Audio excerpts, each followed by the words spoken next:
This film is purely fictional. Please do not imitate it. Your like and subscribe are the motivation for me to update. Chapter 1. Beep. Beep. Beep.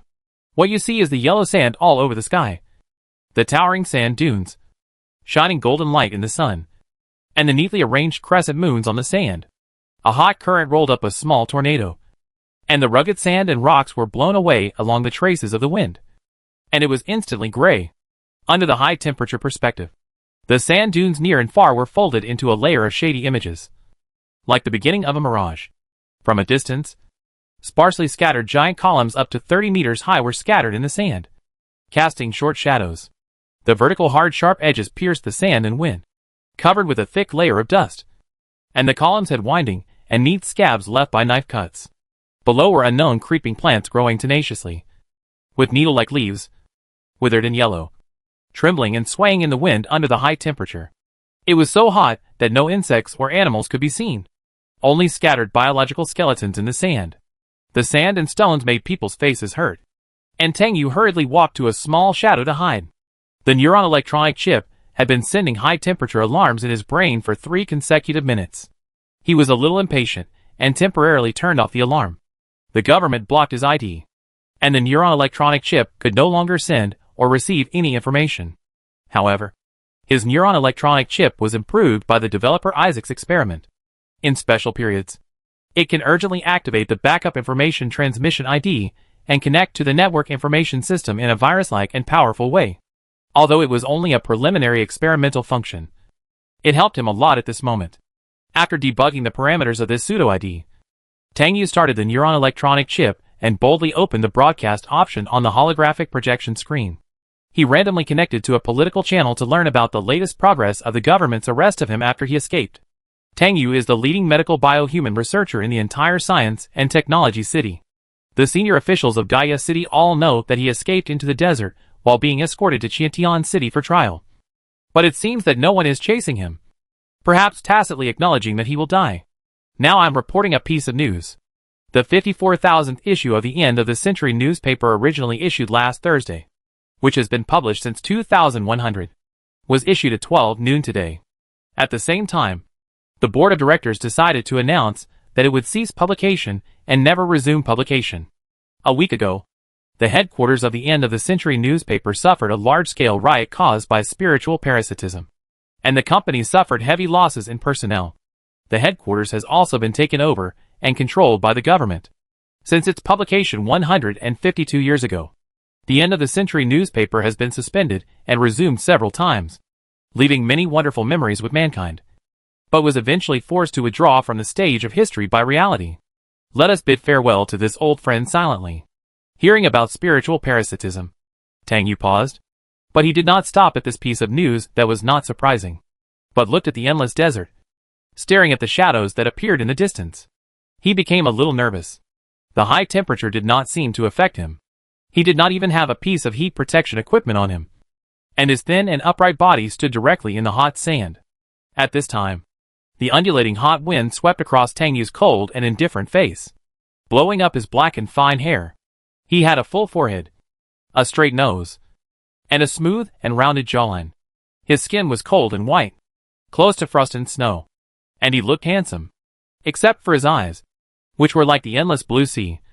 He was out of tune with his oriental face, but it was the finishing touch, making him look even more stern and mysterious, like a god. His special eyes were not his original eyes. For some reason, he received a donation from a homeless man who had reached the end of his life and regained his sight. The eyeballs were also injected with the latest research bioelectronic chips that have not yet been put into use, which can make the eyes see farther and clearer, and can search for the most detailed information wherever they can see, and send it back to the neuron electronic chip system for data analysis. In the distance were several soldiers who were extremely embarrassed by the attack of carrion beetles. They wore the silver wax leather close-fitting soft armor uniformly equipped in the city of science and technology. This soft armor can defend against attacks and isolate high temperatures and ultraviolet rays. On their heads were high-strength and tough single-sided intelligent mirror information helmets with all-round locking. The upper body had a supply bag and cold, hot, and weapon equipment. They were uniformly equipped with an electromagnetic laser gun, a small light energy short cannon, and a sharp and tough short knife made from the calcification of the carrion beetle shell. The feet were equipped with a special hovering device for sand. There was a needle-like heat absorber inserted into the sand, which transmitted the heat back to the conversion device at the ankle, and converted it into kinetic energy to provide jet power. This device can avoid contact between the body and the sand, reducing the risk of infection with the PCIH virus. But at this moment, their equipment had been destroyed. Some people's helmets were gone, and their heads were directly exposed to the desert. The high temperature of nearly 80 degrees had already smoked his cheeks red. Tang Yu knew without guessing that the other party would definitely be infected with the PCIH virus that was active in a high-temperature environment. And then the skin would quickly ulcerate within a few hours. If the blocking agent was not injected in time, not only would it not last until the new skin was replaced, but other companions would also be infected and fall into danger. Tang Yu happened to know the man without a helmet. He was Shao Xu, a member of the Zhili Land Warfare Exploration Battalion of the Qiantian City Army, led by Major General He Lei. These people, and a dozen man-sized scavenger beetles, had already reached a distance of less than 2 kilometers from Tang Yu. The dust they raised flew over first, and quickly rushed in his direction. Even in the dust, the appearance of the scavenger beetles could be seen at a glance. They were as long as an adult, all white, with a shell as shiny as a silver mirror that could refract sunlight. They were slender, with a head, chest and abdomen. The chest cavity was wide and inverted triangle, and the abdomen was tightened. There were 6 pairs of appendages on the body. The last 4 pairs of appendages supported the body off the ground. The second pair of legs was suspended in the air, with black and shiny poisonous spikes at the end of the tail. The first pair of catching legs was longer than the body, and the end was as sharp as a barbed sickle, folded around the small oval head. The mouth parts are huge and flexible, eyeless, with only 3 golden information tentacles coming out from the top of the forehead. The abdomen is covered with scales like fish scales, which are indestructible. It can even directly pounce on well-equipped soldiers and bite them to pieces. This is an alienated insect that appeared 50 years ago. It has been mutating and evolving. Human research can't keep up with its mutation speed. It seems to have engraved attacking humans into its DNA and kills people when it sees them. It also has a more religious name, Andama, which means a sinner expelled by Buddha. Looking at all this in the distance, Tang Yu quickly hid behind the giant column and pondered this matter. After a while, he took out a pendant tied with a black jade line from his arms. This is a small flute, jade white in color. A very small goose bone flute made of the bones of the goose's wings, which can blow a special tone. Tang Yu put it to his lips, took a deep breath, and blew it hard, producing a sharp, high-pitched and distant sound. He Lei and his team came out to carry out the mission of harvesting wild cactus juice this time, but they died before they could accomplish their mission. After temporarily stopping at an oasis, they encountered a large group of mutated carrion beetles as soon as they went out. These bugs desperately drove them out of the oasis, and no one knew what secrets had appeared in this oasis. Soon they suffered heavy losses, and their weapons and equipment were gradually exhausted. The single-sided intelligent mirror information helmet fed back the information of the dozen or so carrion beetles. They were still energetic.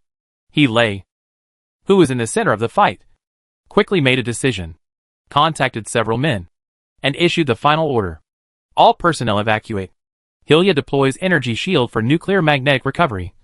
I will lead the beetles together and conduct nuclear magnetic explosion in a small area, He Lei said, and shot another shot at the joint connection of a carrion beetle.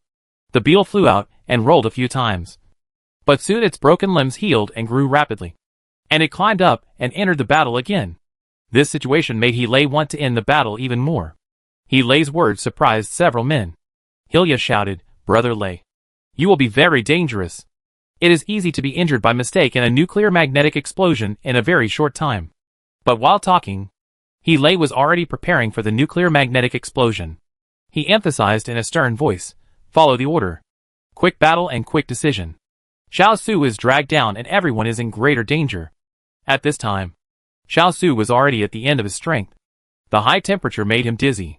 Now he was fighting only with his firm will and limb muscle memory. Several people were deeply aware of this situation. If they did not deal with Shao Xu's situation in time, even if they escaped the attack of the carrion beetles, they would not be able to escape the infection of the virus. Everyone no longer hesitated, completely trusted He Lei, and quickly obeyed the order to drag Shao Xu, who did not have a helmet to convey the message, to a distance of 100 meters. Hilya concentrated the emergency reserve energy liquid and quickly deployed a defense shield within 100 meters to block the nuclear magnetic field from spreading out. Lei's eyes were stern, and he took the initiative to meet and lure the carrion beetles. A group of beetles rushed towards the strangers. Seeing that the situation was almost the same, Lei suddenly flew from a height of 30 centimeters above the ground to the midair to escape the beetle that jumped to catch him. At the moment, he drilled out of the defense shield. He accurately and quickly fired the nuclear magnetic blast energy cannon into the ground. The powerful shockwave loader shattered instantly when it entered the insect swarm. The body of the scavenger beetle suddenly trembled at a frequency visible to the naked eye. The powerful nuclear magnetic resonance caused resonance in the body, and in the blink of an eye, cracks appeared in the indestructible shell. In the blink of an eye, the scarlet stumps and flesh splashed in all directions. The defense shield also shrank rapidly, squeezing the spreading nuclear magnetic field into a palm-sized black energy ball that rolled to the ground. A dozen carrion beetles disappeared in an instant. Hilya and the others recovered and finally got rid of the carrion beetles' attacks and entanglements, and couldn't help but breathe a sigh of relief. However, at this moment, rustling sounds came from all directions. Dill looked up and found that nearly 100 beetles were running towards them. Fuck. This time we are really going to die from the beetles. Everyone also looked up and felt a little desperate for a while. Their weapons resources did not allow them to carry out another nuclear magnetic explosion, and the starship cabin was blocked in the oasis, unable to contact the people who were guarding the ship. Perhaps they were also in danger. Lemons asked Lei loudly, "Brother Lei, what should we do?" Lei also frowned for a moment.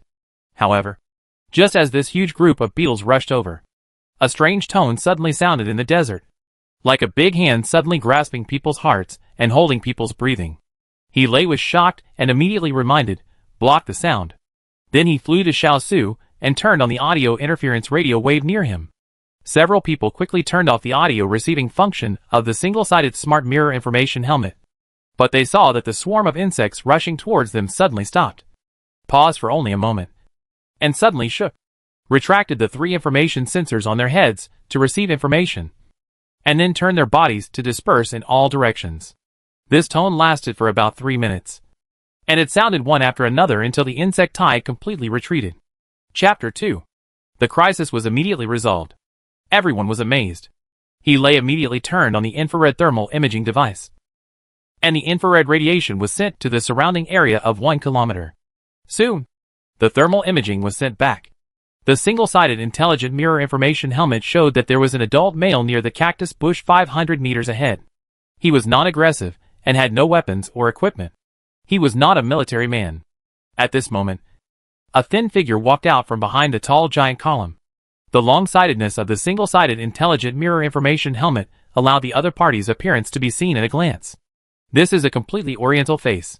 In the city of science and technology where the mixed blood rate is as high as 95%.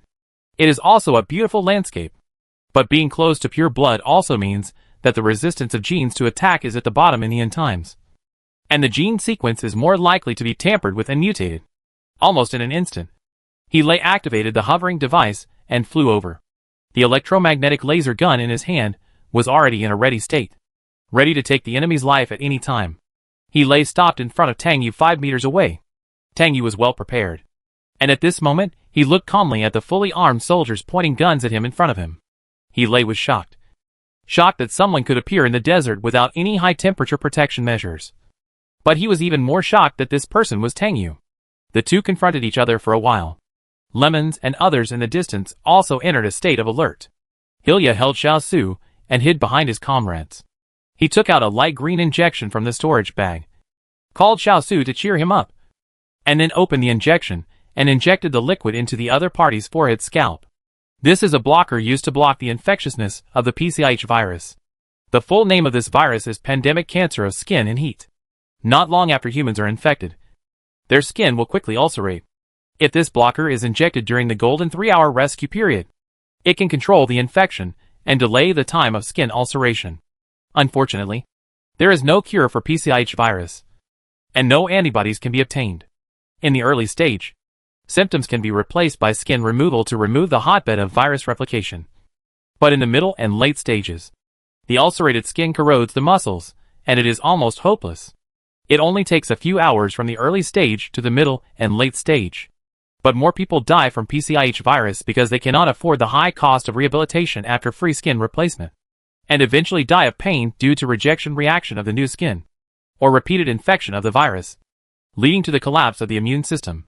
This time, the Marine Exploration Battalion team led by Hele entered the desert to collect cactus juice in the wild cactus-numbered area. This is the most important material for making blockers. It cannot be obtained through artificial cultivation, and is very scarce and precious. When the injection was injected into the skin, Shao Xu wrinkled his face as if in severe pain, and wailed hoarsely. Hearing this sound, several teammates were heartbroken and tense. After the injection, Hele took out a bottle of spray from the backpack and sprayed it on Shao Xu's face and head. Soon, a transparent film formed on the opponent's face, protecting Shao Xu's fragile and red skin. Hele was still confronting Tang Yu. Not long after, Hele compromised first, put down the gun, reached into the backpack to take out a blocking agent, and threw it directly at Tang Yu. He knew that it was Tang Yu who blew that special tone to save them. Tang Yu's mother Tang Yu was a famous entomologist who specialized in carrion beetles. It was understandable that she left some special relics for Tang Yu. Tang Yu quickly reached out to catch the flying blocker, and then heard Hele say, "Is my information delayed?"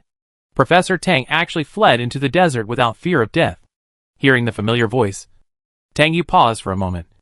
Then he opened the blocker as if nothing had happened, lifted the sleeve of his white coat on his left hand, aimed the needle tip at the vein and slowly inserted it.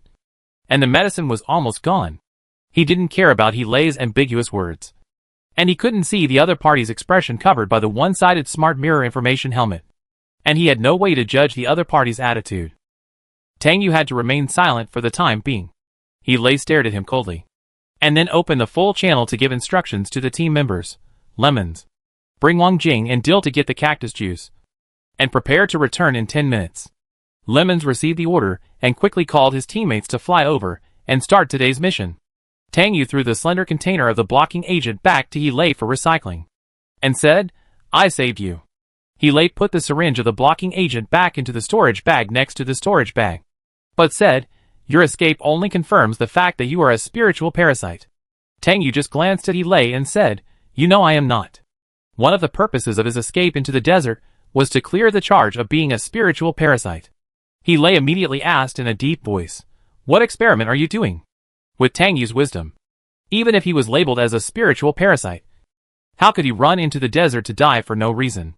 Tang Yu lowered his eyes and did not answer Hele's question. Hele narrowed his eyes when he saw him like this. At this time, Lemons and the other two also flew to Hele and saw Tang Yu without any high-temperature protection measures. Dill screamed loudly and exclaimed, "Aren't you just waiting to die?" The expression in the helmet immediately became horrified again. "Fuck. Have you been infected with the virus?" Wang Jing had already raised the electromagnetic laser gun, adjusted it to the laser mode and aimed at Tang Yu, and said to Hele without emotion, "Brother Lei, do you want to recycle it?" When facing the infected who have been judged to be ineffective and worthless, the military usually performs laser incineration to recycle the ashes of the infected. Tang Yu was a prisoner charged with the crime of being a parasite, and he had been in the desert without protection for a long time. He was no longer valuable and needed no rescue. Tang Yu was not moved at all, but glanced at the few people he knew. He was sure that the team led by Hele would not do anything to him, and he really needed them at the moment. Sure enough, Hele raised his hand to stop him and said, "Go and perform the mission first." Hearing the order, Wang Jing had to put down his gun. The mission was important, so Lemons and others did not bother with Tang Yu. They all looked at Tang Yu deeply, and then drove the hovering device to fly into the giant column. Soon the three of them dispersed, took out a 20-centimeter long test tube and a short knife from their backpacks, and carefully approached the cactus to cut open the plant body to collect the juice. Hele flew over with Shao Xu, and he saw Tang Yu in the distance. Everyone in the science and technology city knew about Tang Yu. The famous medical biohuman researcher turned out to be a spirit parasite. The official statement was that Tang Yu had mixed in with humans by some means that could avoid spirit detectors, and his purpose was unknown. Tang Yu's story was exposed, and he was arrested almost immediately. On the third day, he was escorted by Gaia City to Qiantian City. the main city of the science and technology city. For trial. He was silent and fell into thought. But Hilya asked Tang Yu with suspicion, "Why can you walk in high temperatures without protection?" Tang Yu glanced at He, who was silent, and said, "I did an experiment." Hilya hummed in surprise. "What do you mean?" Tang Yu continued, "I was politically persecuted." In just 2 sentences, Hilya felt as if he had obtained some extraordinary information. So he controlled the neuron electronic chip link helmet to send a private inquiry message to He. He's face turned bad. And he only replied to him, "Give me Shao Xu. You go to do the mission." Hilya frowned deeper, thinking more about Tang Yu's affairs. They knew Tang Yu. And in fact, they were very shocked and incredible when they heard that Tang Yu was a spiritual parasite. And they had always had doubts about this matter. He sent Shao Xu to He for support, looked at Tang Yu deeply, and flew to the giant column to carry out the mission.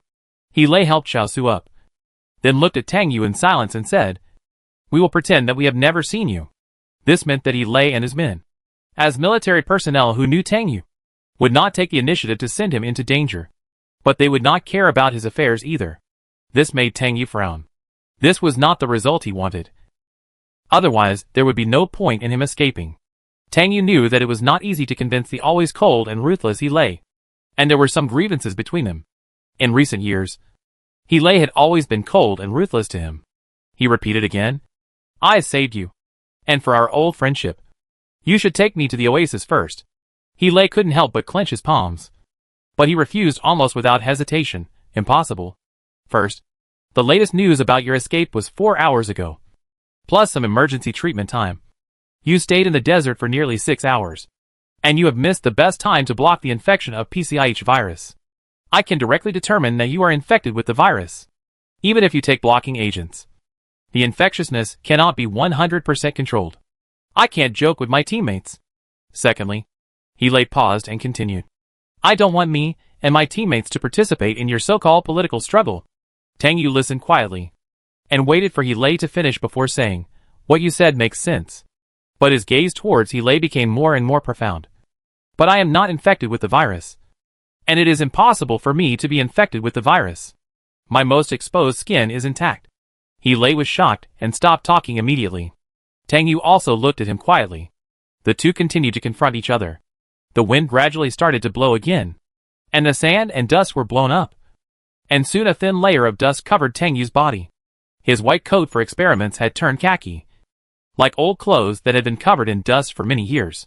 Hilya and his companions quickly collected the juice in this cactus numbering area, put more than a dozen test tubes into the storage bag, and flew back to He's side, waiting for his instructions to return. Hilya glanced at Tang Yu and asked He, "Brother Lei, how do we deal with Professor Tang?" He said directly, "Don't worry. Return." Hearing what He said, Lemons hurriedly said a word to Boda, and quickly said to him, "Brother Lei, there is no need to be so heartless. After all, Professor Tang and we have known each other for a long time." And, however, before Lemons finished saying that Tang Yu had just saved them, Dill interrupted him, "Lemons, Professor Tang must have been infected with the virus, which is a time bomb. He also made a decision at this time. Return immediately. We need to perform surgery on Shao Xu as soon as possible." Hearing this, everyone immediately had no objection. He ordered to return. Tang Yu's eyes suddenly became heavy. Tang Yu called out to him. Hearing Tang Yu calling him, He stopped flying and turned to look at him. Tang Yu continued, "Help me complete this experiment." Hearing this, He's face in the helmet suddenly showed a hint of suppressed anger. "Tang Yu, do you think your life is so worthless?" Tang Yu did not speak. But Hilya and others were slightly surprised that their boss would be so out of control. However, at this time, the information of Alva stationed in the starship cabin finally came back. First, he reported the situation in the cabin, and then said that the military Dr. Su Zi was injured in the wrist during the fight against the carrion beetles, and asked them about the casualties, and whether they needed to undergo surgery immediately. The public channel sent back this news, and Dill shouted and asked He, "Brother Lei, Shao Xu still needs surgery. If we delay any longer, not only will he not survive, but the possibility of us being infected will also soar." Hilya immediately looked at Tang Yu, and so did He. Lemons was surprised and said, "Brother Lei, Professor Tang is a medical biohuman researcher. He can do skin replacement surgery. Wang Jing said coldly. Lemons? Professor Tang is also infected with the virus. Lemon hesitated for a moment. Tang Yu finally spoke again. I am not infected with the virus. I can help Shao Xu. You just need to take me to the oasis. As he said this, he bent down and grabbed a handful of hot sand. Let go of his hand. And the blowing wind immediately blew the sand behind him. He closed his eyes and felt it for a while. And then said, the insect tide is coming again. Hurry up. Several people looked at each other in bewilderment when they saw Tang Yu dare to grab the sand with his bare hands. Dill yelled again. I forgot that you are a parasite. This made several people more nervous.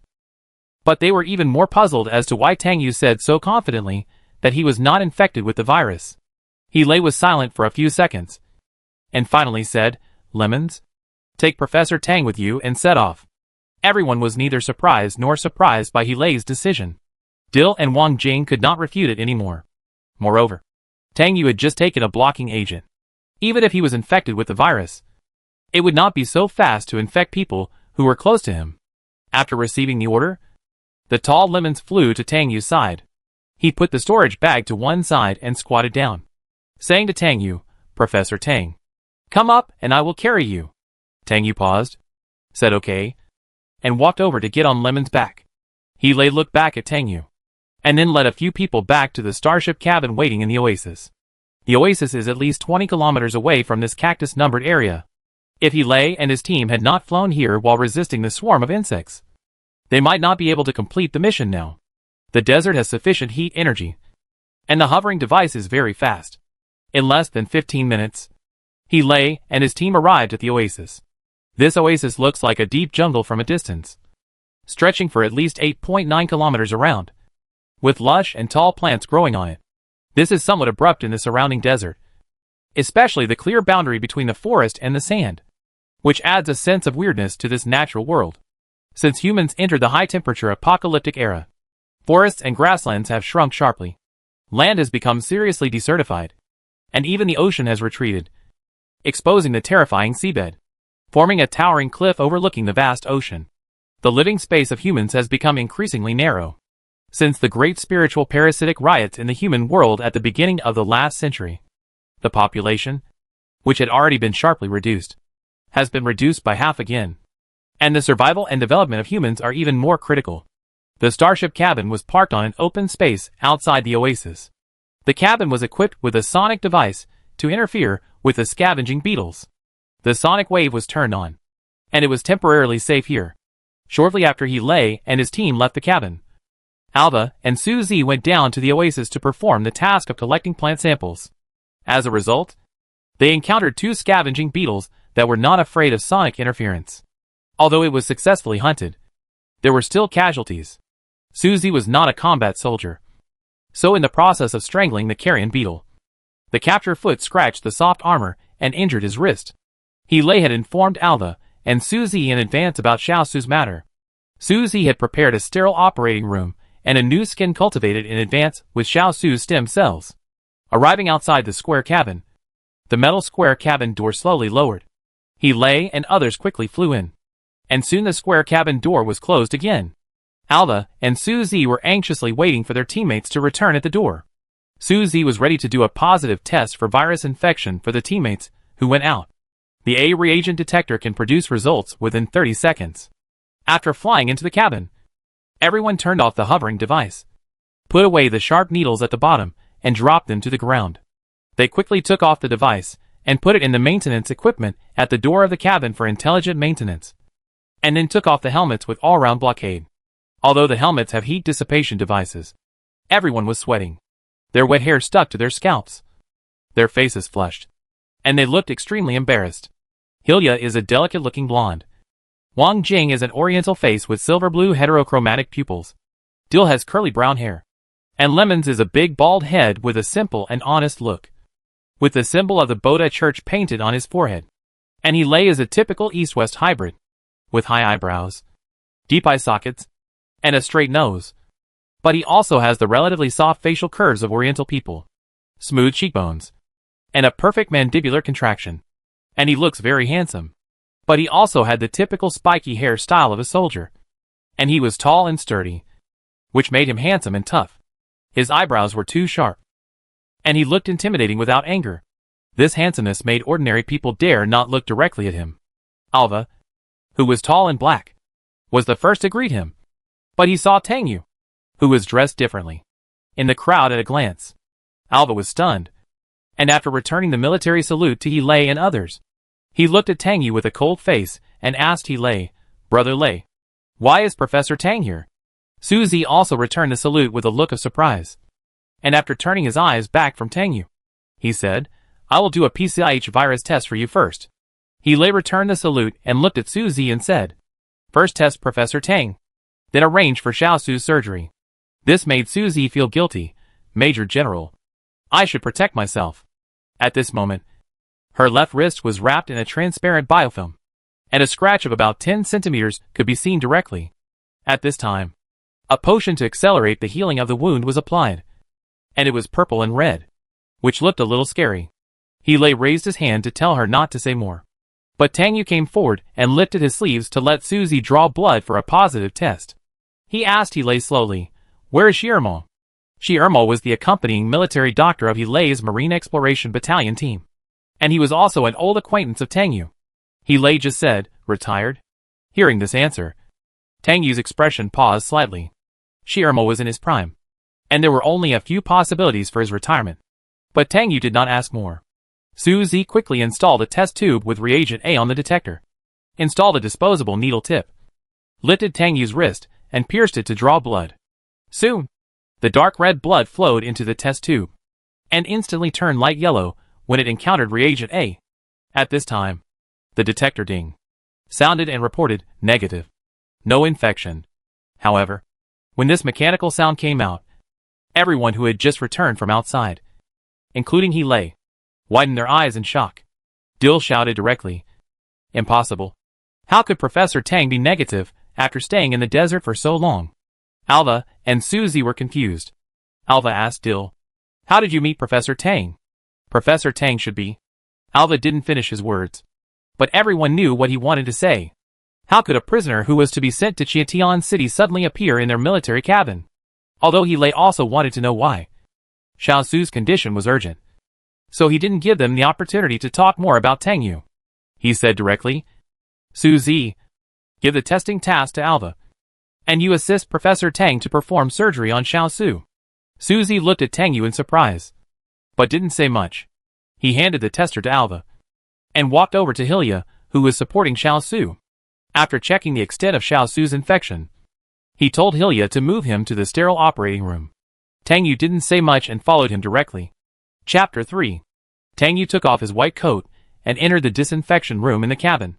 When he came out, he was fully armed and wearing surgical gowns. He turned a corner and went directly into the operating room. After Suzy placed Shao Xu on the operating table, she also came out to change into surgical gowns. But Tang Yu stopped her directly. "I can do it alone." Then he went into the operating room and called the intelligent voice control to close the door of the operating room. Everyone looked at each other outside. It was He Lei who reminded them to do the test quickly, and then gave another order. Everyone rest for an hour, then explore the oasis and destroy the insect nest. After receiving such an order, the expressions of several people immediately became heavy. Their starship cabin had just landed on the oasis not long ago, and they encountered a large-scale insect swarm. What was more suspicious was that the insect swarm wanted to drive them out. Alva took the opportunity to report the situation to He Lei. "Brother Lei, the quarantine center detected an unknown life form pulsating in the oasis. The scavenging beetles that ran out of the oasis before gathered there again. They seemed to be quiet and no longer moving. It was not like this when I came here last time, and there were not so many scavenging beetles gathered." He Lei nodded, and after Alva tested him and found no problem, he went to the control room to check the latest monitoring situation. Hilya and others did not dare to slack off. After the test, they went to the freezer to place the cactus juice and followed. Originally, they came to the desert to collect cactus juice, but they did not expect to encounter such a situation. The collection team led by He Lei had not suffered serious casualties. This time Shao Xu was infected with the virus. It is conceivable how serious the situation is. In the operating room, Tang Yu had already started injecting anesthetics into Shao Xu. He opened Shao Xu's mouth and injected anesthetics into the inside of his cheeks. In fact, Shao Xu's operation was not simple. The difficulty coefficient of head skin replacement surgery was not small. But fortunately Tang Yu had some experience. While waiting for the anesthetic to take effect, Tang Yu took a little effort to take off the protective soft armor on the other party. Shao Xu's skin was pale. But at this moment, the color of his cheeks and the skin below his jaw were completely different. At this moment, purple-red spots appeared on his face, showing a color of flesh erosion. After anesthesia, Shao Xu fell into a deep sleep and lay quietly on the operating table. After projecting the sterilizing light on Shao Xu's face, Tang Yu began to process the gel on his face. After cleaning it, he wiped it with alcohol for disinfection. Then he used the PCIH virus tracking scanner to determine the skin to be removed, and took the scalpel beside him to start operating on Shao Xu. Tang Yu directly peeled off the skin on Shao Xu's entire face and head, even the skin on his ears. Then he cut out a part of the pink skin with biological activity from the incubator with the soldier's number, and gently spread it on Shao Xu's naked facial muscles. The new active skin immediately adhered to the texture. Tang Yu used tweezers and medical scissors to make fine adjustments. After the new skin covered the face, he began to sew the new skin with cosmetic thread. After suturing the face, Tang Yu took out a needle of cell-healing catalyst from the freezer, activated it, and injected it into Shao Xu's cheek. This injection works as its name suggests. It accelerates wound healing and eliminates the pain and complications of rejection reactions to achieve scab-free healing. It is a drug developed by Tang Yu a few years ago, replacing the first generation of cell adhesives. A 3 ml catalyst costs as much as 300,000 yuan. Patients need 2 injections a day for 3 days. At the same time, they also need to inject blockers at the same frequency to isolate infection and transmission. A 1 ml blocker also costs 200,000 yuan. But not all infected people need to use the drug for 3 consecutive days. Infected people with a small skin change area can survive and take the preventive agent distributed by the government for free, which is diluted 5 times for recovery. Such high rehabilitation costs are the direct cause of death for many people infected with the virus. But the cactus juice used to make blockers is very scarce, and it has always been difficult to develop new cactus-numbered areas to increase production. So the number produced at each stage is basically the same, and there will not be much change. However, with the development and progress of science and technology, various preventive measures have been implemented, and the number of people who died from viral infection has dropped a lot. The operation was in full swing. Outside the operating room, all the staff had finished their rest, including Alva, and began to arm themselves and began to carry out the task of exploring the oasis. He took the other 5 people down the square cabin, leaving only Suzy to look after the house. Suzy also had the task of receiving the response. He planned to set off directly to the next numbered area to collect cactus juice after the exploration. Although Suzy is a military doctor, starship cabin driving skills are a compulsory course for every soldier. After he and others left, Suzy entered the control room and started the cabin energy equipment to put the cabin into semi-ready state. He and others controlled the hovering device to slowly move towards the center of the oasis. The spare mobile sound wave jammer also sent back the position information of the scavenging beetles. It was still the same as an hour ago. The position of the scavenging beetles had never changed. They seemed to be guarding something. He looked at the display intently, his brain running at high speed, guessing all the possibilities. The trees in this oasis grew very tall, with lush branches and leaves. Some trees were even as thick as 2 people hugging. The distance between the trees was large. Under the trees were bushes with various plants intertwined and various colorful fungi. Perhaps because this place was occupied by scavenging beetles, there were no traces of animals and no birds singing. The forest was well lit, without any gloomy feeling. It seemed easy to let down one's guard in such a light and carefree environment. After more than 10 minutes of exploration, he and his team finally approached the target. 1 kilometer away from the central target, he and his team saw the scavenging beetles distributed in groups through the single-sided intelligent mirror information helmet. Their bodies, as white as silver mirrors, were close together, like a huge mirror on the ground, reflecting cold rays of light. They seemed to be asleep, lying dormant on the ground without moving. But the 3 information tentacles extended forward and gathered, and in the center was a pulsating oval fleshy ball wrapped in red mycelium. This red ball stood out among the white ones. Seeing this scene, The 6 people were shocked. The key point was that the explorer could not detect what was inside the meatball. And with their existing experience, they could not analyze the collective behavior of the scavenger beetles. With the sound wave jammer to hide them, the scavenger beetle swarm did not immediately discover them. Lei immediately gave the team members the order to bomb the swarm. At the same time, he contacted Suzy, who was preparing to meet them, and asked her to locate their position and drive the cabin directly above them. The waiting time was 3 minutes. Within 3 minutes, they needed to blow up the swarm, obtain the sample, and leave the oasis. After Suzy received the order, he informed Tangyu, who was undergoing surgery, through an indoor broadcast, and immediately activated the cabin. The shockproof design of the cabin fully supports Tangyu's surgery. At this moment, Tangyu was still carefully suturing Shao Xu's skin. Lei planned to perform another nuclear magnetic explosion and use resonance to destroy the scavenging beetles. However, just as Lei was preparing for the nuclear magnetic explosion, the sound wave jammer suddenly lost its effect. The scavenging beetles moved and sensed the human breath. For a while, the insect swarm became agitated. Almost in an instant, the scavenging beetles on the periphery immediately turned their bodies around and attacked Lei and his men. Lemons and Alva immediately protected Lei and Hilya, who were preparing for nuclear magnetic explosion and deploying the defense shield, and swept across with short guns. Wang Jing was behind the 2 of them, holding an electromagnetic laser gun and aiming at the information trigger for sniping. The carrion beetle has almost no weaknesses and has a super strong regeneration ability. Unless the limbs are destroyed to pieces, it may still survive tenaciously. To deal with a carrion beetle alone, it is usually necessary to bombard it first to block its reaction, then snipe its information trigger, and finally shoot through its chest to take the opportunity to burn it with lasers. The swarm is usually destroyed by nuclear magnetic explosion. Soon the defense shield was deployed, and Lemons and the other 4 retreated outside the defense shield while shooting. But Lei drove the hovering device to fly to the center of the insect swarm. For a while, the insect swarm squeezed towards him, and some even stood on their companions and jumped up, trying to pull Lei into the insect swarm.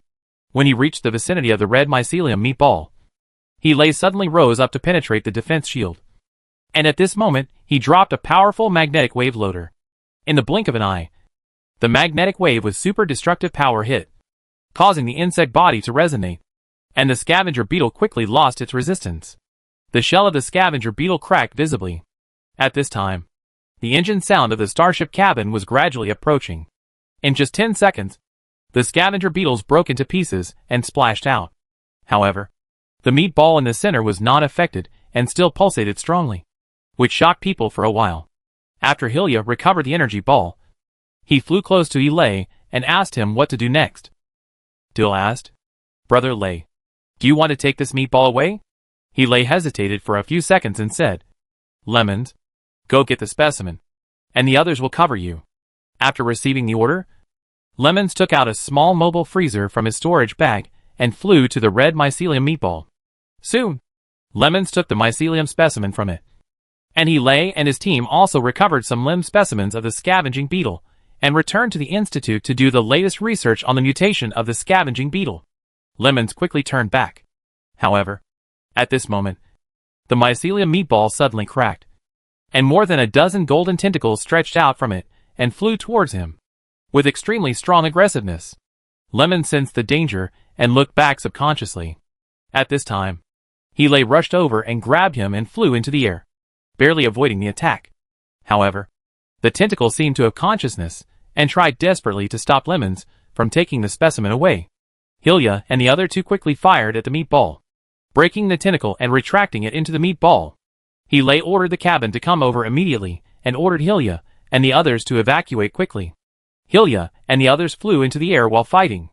However, at this moment, the retracted meatball suddenly swelled up and doubled in size. The hyphae around the meatball also slowly cracked, gradually revealing a translucent figure. It was an immature scavenger beetle, with more than a dozen information tentacles than ordinary scavenger beetles. The most bizarre thing was that its huge chest cavity actually had a heart similar to that of a human. In an instant, it brought a strong sense of oppression and the uncanny valley effect. When Lei and others saw this, their first reaction was that it might have intelligence. This half-finished carrion beetle was still fighting hard. and it stretched out its information tentacles again to obstruct Lemons. But it seemed to be afraid of high temperatures without forming any protection, and its fragile body was about to rot. Dill and Alva fired several times in its direction, hitting back several of its information tentacles. The cabin arrived in time, and the metal door opened quickly. He and others quickly flew in and isolated the carrion beetle's information tentacles. In just a dozen seconds, the carrion beetle immediately turned into a pool of water. Everyone was so shocked that they couldn't recover. The quarantine center immediately set off to the next destination. What was discovered today was definitely a major discovery in the history of human development, which meant that humans had a new enemy. After a few minutes, Lemons and his companions were still in shock. He had no time to comfort them, so he quickly organized people to go to the control room for a meeting. Several people played the video footage in the oasis over and over again, specifically watching the image after the red mycelium meatball broke. A bug that was transformed from an insect actually grew a human heart. This sounded like a fantasy, but the facts were in front of them. If the research institute saw the video, it would definitely explode. After thinking for a while, Hilya speculated, this carrion beetle may have evolved by integrating human genes. But the specific situation still needs to be determined by studying the specimens taken. Hilay's face became more solemn when he heard the analysis that was exactly the same as what he thought in his mind. But he suddenly changed the topic and asked about Su Zi and Tang Yu's surgery. A few minutes ago, Tang Yu called Su Zi into the operating room to help. At this moment, the operation has reached the final stage. Su Zi is wrapping Shao Xu's new skin with a biofilm. In about a week, Shao Xu will be able to recover. Just now, she tested Shao Xu for the virus, and he has successfully recovered to negative. The skin cells infected by the virus have been completely removed, but the possibility of recurrence must still be prevented. However, the possibility of recurrence is not very high. After all, as a soldier, Shao Xu can use blockers and cell healing catalysts for 3 consecutive days. Many people who relapsed after surgery did not continue to use the drugs as required. Su Zi reported the situation to Hilay through the indoor communicator, saying that Shao Xu would wake up soon. She glanced at Tang Yu next to her, with a hidden admiration in her eyes. Tang Yu no longer paid much attention to everything around him. He handed the finishing work to Su Zi and left the operating room to rest first. He had not done such high-precision work for a long time. As soon as he walked out of the door, Tang Yu heard Dill and a few others talking about where he was going. Dill and Wang Jing disagreed with taking him to the quarantine center. Lemons thought that he saved them and should be treated well. Alva asked Hilay for his opinion, but Hilay and Hilya remained silent. Finally, Hilya spoke first. Brother Lei, it has come to this. Why not take Professor Tang back to Qiantian City first? Besides, the fact that he is not afraid of high temperatures and is completely resistant to viruses is probably an opportunity. He will definitely not die.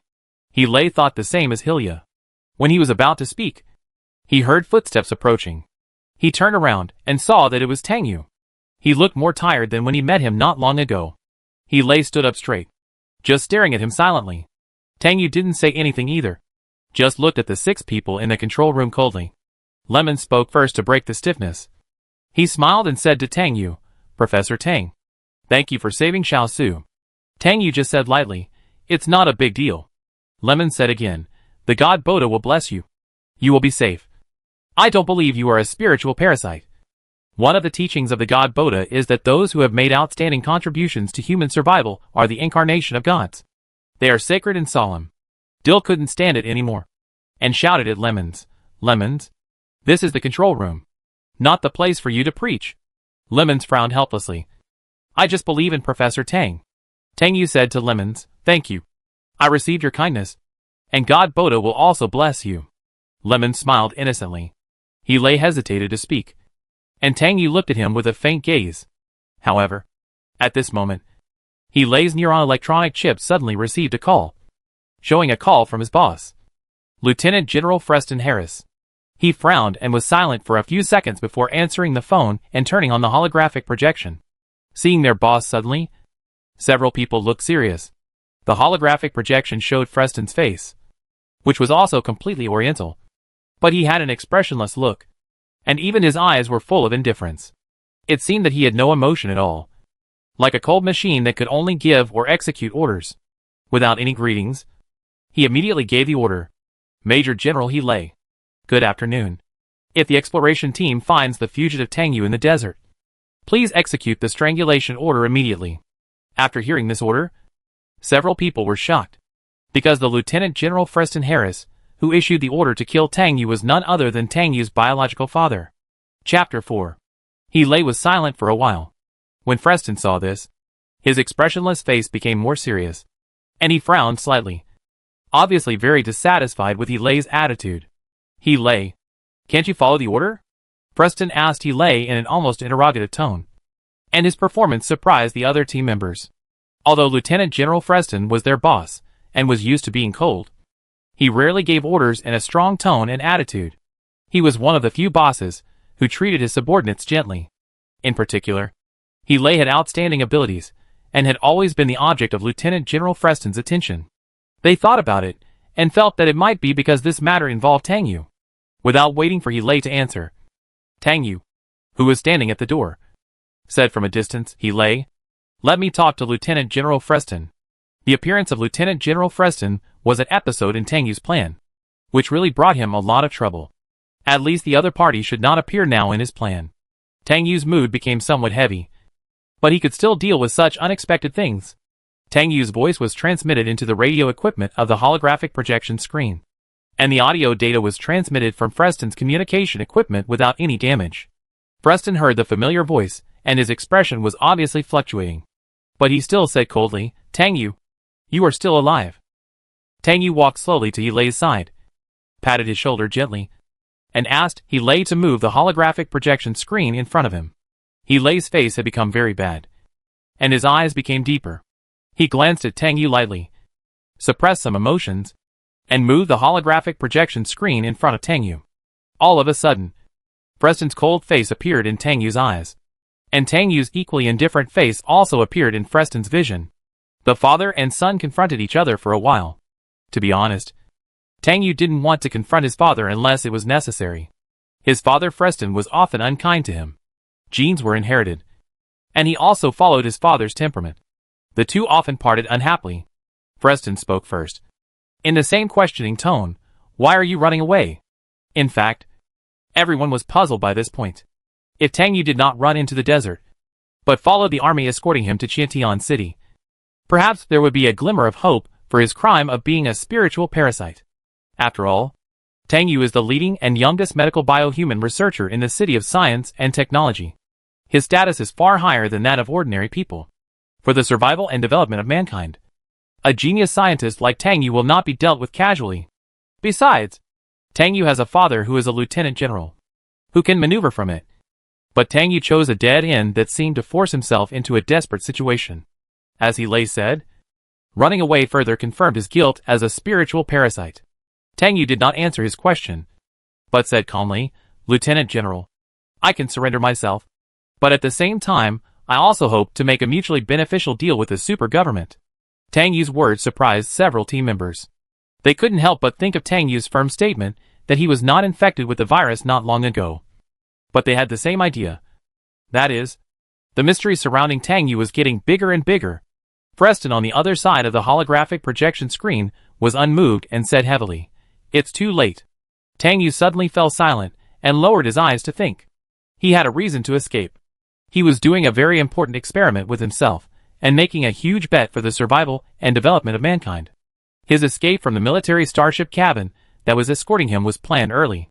He got the information before he was caught and used the trick to prepare a hidden micro-jammer on his body.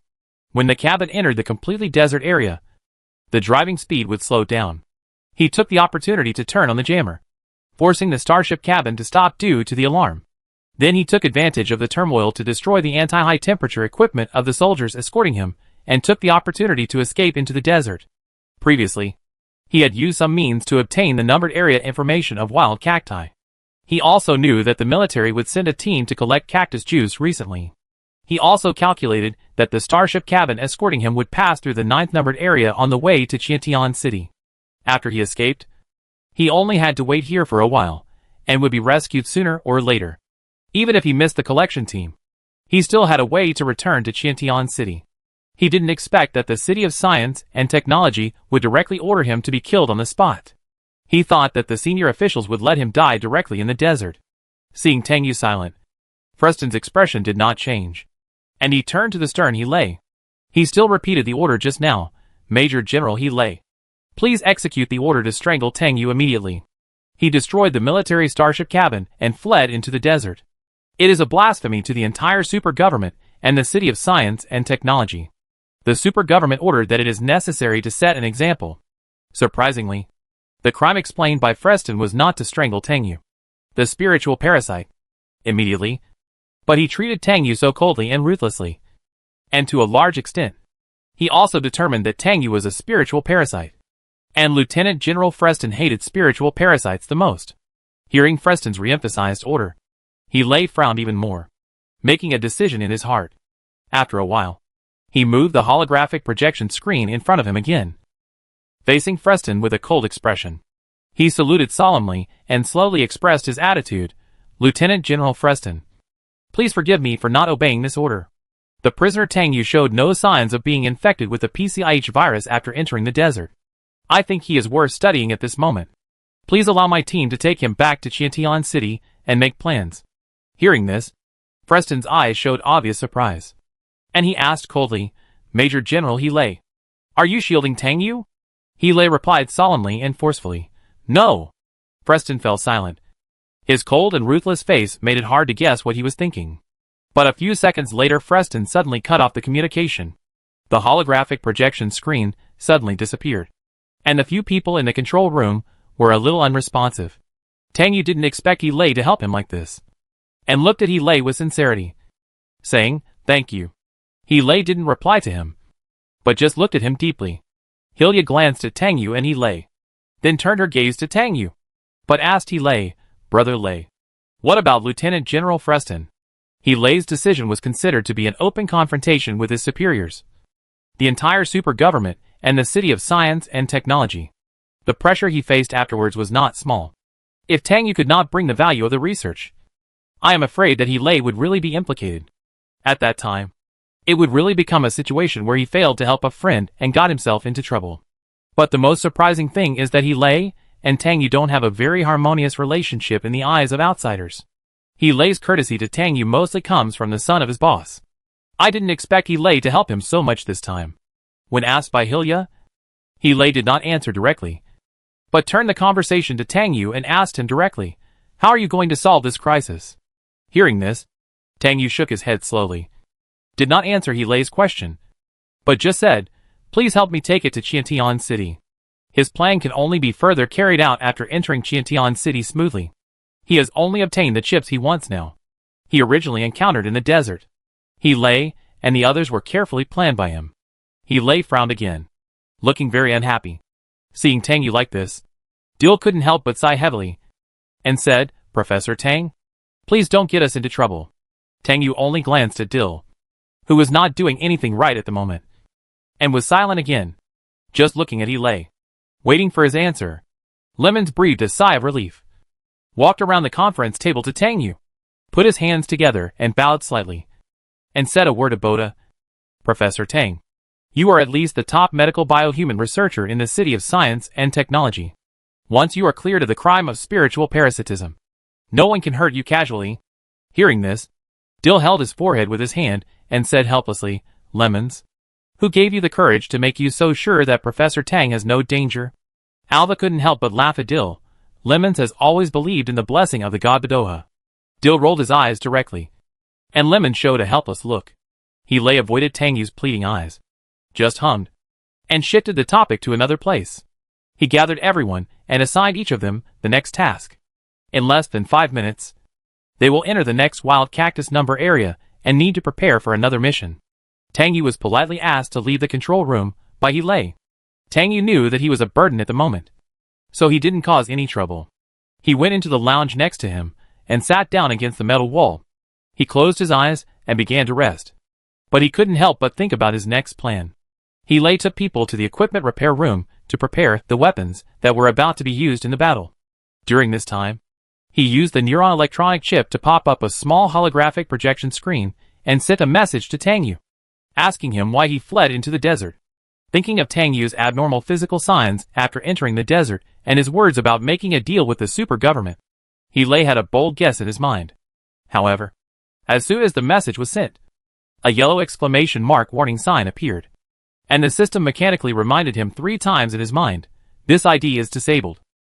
The tail of the mechanical sound gradually dissipated.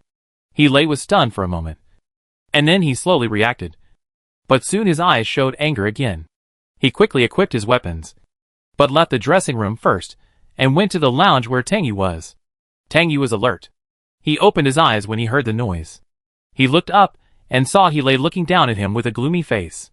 Tang Yu frowned slightly and asked him, "What's the matter?" He suddenly smiled, but his expression became colder. "Tang Yu, you can't even use the communication equipment on you. And you dare to run into the desert alone. What experiment is worth your life?" Hearing he questioning him like this, Tang Yu felt a little uncomfortable. He slowly stood up from the ground, his eyes never leaving He. And finally, he couldn't help but say, "He, I succeeded. I have developed a reagent to fight the PCIH virus. And I am the first experimenter." At this moment, he didn't mind exposing one of his most important bargaining chips to He and his team members. On the contrary, this was a necessary step in the plan. He wanted He and his team to see his value. Hearing this, He's pupils were shocked. Just then, Hilya and others came out of the dressing room, and they vaguely heard Tang Yu's words from the lounge. Dill murmured, looked at Hilya, who always had his own ideas, and asked quietly, "Hilya, do you believe it?" Hilya was shocked and thought deeply, but she couldn't answer Dill's question. In fact, several people thought that Tang Yu's words were a fantasy. Even if he was a genius scientist, it was impossible for him to solve the problem that had troubled mankind for nearly 2 centuries so easily. If this was true, it would cause a great sensation and shock. He soon recovered from his shock. He looked at Tang Yu deeply for a moment, then turned around and left the lounge without saying a word. After leaving, he called on his teammates, who were still in shock, to prepare for the mission. This time, He and his team directly hovered the starship cabin around the cactus numbering area. As for the oasis sample collection mission, He has announced a suspension and reported it to Lieutenant General Freston, who contacted the Research Institute to explain. Fortunately, they did not encounter carrion beetles during this mission. 15 minutes after landing, the collection team returned to the starship cabin. In order to reduce the time spent in the desert, He led the collection team to the next destination immediately. When they arrived at 7 or 8 o'clock in the evening, the temperature in the desert had dropped rapidly to -°C. He asked Hilya to search for an oasis and stop in the starship cabin to start resting. At night, the hovering device can only be driven by energy liquid. In order to reduce resource consumption, there is basically no mission after dark. Several people took turns to keep watch, starting with He, and the others went into the hibernation capsule to rest. Suzy was more tired and was still taking care of Shao Xu. After the anesthetic effect wore off, Shao Xu slowly woke up. Even though he had injected a cell-healing catalyst and no longer suffered from the pain of rejection, the pain and itching of postoperative scar recovery were not something that ordinary people could bear, especially since the area where he had surgery was very large. At this moment, Shao Xu was struggling to endure this pain in the sterile operating room. Wailing, Suzy quickly gave him a shot of painkiller, but the effect didn't seem to be very obvious. More importantly, this was the best painkiller on the market. It could relieve all pain except the pain caused by rejection. However, it had no effect on Shao Xu. The side effects of being infected with the virus did not include resistance to painkillers. Suzy was at a loss for a moment, and was so anxious that he had no choice but to ask Tang Yu for help again. At this moment, Tang Yu was taken to the equipment repair room by He for a talk. Chapter 5. The two of them were silent for a long time, and the atmosphere was a bit tense. He was the first to speak, asking Tang Yu what happened in Gaia City, which led to the sudden exposure of his being a spiritual parasite. And then, he was subject to political sanctions. He did not believe that Tang Yu was a spiritual parasite, based on his familiarity with Tang Yu. Tang Yu at this moment was Tang Yu, a complete madman who was doing experiments. He asked again, is it because of the PCIH virus research experiment? Facing He alone, Tang Yu's cold and indifferent face seemed much softer. He stared at He and simply said, well, my experiment was exposed. You should know what happened to me. This answer immediately reminded He of many things, including some of Tang Yu's past. He narrowed his eyes slightly, but only commented on him.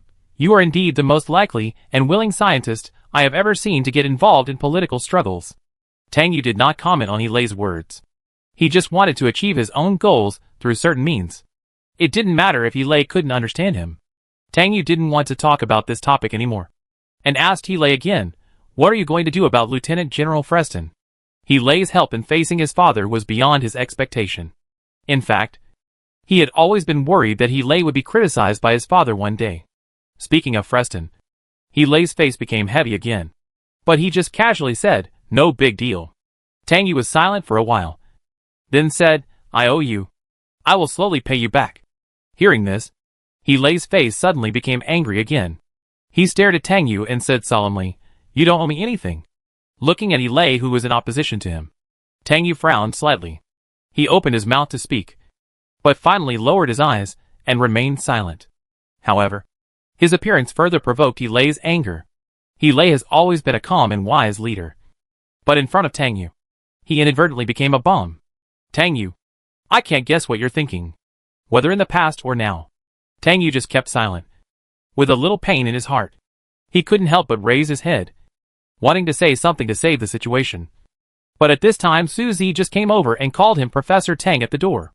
Su Zi heard part of the conversation between Tang Yu and He Lei, and then saw the two people facing each other. Both of them looked not very good, and for a moment she felt that the atmosphere between the two was a little strange. But at this moment, she was concerned about Shao Xu, who was suffering from pain, and she didn't care to think too much. After interrupting their conversation, she told Shao Xu's situation one by one. Tang Yu was silent for a moment and said, I'll go over and take a look. Then he ignored He Lei, turned around and went out, and followed Su Zi to the sterile operating room. He Lei stared at Tang Yu's back as he walked away, holding his breath in his heart, and his expression became even heavier. Tang Yu has always been like this, always doing whatever he wants, and never taking his feelings to heart. When he arrived at the door of the operating room, Su Zi couldn't help but ask, Professor Tang, do you have any grudges with the Major General? But you and the Major General don't seem to be the kind of people who would make enemies with others. Su Zi was a newcomer to the Marine Exploration Battalion, so he didn't know what happened between Tang Yu and He Lei. Of course, the other team members only knew sporadic information. The relationship between Tang Yu and He Lei was like a mystery, and only the parties involved knew it best. Hearing this, Tang Yu hummed softly, not minding Su Zi's prying into his privacy. In fact, he didn't want to hide the relationship between him and He Lei, whether it was pleasant or unpleasant. Of course, he also knew that some relationships were taboos, and could not be crossed in this end times. He said, I did some things that were sorry to Major General He before, and I didn't take his feelings into consideration. I will try my best to make up for it in the future. Su Zi was somewhat surprised to hear Tang Yu explain for her. After all, Professor Tang looked cold and indifferent, which subconsciously made people feel very distant. But his words and deeds were indeed easygoing and friendly. When she was still studying at the 1st Military Academy affiliated medical college, the PCIH virus prevention and surgical experiment course she studied used the textbooks that included Professor Tang's research cases on medical skin cultivation and skin replacement surgery. The classmates in the class all regarded this youngest medical bioman researcher in the city of science and technology as an idol, and she was no exception. This time, it was like a dream to be able to meet Professor Tang up close. She smiled and said to Tang Yu, I believe that the relationship between Professor Tang and the Major General will definitely be reconciled. The Major General is actually a very good person, although sometimes very strict. Tang Yu did not have much confidence in reconciliation, but he knew He Lei very well. He nodded in agreement and said, I think so too. Entering the operating room, Tang Yu saw Shao Xu struggling with pain. In order to prevent the patient from damaging the wound while unconscious, Su Zi tied his arms to the operating table while he was still unconscious, which came in handy at this moment. Tang Yu's expression did not change. He walked over to check the data on the vital sign detection machine and knew what was going on. Take a blocker. Separate the chemically activated cactus molecules. Mix them with the PCIH virus in a ratio of 1 minute and 0.05 seconds to make a temporary antigen, and mix it with the analgesic in a ratio of 1 to 3. And inject it to him. His situation should be that the virus has deactivated the nerves that the analgesic acts on. The anesthetic injected into him before the operation has an effect of at least 10 hours. And now it has expired in advance. Maybe the virus has evolved again. After hearing the method Tang Yu said, Suzy did not question it and started to operate it directly. The sterile operating room equipped in the military starship cabin not only has surgical instruments, but also some medical instruments and equipment. In case of emergency, such as the current situation, soon Suzy opened a blocker for molecular separation, extracted the virus from Shao Xu's diseased skin sample, and began to make injections. In less than 10 minutes, the injection Tang Yu mentioned was prepared. Suzy asked Tang Yu to help hold down the struggling Shao Xu, and first used the prick test to test the injection allergy on the other party's wrist. After observing that there was no abnormality after 3 minutes, he injected the mixed analgesic injection into the other party. The injection took effect quickly, and soon Shao Xu gradually regained his composure. After more than 10 minutes, he slowly opened his eyes, because the eyelids were also part of the operation. Shao Xu just squinted his eyes at this moment and vaguely saw Suzy's figure. Suzy was very surprised to see Shao Xu wake up, and turned to Tang Yu and said, "Professor Tang, your method really works." Then he helped Shao Xu to check again. Tang Yu just nodded lightly. Shao Xu had no problem with hearing, but he couldn't speak after the operation. Instead, the control neuron electronic chip popped up the holographic projection screen. Seeing this, Suzy quickly untied the ropes that bound Shao Xu's arms. With a little sight, Shao Xu slowly raised his arm and opened the text-to-speech system in the holographic projection screen, slowly typing a few words. And soon the anthropomorphic male voice sounded puzzled. "Is it Professor Tang?" Tang Yu replied, "Yes." Hearing this, Shao Xu seemed a little excited, and his fingers moved a little helplessly. After thinking for a while, he typed a few more words. "Thank you." Shao Xu was also one of Tang Yu's admirers, because Tang Yu was the special assistant of his sister's graduate tutor, and every semester his sister would be arranged to go to the school in Gaia City to listen to Tang Yu's lectures. He often heard his sister talk about Tang Yu, and his sister's words were all praises. He had a very good impression of Tang Yu under the influence of what he saw and heard, because Tang Yu often dealt with the personnel of the Marine Exploration Battalion. He also knew the other party's personality and ability, and admired him even more. Now that he was saved by the other party, he was even more grateful. Tang Yu and Shao Xu were also acquaintances. Although they were not as close as He Lei and Shirmal, they were more than nodding acquaintances. He comforted the other party and said, "You should take good care of your injuries. When you return to Qiantian City, I will further treat the sequelae of the virus infection for you." Upon hearing this, Shao Xu stopped typing, but controlled his vocal cords and hummed twice. However, Shao Xu's excitement soon subsided, replaced by pain and sadness bursting from the bottom of his heart. After being infected with the PCIH virus, his rest of his life seemed to have come to an end at a glance, and he would always stay in the glory of a lieutenant. After He Lei went to the control room to monitor the data for a while, he came to the door of the sterile operating room again, standing there quietly watching Tang Yu, who was preparing the mixed analgesic by himself. Tang Yu lowered his head slightly, and his fine hair fell down and rubbed against the corners of his eyes, making his cold face even more confused. Tang Yu was a strange person. Whether in daily life or when doing experiments seriously, he always had an indifferent expression. He would not show excessive joy when encountering happy things, nor would he be overly panicked when encountering difficult things. It seemed that everything was easy for him, but a closer look seemed to show that he had some kind of genetic defect. Even He Lei, who had had in-depth contact with him, always felt that he had never fully understood him because of this. After the injection was prepared, Tang Yu finally looked at He Lei at the door. He Lei slowly withdrew his gaze from Tang Yu, but looked at Suzy and said, "Suzy, you have worked hard all day. Go to the lounge and rest in the hibernation chamber. I will take care of Shao Xu." Hearing what He Lei said, Suzy said okay, and then he quickened the pace of packing up the medical equipment. After finishing all this, Suzy walked to the door, but turned to look at Tang Yu with concern and asked He Lei, "Major General, what about Professor Tang? This specially made military starship cabin is only equipped with 8 dormitories, and there is some malfunction in the constant temperature system of Deer's dormitories. At this moment, Deer is sleeping in Shao Xu's dormitories." He Lei looked at Tang Yu, who was squeezing disinfectant to wipe his hands, and said silently, "Let Professor Tang go to my dormitories to rest." Hearing this, Tang Yu looked at He Lei and said, "Don't bother so much. I can just find a place to rest. I don't need to fight. And I don't need to recover my physical strength quickly. He couldn't help but frown at this. Suzy also wanted to persuade Tang Yu to take a rest. But before she could open her mouth, He ordered her to go down and rest. Suzy hesitated, pursed her lips, and glanced at Tang Yu, and said again with concern, "Professor Tang, you still need to rest well." Then she left the sterile operating room. Suzy and Tang Yu were not familiar with each other. Her excessive care for Tang Yu made He somewhat irritated. But this emotion was well hidden under his calm expression. Tang Yu came over and asked He lightly, "When will you keep watch?" He said after a while, 12 o'clock in the morning. Tang Yu said directly, "Then I will accompany you." He suddenly fell silent, and looked at Tang Yu deeply again. Without saying a word, he turned around and walked towards the control room. Tang Yu could only watch He's back gradually go away. Shao Xu's condition had just stabilized, so Tang Yu naturally could not leave the sterile operating room.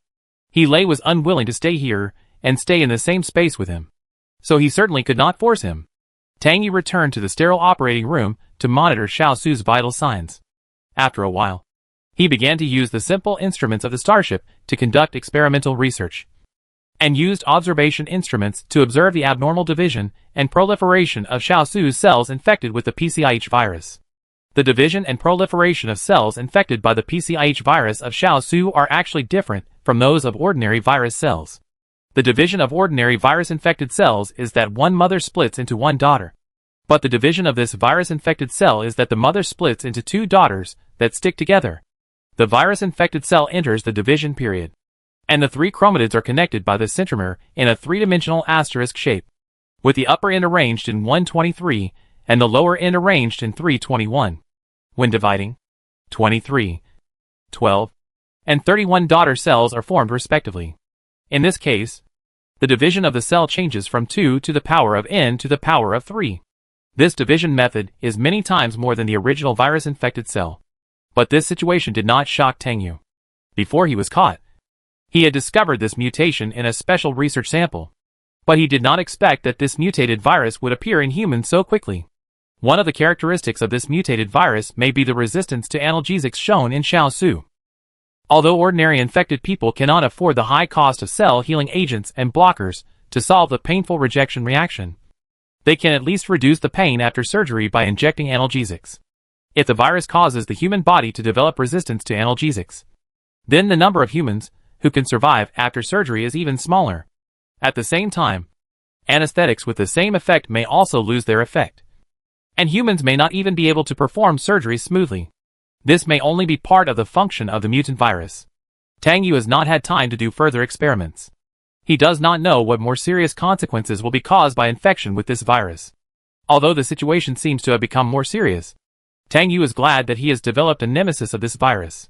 Even this reagent is not just as simple as resisting the virus.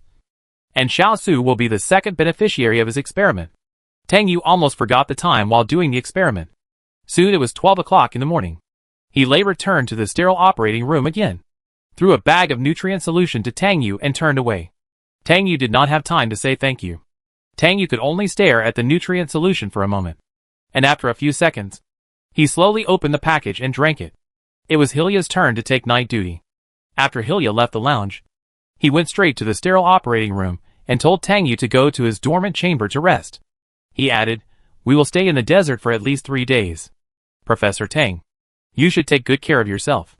Tang Yu lowered his eyes and thought for a moment before nodding and saying to Hilya, "Thank you." Hilya waved her hand to show that she didn't care.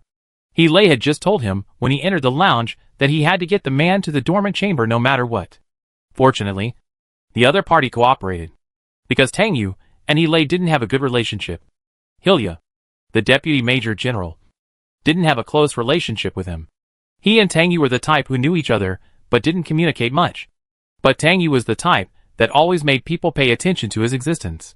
Hilya had thought about the relationship between Tang Yu and he many times, and even had very bold and taboo speculations, and was deeply shocked by this. Naturally, he needed to keep this matter airtight. Tang Yu told Hilya some matters about taking care of Shao Xu, and emphasized the analgesics to him, asking him to inject him when Shao Xu felt pain. Hilya listened carefully, and Tang Yu walked to the lounge after finishing his instructions. As a result, When he entered the lounge, he saw that the only vacant dormant chamber numbered he lay was. Tang Yu was silent, but still opened the dormant chamber and went to sleep. He lay was always like this, saying one thing and doing another, and his words and deeds were unpredictable. He always found it difficult to guess this man. Chapter 6. In less than 3 days, Shao Xu's head and face, which were covered with sutured wounds, recovered as before, and his appearance has been restored to the greatest extent. However, his head was completely bald, without any hair, not even eyebrows, which made him look like a peeled egg at the moment. Shao Xu had good bone structure, so changing his skin at this moment did not affect his appearance too much. But his entire face could not make any expression for the time being, and at first glance, he looked like a bionic robot. Shao Xu insisted on looking in the mirror to see his current appearance, but Suzy stopped him for the principle of recovery of the wounded. Shao Xu thought about it again and finally gave up. However, he used the holographic projection to tell Tang Yu and Suzy in a disappointed tone, "I'm afraid my sister won't recognize me when I go home." Suzy felt even more sad about Shao Xu's experience when she heard this. But she still comforted him, "Brother Shao Xu. In fact, your appearance has not changed much now. You can rest assured that Professor Tang will perform the surgery himself." Shao Xu cried even more, "But I have no hair." Speaking of this, Suzy didn't know how to comfort him, so she had to look at Tang Yu for help. Tang Yu said lightly, "I can't do anything about this, but you need to start training and controlling your facial muscles now. If you miss the best time for the new skin and muscles to run in, you may face a situation where it is difficult to reverse facial paralysis in the future." Hearing this, Shao Xu gasped again in shock. His facial muscles were in a low-function state, and it was difficult for him to even speak. He quickly said to Tang Yu, "Professor Tang, my back half is on you." This made Suzy laugh directly, seeing that Shao Xu could still talk to them half-jokingly. His worried mood was relieved a lot. Under Tang Yu's arrangement, Shao Xu's facial muscle control rehabilitation began soon. At this moment, he lay and his party arrived at the new destination. They were now in the 39th wild cactus growth area, a total of 42 numbered areas. He lay planned to go to the last numbered area tomorrow morning and return directly to Qiantian City. Now he led the other team members to go to the ground to perform the mission.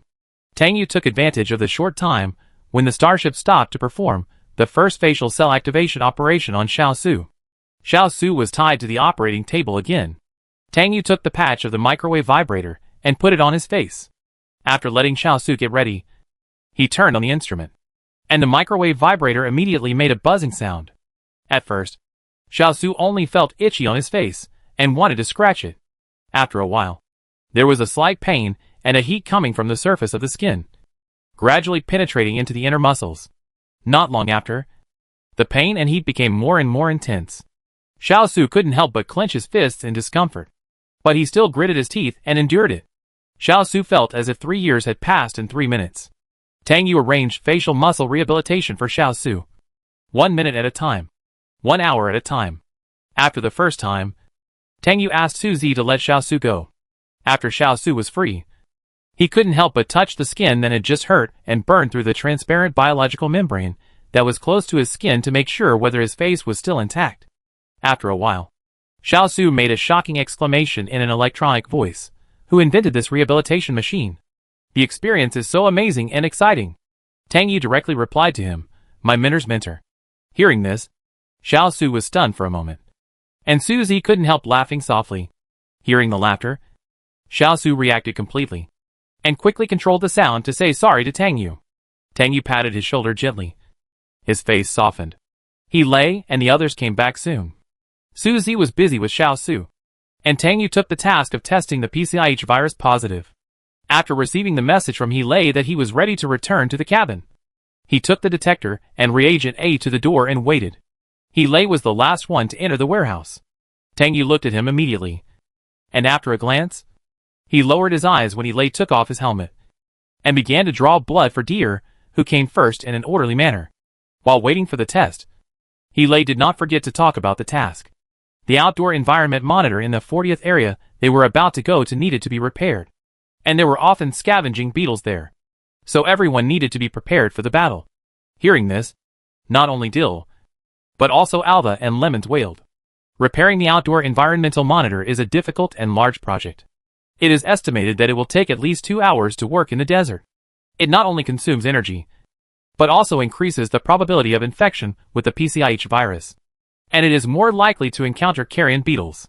They thought that this mission would not require such maintenance work. Dill couldn't help complaining. And he explained. The commission said by the Environmental Monitoring Center this morning seems to have a sudden accident with the monitor. And the air composition nearby has changed. We need to collect some air samples to take back. Hearing this, Tang Yu couldn't help but say, such an important matter. Won't the Environmental Monitoring Center send someone over personally? He glanced at him and thought silently. Hearing Tang Yu's words, Hilya, who had just heard about the mission, frowned and said, Brother Lei, didn't the monitoring center say much? He Lei's expression also became serious. And he just said, go and see the situation first. Tang Yu said, then take me with you. He Lei's expression became worse and worse. He ignored Tang Yu and just told the team members to do the test as soon as possible. And then rest for half an hour to go to the next destination. Seeing He Lei like this, Tang Yu had to keep silent and test people for the virus one by one. Half an hour passed quickly. And the starship cabin took off again and headed for the 40th area. However, just as they arrived near the area, an alarm sounded in the starship cabin, warning everyone that the air around them was turbid, and there were countless biological spores floating in the air. Hearing such an alarm, everyone's faces suddenly became serious. When He Lei and his men went to the ground, they not only wore soft armor and helmets, but also added a small air filter purifier. Tang Yu finally persuaded He Lei to go to the ground with him. He changed into soft armor and helmets, and dressed like He Lei and his men, but without weapons. As soon as he got to the ground, even though Tang Yu was knowledgeable, he was stunned by the scene in front of him. I saw dense golden-red spores flying all over the sky in an area of about 1 kilometer. The source of these spores is a tall plant that looks like an insect and a plant, standing 100 meters outside the wild cactus numbering area. The snow-white trunk is deeply rooted in the desert through roots similar to appendages.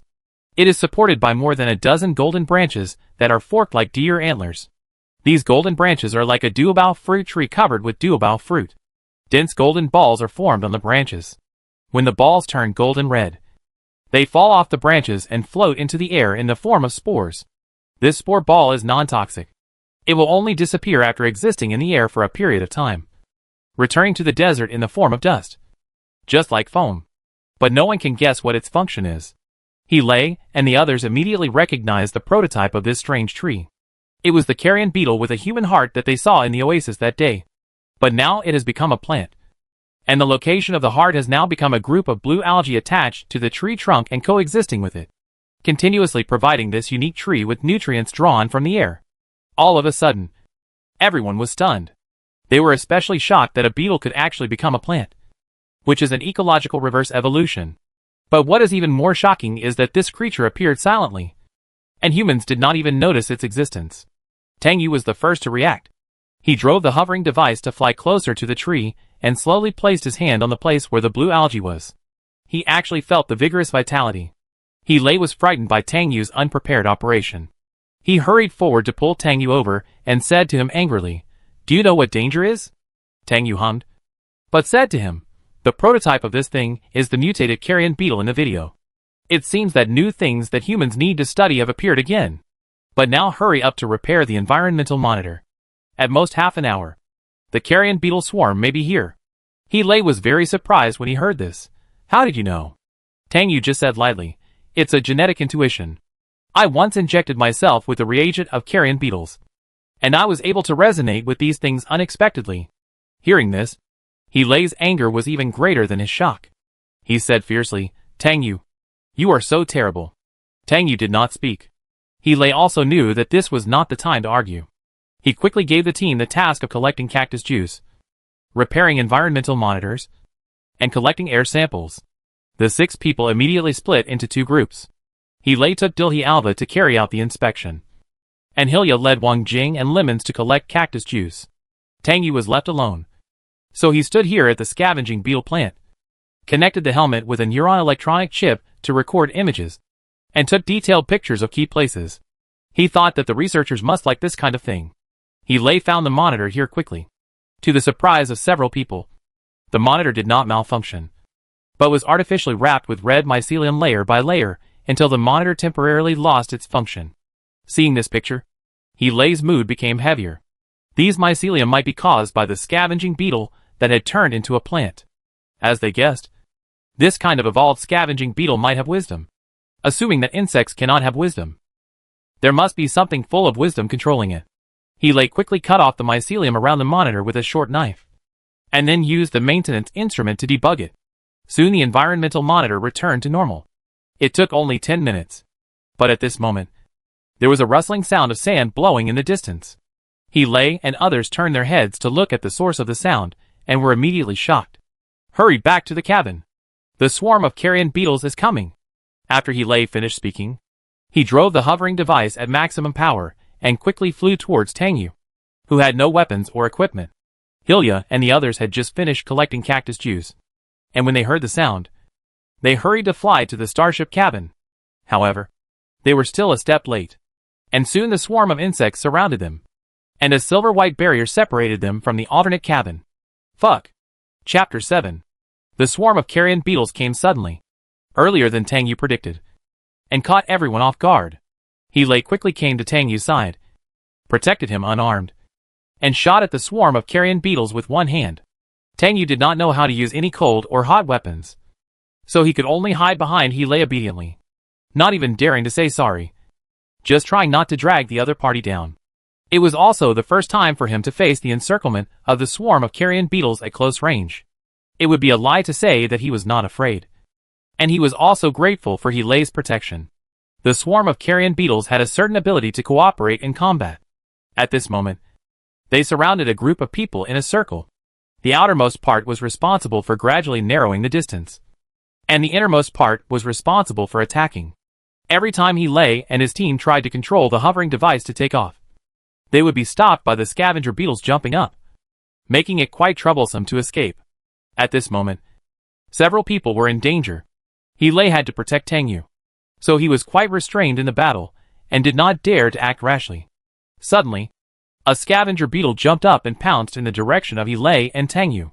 Fortunately, He Lei was agile and hugged Tang Yu's waist, and swept away a long distance, barely avoiding the attack. While shooting He Lei, he did not forget to contact Su Zi and Shao Xu in the starship cabin. At this moment, Shao Xu was finishing the third rehabilitation, and his face could already make some subtle expressions. When he heard He Lei's call from the control room, he immediately tore off the patch of the microwave vibrator on his face that he had not yet removed, quickly turned over and got off the operating table, and ran to the control room. Su Zi followed closely behind with the same urgency. As soon as he entered the control room, dense white scavenger beetles reflecting silver light appeared on the 360 degrees outdoor projection screen. Shao Xu couldn't help but widen his eyes, and hurried over to adjust the amplitude and frequency of the sound wave jammer to the maximum, and at the same time activated the flight mode of the starship cabin, allowing the starship cabin to gradually rise into the air and away from the attack of the scavenger beetles on the metal surface of the cabin. Soon the starship cabin slowly left the ground, and Shao Xu quickly adjusted the parameters and activated the starship cabin's defense system against the attack of the scavenger beetles. Some of the scavenger beetles on the ground left here quickly due to the interference of the sound waves, but some of them were still shrinking the battle circle without interference.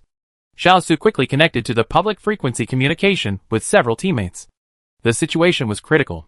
He tried to mobilize the muscles on his face, and barely squeezed out a few syllables that were not clear, but He Lei and others could understand at once. The strong acid corrosive bomb is about to be launched. Hearing Shao Xu's voice, He Lei and others immediately felt that victory was in sight. They looked at each other, and then He Lei gave an order. Everyone squeeze to the center. Gather the bugs to the same place, and then fly up quickly when you hear the end of the launch command, and open the acid mist defense shield. Hearing the order, several people said yes heavily.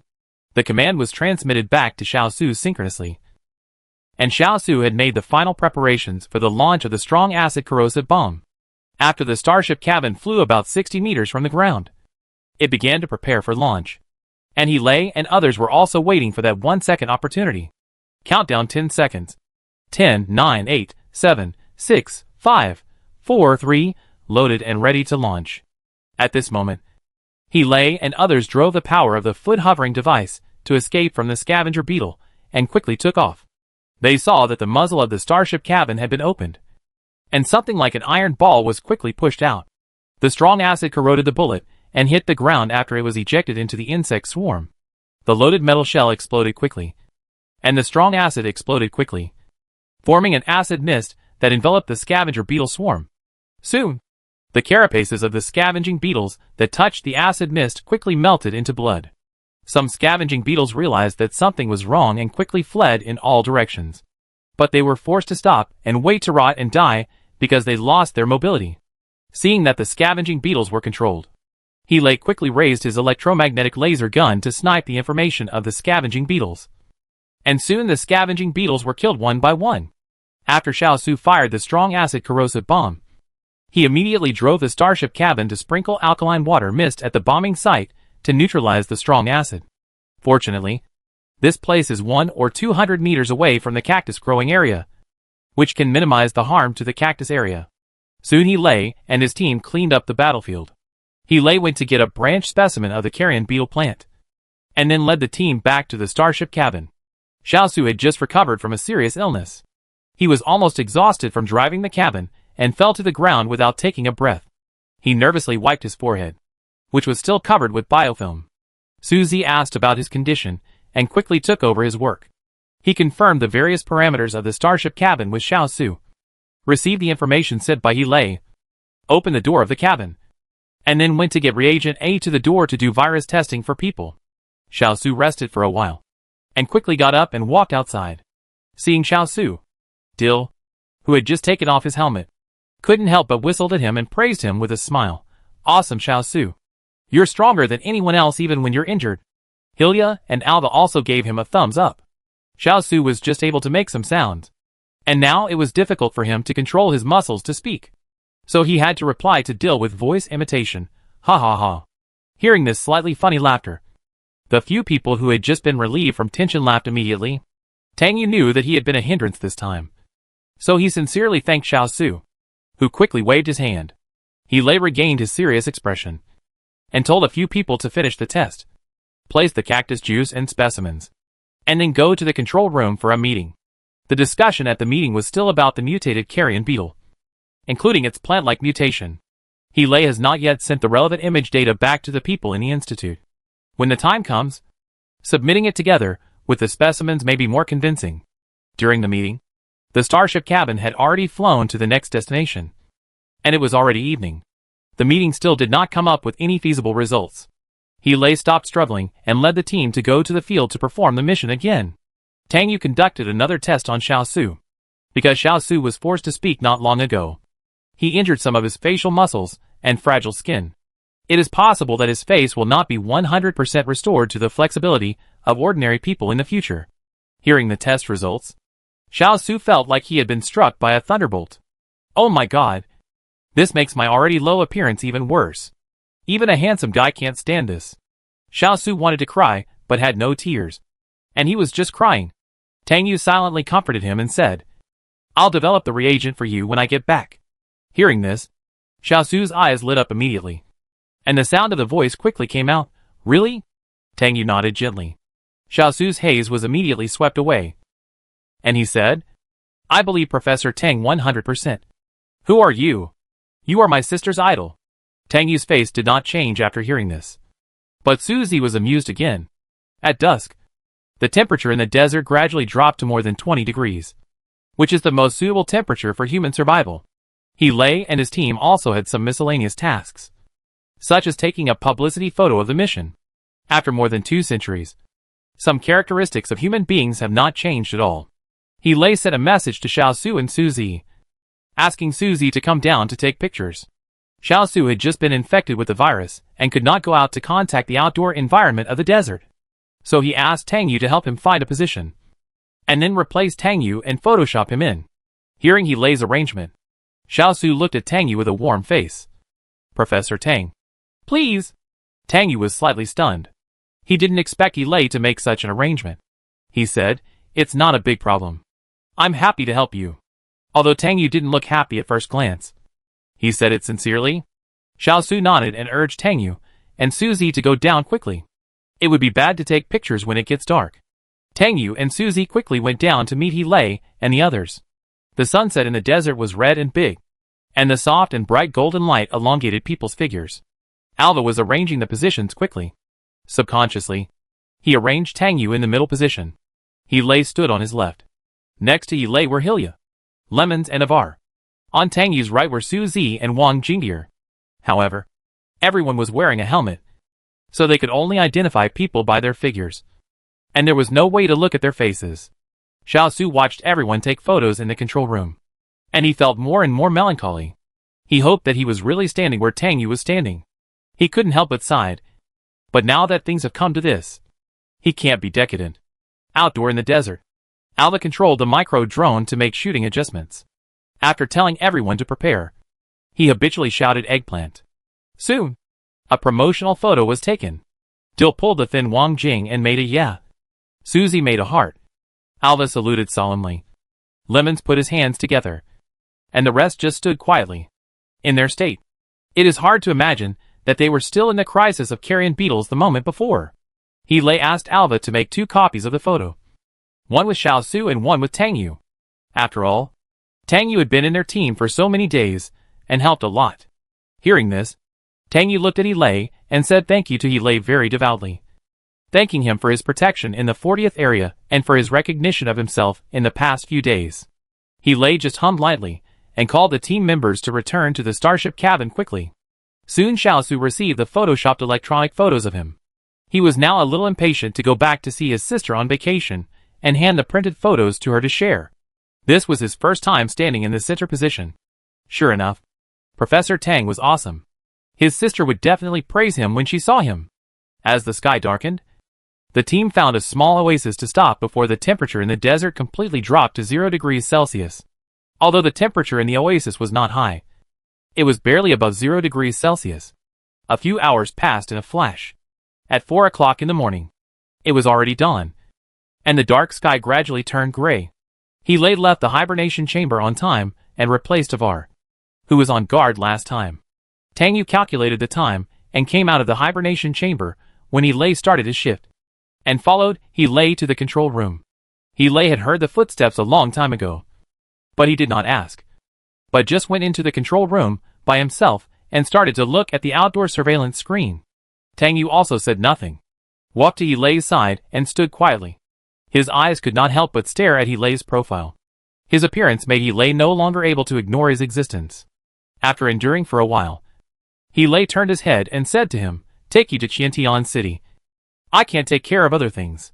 Tang Yu just hummed lightly, but He Lei's attitude towards him made his face darker again. He lowered his voice and asked, "Tang Yu, what do you want to achieve in the end?" Tang Yu was silent for a moment, then said, "I will tell you after returning to Qiantian City. And thank you for your protection yesterday." He Lei suppressed his emotions, seemed angry and helpless, and finally did not speak. However, at this moment, a stumbling sound of footsteps approached, and Tang Yu and He Lei both looked towards the door. Shao Xu staggered to the door of the control room, and was about to call out Brother Lei with voice imitation. But when he saw Tang Yu was there, he turned the conversation to him. "Professor Tang, I suddenly feel pain all over my body. Can you help me inject a mixed analgesic?" Hearing this, Tang Yu immediately became alert and looked at Shao Xu intently. He ignored He Lei and walked towards the door, saying to Shao Xu, "Come with me to the sterile operating room." Shao Xu nodded, moved his body that was tense due to pain, turned around and followed Tang Yu, whose pace suddenly became a little faster. He Lei didn't know what was going on, so he hurriedly followed. He was about to step forward to help Shao Xu, who was in pain and had difficulty walking. But at this moment, Tang Yu suddenly turned around and shouted in a deep voice, "Don't touch him." He Lei subconsciously retracted his hand, but Shao Xu stopped and fell into deep thought. An absurd idea came into his mind. He Lei also reacted quickly and wanted to ask Tang Yu, but the other party had quickly entered the sterile operating room, and then came out with a tester with a reagent in a few seconds, holding a light green blocking agent in his hand. He Lei suddenly fell silent. When Shao Xu saw what Tang Yu was holding, he felt hopeless for a moment, and suddenly fell against the metal wall, barely supporting his body. Tang Yu didn't say a word, but held the detector close to Shao Xu. pinched his wrist with his medical gloved hand, and pierced the needle to draw a little blood. Shao Xu immediately held his breath and concentrated. With a huge resistance in his heart, he also stared at the container of reagent A with a serious face. Blood dripped into reagent A and merged with the transparent liquid. But it did not turn into light yellow, but gradually turned into a turbid light red plasma, like tofu dregs. Shao Xu's eyes widened for a moment. Hei's face became even heavier. Tang Yu did not have any surprises. Quickly opened the package of the blocking agent, pierced the needle tip into Shao Xu's wrist vein, and slowly pushed the injection in. I will examine you immediately and arrange surgery. Hei was refreshed by this sudden information. After a few seconds, he asked Tang Yu in a deep voice. He even injected blockers for 3 consecutive days. Is the blocker ineffective? Tang Yu pulled out the needle, helped the stunned Shao Xu to the sterile operating room, and replied to Hei, he is infected with the latest mutated PCIH virus. This virus will make the host resistant to anesthetic analgesics, and may also greatly increase the probability of repeated infection of the host. At least up to now, I have seen these 2 very serious sequelae of infection in Shao Xu. After receiving Tang Yu's explanation without hesitation, Hei frowned even more. The mutation of the PCIH virus means that humans will fall into a huge crisis again. The protector blocker that humans have become dependent on will become ineffective. In this case, what can humans do next? Suddenly Hei remembered that Tang Yu had said before that he had developed a reagent to fight the PCIH virus. But his heavy heart became even heavier. He asked Tang Yu, is what you said before true about the PCIH virus? Tang Yu quickly realized what Hei said, but replied firmly, Hei, you can believe me. Hei didn't say yes or no. Finally, he just said, you help Shao Xu with the operation. I will wake up the other team members. Go to the 42 numbered area to complete the mission, and then return to Qiantian City immediately. Chapter 8. Tang Yu nodded, and without saying anything to Hei, he took Shao Xu into the sterile operating room. Tang Yu first gave Shao Xu a mixed analgesic, and then quickly tested Shao Xu for the virus-active area. It took only 1 minute to confirm the infected and ulcerated area, which was on Shao Xu's back. The wound was only about half the size of a palm, and it was on the back, so it was not difficult to deal with. The blocker that had just been injected had a relatively strong inhibitory effect on the virus. On the instrument display, the speed of the ulcerated skin expansion was significantly slowed down. Tang Yu quickly prepared for the operation, took out the skin incubator with Shao Xu's number, prepared the surgical instruments, and then went out to the disinfection room next door. After the human body was disinfected, he quickly changed into a disposable surgical suit. Back in the sterile operating room, Tang Yu asked Shao Xu to stand up and directly took a pair of medical scissors to cut open the ordinary protective suit on his back. The wound was exposed immediately. It was a flesh-white rotten wound. It had only been broken for a few minutes, and there was no smell of decay. Tang Yu asked Shao Xu to lie on the operating table, and then prepared an anesthetic and began to inject him in his back. As soon as the anesthetic took effect, Tang Yu began to use the knife. In the lounge, everyone was awakened by the emergency alarm that Hei pressed. When they heard that Shao Xu was infected with the PCIH virus again, the shock on their faces was greater than any other time. Shao Xu had not left the starship cabin for the past few days, and the starship cabin was isolated from ultraviolet rays and high temperatures, making it the worst place for the virus to survive and reproduce. However, under such circumstances, Shao Xu was infected with the virus again. It is conceivable that the virus had mutated to such a degree that even the effect of the blocker had been broken, which left no room for human beings to choose. But before they could digest this matter, Hei quickly issued an order, asking everyone to get organized immediately and go to the 42nd area immediately, and at the same time conduct a full range of disinfection in the starship cabin. The starship cabin immediately set off for the last destination. In less than 10 minutes, Tang Yu finished the skin replacement surgery. But just after he sutured the wound, he realized a problem. There was no cell healing catalyst on the shelter. When Hei's team went on a mission, they were only equipped with 10 blocking agents and 6 cell healing catalysts for a course of treatment, which was equivalent to only 1/8 of the treatment ratio. Shao Xu had used up the catalyst in the previous 3 days, which meant that he had to endure the rejection reaction until the shelter returned to Qiantian City. Shao Xu was still awake, and the pain caused by the rejection reaction had begun, and he also realized this problem. Before Tang Yu could speak, he spoke in a mimeograph. I can endure this pain. Tie me up later. I heard that the pain of rejection is much more severe than the pain of the surgical wound. Tang Yu was silent for a moment, hummed lightly, and then began to apply biofilm to Shao Xu's wound. The entire starship cabin was quickly disinfected under Su Zi's guidance. Shao Xu's rejection reaction soon broke out. He was tied to the operating table. His back muscles couldn't help but twitch due to pain. Soon, his body outside the wound was in pain, and fine beads of sweat were in pain. Tang Yu was concentrating on monitoring the other party's rejection complications. Fortunately, as a soldier, the other party had good physical fitness and recovered well. It was estimated that the pain caused by the rejection reaction would slowly disappear after a few hours. The starship cabin soon arrived at the 42nd area. After Lei came to the sterile operating room to inquire about the situation. He took the other 5 team members to go to the field to collect cactus juice. In less than 15 minutes, the group returned safely. Lei formally ordered to leave the desert and return to Qiantian City. It was less than half an hour's journey from here to Qiantian City.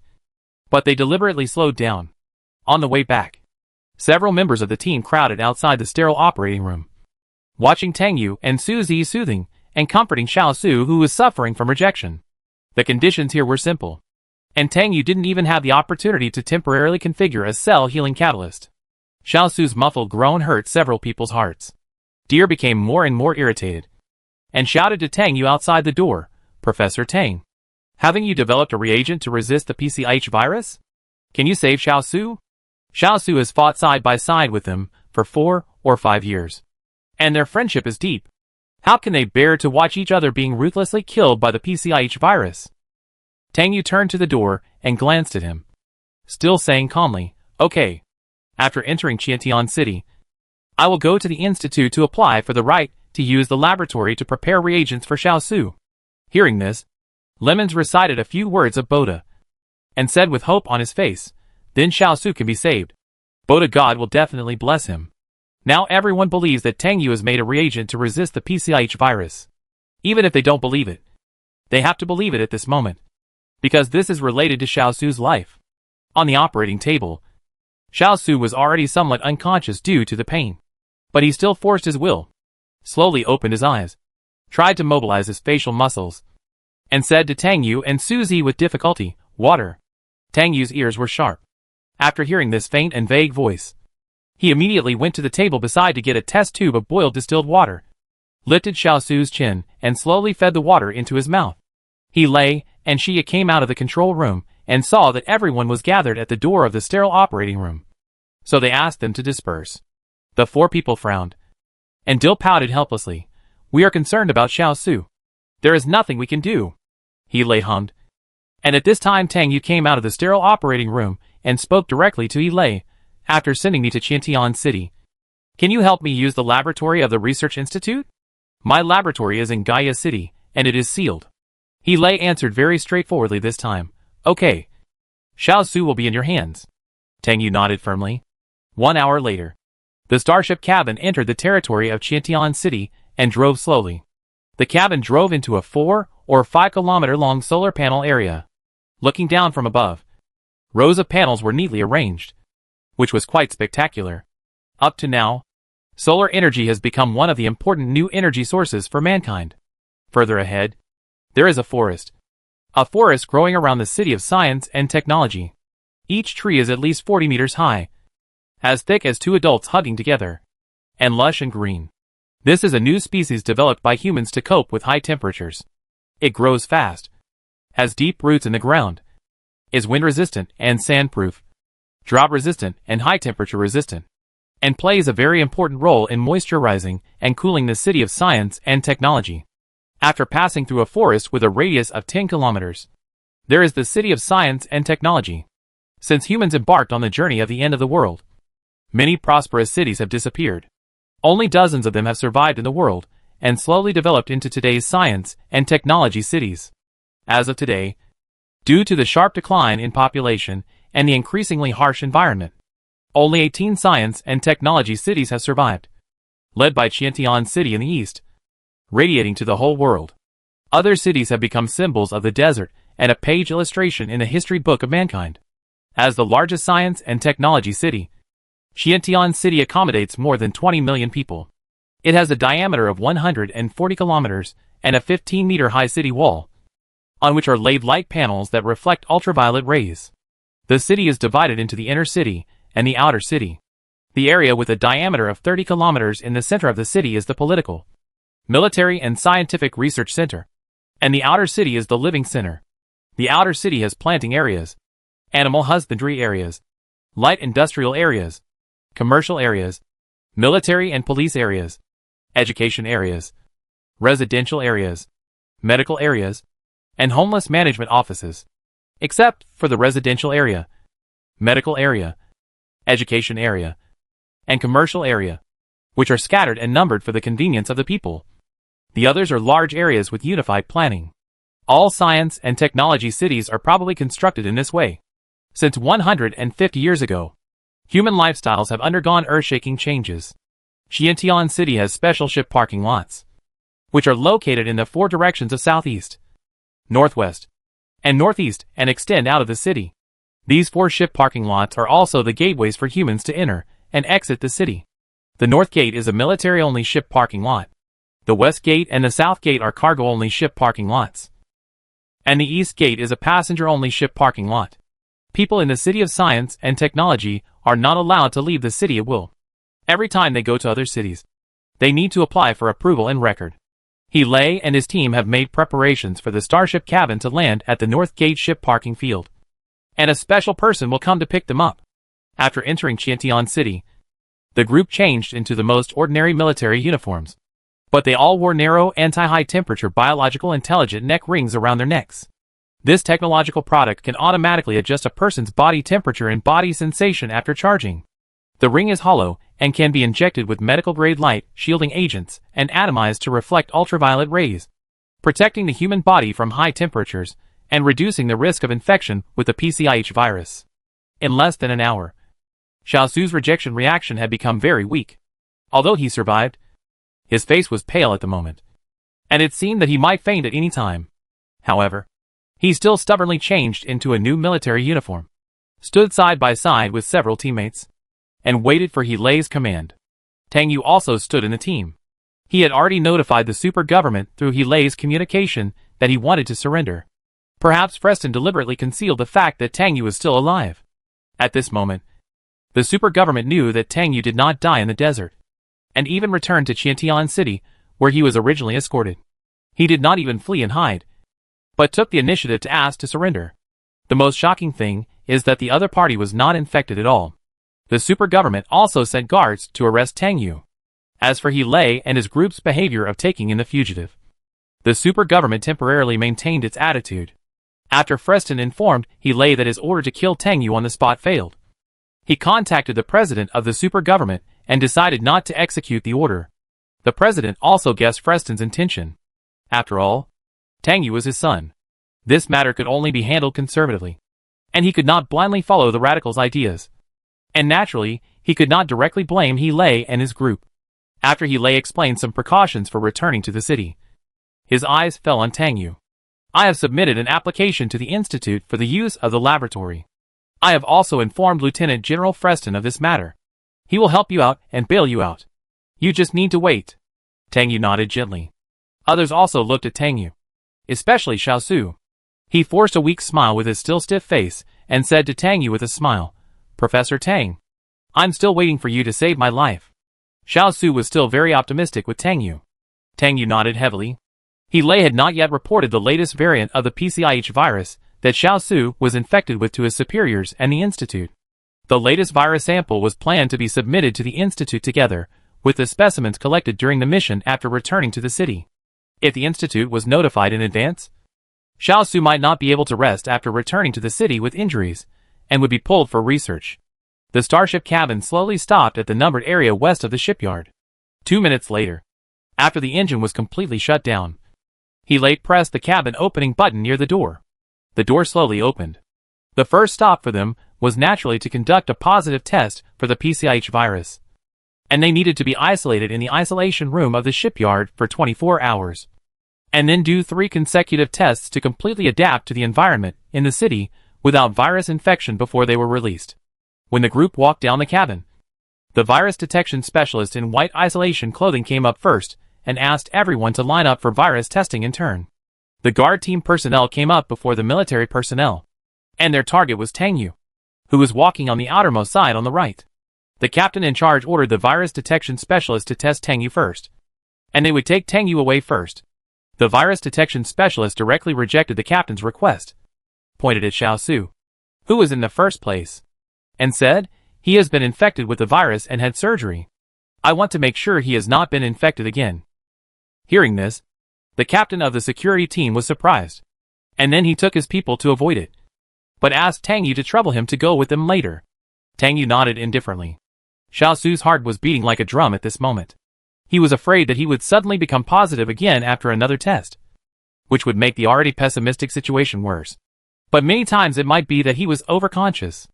At this moment, Shao Xu's body was so tense that he could no longer feel the slight pain left by the rejection reaction. The virus testing specialist asked Shao Xu to roll up his sleeves. Shao Xu was a little slow, pushed up the cuffs of his military uniform on his wrist, and gently stretched out his hand. Others were also worried about Shao Xu. The virus testing specialist pointed the needle tip of the A reagent tester at Shao Xu's wrist and stabbed it. The dark red blood was drawn and slowly dripped into the reagent. The reagent slowly turned light yellow. Seeing this result, everyone breathed a sigh of relief. Shao Xu felt like he was on a roller coaster and almost broke out in a cold sweat. The virus testing specialist congratulated him and waved him to stand aside. Shao Xu couldn't help but smile. He walked to the side. Wait! However, just after taking 2 steps, Shao Xu was stopped by the virus detection specialist. Shao Xu was startled and turned around to look, but he saw the virus detection specialist holding his tube of a reagent in a daze. The liquid that had turned light yellow gradually became turbid, and slowly, it turned into light vermilion. Deer was shocked. Fuck! How could it be like this? Chapter 9. Shock and despair suddenly robbed Shao Xu of all his senses, causing him to fall from the clouds to the ground. Tears even flowed out of his wide eyes uncontrollably, and slid down his pale cheeks.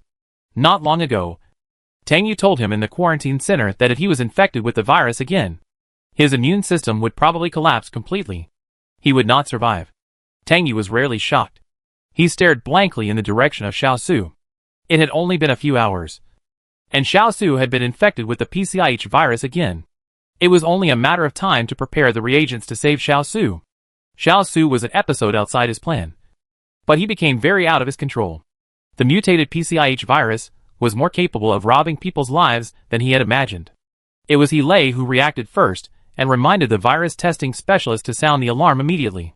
The virus testing personnel came to their senses, pressed the watch-like button on their wrist, and quickly pulled out a blocking agent from the portable device on their waist, and lifted Shao Xu's wrist and stabbed it in with a neat movement. The light green injection was quickly pushed to the bottom, and after the alarm sounded, the epidemic prevention team on standby at the shipyard immediately rushed to the scene.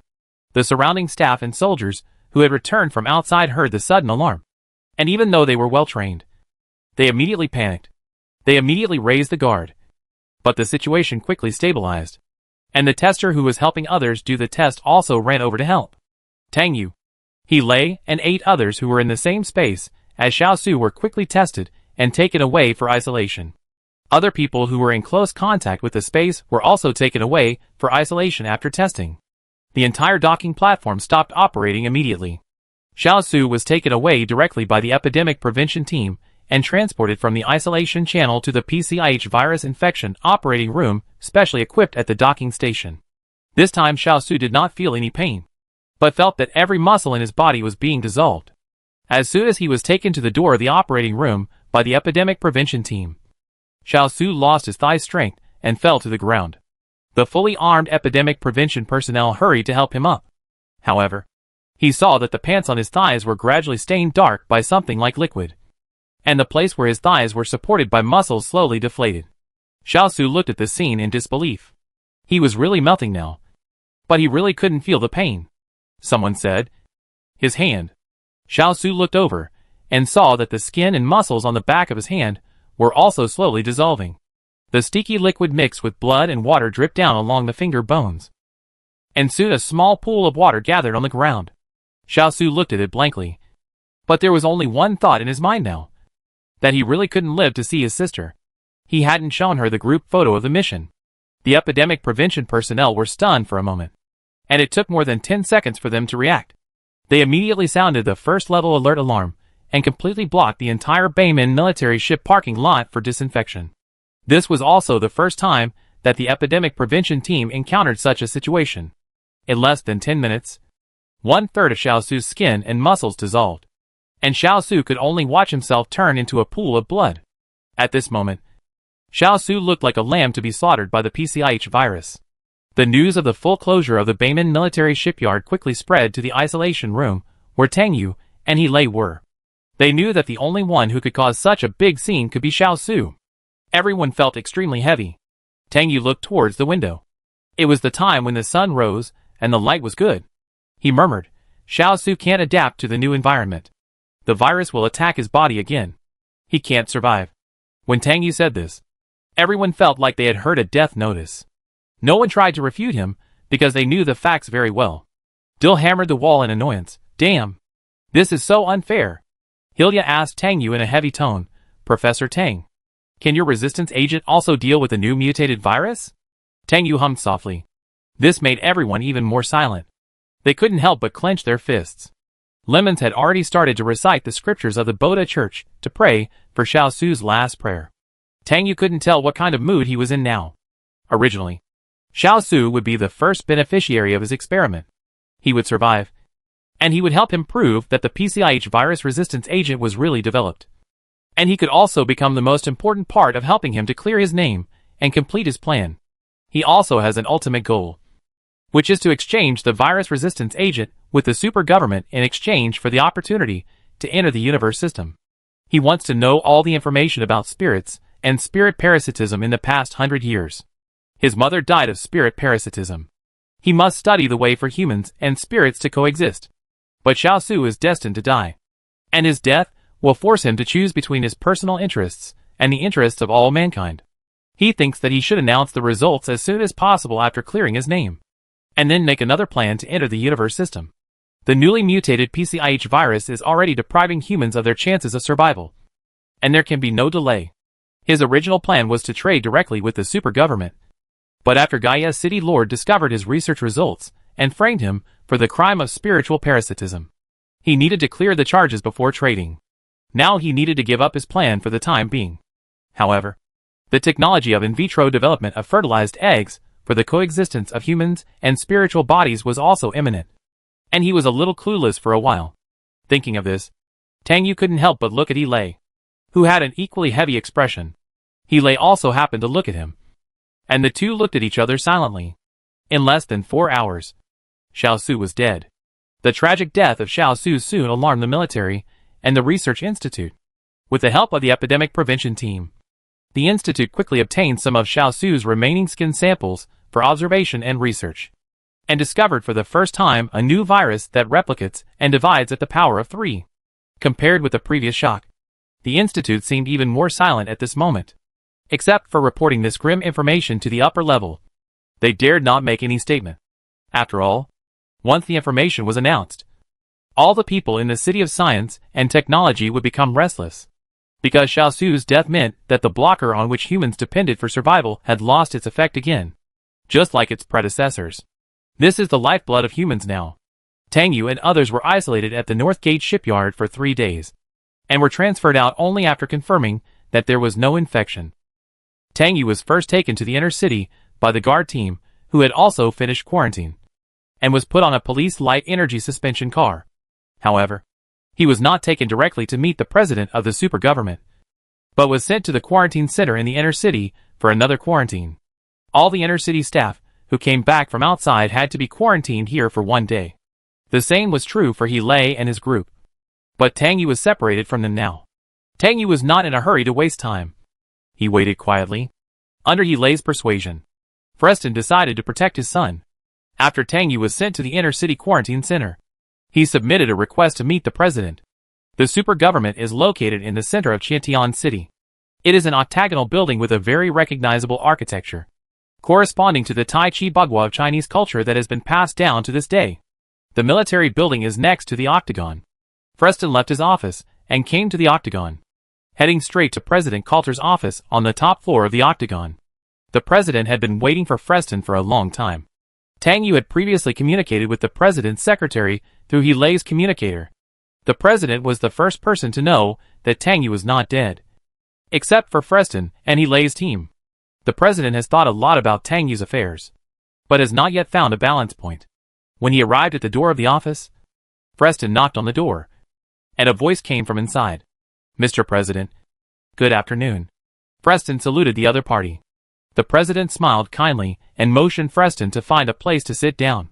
Freston walked to the reception sofa, and the president also stood up from the desk and came to him, slowly sitting down. The president was a slightly fat old man with gray hair, and he was also a mixed race. He spoke to Freston first. "I know the purpose of your coming, but your son is charged with the crime of spiritual parasitism, and he also escaped. It is really difficult to solve this matter. The crime of spiritual parasites is the most difficult to turn over." Freston interrupted him and said without any emotion, "President, I think you should have misunderstood my intention. I don't want to clear Tang Yu of the crime of spiritual parasites, but he can come out of the desert alive, which is worth studying." Hearing this, the president groaned for a few seconds before saying, "You are indeed right." Freston continued, "You must have known about Shao Xu's situation. The new variant of the PCIH virus has appeared, and the blocking agent is facing the problem of failure. Tang Yu will become the best research material. Perhaps Tang Yu himself has conducted some research on this. He is the top medical biohuman researcher in the City of Science and Technology." The president smiled slightly, stood up, patted Freston on the shoulder, and said, "It's rare for you, as a radical, to defend your son like this." The radicals the president refers to are a faction that takes radical measures to deal with spiritual parasites. Their purpose is to kill all humans parasitized by spiritual bodies. Freston was silent for a moment, then said, "Of course I have my own ideas." The president nodded, and then said, "Would you like a cup of coffee? I remember that when I was still in the military camp, you were the only member of the collection team I led. It has been almost 30 years, and the wild cactus numbering area has only been expanded from Area 38 to Area 42. You can imagine how serious the situation of mankind is." Without waiting for Freston to answer, the president walked to the coffee machine and started to make coffee beans. Freston was silent for a while, and after a while he said again, "I want to bail Tang Yu out, and apply for the laboratory of the institute for him to use, and let Helay monitor him." The president shook his head, turned around and looked at Freston. His tone became serious. "It's difficult. Tang Yu's fame at a young age is already a miracle. Now that he is related to the spirit parasite, people will only think that he has achieved so many results because he is parasitized by the spirit, and doubt what purpose he has in doing these things. And this time, he was able to come back alive from the desert. Isn't it more likely that people think he is a spirit parasite? Have you thought about these questions? Spirit parasitism is as terrible as the PCIH virus, and it also makes humans feel afraid." This made Freston silent, but the president said, "I think I should still try to give Tang Yu a chance. After all, he has made great contributions to mankind." Freston was silent for a long time before he said, "If I say that Tang Yu has developed a reagent to resist the PCIH virus, should he be eligible for bail?" Hearing this, the president almost dropped the coffee cup in his hand. "What did you say?" Freston said. "You heard it right. I think this reason is enough to bail Tang Yu out." The president was completely silent. At this moment, the office door was suddenly knocked. The president and Freston turned their heads to look. Before the president could say anything, the person knocking on the door had unlocked the door and pushed the door in. The person who came was Vice President Edgar.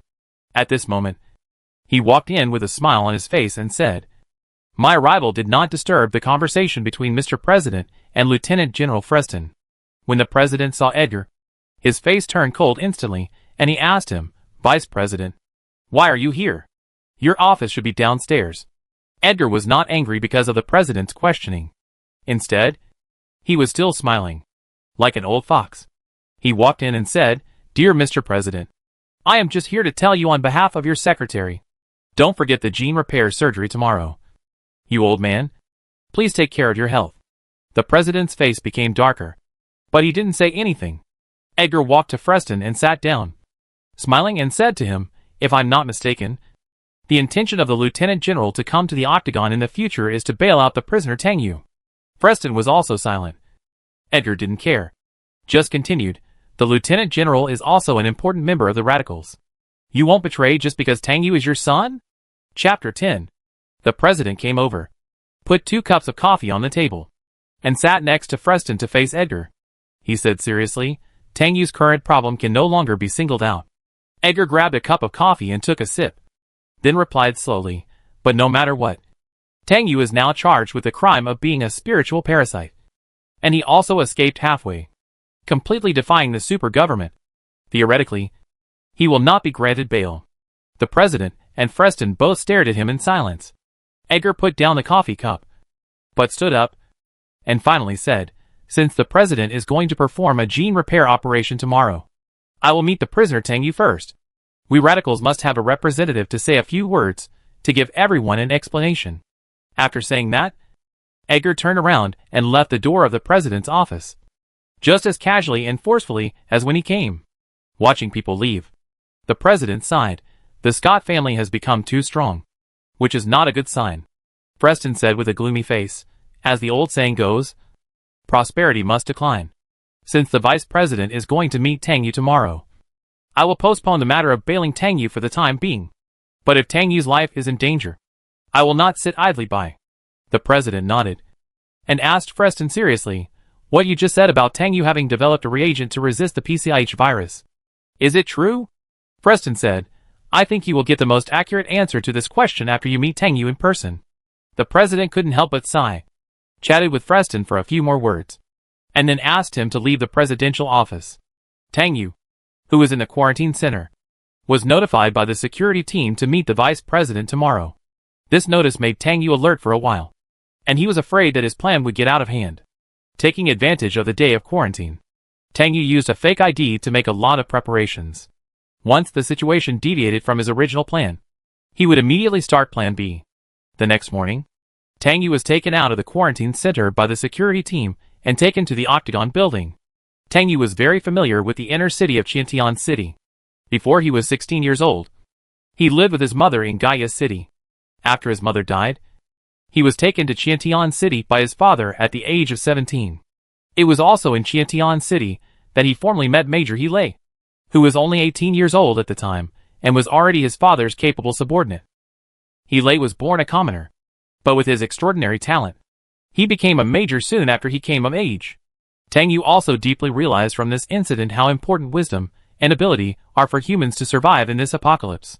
How many ordinary people are locked up in homeless supervision without a job, and can only enjoy the welfare subsidies issued by the government every month in a cage-like place, worrying about being infected with viruses and being parasitized by spirits every day, and dying in a muddle while longing for a job that reflects their own value.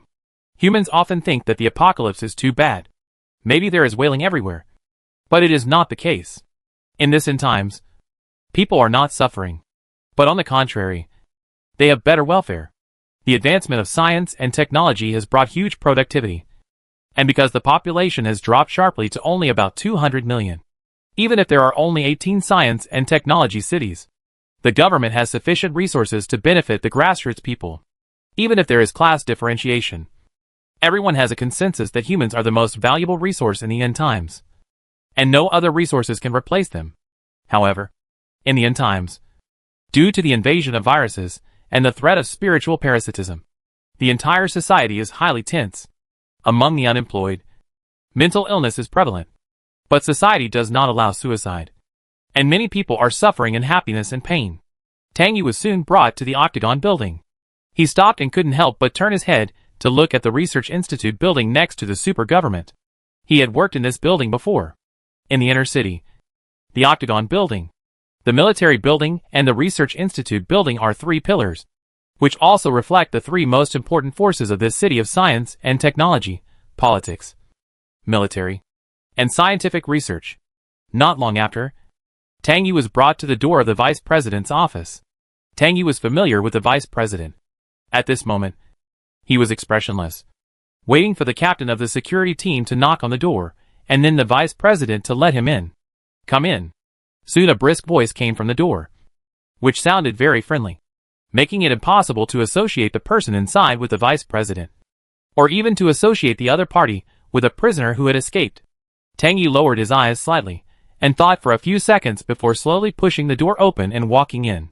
Edgar was leaning on his desk with both hands at this moment, watching Tang Yu, who was walking in from the outside with a smile on his face. Tang Yu glanced at him, and just called out lightly, "Mr. Vice President."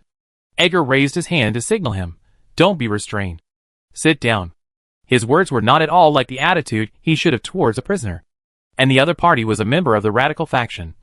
So it was a bit too gentle to treat Tang Yu, who was accused of being a spiritual parasite. Tang Yu was more cautious, and found a corner of the sofa to sit down. He glanced at Edgar in front of the desk and remained silent. Edgar stood up and walked in front of Tang Yu, but he began to look at him with a sizing look. Seeing such a look, Tang Yu immediately understood the vice president's intention to meet him. Among these people in the upper echelons, news sometimes circulates. Before Edgar could speak first, he took the initiative to make all the topics clear. "The vice president wants to ask me about the PCIH virus resistance agent. Right?" Edgar was somewhat surprised that Tang Yu spoke first, but he still smiled and looked at Tang Yu without speaking. Tang Yu was not in a hurry, just waiting quietly. Finally, Edgar spoke again. He smiled and said, "You have become the best experimental subject at this moment. You fled into the desert just to test the drug on yourself? I have to say that you are the most daring researcher I have ever seen." Tang Yu just glanced at Edgar calmly. "Mr. Vice President, you are too kind." Edgar continued, "However, you still have one last chance. I can clear you of the charge of being a spiritual parasite." Tang Yu naturally understood what Edgar said, but he remained calm and said, "Since I didn't give this achievement to Lord Gaia, I naturally won't give it to anyone rashly. Isn't the vice president angry that Lord Gaia is eating alone?" Edgar smiled and narrowed his eyes. "Are you trying to sow discord between me and Lord Gaia? Since he sent you to Qiantian City on the charge of being a spiritual parasite, I reluctantly forgive him. Although there were some episodes, it's not a big problem." Tang Yu fell silent, but his eyes stayed on Edgar. He didn't expect that Gaia City Lord framed him with a serious crime not to kill him, but there were bigger fish waiting to eat him. However, his current target was Gaia City Lord. Edgar pondered for a few seconds and continued, "You are a smart man and should know how to choose. Even if your father is Lieutenant General Freston, he can't do anything about you being charged with the crime of being a spiritual parasite." After thinking for a while, Tang Yu said, "In this case, give me a few days to think about it. I have to meet Mr. President again. I will know what to choose at that time." Edgar smiled deeper and darker. "And even with oppression, do you think you can see the president before? He has a lot of things in his old man, and you don't necessarily take care of you." Listening to Edgar's threat, Tang Yu knew that his current situation was more dangerous. In recent years, the Scott family has become more powerful. Family members are all over the cities of science and technology. Edgar really can hold the president. However, Tang Yu also has a way to deal with it. He retreated for a while. "You let me think for a few days first." However, Edgar did not respond directly to him, but asked Tang Yu to ask him a question. "Actually, I am curious. Why do you want to test insurance with your body? In case your experiments have defects. Can you still live? What are your purpose?" Tang Yu still said calmly, "Has the vice president never heard of bargaining chips?" Edgar looked at Tang Yu deeply and said with a smile, "As a researcher, you are much more thoughtful than Tang Yu. You inherited this from Freston. And this expression is also similar. You should not be named Tang, but Harris. If there were not so many complicated reasons, the Harris family would definitely be happy to have such a wise child in the family." Tang Yu's face was slightly gloomy. He didn't want to talk to the vice president anymore, and said bluntly, "If the vice president has nothing to say, can you let me go?" Edgar said readily, "Of course." Then he added, "But don't forget that you should have no chance to choose." Tang Yu sneered in his heart when he heard this. If he had no chance to choose, he would not appear in Qiantian City. But the vice president's ambition surfaced and made him realize one thing. If he rashly handed over the research results to the super government, it would probably only make waiting close for the vice president and his Scott family. Moreover, after the emergence of the new mutated virus, more people will keep an eye on this piece of fat meat. Tang Yu thought for a while and asked, "I am also curious about a question. The new mutated PCIH virus is more threatening to humans, and the blocking agent is also facing failure. In this case, Does the vice president still want to become one with the Gaia City Lord and monopolize the scientific research results? Edgar chuckled and said, "Don't you understand? The scientific research results will definitely benefit all mankind in the end. But it is a serious question who developed it. The Harris family doesn't care about you. But it doesn't mean that my Scott family doesn't care about you. Is that so?" Tang Yu's expression remained unchanged. Edgar smiled and gave him a meaningful look. Tang Yu stopped talking, slowly stood up from the sofa, and said, "I'll give you an answer in a few days." Edgar shook his head. "I'll only give you 1 day." Tang Yu's face darkened slightly, and he just glanced at Edgar, then turned and walked towards the door. Tang Yu was not worried about his situation, although he was controlled by others at the moment. The bioelectronic chip in his eyeballs also recorded the entire conversation. It can only be said that he had gained another bargaining chip without any motive. He should thank Edgar. Edgar looked at Tang Yu's back as he left, and the smile on his lips finally disappeared, turning into endless thoughts and speculations. After this meeting, Edgar knew very well that Tang Yu was not such an easy person to deal with. The fact that he could successfully escape from the military starship cabin, where he was escorted, proved his brain and ability. Did the other party just want to clear his name and make his research results public without any constraints? It shouldn't be the case. After Tang Yu left the vice president's office, he was escorted by the security team to a detention center not far away. On He Lei's side, after the quarantine ended, he took Hilya back to their starship cabin to get various samples obtained in the desert. The cactus juice had been taken away by military personnel a few days ago, and should have been put into the production of blocking agents at this moment. The other team members were approved for a month's vacation. After the quarantine ended, He Lei let them go. Shao Xu's death was still a secret that was blocked. It was a serious matter. The military and the government had not yet notified the other party's family of the death. Deer took the initiative to gather a Varlamans and Wang Jing to collect Shao Xu's belongings and prepare to hand them over to Shao Xu's sister Xiaoyu when the time came. The building of the Research Institute occupies a larger area than the octagonal building and the military building. It covers nearly 50% of the scientific research in the Science and Technology City, and is the core research hub of the other 17 science and technology cities. When He Lei was in quarantine yesterday, he submitted a meeting application to the director of the Research Institute, and they personally handled the task of transferring samples, including the images of the newly mutated scavenger beetles. He Lei thought about a question. Now not only the scavenger beetles have mutated, but also the PCIH virus has mutated. What will humans face next? Will the spirits seize the opportunity to take advantage of the opportunity? After years of fighting with spirits, humans have long confirmed that this is a group of unknown creatures with wisdom. If their appearance could not cause changes in the magnetic field and thus be detected by humans, they could have completely slaughtered humans silently or replaced them. The military light energy suspension vehicle was parked in the parking lot of the Institute building. There were already staff from the Institute waiting for them in a specific parking space to pick up the samples this time. In a while, He Lei and Xia had to go to the Environmental Monitoring Center next to the Institute building to hand over the air samples to the person in charge of the center. The two most important samples this time were the mutated carrion beetle sample and the phytochemical mutated carrion beetle sample. Xia carefully took the two samples out of the car, handed them to the staff, and repeatedly reminded them, the samples are extremely difficult to obtain again. After the experimental results are studied, they should be announced to the military as soon as possible. We need to carry out military strategic deployment. The staff nodded seriously and left quickly with the things. He Lei took Hilya to see the director of the institute. The director's office was on the middle floor. It was not a very eye-catching office.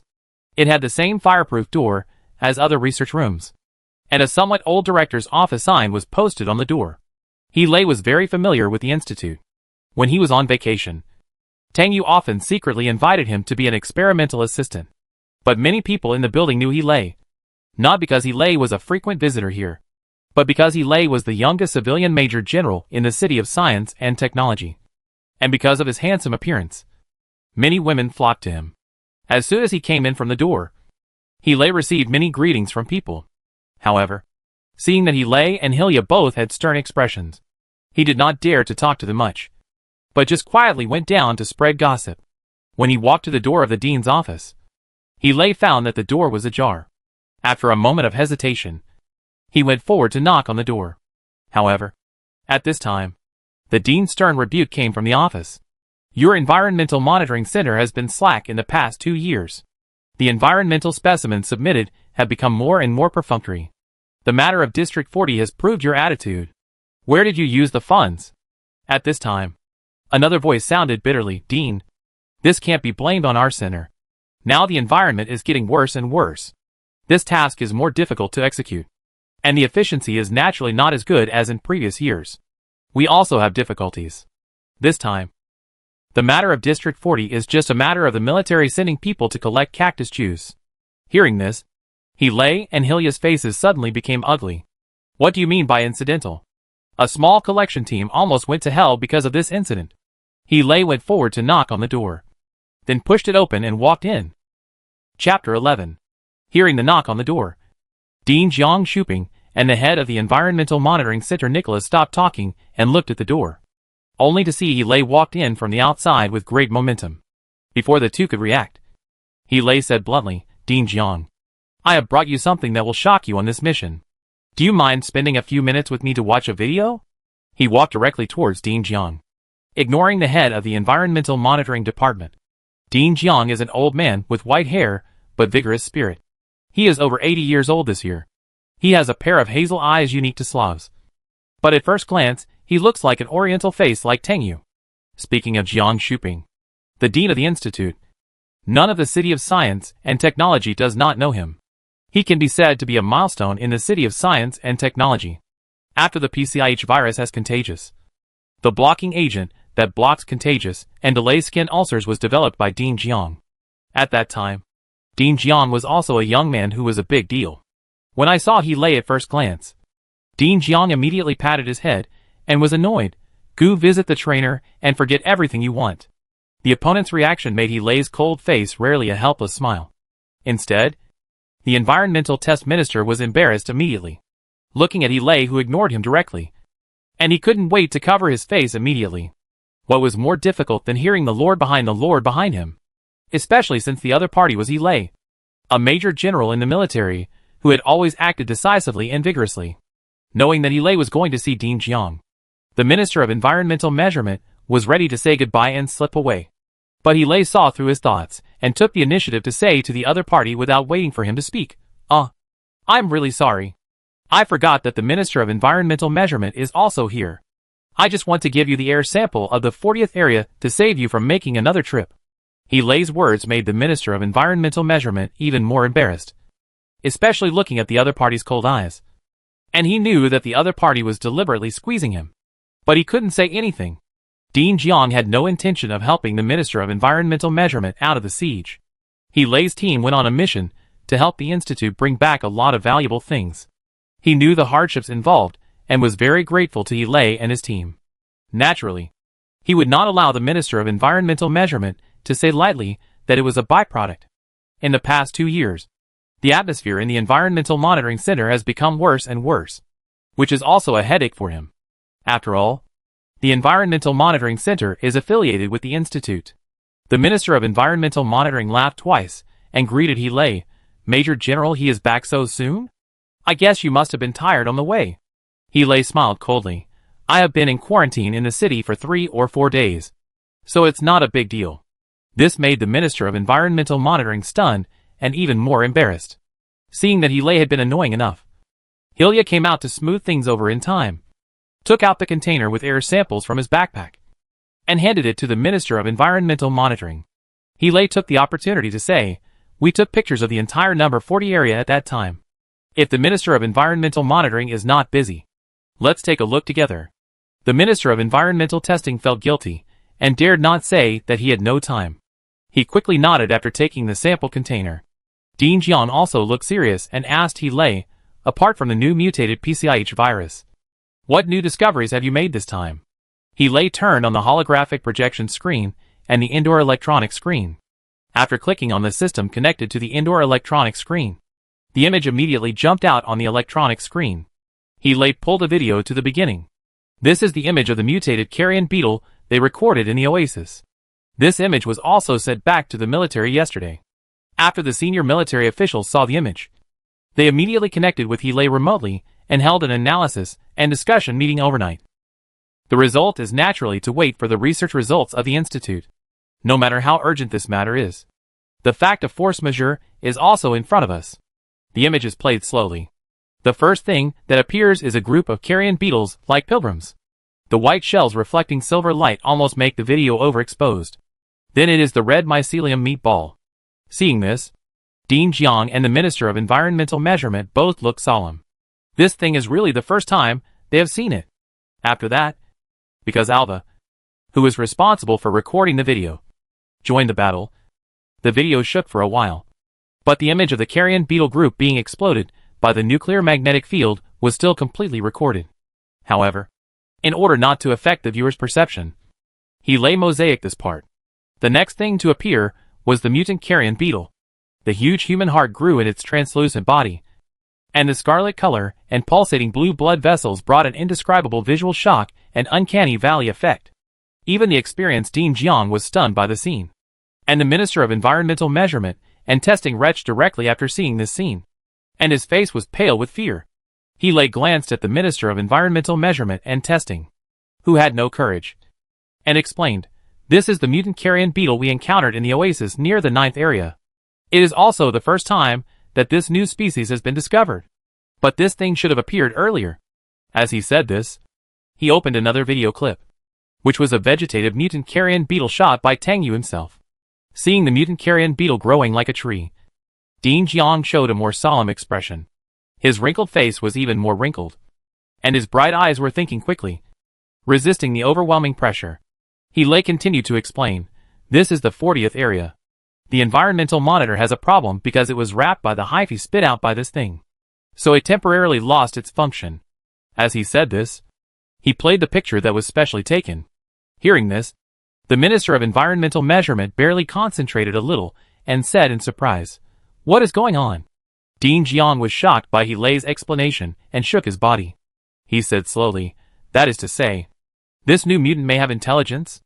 After all, it has a heart like a human." Helay pondered for a few seconds, but shook his head, "Not necessarily. But the new mutant carrion beetle must have integrated human genes and evolved towards humans.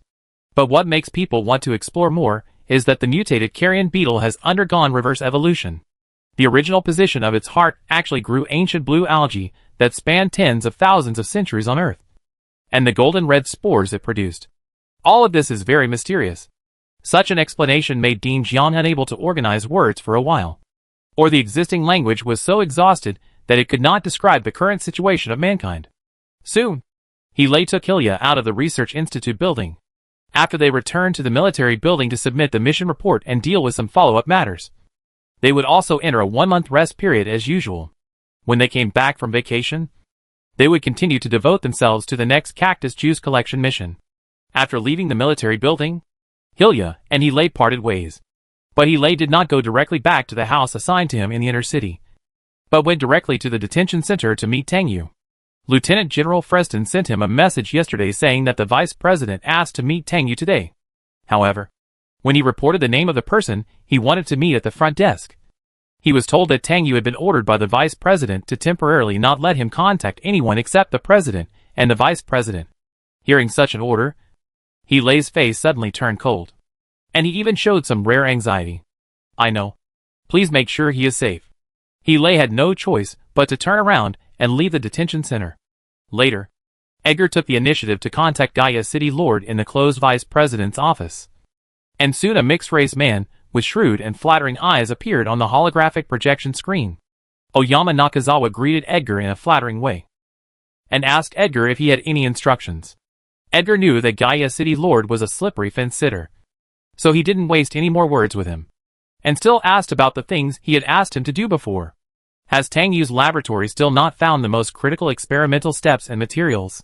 The Lord of Gaia City hurriedly said he did find the lab assistant, who was afraid of being implicated and fled to avoid trouble. But the other party did not know the most critical thing for Tang Yu to make the resistance agent. Instead, he learned from him that Tang Yu was secretly researching a topic on the in vitro development technology of fertilized eggs recently. Could the resistance agent be related to this research, such as extracting some substances from fertilized egg cells? The reason why the Lord of Gaia City found out that Tang Yu had developed the resistance agent was because when he made a surprise inspection of the Gaia City Research Institute alone, he found that Tang Yu, who had returned from an outing, was not wearing a high-temperature biological intelligent neck ring. Although he only had a brief encounter with Tang Yu, the Lord of Gaia City noticed this matter, because Tang Yu was researching ways to deal with the PCIH virus. He guessed that Tang Yu might have achieved some results on this topic. So he sent someone to inquire about Tang Yu's whereabouts with Tang Yu's lab assistant, and found out that he had been out. He even bribed Tang Yu's lab assistant to steal the waste liquid from Tang Yu's research. Sure enough, after research, the reagents developed by the other party had already had a prototype to deal with the PCIH virus.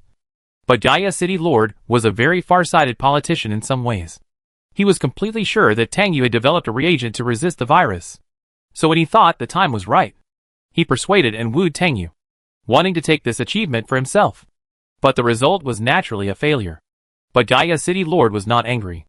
And in order to cover up his selfish behavior, he designed to recommend Tang Yu to the vice president in some form to show his sincerity, and planned to drink some broth with the Scott family in the name of not eating alone. Hearing Gaia City Lord's words, Edgar suddenly fell silent. But he looked at Gaia City Lord with a deep gaze, and Gaia City Lord was sweating profusely. After a minute or two, Edgar said, "No matter how I think about it, I don't think there is any connection between these two experiments. You know, as long as you know the experimental formula, you don't have to be controlled by others even if it's a prototype. Tang Yu is a difficult young man, and he has Lieutenant General Freston behind him. The old man of the Institute is unwilling to lose this proud disciple, and you don't want to end up with nothing, right?" This made Gaia City Lord wipe his sweat again, and said, "I will ask someone to interrogate the lab assistant, now that Tang Yu has surrendered. The matter of the resistance agent will be made public sooner or later. It is useless for Tang Yu's lab assistant to hide it." Gaia City Lord naturally knows more than what he presented to the vice president, but he thinks that the vice president may not allocate broth to him. So he kept an extra hand. Through this lab assistant, he has mastered the prototype of the reagent. But the researchers have not been able to crack the formation of a certain protein molecule in a special solution that is rare. This protein molecule is similar to a special protein molecule in the human body parasitized by spirits. But they are two completely different things. It seems that only Tang Yu knows how to make this thing. But this step is already puzzling. The real resistance agent needs to add another step that only Tang Yu knows, which makes it even more difficult to break through. But this information is enough for him to turn the tide. At least the resistance agent that has taken shape has the ability to slightly kill the PCIH virus, which is more effective than the blocking agent. If such a thing flows into the black market, it will definitely accumulate a lot of wealth in a short period of time. Edgar was even a little impatient with the nodding and bowing of the Lord of Gaia City. But he told him another thing. The evaluation of the Admiral will begin soon. Freston will undoubtedly be promoted to Admiral. You must send him to guard Gaia City anyway, so that the Harris family will gradually stay away from Chiatian City. And your son can come to be my secretary assistant after completing his postgraduate studies this year." Hearing the olive branch thrown by the vice president, Gaia City Lord naturally accepted it with a smile. This is an important opportunity for their Shao Xu family to gain a foothold in Chiatian City. Don't worry about this. Besides, Lieutenant General Freston is rumored to have a hidden genetic disease. He is of pure Chinese descent, and it is estimated that he will not be in service for long. Edgar laughed and joked, "You are well informed. Why haven't I heard about it?" This made Gaia City Lord embarrassed for a while, and he quickly explained, "I heard about it too." Edgar didn't believe him, and he told someone a few more words before hanging up the call. When Edgar was about to get off work, his younger brother Sig called him and asked for a call. Sig was the manager of the Scott family at the moment. Edgar turned on the holographic projection screen and connected with his brother. Sig did not exchange any pleasantries and directly explained the purpose of his call, saying that the Harris family had contacted him and wanted to jointly win the bid for the 10,000 square meters of solar panels project in Chaos City, and asked Edgar's opinion. Chaos City is the base camp of the Harris family. His family took the initiative to extend an olive branch, and naturally intended to continue to be friendly with the Scott family. Hearing this news, Edgar smiled, and he thought of something. If the Harris family had not arbitrarily separated the adopted son Freston and Tang Yu, causing Tang Yu to be at odds with the Harris family, I am afraid that Tang Yu would have become the most powerful weapon of the Harris family at this moment. At the age of 16, Tang Yu developed a stem cell anthropomorphic development promoting skin cell proliferation technology, which shortened the time for cultivating new skin from 7 days to half an hour. People do not need to reserve skin samples in advance, which greatly saves medical resources and space as well as people's expenses on preparing skin. In the past, skin replacement was mostly performed for postoperative scar cosmetic surgery, but now it is directly integrated into the operation, and there is no need for a second operation. At that time, Tang Yu became famous in one fell swoop. The Harris family also lobbied Tang Yu at that time, but was rejected by the young Tang Yu righteously and sternly. After Tang Yu died, Tang Yu's guardian was rarely changed to Freston, and the Harris family was happy. As a result, Tang Yu immediately became independent after adulthood and kept a distance from the Harris family. But it's not just the Harris family that's eyeing Tang Yu. Almost all the families that have a say in the city of science and technology want to take Tang Yu for themselves. But with the Harris family around, no one dares to do anything to Tang Yu. But no matter what, Tang Yu's achievements have indirectly benefited the Harris family. However, this time Tang Yu was accused of being a spiritual parasite, and the Harris family restrained themselves and only supported Tang Yu through Freston. It has to be said that they played a good trick. After thinking for a while, Edgar said to Sig, "You go and contact the manager of the Harris family and ask him to try to persuade Lieutenant General Freston not to interfere in Tang Yu's affairs. You can assure him that Tang Yu's life is safe, but the Harris family must not intervene." Sig was puzzled and asked, "Why is that? The Harris family can't ignore Tang Yu's affairs." Edgar smiled and said, "This is just a deal. If the Harris family asks the same question as you, you can tell them that half of Tang Yu's blood is from the Harris family. That's enough." Sig thought for a moment and stopped asking further. He was ready to hang up the call with Edgar. At this moment, the tightly closed vice president's office rang urgently. Edgar hung up the call without saying goodbye to his brother and pressed the door opening button on the desk. The office door opened, and the vice president's secretary hurried in and said sternly, "Mr. Vice President, the new variant of the PCIH virus has been exposed on the internet. The news that the blocking agent is ineffective has also been completely spread. The people are out of control." Chapter 12. The exposure of the new variant of the PCIH virus and the failure of the blocking agent. As all those in the know thought, was like a bomb dropped on a calm lake. Especially the failure of the blocking agent. The impact was even greater. The people in the 18 science and technology cities suddenly became agitated. The internet was already in chaos, and the official website of the super government was directly overwhelmed. If it weren't for the strict security between the inner and outer cities, the people in the outer city might have gone to the government, and the people in the inner city were given emergency orders by various units not to take any radical actions before the truth was revealed. But in the end times, people are already nervous, and a little disturbance is enough to shake a person's sanity, not to mention facing such a serious problem as the failure of the blocking agent. Every citizen who knew about the situation was like a frightened livestock, and began to become restless and anxious. Some mentally ill people in the homeless management center had already committed extreme illegal acts such as self-mutilation and self-destruction. This incident triggered a wave of negative emotions in the entire management center, and some people even wanted to escape and self-destruct to retaliate against this hopeless world. The super government and the governments of various technology cities were caught off guard by this incident. They had no time to investigate who leaked the secret. They could only order emergency control of the situation, temporarily ban all keywords on the internet, and strictly prohibit people from discussing it. However, the people who were struggling to survive under the PCIH virus had long been in a state of panic. The incident of the North Gate military shipyard being completely blocked for disinfection had already given the public a warning shot. Now that the new variant of the PCIH virus has been exposed, it has only deepened the public's recognition of the crisis. Almost effortlessly, this rumor swept all ordinary people and made them believe it. The panic among the people quickly woven into a dense network, and the pressure was majestically shrouded above the city of science and technology. At this time, night fell, and the atmosphere was as terrifying as a devil. After the keywords were blocked, the public was more certain of this fact, and the more rational people strongly demanded an explanation from the super government. Many people also posted what happened that day on the internet. Only a millimeter away, Shao Xu's affairs would be completely exposed to everyone's sight, casting a more panic wave. Many people changed keywords and discussed fiercely who the soldier infected with the new variant PCIH virus was. But the post disappeared soon. The super government was very efficient and controlled public opinion in less than 2 hours. The shocked president immediately convened all the senior officials of the super government to hold a decision-making meeting on the disclosure of the new variant PCIH virus, and ordered the presidential secretary that he needed to meet Tang Yu once 15 minutes before the meeting. Tang Yu was resting his eyes in the detention room at this moment. He received an urgent notice from the presidential office in the detention center.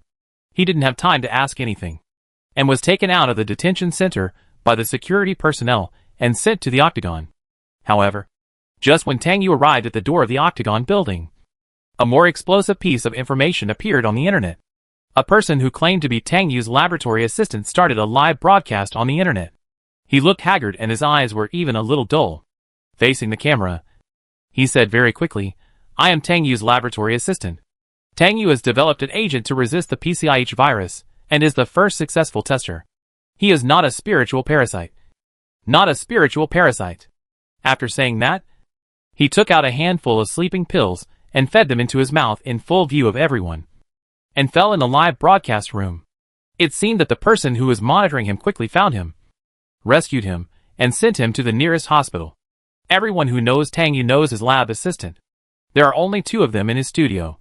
Everyone was shocked that the PCIH virus that has plagued mankind for more than 2 centuries has developed an antidote. But after the shock, they gradually became convinced because Tang Yu, as a self-experimenter, successfully came back alive from the desert. More importantly, a new variant of the PCIH virus has appeared, and the blocking agent is facing the problem of failure. The panicked people are in urgent need of a life-saving straw, whether Tang Yu has really developed an antidote for the virus or not. He is their savior at this moment. Nothing is worse than not being able to survive. They are willing to blindly believe in an absurd lie for their lives. However, after the lab assistant exposed the truth, more problems were revealed. Active-minded citizens immediately questioned the super government, asking whether Tang Yu had been politically persecuted because of his research results, and his lab assistant had obviously suffered mental abuse.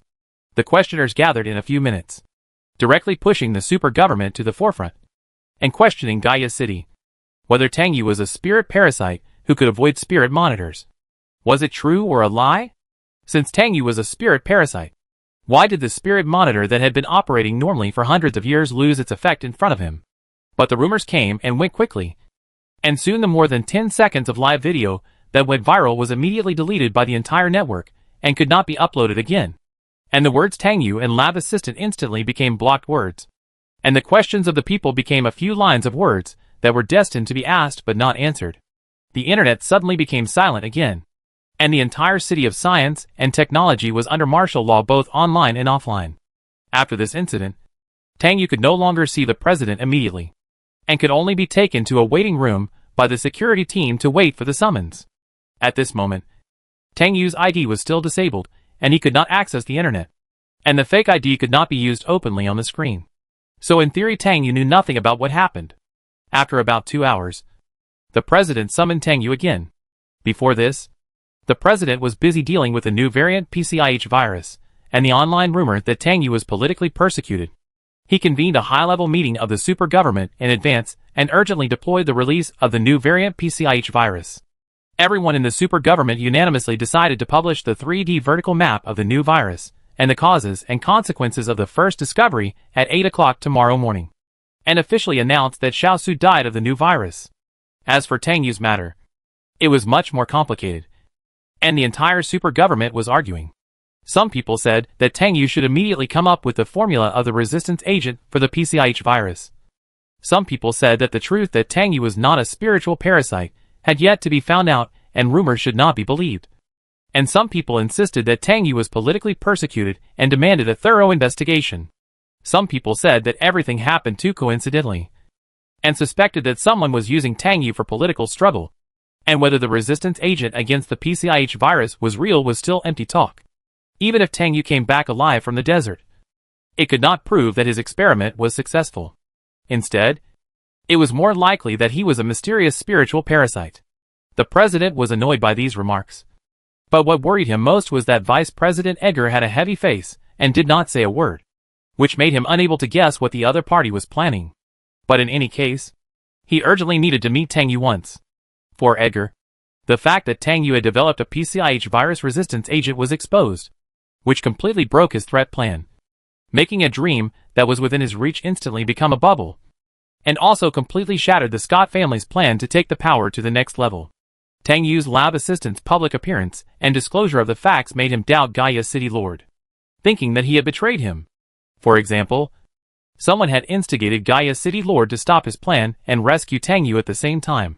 Thinking about it this way, Lieutenant General Freston was the most suspicious person. The Harris family was indeed secretly trying to snatch Tang Yu, and the olive branch of cooperation they threw out was just a sugar-coated bullet. But this incident undoubtedly could put him and the Scott family in danger. Tang Yu was taken to the top floor of the Octagon building.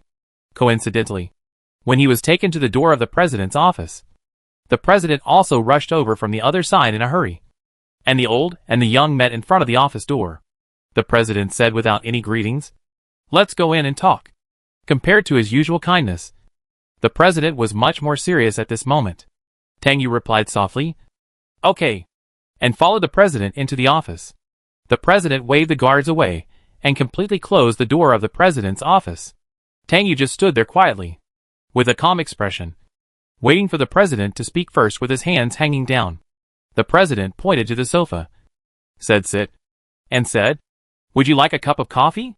Tang Yu looked at the president, who seemed a little anxious because of excessive worry at the moment, and nodded gently. "Okay." Then he walked to a corner of the sofa and sat down slowly, staring at the president's every move as he turned around to make coffee.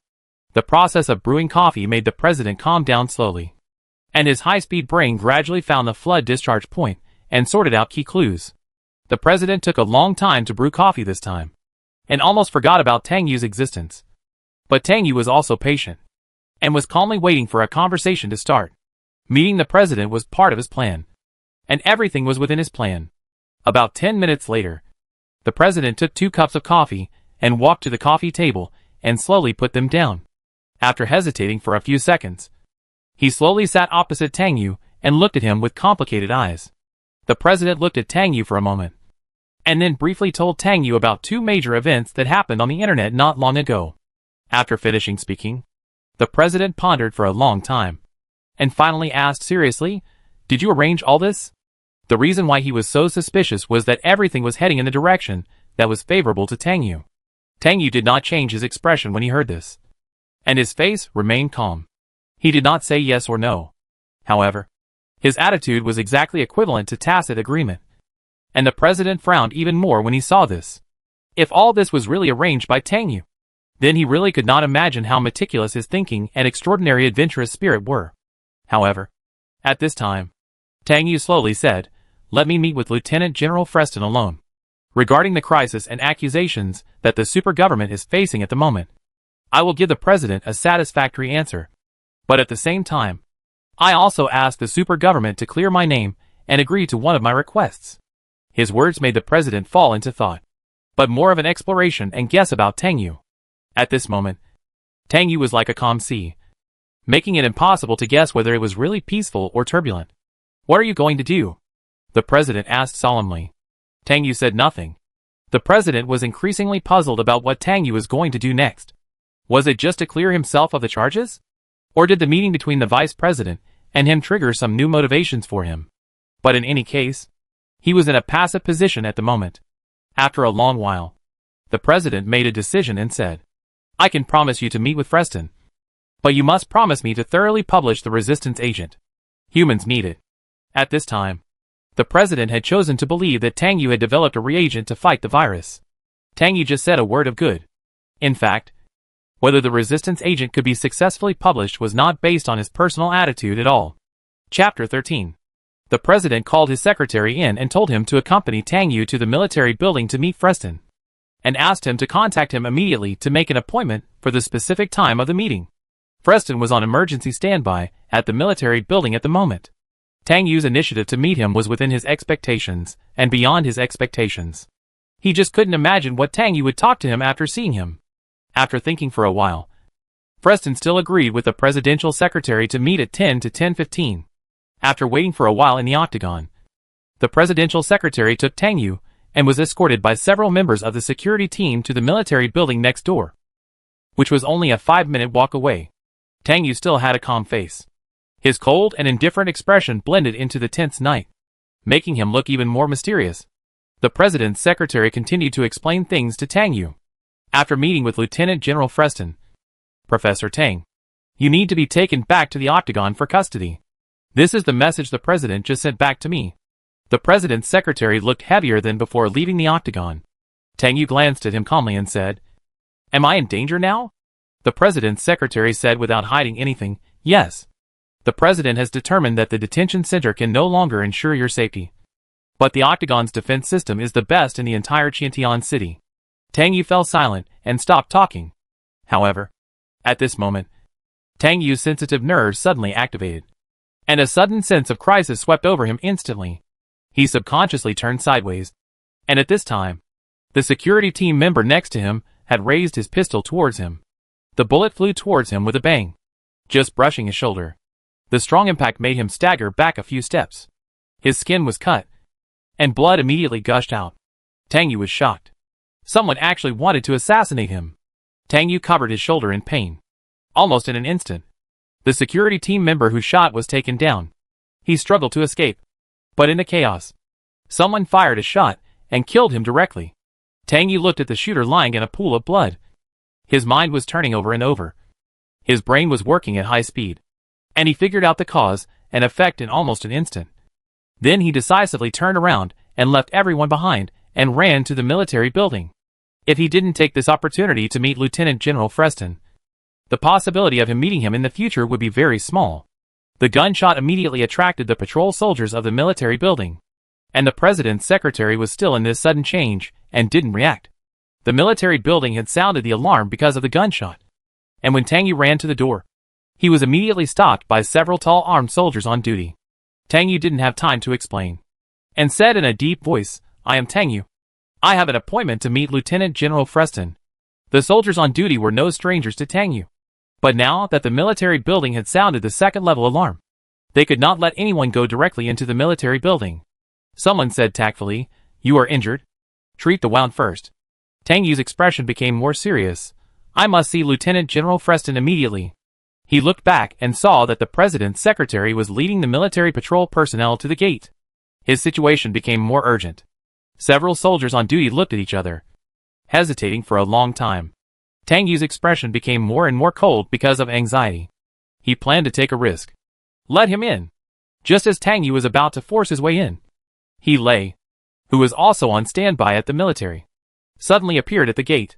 Seeing He Lei coming, several soldiers on duty breathed a sigh of relief and immediately made way for Tang Yu.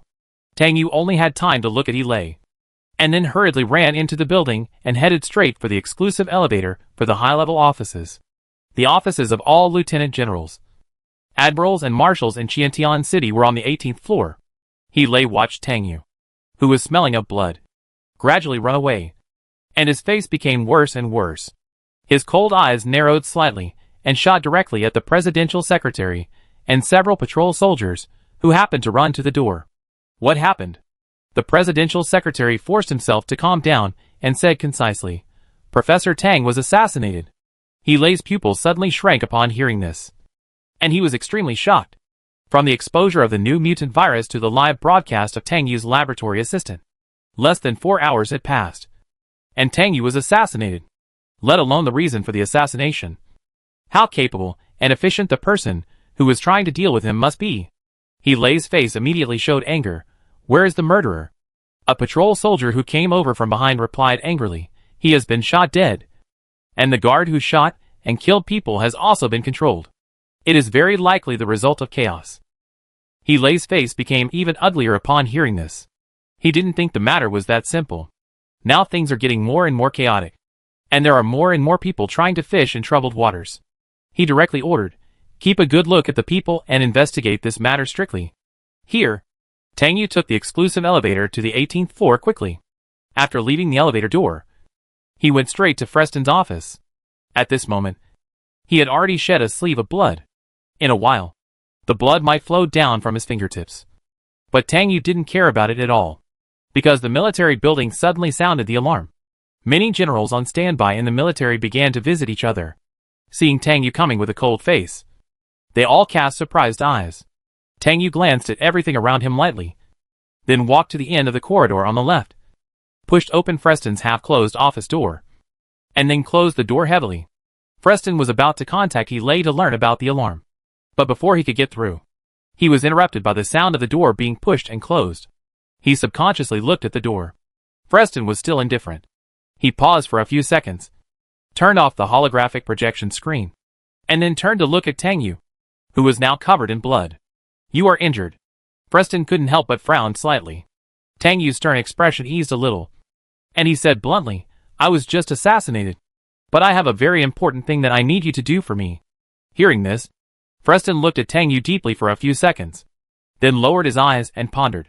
Tang Yu tried his best to calm down the emotions that had just been provoked by the assassination while Freston was thinking. Not long after, Freston looked up at Tang Yu again, but he saw that the other party quickly and laboriously took out something from his high-collared clothes. It was a necklace. Freston recognized the necklace almost at a glance.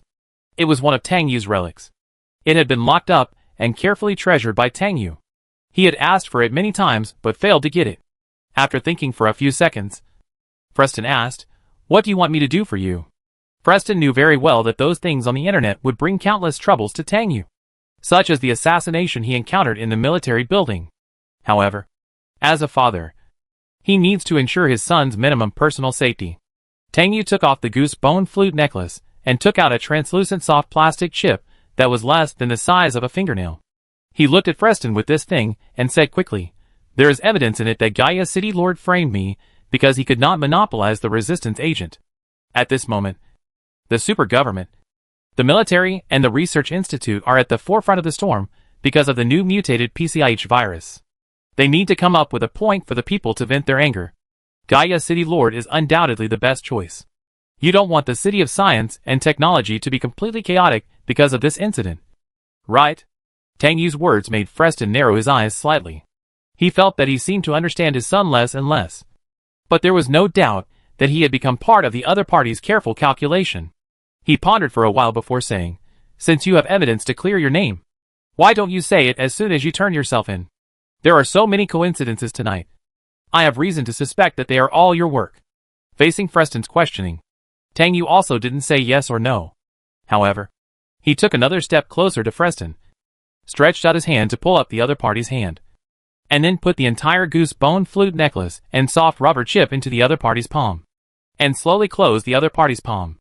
Tang Yu said slowly in a much calmer tone, "Father, for the sake of Mother, please help me this time." However, Freston's eyes widened instantly because of Tang Yu's action. He couldn't believe that Tang Yu actually called him father, and was willing to give him Tang Yu's relics.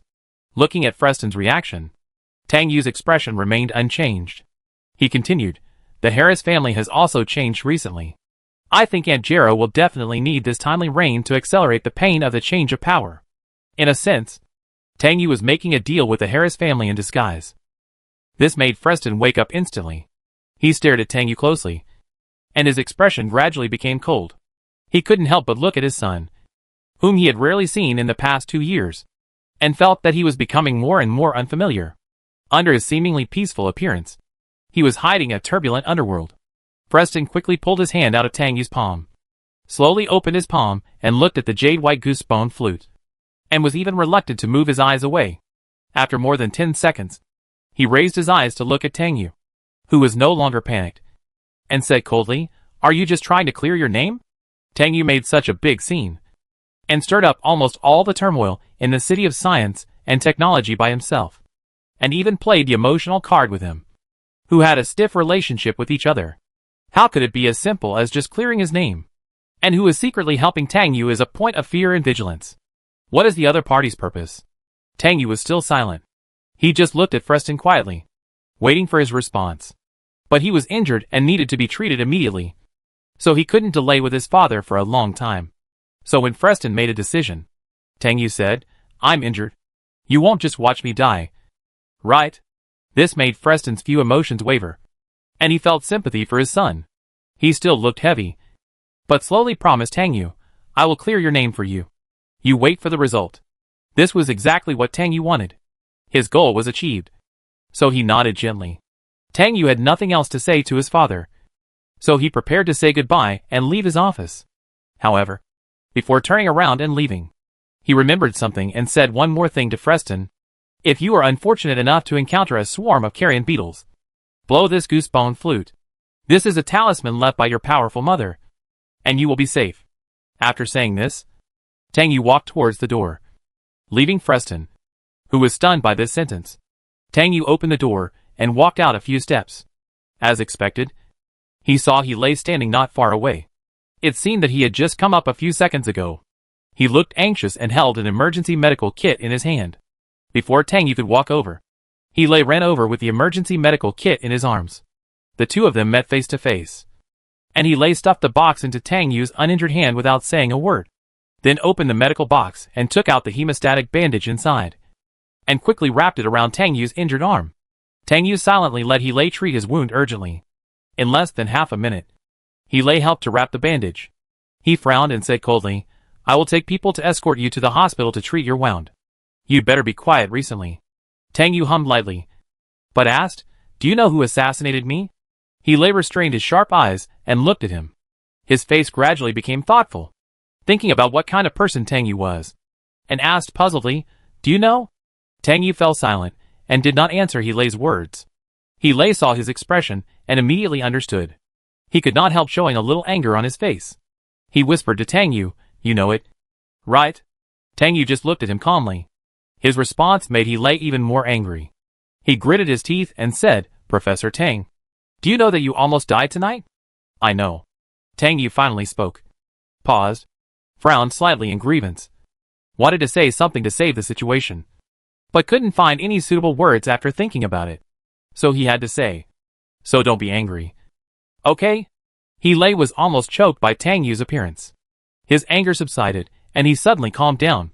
However, he did not say a word and just stared at him with deep eyes. At this time, the military marshal notified the military to hold another high-level meeting about Tang Yu's assassination in front of the military building. Freston came out of the office immediately after receiving the meeting invitation. As soon as he went out, he saw Tang Yu, who had not left, and who was confronting him not far away.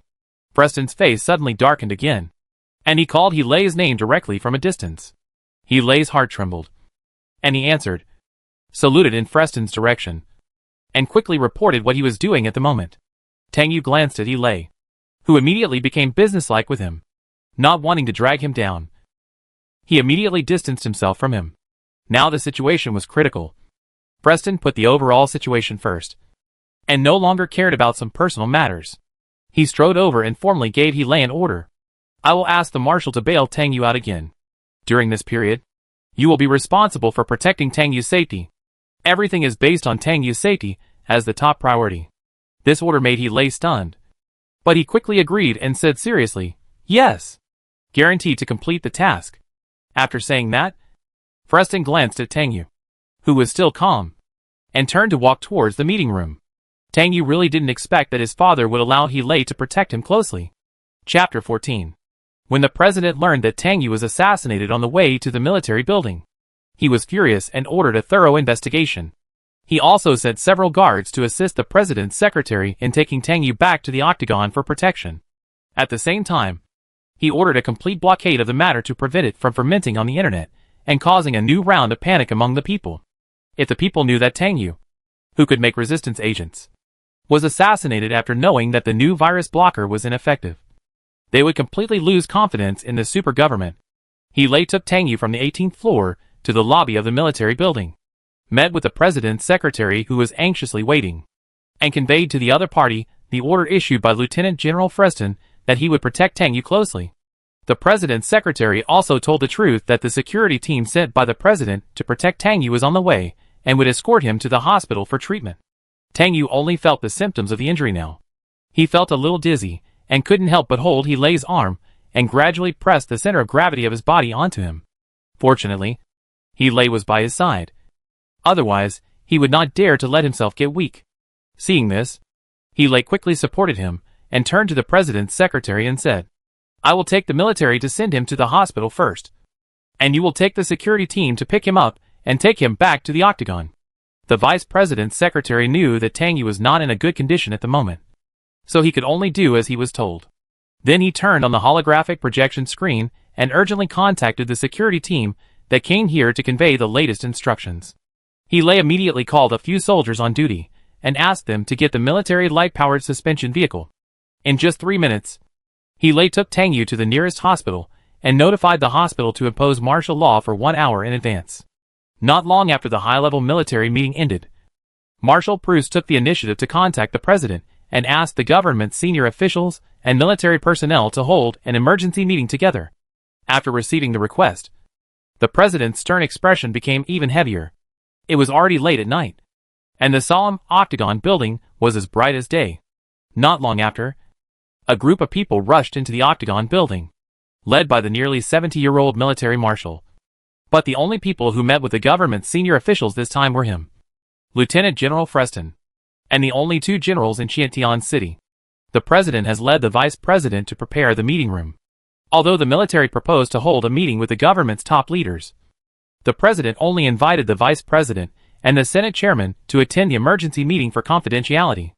A group of 7 people gathered in the large meeting room. The marshal and the president were colleagues and had a tacit cooperation. They did not beat around the bush when they met at this moment, and went straight to the point. The marshal said seriously, "Coulter, I would like to mention something off topic about Tang Yu's assassination, which is the theme of this emergency meeting." The president looked worried and asked, "What is it? Has the military issued an order to completely block the information?" The marshal said in a sonorous voice, "It has been executed." Then he walked to the conference equipment on the side. He turned on the soft chip reader and placed the chip that Freston had given him in the light-emitting card slot. Suddenly, the soft chip was illuminated, and a small holographic projection screen popped out. The reader was connected to the large screen on the wall of the conference room. Suddenly, the large screen lit up, and a video was frozen on the screen. Edgar looked at the video that had not yet been played, and asked the marshal with a serious expression, "What is this? What does it have to do with Tang Yu?" After knowing that the assassination of Tang Yu had failed, Edgar knew that his situation was suddenly dangerous, especially since Tang Yu successfully met Freston and had contact with the Harris family. When he saw Freston was a member of this emergency meeting, he knew that the situation was completely out of his control. After Tang Yu met with the president, he learned that Tang Yu asked to see Freston. In order to silence him, he arranged for someone to assassinate him. Unexpectedly, Tang Yu was so lucky that he only suffered a minor injury. When Tang Yu met with Freston, he would probably tell Freston all his threats and deals. Now the information exposed on the internet is very beneficial to Tang Yu. Tang Yu can't help but take this opportunity to get rid of the crime. Even the video that is about to be played may be related to him. Thinking of this, Edgar felt even more depressed, and couldn't help but secretly clench his palms. The marshal glanced at Edgar, and said to the president and others solemnly, "The Gaia City Lord intends to take the resistance agent that Tang Yu has developed for himself, and politically persecute him, framing Tang Yu as a spiritual parasite." As he said that, the marshal clicked on the video, and the image of the Gaia City Lord suddenly appeared in everyone's vision, and the shrewd calculation in his eyes made people see it directly. Hearing this, the president and the Senate chairman immediately showed a surprised expression, and Edgar narrowed his eyes slightly. Several people looked at the video.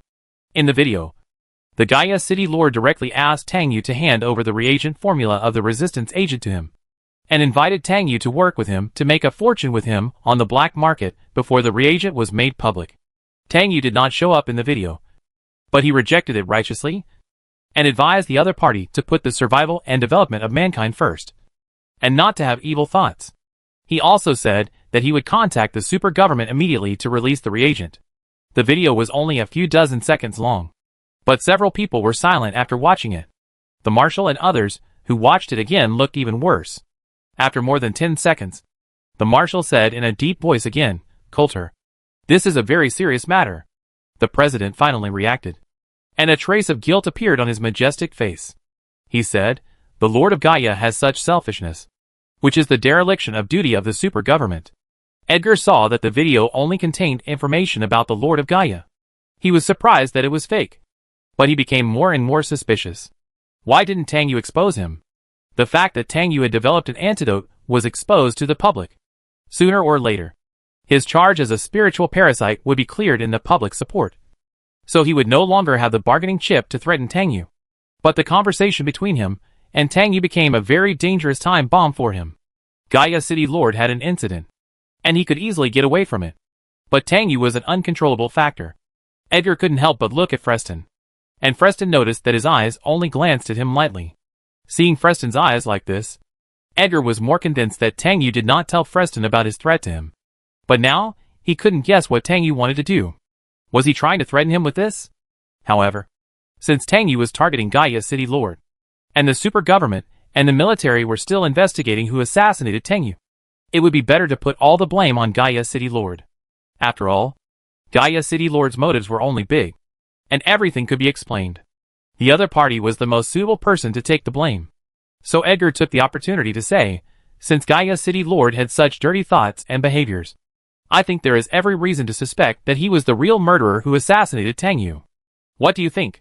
Hearing Edgar's words, everyone looked at him in surprise. The Senate President questioned this.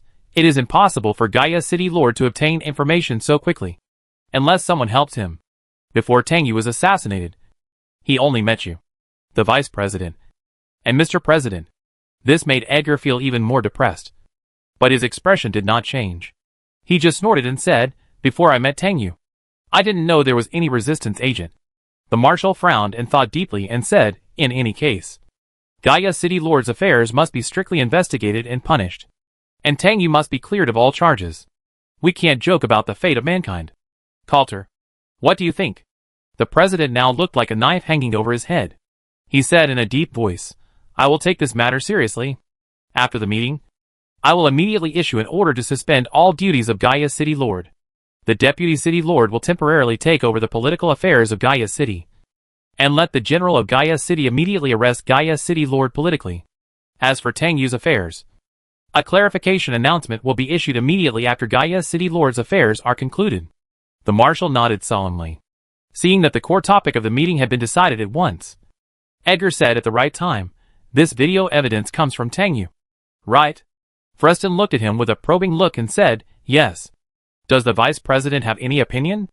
Edgar suddenly laughed, just shook his head and said, of course I have no opinion. But as a former radical, you should understand the extremes of radicals. Not everyone thinks that Tang Yu's crime as a spiritual parasite is political persecution. This made everyone silent again. After the massacre brought about by spiritual parasites, humans have been covered with fear engraved in their genes, and then derived the radical's stress response to spiritual parasites. This has changed from an individual phenomenon to a serious social problem.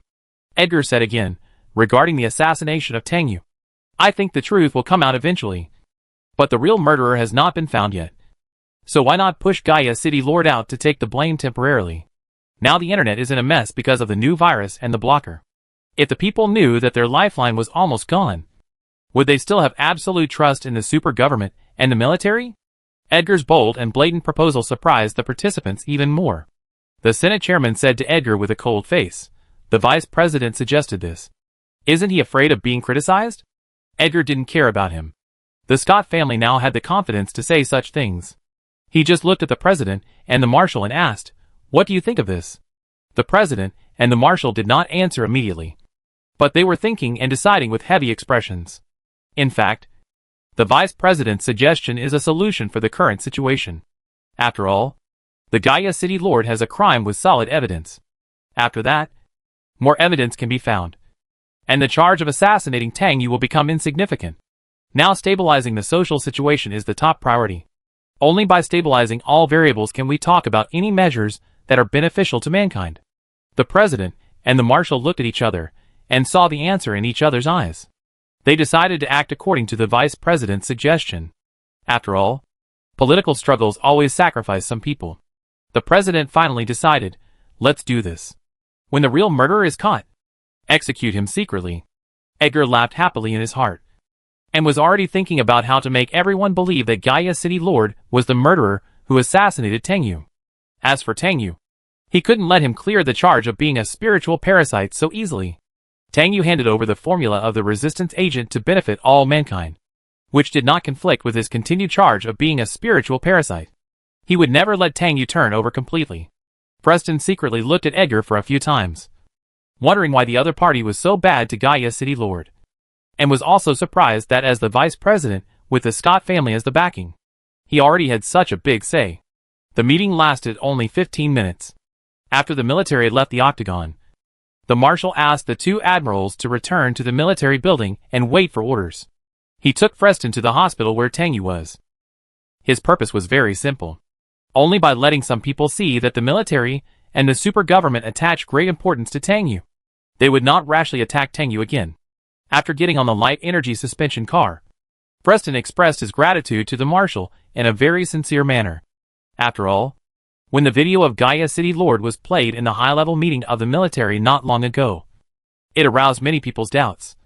But the marshal rejected all objections and chose to believe Tang Yu. The marshal's stern expression eased a little, and his piercing eyes shone with wisdom. He slowly said, Tang Yu's case is nothing more than a victim of the political vortex. The spirit parasite is just an excuse. Even if Tang Yu is a spirit parasite, I will protect him. I know you hate spirit parasites because of Tang Yu's case. But not all spirit parasites are terrible. When you are promoted to admiral, go into the universe system and take a look. What humans lack is a way to coexist with spirits. Freston didn't expect the marshal to say that. He lowered his eyes in surprise and thought deeply. After the meeting was over, the president immediately returned to the office to deal with the emergency meeting resolution, and issued several secret orders to the deputy city lord and the general of Gaia City. After the Gaia City Lord dealt with the lab assistant, he was thinking about how to protect himself in Tang Yu's case in the office. At the same time, he was also thinking about why Tang Yu's development of the reagent was suddenly exposed, and the spearhead was pointed at him, making everyone believe that he framed Tang Yu. Tang Yu's lab assistant had obviously been bribed by him, but he suddenly betrayed him. Was this a trap set by Tang Yu from the beginning? Or was there someone who interfered and turned everything he had set up upside down? Gaia City Lord felt that it was unlikely that Tang Yu had set up a trap, or that this trap was not set up by him alone. After all, who would risk being contaminated by the crime of being a spiritual parasite that was difficult to wash away? Moreover, there were too many unexpected situations in the whole trap. Once one link was out of control, Tang Yu himself would be doomed. Moreover, Tang Yu was able to escape from the military starship cabin during the escort to Qiantian City. There must be someone helping him, and this person must be a member of the power in Gaia City. In a flash, Gaia City Lord thought of someone. However, at this moment, there were more than a dozen urgent footsteps outside the door. Gaia City Lord looked up at the door and saw that the Admiral of Gaia City and the Deputy City Lord suddenly led troops into his office and said they wanted to arrest him. Facing two colleagues who suddenly appeared with serious expressions, Gaia City Lord suddenly sat up from his chair. His eyes widened in shock, and shouted, "Who allowed you to enter the City Lord's office without permission?" Compared to the stern and serious Admiral of Gaia City, Gaia Deputy City Lord Sahil seemed much more flexible. He approached the desk and faced Gaia City Lord, who stood tensely, smiled helplessly, and shook his head, and kept his former boss in suspense. "Admiral Chinzhong, and I don't know the specific situation, but we did receive a secret order from the President to arrest you." "City Lord, don't you know what you did?" How could Gaia City Lord not know why he was suddenly arrested? It was just that Tang Yu had reached that point and could still escape the control of the Vice President and the Scott family and fight back, which he had never imagined. He might be able to guess the reason why he was arrested so quickly, which was that the Vice President pushed him out as a scapegoat. After all, the Vice President knew clearly that Tang Yu had developed the resistance agent and was framed, and his informant in Qiantian City reported back that the Vice President had met Tang Yu. In this case, the Vice President could not help threatening Tang Yu to hand over the resistance agent formula. But now the other party is safe. But now that things have come to this, he has no way to bite back at the Vice President. This man who led the Scott family to forge ahead and continuously expand its influence in the city of science and technology will not leave him any chance to counterattack. However, the Lord of Gaia still wanted to figure out one thing. He looked at Sahil deeply and said coldly, "Are you helping Tang Yu?" Hearing this, Sahil burst out laughing, waved his hand quickly, and said bluntly, "Don't drag me down. I am the youngest Deputy City Lord of the City of Science and Technology, and I don't want to be the youngest." As he said this, he looked at the Admiral of Gaia City and signaled him to arrest the man. The Admiral of Gaia City received the instruction and immediately waved his hand. Two soldiers approached the Lord of Gaia City with handcuffs and surrounded him. Chapter 15. Before I knew it, the sky had brightened amid the noise. The white clouds floated in the sky. The faint light appeared, and the red sun rose. At 7:30, the press conference that the propaganda department had been busy preparing for at 8 o'clock had come to an end. The speech had been revised to the 13th version in 3 hours. And finally at 7:45, the president made the final decision. The minister of propaganda quickly familiarized himself with a speech of more than 2,000 words in 10 minutes. And at 7:55, he immediately went backstage to wait for the host to open the speech. The press conference was held temporarily in the large conference room of the super government. The setting was hastily and simply, which showed the urgency of the situation.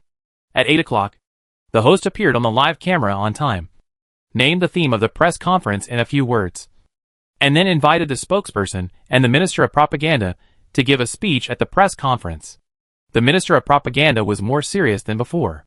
He made an opening statement in one sentence and began to read the speech under the gaze of the audience in the live broadcast room. The live broadcast of the press conference was not preheated before it started. At the beginning, only some people clicked in. When the speech was read to the middle, the number of people had quickly soared to 10 million online. We are very sorry and sad about the death of Lieutenant Shao Xu. But he also made humans discover the PCIH virus that mutated again for the first time. The replication and proliferation method of this virus breaks the human cognition of conventional cell proliferation and fissions at the power of 3. Preliminary research shows that it has the characteristics of causing human paralysis and inducing repeated infections.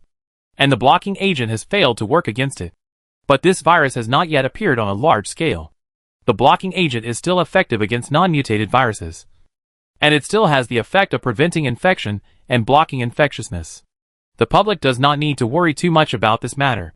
At the same time, medical biohuman researcher Tang Yu has initially developed an agent to fight the PCIH virus. Humanity will enter a new antivirus stage. I hope that the public will continue to have absolute confidence in the super government. Regarding Tang Yu's crime as a spiritual parasite, the super government will hold another press conference soon to give the public a perfect explanation of this matter. My speech is over. Thank you. The speech ended quickly. The super government did not intend to conceal the new virus from the public. The matter has been exposed. It is better to open it than to block it. The government even intends to take this opportunity to mobilize the determination of the whole people to fight the epidemic and promote the progress of the new stage of human antivirus. The live broadcast of the press conference ended in less than half an hour. But it once again cast a huge wave of shock on the boiling public. When Shao Xu's tragic death was announced, everyone in the science and technology city clearly and intuitively felt how terrible the new mutated PCIH virus was.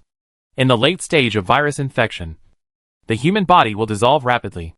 This is a terrible thing. Watching yourself step by step into death is tantamount to hell on earth. Although there is no picture of Shao Xu's death, the rich imagination of the public can clearly construct a picture in their minds.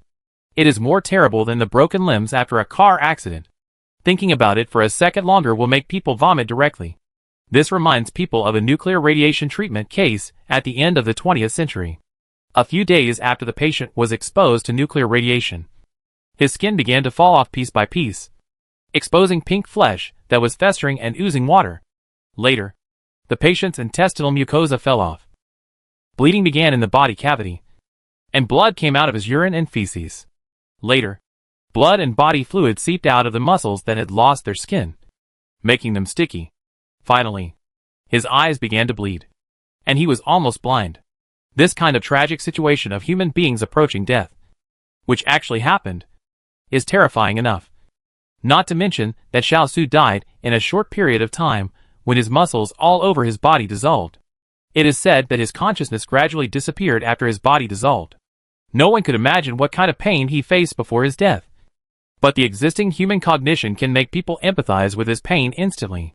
The new mutated PCIH virus is really terrible. This is the first impression of humans, especially the characteristics of causing human body to resist numbness and induce repeated infection, which can almost force the probability of human survival into a desperate situation. Many people began to feel desperate. Originally in the end of the world, mental pressure was a knife hanging in the air. And now some people could not bear this high pressure and had mental breakdown. In this extreme panic, people even began to doubt whether Tang Yu really developed an antidote. Is this just an excuse for the super government to appease the people? And in fact, mankind has entered a desperate situation? Soon, all major platforms immediately launched a heated discussion about the new variant of the PCIH virus. And even posts questioning whether Tang Yu had developed an antidote were fermenting one after another, without anyone to guide them. The people just believed that they were in a desperate situation. Under this kind of consciousness, the panic gradually spread. After the press conference, the super government has been monitoring online public opinion, but found that the development of things seemed to exceed their expectations. After the president learned about the situation, he first ordered the network office staff to guide the direction of public opinion. And secondly, let all technology cities enter emergency alert to prevent public unrest. Gradually, the voices of doubt became smaller, and things finally developed in the direction that the super government hoped. After Tang Yu's treatment was over, and he'd briefly met with the marshal in Freston, he was taken back to the Octagon building. At this moment, he was placed in a VIP reception room with complete facilities. 2 fully equipped guards were arranged at the door to take turns to protect him, and Lei was in the same space with him to ensure his safety. With the advanced medical level today, Tang Yu's wound was treated urgently, and a potion to accelerate wound healing was applied. So far, the wound has healed by 50 to 60%, but because of a lot of blood loss, the vital signs index has decreased. But he will recover soon. Lei had been observing the public opinion about Tang Yu on the internet. After the press conference, he logged into the accounts of major platforms and refreshed the latest discussion points one by one. After seeing the public's doubts about Tang Yu in the comment area of a short video, his face suddenly became very bad. When Tang Yu went to the bathroom, he knew everything that happened on the internet through the fake ID. But he just pretended not to know. Seeing that Lei's face turned bad, he asked him what happened again. Lei frowned, thinking about how to explain to Tang Yu. At this moment, Deer's call suddenly came in. Lei paused and chose to connect. Deer's face immediately appeared in the holographic projection screen, but he looked anxious and frowned, as if he had encountered some problems. He didn't have time to greet Lei, so he directly explained the purpose of contacting Lei. Brother Lei, we are at Shao Xu's house now. Xiaoya has been locked in her room since she knew Shao Xu died. I called Susie over, but it didn't work. I have no choice but to come to you. Hearing Deer's words, Lei did not have much helpless reaction. He had thought of solutions to these things in advance, but this incident was an absolutely painful blow to Xiaoya. He could only take care of Xiaoya to the best of his ability in the future. He said to Deer, first, let Susie contact a psychologist for Xiaoya. I have already made arrangements with Dr. Song Jun of the first hospital. You should break the door and control her first. Inject her with a sedative to make her fall asleep. And then let the psychologist perform dream therapy on her to initially stabilize her emotions. After getting a solution from Lei, Dill was somewhat relieved. He admired his boss for being more advanced and comprehensive than they thought about Shao Xu. He didn't say much to Lei, but hung up the phone and went to work immediately. Hearing Shao Xu's name, Tang Yu rarely showed a trace of sadness. If Shao Xu was not infected with a new mutated virus, he should be able to hold on to the end and be the first person to experience the magic of the resistance agent killing the virus and healing the wound. After a moment of depression, Tang Yu said to Lei, who was clicking on the holographic projection screen, can you help me contact Lieutenant General Freston and ask him to bail me out? Has the laboratory of the Institute approved me to use it? Hearing Tang Yu's question, Lei quickly turned off the holographic projection screen, looked at the other party with a stern face, and said, I will contact you again. Regarding the laboratory, Dean Jiang knows that you have developed a resistance agent and has approved it. He is currently dealing with the matter of the mutant carrion beetles and is too busy to take care of you. But he has also contacted the president and must clear your name. Tang Yu nodded and was about to ask about the situation of the carrion beetles, but heard Lei continue. After the press conference, there are many voices on the internet questioning whether you have really developed a resistance agent. Professor Tang, have you thought about this situation? Hearing Lei's words that seemed to have a questioning tone, Tang Yu frowned slightly, looked at Lei in silence, and said softly, I know my limits. What do you mean by tact? Tang Yu's words only made Lei a little angry again. He asked back, gritting his teeth and staring at Tang Yu. He wanted to say something, but he finally held it back. He just took a deep breath, turned his head and fell silent. Seeing him like this, Tang Yu moved his butt a little closer to Lei, stretched out his uninjured left hand to put on the other's arm, and quietly stared at Lei's profile. He turned his head slightly to look at him, without saying a word. But the palm of the hand touched by Tang Yu curled up slightly. Tang Yu slowly said, "I'm sorry for making you worry." This made He body tense up. His pupil shrank, and he looked at Tang Yu in a daze. Tang Yu also looked at him. After more than 10 seconds, He said, "You don't take your own life seriously. It has nothing to do with me. You don't have to say sorry to me." Hearing this, Tang Yu lowered his head a little sadly. Seeing him like this, He felt a little bit sorry. So he said in a bad tone, "What do you want to do next? I will do it for you. You don't have to take risks anymore. You should know that you are just a scientific researcher." He's words made Tang Yu feel very uncomfortable. But he still did not change his expression, and shook his head gently, "Not for the time being. I'm waiting for an opportunity." Listening to Tang Yu's words, that he was planning something again. He just looked at him deeply, and kept silent. Tang Yu looked at He's reaction, and couldn't help but sigh in his heart. He always couldn't guess He. And he really didn't know how to handle the relationship between the two. The two of them were silent for more than 10 minutes. Each thinking about it. It was He who broke the silence first.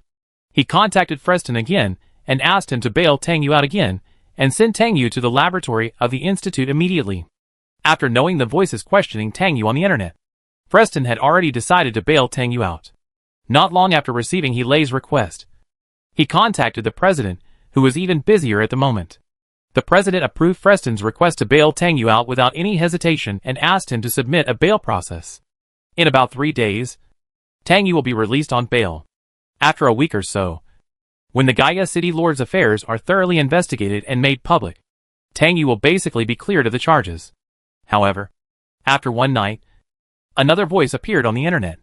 The radicals thought that the news that Tang Yu had developed an antidote was false, and it was nothing more than a lie released by the government to cover up the crime of Tang Yu's spiritual parasite. They thought that the PCIH virus was already invincible. But the super government actually used this matter to play tricks on the people.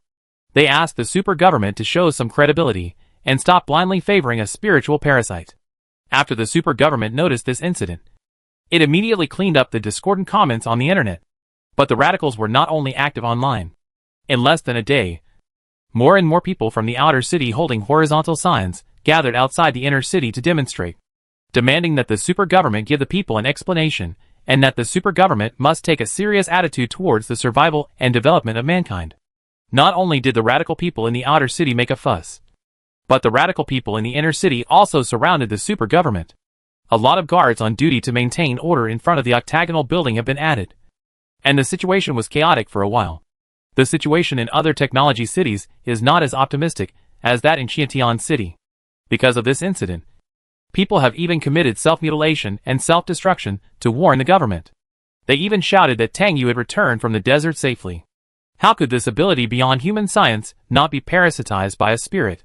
He was said to be the first experimenter of the resistance agent, who could prove that he survived the terrible virus because of the resistance agent, or that he had extraordinary power because he was a spirit parasite. And not long ago, the end of the Century Yuan newspaper had a tragic incident of a spirit riot. Shouldn't the super government learn from the lesson and act cautiously? The radicals' behavior has completely exceeded the president's expectations. And even if there are countermeasures prepared in advance, it is not enough at this moment. Especially after the radicals knew that the super government allowed Tang Yu to be released on bail. The people in the outer city directly climbed the iron fence separating the inner and outer cities, and forced their way into the inner city. The guards could not stop them for a while, and they could not hurt them. More than a dozen people ran into the inner city without registering for passage, and went straight to the super government. Even Freston was implicated in this incident, because he was once an important member of the radicals.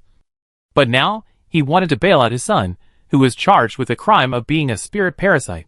The radicals suspected that he was abusing his power for personal gain. And the military was also fiercely attacked by the radicals for a while. The president directly ordered these radicals, who had extreme behaviors, to be arrested and temporarily sent to the detention center to set an example. And the super government also gave in and temporarily withdrew the application for Tang Yu's bail. Just 2 days later, the bail application process submitted by Freston in the military and political office system was returned. Freston also knew the seriousness of the situation at the moment, and could only accept this result temporarily. But he also secretly sent people to investigate who instigated the radical people to prevent Tang Yu from being released on bail, and question the resistance agent. Chapter 16. Shortly after Gaia City Lord was arrested, Gaia Deputy City Lord led the security team to find the prototype of the resistance agent from Gaia City Lord's private laboratory. It was indeed effective in killing the PCIH virus. Tang Yu did not lie. Freston contacted the marshal and asked for his opinion. The marshal contacted the president again and asked him to speed up the handling of Gaia City Lord's affairs, announce the results as soon as possible, and let Tang Yu enter the laboratory to study the reagents immediately. The president was already overwhelmed by this matter. He aged several years in just a few days, and sighed repeatedly while working. The matter was deadlocked for about 3 or 4 days. Gaia City Lord's affairs had been investigated almost completely. At this moment, he was escorted by General Chen Zhong to Qiantian City for trial. On the day when Gaia Lord entered Qiantian City prison, the super government arranged a press conference for the propaganda department. This press conference was more fully prepared than the previous one. But the propaganda minister was brief and only listed the most important evidence of Gaia Lord's crimes. At the same time, the assassination attempt of Tang Yu in front of the military building was also announced. The culprit was also Gaia Lord, who attempted to kill Tang Yu and silenced him. Finally, the press conference also played a video about the resistance agent shot in Gaia Lord's private laboratory. All of a sudden, Gaia Lord's accusation of Tang Yu was immediately confirmed. The people watching the live broadcast of the press conference were completely shocked. They didn't expect Tang Yu to be assassinated, but they soon fell silent again. The significance of this press conference also lies in the fact that it proves that the resistance agent has really been developed. The originally excited people seemed to be floating in the clouds, and felt that all this was unreal.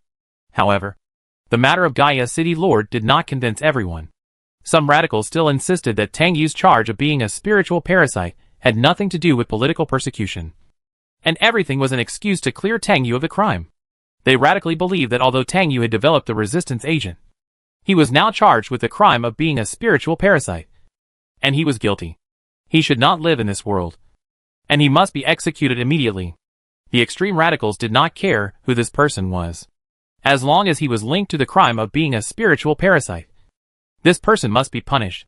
Vice President Edgar, who was also a member of the radical faction, communicated directly with the president and took the initiative to withdraw from all decisions regarding the radical faction, just maintaining a neutral attitude. Other officials who were also radicals followed his lead and did the same. After all, at this moment, between the survival and development of mankind and personal propositions, it is definitely more beneficial to their careers to choose the former. The president once again held a high-level meeting on Tang Yu's matter, remotely connecting all city lords to make a meeting decision, requiring all technology cities to appease the radical people. And it is imperative to bail Tang Yu into the laboratory of the institute. The meeting decision came out soon, and the president signed the document on bail of Tang Yu on the spot with many senior officials, and released it 10 minutes after the meeting. The super government bailed Tang Yu out against all odds. No matter how much the radicals protested, it was useless. However, this did not mean that the radicals had completely stopped. The government immediately restored Tang Yu's disabled ID and asked him to go to the laboratory of the institute to conduct experiments the next morning. The president's secretary came to the reception room where Tang Yu was and conveyed the super government's instructions to him.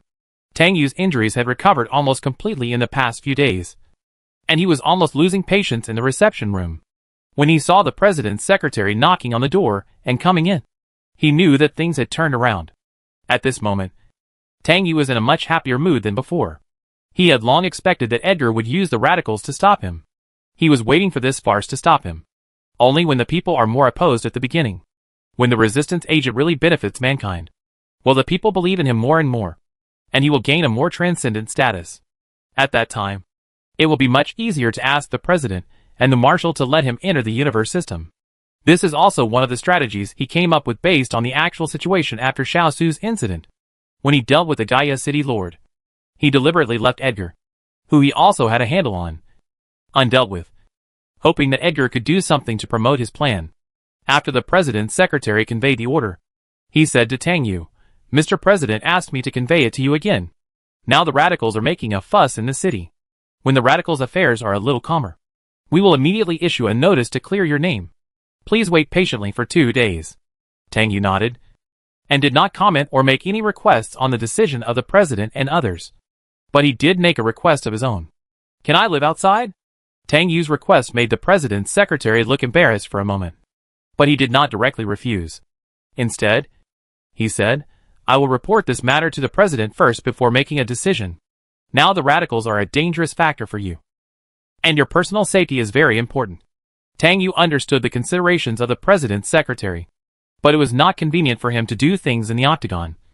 So he continued, "I can apply to live in Major General He's home. And he will protect me and monitor me." Tang Yu's straightforward words surprised the president's secretary.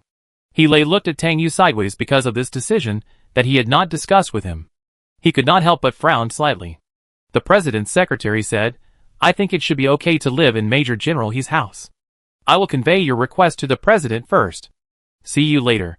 Tang Yu said thank you. The president's secretary shook his head and turned to walk out the door. As soon as the president's secretary left, he asked Tang Yu in a calm voice, "What are you planning without authorization?" Tang Yu shook his head and said lightly, "I just want you to protect me. Only when you protect me can I feel at ease. Lieutenant General Freston will definitely understand. The situation is so chaotic now. How can he care about your relationship with me?" He became more and more angry. "Do you know how many eyes are staring at you now? Do you want to give up your life and your future?" Tang Yu was silent for a moment and said, "None of this is important. I just want to do what I want to do." Tang Yu's words made He feel deeply helpless. Tang Yu did things as he pleased, and people had no way to deal with him. "Tang Yu, I hope you can pay attention to yourself. The things you risk to do will benefit all mankind in the end. What about you? Are you just pursuing this kind of extreme dedication?" Tang Yu shook his head again and said, "You know me. I am such a selfish and narrow-minded person." After a pause, he continued, "I just want to change this world. I want to enter the universe system and find a way for humans and spirits to coexist." Hearing this, He's pupils shrank in shock, and his face suddenly became heavy. "Tang Yu, do you know what you are talking about?" Seeing He like this, Tang Yu suddenly became a little anxious. "Believe me, this must be possible. There must be a reason for the spirit to appear in the human world." However, this did not make He's face look much better. He said bluntly, "This is completely a fantasy." Tang Yu couldn't help but clench his palms and lowered his head in silence. The presidential secretary quickly returned and told Tang Yu that he could leave the Octagon building and live in He's home. But the security team would still protect him to prevent him from encountering accidents when traveling between his residence and the laboratory. After getting the consent, Tang Yu left the Octagon building without hesitation and urged He to go to his home. He had not rested well in the past few days in the Octagon building, and now he urgently needed a comfortable sleep. He took Tang Yu back to his residence with a heavy heart. It was a community specially for accommodating officers above the school level.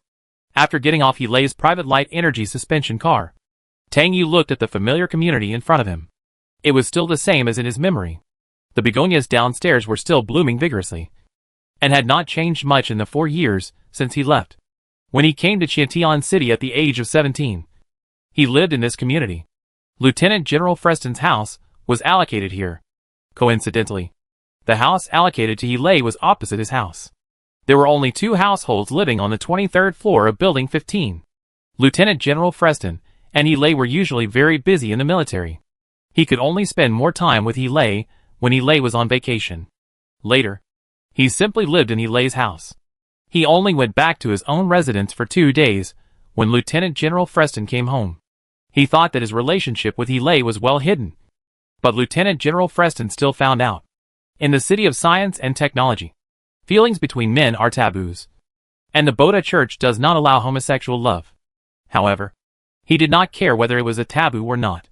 Among the thousands of people in this city of science and technology, he was only willing to open his heart to He. Of course, he did not have any special feelings for He at the beginning. He was just a little curious about this new neighbor, and then took the initiative to approach him. Tang Yu was recalling the past, and He saw him in a daze and pulled his sleeve to remind him. "Let's go. Don't you want to rest?" Tang Yu came back to his senses, hummed lightly, and followed He into the community. The 2 guards who were ordered to protect Tang Yu got off the car and followed them not far away. They will stay at Lieutenant General Freston's house opposite He's house and take turns to protect Tang Yu 24 hours a day. The elevator stopped on the 23rd floor. Tang Yu couldn't help but look around, observing which details had changed in the past 4 years. After his relationship with Lei broke down, he left Qiantian City and returned to Gaia City.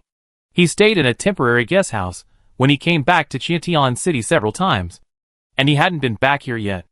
After scanning the facial recognition at the door, Lei asked Tang Yu to go in first. He had to explain to the two guards about protecting each other before going in. Tang Yu didn't say much and went straight into Lei's house. Lei's residence has not changed much from 4 years ago. It is still very simple. It is hard to tell what is new or missing. Arriving in a safe environment, Tang Yu has begun to yawn. He habitually walked to the sofa and fell asleep. When doing experiments in the laboratory, he would start to catch up on sleep as soon as his butt touched the chair, and then continue to observe the experimental results after waking up. The time he remembered sleeping well in bed was the years when he and Lei had a close relationship. Lei entered the room in a few minutes and saw Tang Yu sleeping peacefully with his eyes closed. During the days he was protecting him in the reception room, he almost forgot that Tang Yu was a person who could sleep as soon as he touched the bed. During those 2 days, he would wake up at the slightest movement in his light sleep, and it was obvious that he was in a state of extreme tension. Seeing this, Lei finally couldn't help but relax his expression. He stretched out his hand and rubbed his eyebrows, trying to rub away all the helplessness and worries in his heart. Tang Yu really makes people feel very relieved when he is worry-free, and extremely helpless when he is not worry-free, and people can't do anything about him. However, before Lei could breathe a sigh of relief, his communication rang. It was Lieutenant General Freston calling. Seeing this, Lei felt as if he was facing a great enemy. After 2 seconds of pause, Lei walked quickly towards the study, locked the door, and then connected to Freston's communication. Lei saluted Freston in the holographic projection screen seriously and said, "Lieutenant General, good afternoon." Freston was silent with a cold face and did not speak. He was originally an indifferent iceberg, and at this moment, he was more like a shaky snow mountain that was about to collapse. Lei's emotions were overflowing, but he did not show it on his face. He still waited quietly for his boss's instructions. The two people confronted each other for about 2 or 3 minutes, and Freston was the first to speak. "Lei, you know the reason why I suddenly came to you. You and Tang Yu are no longer children. You should know what is more important. In this end of the world, you must abide by the rules. Your future and his future are both important to you." Lei listened quietly, and waited until Freston finished speaking before saying, "Lieutenant General, I will remember your teachings. Please rest assured." After receiving Lei's assurance, Freston was obviously relieved. He said nothing more, only saying, "I hope you can tell Tang Yu my words truthfully." After that, he cut off the communication. Regardless of Lei's answer, Lei was silent for a long time before leaving the study. Tang Yu was not awakened by this communication. Lei walked quietly to the sofa, lowered his head, and looked down at Tang Yu, staring deeply at his seemingly white and shiny cheeks. After a few minutes, he bent over and inserted his hands into Tang Yu's back and knees, picked him up horizontally, and walked into the bedroom. Tang Yu slept very soundly, and Lei's noise did not wake him up. Although Lei was on vacation at the moment, so many things happened suddenly in the city of science and technology, and he had to deal with a lot of work online. After settling Tang Yu down, he went to the study to work again. Tang Yu slept until dawn, and he swore that this was the best sleep he had in the past 4 years. Lei had woken up and was making the simplest breakfast in the kitchen. When he was preparing for vacation, he had asked the community property to prepare a batch of food for him, which came in handy at this moment. Tang Yu followed the fragrance out of the bedroom door and went to the kitchen first. He leaned against the door. His expression was still indifferent, but he said, "Lei, I remember that I slept on the sofa after I came in." Lei glanced at him and said expressionlessly, "I carried you into the bedroom." Tang Yu knew that Lei's carried actually meant carried, so he didn't say much to him, just said, "Thank you." Lei's hand on the plate paused for a moment, and he also replied, "You're welcome." Tang Yu stopped talking to Lei and went directly to the bathroom to wash up. As expected, he saw the mouthwash cup he used 4 years ago on the washstand, and toothpaste was already squeezed on the new toothbrush. Lei used to be so considerate, and he hasn't changed at all now. Tang Yu's eyes lingered on the mouthwash cup for a long time, and the warmth in his heart continued to spread. At least after so many years, The tacit understanding between him and He Lay still existed. He did not take the initiative to mention this matter. He brushed his teeth and washed his face as if nothing had happened and went to a breakfast. Not long after, Tang Yu left his residence and went to the Research Institute building. He planned to meet Dean Jiang first, and then learn about the new mutant scavenger beetle, and then immediately start the experiment with the reagent. The light energy suspension car slowly stopped in the parking space. Tang Yu got off the car and discussed the situation of the scavenger beetle with He Lay. Tang Yu also asked He Lay if he could take him with him when he went to the desert to perform a mission next time. He Lay directly refused. It's better for you to stay in the laboratory. I will try my best to get samples back. Tang Yu had his own considerations.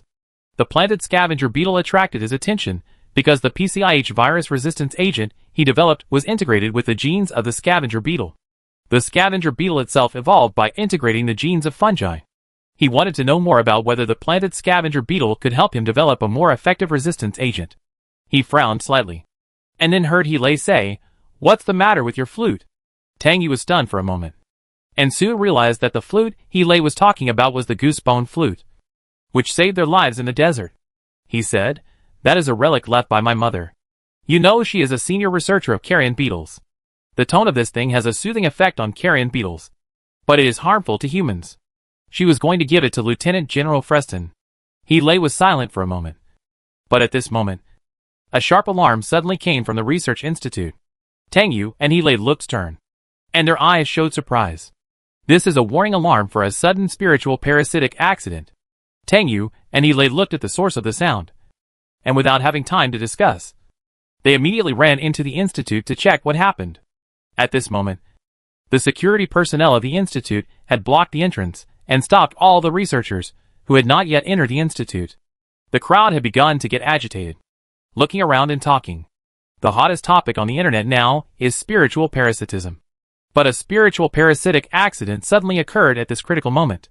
Tang Yu's mood suddenly became heavy, and this sudden incident would be very unfavorable to his plan. After waiting for a while, the news soon came out. A researcher committed suicide in the laboratory, and the spirit detector installed in the room kept ringing. Hearing this information, the restless crowd was completely in chaos. Without further verification, this suicide incident can be directly defined as a spirit parasitic accident. According to years of research experience, spirits will induce mental disorders in parasites, causing parasites to either commit suicide in passion due to unbearable torture, or die violently and die tragically. Many death scenes are circulated on the internet, and each picture can deeply trigger the fear accumulated in the hearts of humans. The crowd has gradually lost control. Some people turned around and ran away in fear, and some radicals screamed directly, running around like crazy people with their heads in their hands. A security guard tried to calm the crowd, but was pushed to the ground by several panicked researchers, and was almost trampled. He Lay ran over and pulled him up. After hearing the warning alarm, the super government security team immediately rushed over from the octagonal building next to them. From a distance, they saw more than a dozen people in black uniforms running over. Tang Yu really didn't expect such a thing to happen, and his cold and indifferent face suddenly became solemn.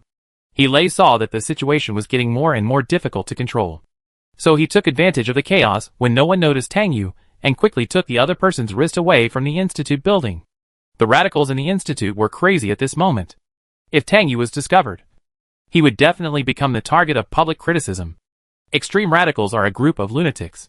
When being taken away from the scene by He Lay, Tang Yu couldn't help but look back. Although things were developing in a direction that was not favorable to him, he could be sure that there were no spirits near the Institute that could cause the spirit detector to respond. Chapter 17. The government immediately ordered martial law at the Institute because of this spiritual parasitic accident. Non-essential experiments were temporarily suspended, and all researchers at the Institute had to do spiritual detection tests for 3 consecutive days. This sudden spiritual parasitic accident brought Tang Yu a lot of trouble. His experiment of making resistance agents, which he had not yet started, suddenly entered a stagnation period, and his situation became even more dangerous, because the radicals made a bigger fuss about this incident. They have been asking the super government to execute Tang Yu, and began to whimsically suspect that the spiritual parasitic accident in the Institute was caused by Tang Yu. There are also people who support Tang Yu very much and speak for him. But at this moment, the extreme radicals are like a mad dog.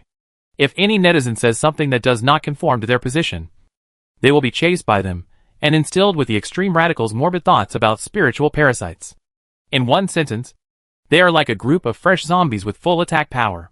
This incident was indeed beyond Tang Yu's plan and expectations. However, he had not figured out whether this spiritual parasitism incident was a coincidence or someone did it on purpose. If it was someone's conspiracy, then the target must be him. After weighing the pros and cons, Tang Yu decided to wait and see. However, the development of the incident was beyond everyone's expectations. The radicals gradually shifted their focus from Tang Yu to the radical officials, who remained silent in the super government. Edgar became the first one to bear the brunt of their attack. They wantonly abused these radical officials for pursuing their own selfish desires under the banner of radicals. But when it came to things related to the interests of the radicals, they all became turtles, and even let the radicals fend for themselves. Especially those senators who were elected to the Senate by radical people, not only did not represent the interests of radicals, but also tried their best to avoid every radical who put them in this position for their own career. The radical officials were scolded and suddenly became silent, and dared not say a word in front of the public. In fact, they also had their helplessness. But the irrational people could no longer understand the decision they made, especially some real radical officials, who could only suppress their emotions and remain silent against their will. The number of radicals probably accounted for more than 50% of the population of the whole society. Before the incident of the Institute, only a few extreme radicals prevented the cleansing of Tang Yu's charges. Now the tragedy of spiritual parasitism happened again, and the emotions of almost all radicals were mobilized. The president looked at the latest news that his secretary kept sending back, and his old eyebrows were so wrinkled that they could kill a fly.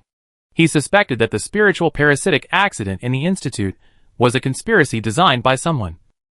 Otherwise it would not have happened at the right time. But the current situation is not something that can be solved by investigating the truth. The united radical forces are too powerful. The demands and claims they convey have made it impossible for the super government to ignore them. Even suppressing them by tough means is abrupt. And there is another more worrying point.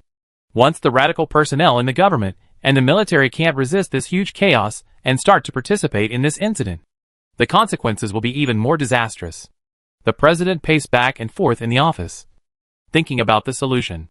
The sudden parasitic accident of the spirit body in the Institute seemed to have blocked the whole thing into a dead end. The most conservative way to maintain the balance point between the two sides is to temporarily not clarify Tang Yu's crime. Just let Tang Yu develop the resistance agent.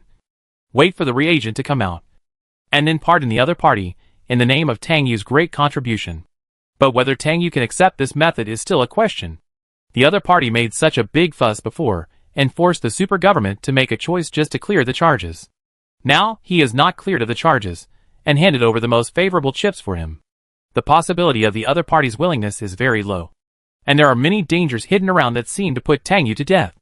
No matter how Tang Yu tried to distance himself from the Harris family, no one thought that he had no connection with the Harris family. Once he developed the reagent and introduced it into society, his status would surely rise. And the first to benefit would be the Harris family. So many big families were eyeing the limited resources of the science and technology city. So how could they allow the Harris family to take such a big bite of the pie without any effort? But the matter of the resistance agent was so serious that it concerned the survival of mankind. After thinking about it, Tang Yu could only be forced to make a choice according to the actual situation. However, this method was a bad strategy.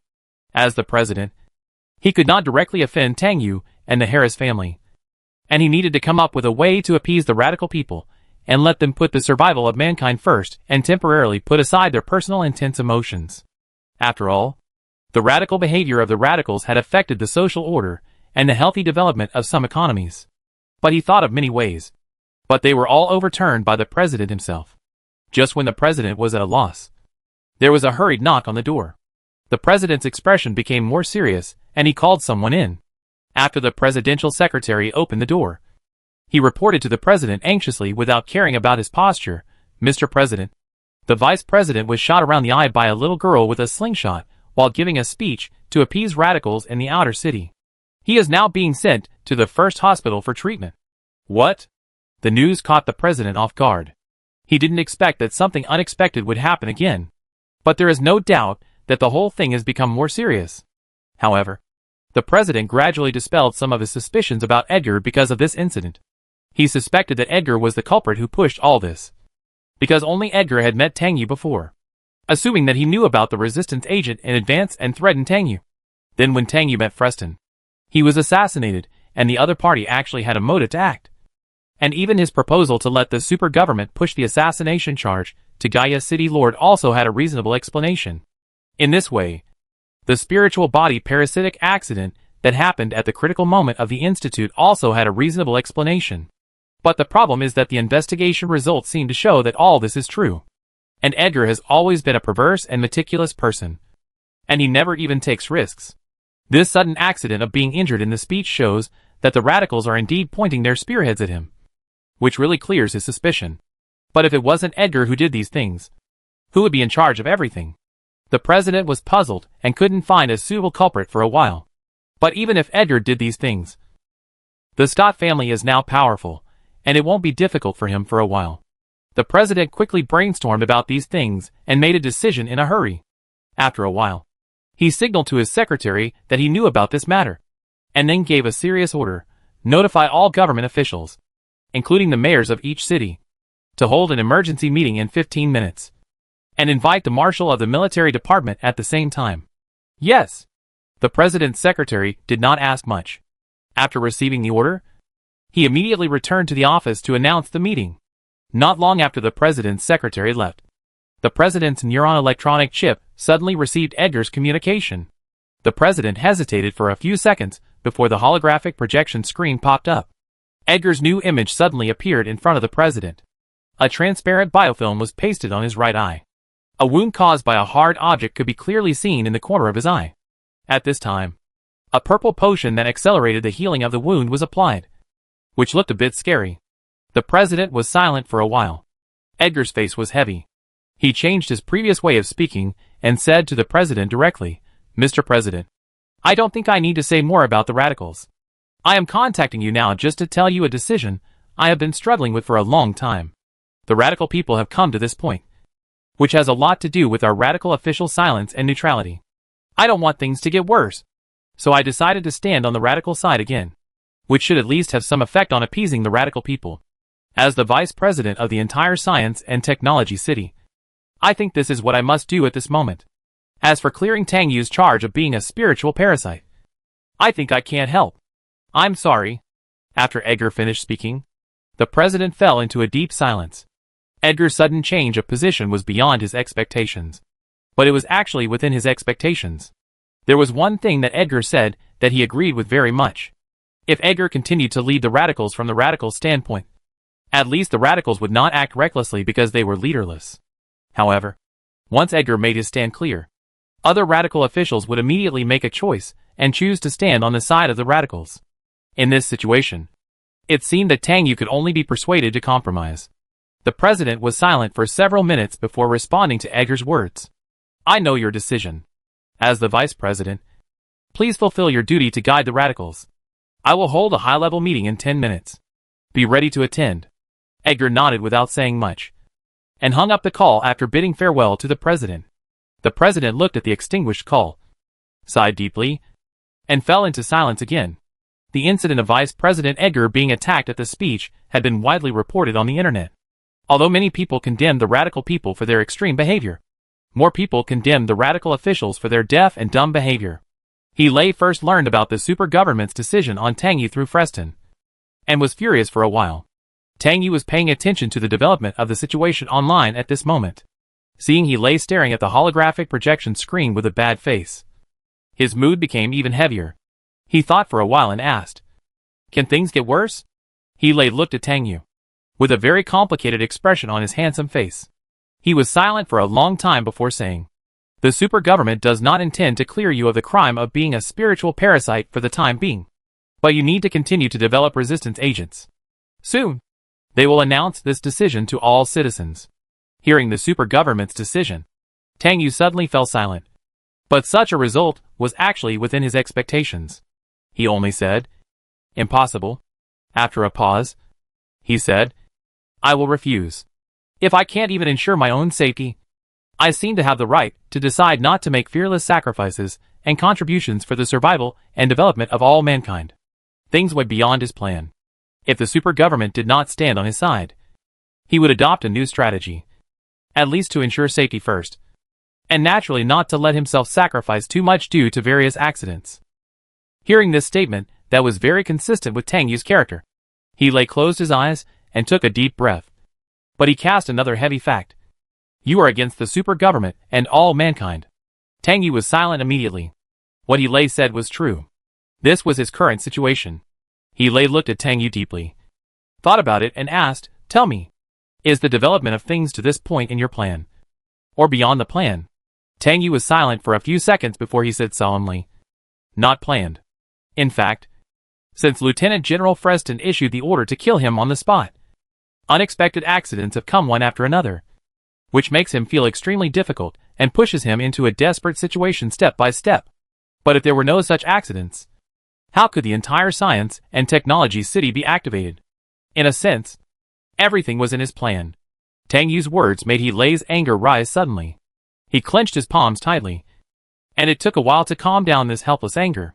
He finally said slowly, Tang Yu, you are tying yourself up. Hearing this, Tang Yu grabbed He's hand, stared at him with an indifferent expression, and said anxiously, He, please believe me. This is definitely not a self-defeating move. I will give you an answer that will eventually prove to be correct. In this game, I will not lose. This is my promise to you. Faced with Tang Yu's earnest words, He did not answer, but just looked at him deeply.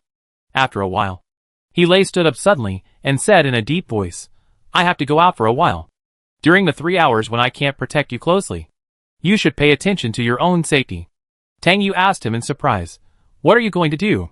He just looked at him, broke free from his hand, and turned to walk to the door.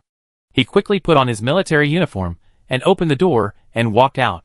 Tang Yu looked at He's departing back, forbearing to say no more. No matter what, he hoped that He would always believe in him, believe in his actions and any decision. He went directly to the super government and asked to meet the president. However, after the request was submitted to the president's secretary for transmission, it was rejected within a few minutes. The president rejected He's request for a meeting. He did not say that he was busy, nor did he say that he was not suitable to meet anyone at the moment. He just asked the president's secretary to convey 2 short words of rejection. He was not discouraged by the president's cold reception at the moment. He did not make any more requests, but directly broke into the octagon and went straight to the president's office. The guards on duty at the octagon wanted to stop He, but they were left far behind. He stopped at the door of the president's office, organized his words, and slowly knocked on the half-open door of the president's office. A come-in was not very vigorous compared to the past, and the president was obviously very tired at this moment. He pushed the door open and went in, just in time to meet the president's gaze at the door. The two looked at each other in silence for a few seconds, and the president said with a sullen face, Lieutenant General Freston has come to me once about Tang Yu's matter. As a Major General of the City of Science and Technology, what is your position? He did not answer immediately, but approached the president's desk, stood solemnly, saluted the other party, and then took off the military cap on his head and hugged it to his side. He said righteously, Mr. President, I'm sorry to bother you now. I am the captain of the Zhili Marine Exploration Battalion of the Qiantianqing Military, Major General He, who is here for Professor Tang's matter. On behalf of all the team members, I defend Professor Tang. During the mission of our collection team, we were rescued by Professor Tang and escaped the crisis of being beetled by carrion beetles. At the same time, when Lieutenant Shao Xu was unfortunately infected with the unknown new variant PCIH virus at that time, it was Professor Tang who took the risk to help Shao Xu perform surgery when the accompanying military Dr. Su Zi was injured, reducing the risk of infection of the virus for the team members. In this case, as the captain of the team, I am very grateful to Professor Tang. So when Professor Tang is in crisis, I am also willing to express my position and support Professor Tang. After hearing He's well-reasoned argument, the president instantly fell into a helpless silence. His palm, which was covered with age spots, was propped up on his forehead, and it felt so heavy that he couldn't get out of the helpless quagmire in his heart. After a long while, the president said, as the president, I know what you said. But I have no choice in the current situation. In the few minutes when you asked to see me, the homeless management office sent back information that under strict supervision, 2 people still escaped and jumped off the building to commit suicide. They may not have committed suicide because of the parasitic spirit, but at this sensitive moment, it is undoubtedly a catalyst for worsening the situation. The president's words also made he lay silent. But after a while, he continued, perhaps clearing Professor Tang's name can delay the matter. But Professor Tang undoubtedly needs a talisman. There are so many dangerous factors staring at him. And we need the resistance agent in his hand. In the case of being unable to guarantee his own life, it is not ruled out that Professor Tang will make a desperate decision. The president couldn't help but sigh deeply. It's not that he hadn't thought about what he lay said, but he couldn't lean towards Tang Yu to make a decision that was actually correct and appropriate. After thinking for a while, the president finally made a decision. He Lay's arrival gave him an idea. In fact, He Lay should be able to solve this dilemma. You have always been popular among the people. Are you willing to be the candidate to guarantee Tang Yu? He Lay was waiting for the president's words. He broke into the president's office for this purpose. He replied seriously without hesitation, I do. Chapter 18. The military and the super government held a grand funeral for Shao Xu, to commemorate his uniqueness and to comfort the people who were in a panic over the virus. Half a month later, on a sunny day, the only funeral home built in the outer city of Qiantian City was declared under martial law by the government for 1 hour. And all external business was stopped to hold a funeral ceremony for Shao Xu. After the funeral, his name will be recorded on the open-air memorial wall of the dead in the Qiantian City Cemetery and become one of them. The military and the super government each selected 50 soldiers and civilian representatives to attend this meaningful funeral. The president and the marshal will be present at the scene. The funeral will be presided over by Shao Xu's direct superior He Lay. On the side of the Boda Church, the leader, Freston, was invited to attend the funeral in person with the church guardian Dan Pundit and several solemn and respectful members. According to the regulations, they performed a salvation ceremony for Shao Xu and chanted scriptures for him to comfort his pain and sorrow before his death. Shao Yu was also invited to the funeral, but she was not seen at the scene. Only Hilya attended the funeral as a representative of the Marine Exploration Battalion. Others could only watch the live broadcast at home and wait for Shao Xu's name to appear in the cemetery before going to pay tribute together. When the time came, He Lay came on stage to make an opening speech. And then the president and the marshal came forward to make a brief speech and awarded Shao Xu with a red flower and medal, which were hung among a group of white paper flowers. Many people who watched the funeral live could not help but shed tears after seeing the scene. Some sympathized with Shao Xu's experience, and some felt pity for their own future fate. He Lay read another 6-minute eulogy, and then the Dharma protectors of the Boda Church directed to arrange the objects for salvation. And then a group of people sat in the lower right corner of Shao Xu's photo frame and began to beat gongs and drums, shake bells, and bang cymbals to recite scriptures. The second half of the entire funeral was filled with the sad and sorrowful scriptures of the Boda Church. After asking He Lay for help, Tang Yu successfully mixed in with the staff of the funeral home to attend Shao Xu's funeral. He wanted to bid farewell to Shao Xu. He stood in an inconspicuous corner, staring at Shao Xu's portrait intently. Shao Xu was only 23 years old this year, and died in the prime of his youth. The portrait shows him solemnly with a little smile, serious and lively, flexible and vivid. Regarding Shao Xu's affairs, Tang Yu actually thought of many ifs. But the reality is that there is no if. He can only feel very guilty for Shao Xu's tragic ending. Tang Yu rarely feels sad for anyone. Shao Xu is one of them. And the other party, like his mother, makes him full of regrets. Just as he was in his emotions, Tang Yu was suddenly patted on the shoulder. He immediately became alert and turned his head to look behind him. But he saw a person who made him have to cheer up to deal with him. Vice President Edgar. Seeing this, Tang Yu turned around completely, staring at the other person calmly, and did not speak. The funeral home work clothes were matched with a mask, so he only showed a pair of calm blue eyes. Seeing Tang Yu turn around and looked at him, Edgar did not apologize for being abrupt. He looked at Tang Yu with a usual smile on his face. After a few seconds, he leaned down slightly and whispered to Tang Yu, "If I were you, I would stay in the shelter obediently." Edgar's meaning was concise and clear. That is, Tang Yu's current situation was full of dangers, and he really shouldn't come out and wander around. Tang Yu just kept silent, His indifferent eyes didn't even fluctuate at all. But he was thinking in his heart. The vice president recognized him just by his back. So you can imagine how much work he had done. Just 2 days ago, the super government issued a notice to the people of the Science and Technology City that he would not be cleared of his crime for the time being, and forced him to develop the resistance agent immediately after the laboratory of the Institute could be used. This notice extinguished the flames of many radicals for a while, but it completely put him in danger. The chips in his hand were no longer chips, but became his death warrant. But what surprised Tang Yu was that he lay actually bet on his own future to guarantee him. He lay solemnly swore to the government and the people that he would do his best to ensure his safety during the development of the resistance agent. If he got into trouble, he would voluntarily resign from his position and rank in the military and participate in the pioneering of the Science and Technology City as a criminal. He lay's prestige and popularity in the entire city of science and technology are well known. After his guarantee statement was issued, nearly 20% of the radical people who were very emotional instantly quieted down. Tang Yu was very grateful for He Lei's help in this critical moment. Whether it was his own intention or the super government used him just to find a little room for turning the whole dilemma around. But there is no doubt that He Lei trusts him, which makes him more confident to solve this crisis. Edgar didn't care about Tang Yu's silence, but just smiled. He pointed to the corner of his eye where the wound could no longer be seen, and continued, "No matter what, I hope you can protect your safety, and don't be attacked by radicals like me." To Tang Yu, this was a bit obscure and insinuating. Just short of telling him directly that you have become the target of the radicals, and your personal safety is no longer guaranteed. Tang Yu's emotions finally fluctuated a little. He narrowed his eyes slightly, but just said, "Then Mr. Vice President, who is a radical? What do you want to do to me now?"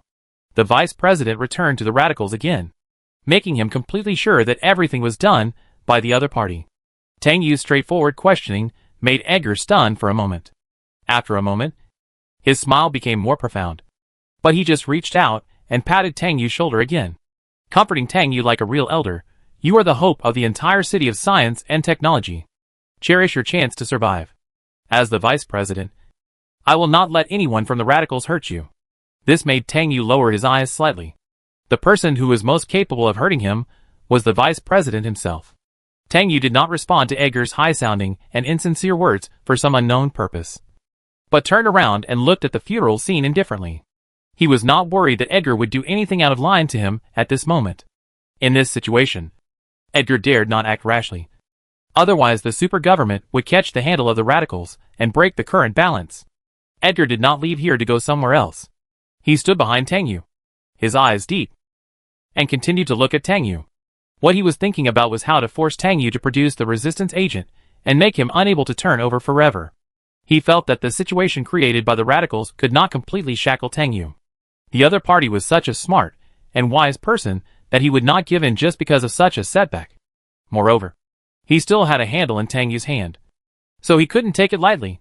While Edgar was lost in thought, Tang Yu turned around and called him again. The voice was so light that it almost broke in the echoing scripture. Edgar thought he had heard it wrong at first, but when he looked up, he saw Tang Yu looking at him calmly. Edgar laughed again and asked, "What's the matter?" Tang Yu actually took a step closer to him and asked him, "Mr. Vice President, I wonder what opportunity made you become a radical?"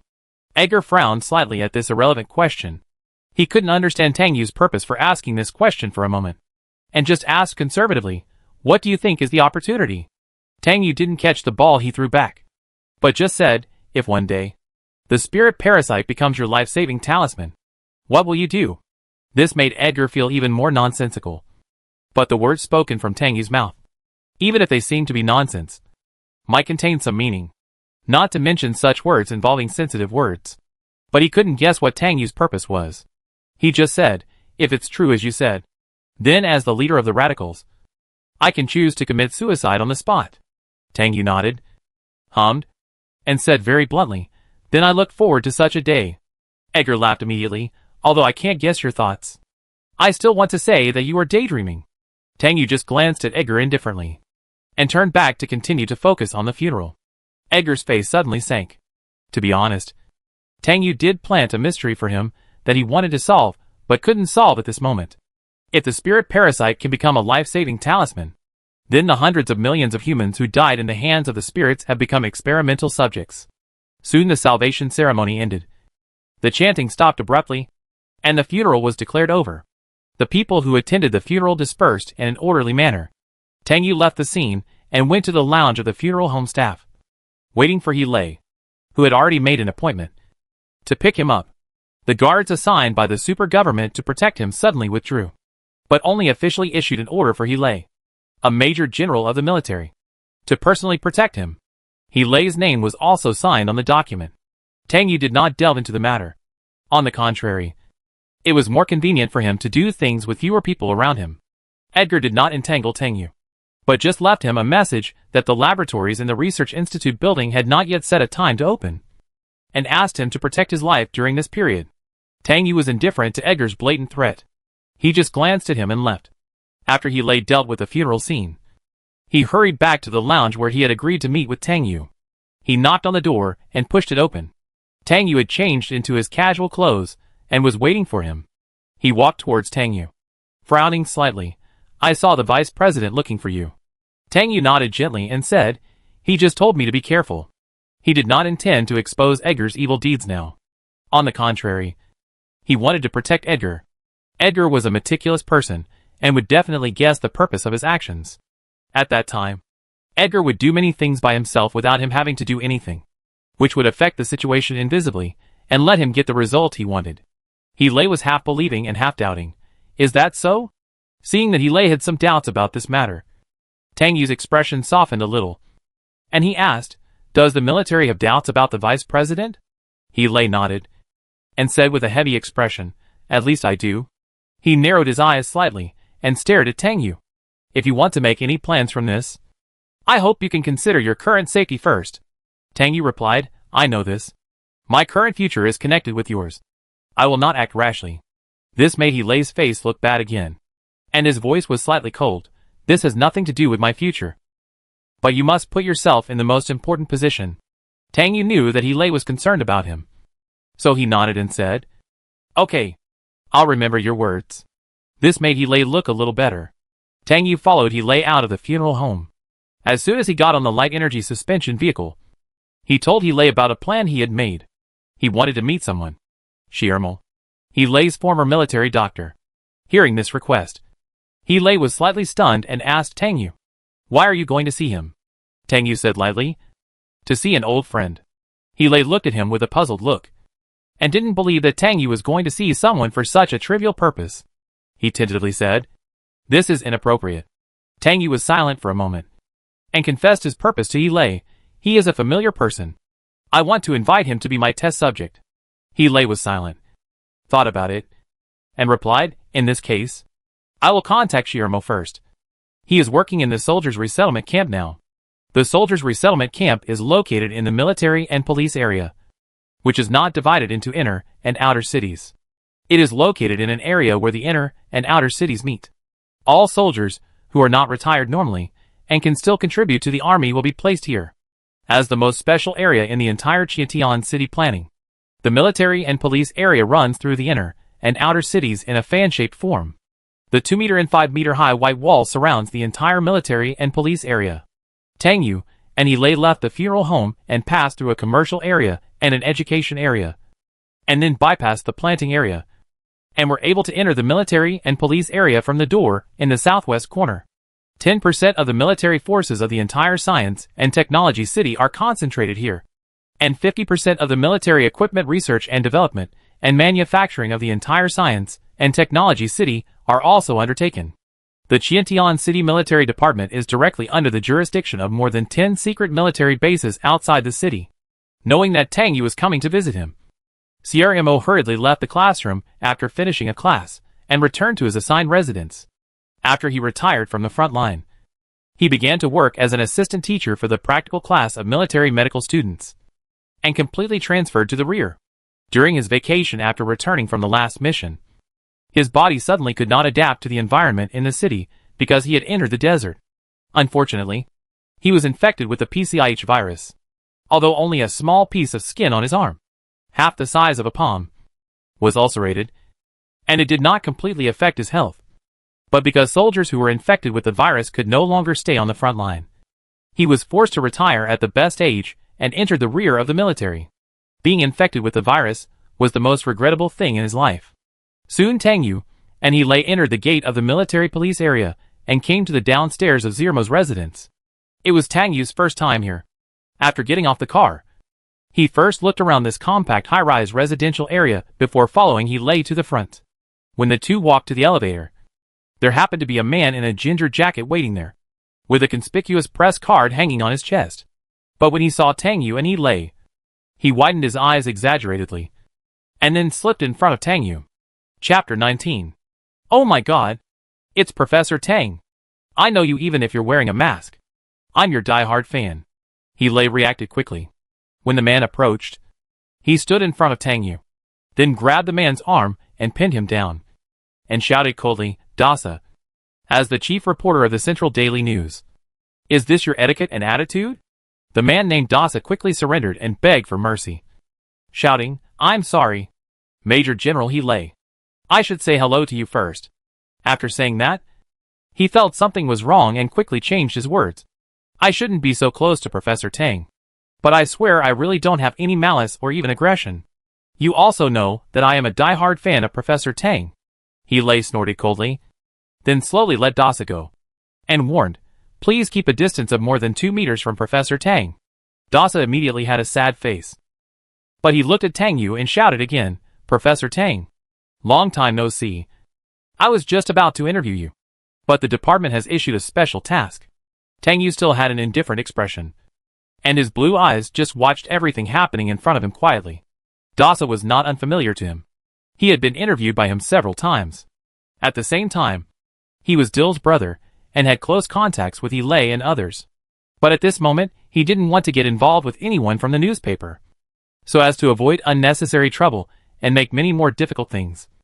So he refused very directly and said lightly, "I won't accept the interview for the time being." "Sorry." Tang Yu's refusal instantly excited Dasa.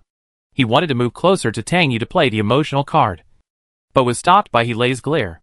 He had no choice but to shout to Tang Yu from a distance, "I just want to interview Professor Tang about your personal response to the assassination.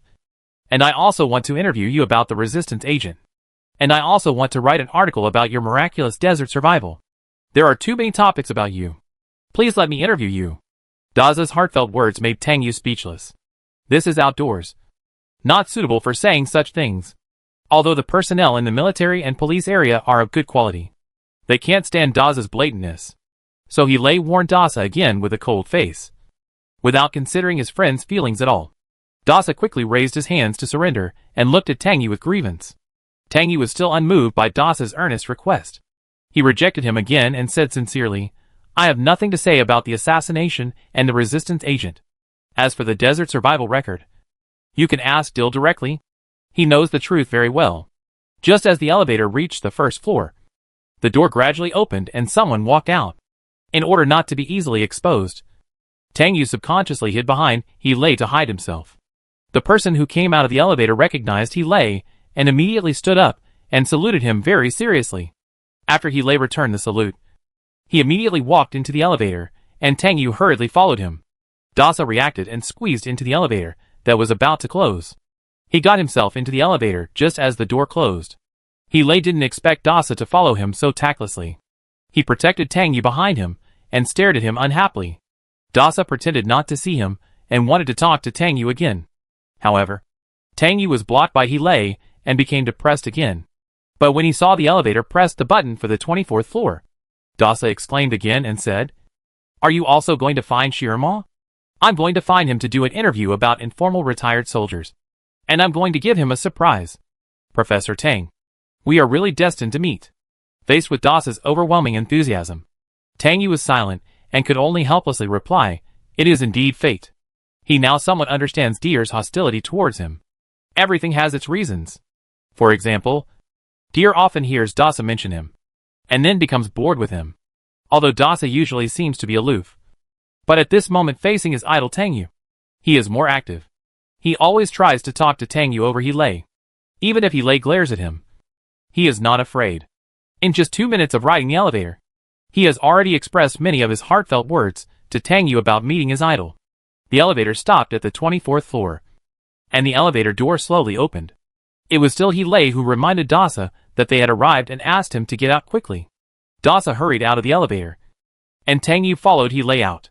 He casually asked Dasa, "Central Daily News wants to interview me. Aren't you afraid of being attacked by radicals?" Dasa waved his hand and said, "The radicals even attack the government. What does Central Daily News mean? Ignore it." After that, he looked around carefully and became very cautious. "I dare not say this only in the military and police area. I am afraid I will be cut into pieces if I leave here." Tang Yu just hummed lightly. Through Dasa's attitude, he can actually see the attitude of the mainstream public opinion towards him. However, the radicals are too powerful and are being used by others. It is difficult for mainstream public opinion to break through in the short term. He actually didn't care about the charge of being a spirit parasite. Because of the resistance agent, no one dared to kill him directly. Even the radicals, and those who were not extremely radical, would be generous and let him become a hero in the prison. However, the series of events caused by this charge made his main plan unable to progress. Dasa's appearance did give him some new inspiration. But now all he had to do was wait. Wait for everything to settle down. And he also needed to enter the laboratory as soon as possible to develop the initial version of the resistance agent and start a new game. He Lei pressed the doorbell, and soon someone came to open the door. A face with a gentle smile appeared in the door. Zirmo first saluted He Lei seriously, then looked at Tang Yu with joy in his eyes, and quickly called people in.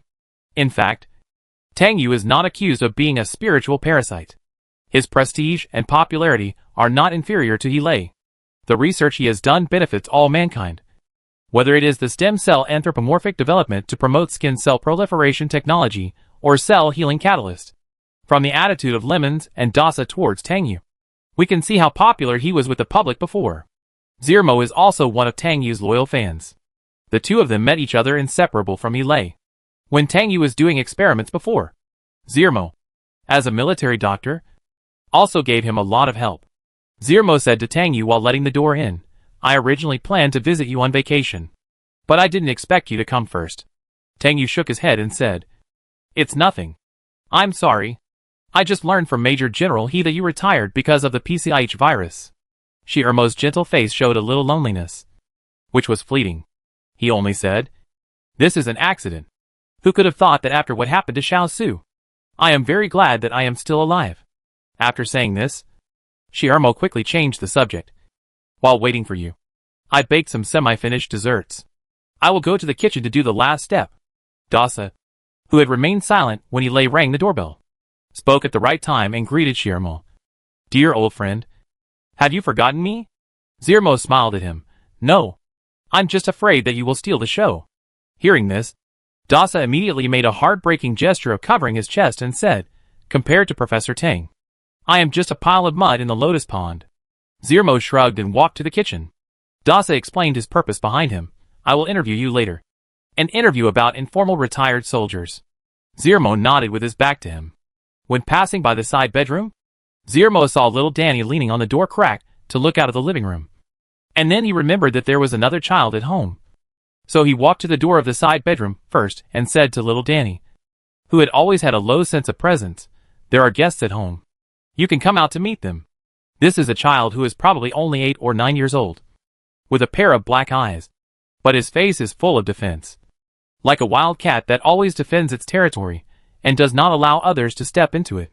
Little Danny did not speak, but just walked out of the door, glanced at the living room and then at Zirmo, and then walked to the kitchen. The movement of the two attracted the 3 people in the living room. Dasa shouted from a distance, "Zirmo, is this the child who was fostered in your house not long ago?" Zirmo nodded and walked to the kitchen. Before Tang Yu and He Lei asked anything, Dasa took the initiative to tell them, "The parents of this child are senior executives of the Century Yuan newspaper. They both died in the spiritual parasitic riot not long ago. Major General He Lei should know that the orphans of this tragedy are temporarily placed in the military and police area." He Lei nodded lightly. Tang Yu walked to the sofa and sat down, and asked He Lei, "What is the current situation of the headquarters of the End of the Century newspaper?" He Lei also walked over to sit with Tang Yu, and said with some heaviness, "The dead have been cleaned up, and the 3rd round of disinfection is in progress. It is estimated that a public memorial service will be held on site later. Tang Yu nodded slightly. But Dasa asked him, I wonder what Professor Tang thinks about the parasitic spirit. Tang Yu glanced at him lightly. But He Lei said, Professor Tang is not accepting interviews at the moment. Dasa immediately looked wronged. Can't we just talk about this topic? You can ignore the fact that I am a reporter. But he immediately started thinking again, looking at He Lei and Tang Yu. I seem to have almost forgotten something. At this time, Zirmo was carrying a few glasses of juice and asked, What's the matter? Dasa pointed at Tang Yu and He Lei and asked Zirmo, Isn't Major General He Lei on bad terms with Professor Tang? Why do I think Major General He Lei is quite protective of Professor Tang? Hearing this, Tang Yu's eyes fluctuated slightly. Without waiting for Zirmo to make a guess, he took the initiative to ask, Why do you think I have a bad relationship with Major General He? He Lei couldn't help but glance at Tang Yu. But he still had a serious face and remained silent. Tang Yu's words stumped Dasa. He thought about it seriously and finally said, I heard it from Dill. I'm sorry. I shouldn't have listened to my brother and made a rash guess. Sierra couldn't help laughing. He looked at Tang Yu and He Lei and explained to Dasa. In fact, Professor Tang and Brother Lei have a good relationship. After all, Brother Lei's direct superior is Professor Tang's father, Lieutenant General Freston. It's just that Professor Tang and Brother Lei had a conflict over some things. So it was rumored that the two had a bad relationship. But it may also be because many people don't know that they have a good relationship. He also knew about this because he helped Professor Tang do an experiment and met Brother Lei in the laboratory by chance. Hearing this explanation, Dasa felt like he had refreshed his cognition and said with an exaggerated face, It must be that kid Dill who sent me the wrong message. Zirmo shrugged. Who knows? He put the juice on the coffee table and asked Tang Yu, Professor Tang, I saw the message Brother Lei sent me. Are you going to invite me to be an experimenter? Tang Yu nodded and said, I need to conduct a lot of correction experiments to make the resistance agent. You should be able to help. Zirmo's face became serious and said, I am happy to be this experimenter. But I don't know if Professor Tang can make a reagent. What reagent? Tang Yu asked. Zirmo was silent for a few seconds before saying, A reagent that eliminates traces of PCIH virus infection. Tang Yu was a little surprised by this. But He Lei's pupils shrank instantly. And he squinted his eyes to look at Zirmo. And then looked at Tang Yu slightly. Dasa was shocked by Zirmo's advanced words. And exclaimed, Oh! Old friend. The resistance agent to PCIH virus has not yet been developed. How can you think of eliminating the traces of infection? This sounds like a fantasy. Even if this technology may appear in the future. But? Dasa had an expression of complete disbelief. Zirmo did not hesitate at all because of Dasa's exclamation. He just looked at Tang Yu seriously, wanting to hear his answer. Since Professor Tang has already developed a resistance agent to fight the virus, then this kind of thing that eliminates the traces of infection should also be developed in Professor Tang's hands. Tang Yu was silent for a while, and glanced at He Lei. It happened that their eyes met. Tang Yu just glanced at him indifferently, and said to Zirmo, I can try. But you have retired from the front line. I am afraid I can't do anything. Zirmo shook his head slowly and said calmly, It doesn't matter anymore. I just don't want to have any regrets. Dasa remembered Zirmo's negative look when he was first infected with the virus, and his mood suddenly became depressed. He just looked at Tang Yu very seriously and said, Professor Tang, I really hope that your resistance agent will be delivered to my doorstep tomorrow by the special envoy. Zirmo smiled helplessly at this, and had lost the desire to comment on the current situation. He only said to Dasa, Do you want to add cream to your cake this time? Dasa regained his lively look and said quickly, Wait for me to see if it's an odd or even number today. Oh, it's an odd number today. So it must be creamed. Tang Yu also said, Then I'll have one with cream too. He looked at He Lei again. What about you? He Lei said simply, No cream. After receiving the advice, Sierra returned to the kitchen. Soon the small cakes were served, and several people sat on the sofa and talked about what had happened recently. The first topic was naturally about the resistance agent. Dasa took the opportunity to ask Tang Yu a lot about the resistance agent, such as when the research and development began. And because of what opportunity, he discovered the most important link in the research and development of the resistance agent. Tang Yu naturally just listened and didn't answer. But Dasa still asked enthusiastically, and kept emphasizing that he was not interviewing as a reporter. They tacitly did not talk about Tang Yu's charge of being a spirit parasite. Nor did they talk about the radicals. Half an hour passed unknowingly. Tang Yu saw that the discussion was almost over. So he planned to say goodbye to CRMO, waiting to be notified when he entered the laboratory to help. CRMO stood up to see Tang Yu, and he lay out. And just as he turned around, he saw little Danny standing next to the shelf with one hand behind his back, staring at their direction in silence. CRMO was stunned, and then smiled and said to him, "The guests are leaving. Do you want to see them off with me?" CRMO was very patient with little Danny. After all, no one could be rude to a child who had just lost his parents. But little Danny's loneliness and silence did make him a little helpless, and he was afraid that he would always be immersed in grief, facing such a child. Even the lively Dasa didn't dare to speak carelessly at this moment, fearing that he might accidentally hurt the child's sensitive heart. Part of the reason why they didn't talk about the topic of spirit parasitism just now was because of him. Little Danny still didn't speak, but just nodded. Tang Yu just glanced at little Danny and walked to the door, with He Lei following closely beside him. Dasa still wanted to interview Zirmo, and at this moment, he was sending 2 people out with him. Zirmo waited for little Danny to come over, and little Danny took 2 steps forward.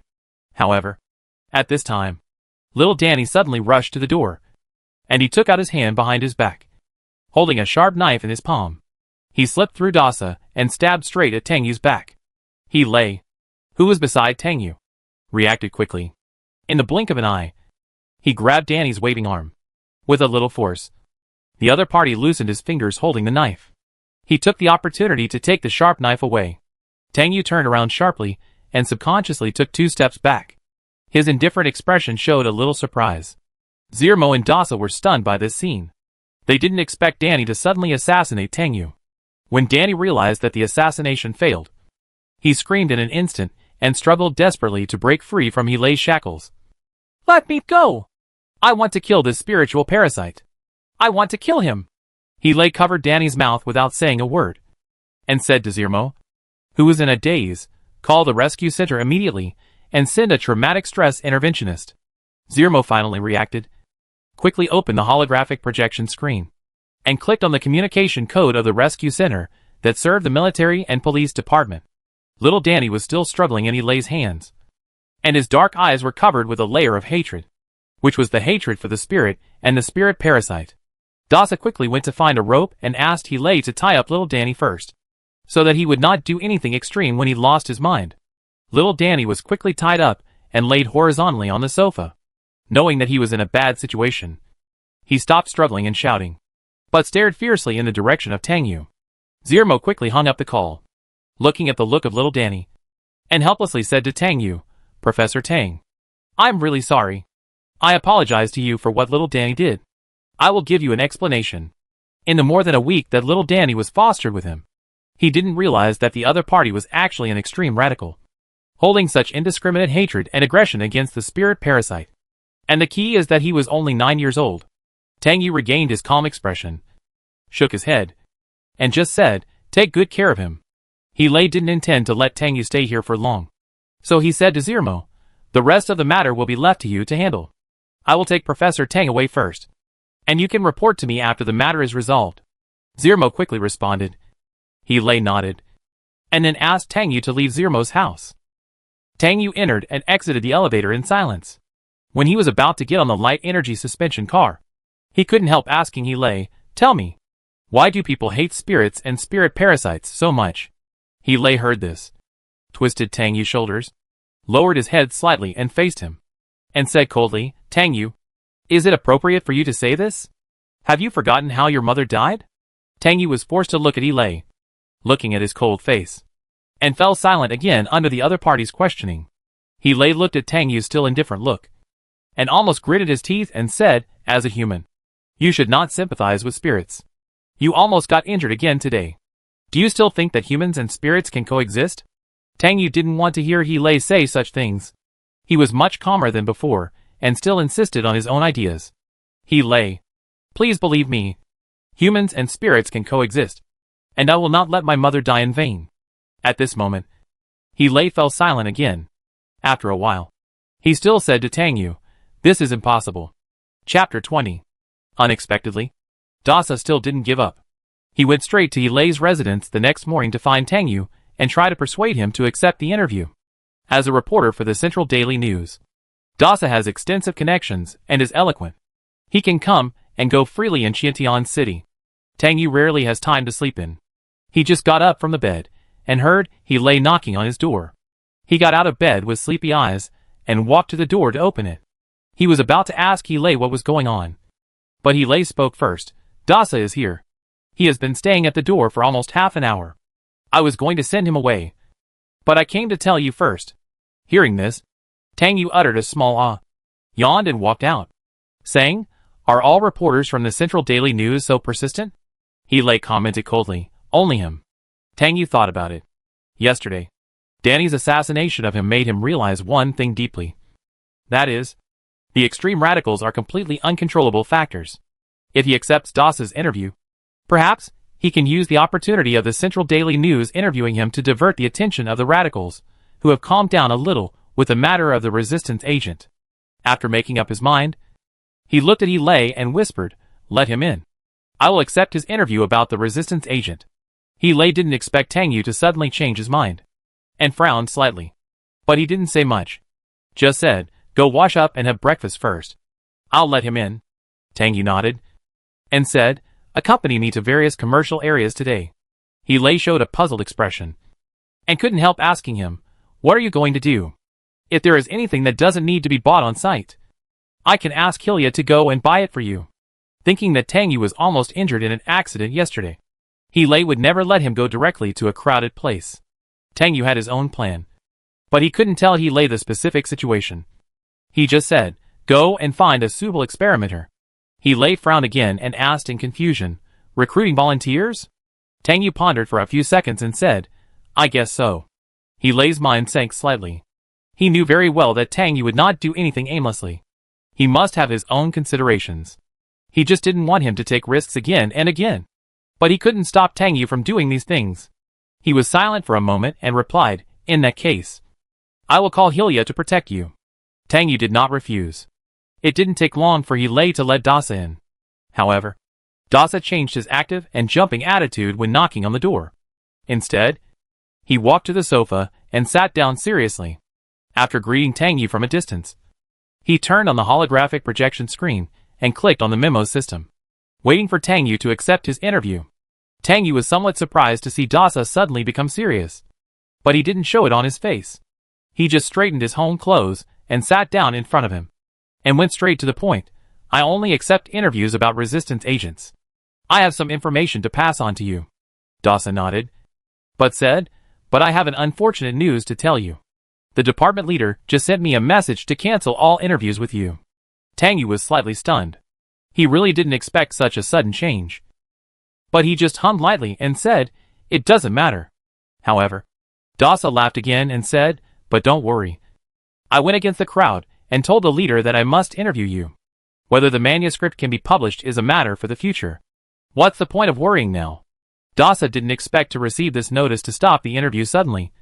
But what made him feel strange was that when he said he still wanted to continue the interview with Tang Yu, the department leader just sent a message saying you decide for yourself. He didn't say that he couldn't be interviewed, but he felt that the department still wanted to conduct the interview. He didn't agree that there was no secret in it, but he couldn't go into it. Tang Yu didn't care about it, but the sudden cancellation of the Central Daily News decision to interview him made him think. Is this someone trying to directly control the public opinion about him? The Central Daily News interview with him must be positive, because it is to lay the foundation for the promotion of the resistance agent in the future. This matter can change the public's view of him to a certain extent, now that the interview is suddenly stopped. It is really confusing. Tang Yu did not delve into these matters for the time being, but just let Dasa start to list the questions he wanted to ask him. Tang Yu was Dasa's idol, and as a loyal fan, he naturally did not dare to ask all kinds of sharp questions as he did in previous interviews, but just routinely reviewed Tang Yu's development of the resistance agent. When Dasa learned that Tang Yu had started to develop this reagent at the age of 17, he was shocked and even asked Tang Yu with a jumpy mind, Oh my god! Professor Tang, how did you manage to study the resistance agent of PCIH virus while publishing other research journals? He Lei was also surprised by this. Although he secretly worked as Tang Yu's experimental assistant several times, he did not know that the other party was studying the resistance agent of PCIH virus. and he had started since he was 17 years old. He only knew that the other party had done experiments on eliminating traces of infected viruses. Tang Yu did not show any obvious emotion change because of their shock, and just said, "I got some inspiration at that time." Dasa tried to calm himself down from the shock, and quickly asked, "What inspiration? This is a delicate and big topic." Tang Yu just glanced at him lightly. No comment. He looked at Tang Yu deeply, but did not speak. Tang Yu also took the opportunity to look at him, and there was still no emotion on his indifferent expression. Dasa showed an exaggerated disappointment and shouted to Tang Yu, "Professor Tang, this is the highlight of the whole interview. Don't you plan to reveal a little bit?" Tang Yu shook his head directly, and Dasa had to sigh again, and jumped to the next topic of the interview excitedly. Within 20 minutes, Tang Yu took the initiative to end Dasa's interview with him. He sent Dasa several manuscripts that he had taken during the experiment and could be published. Dasa carefully read the manuscripts filled with formulas and annotations, and his brows furrowed deeper and deeper.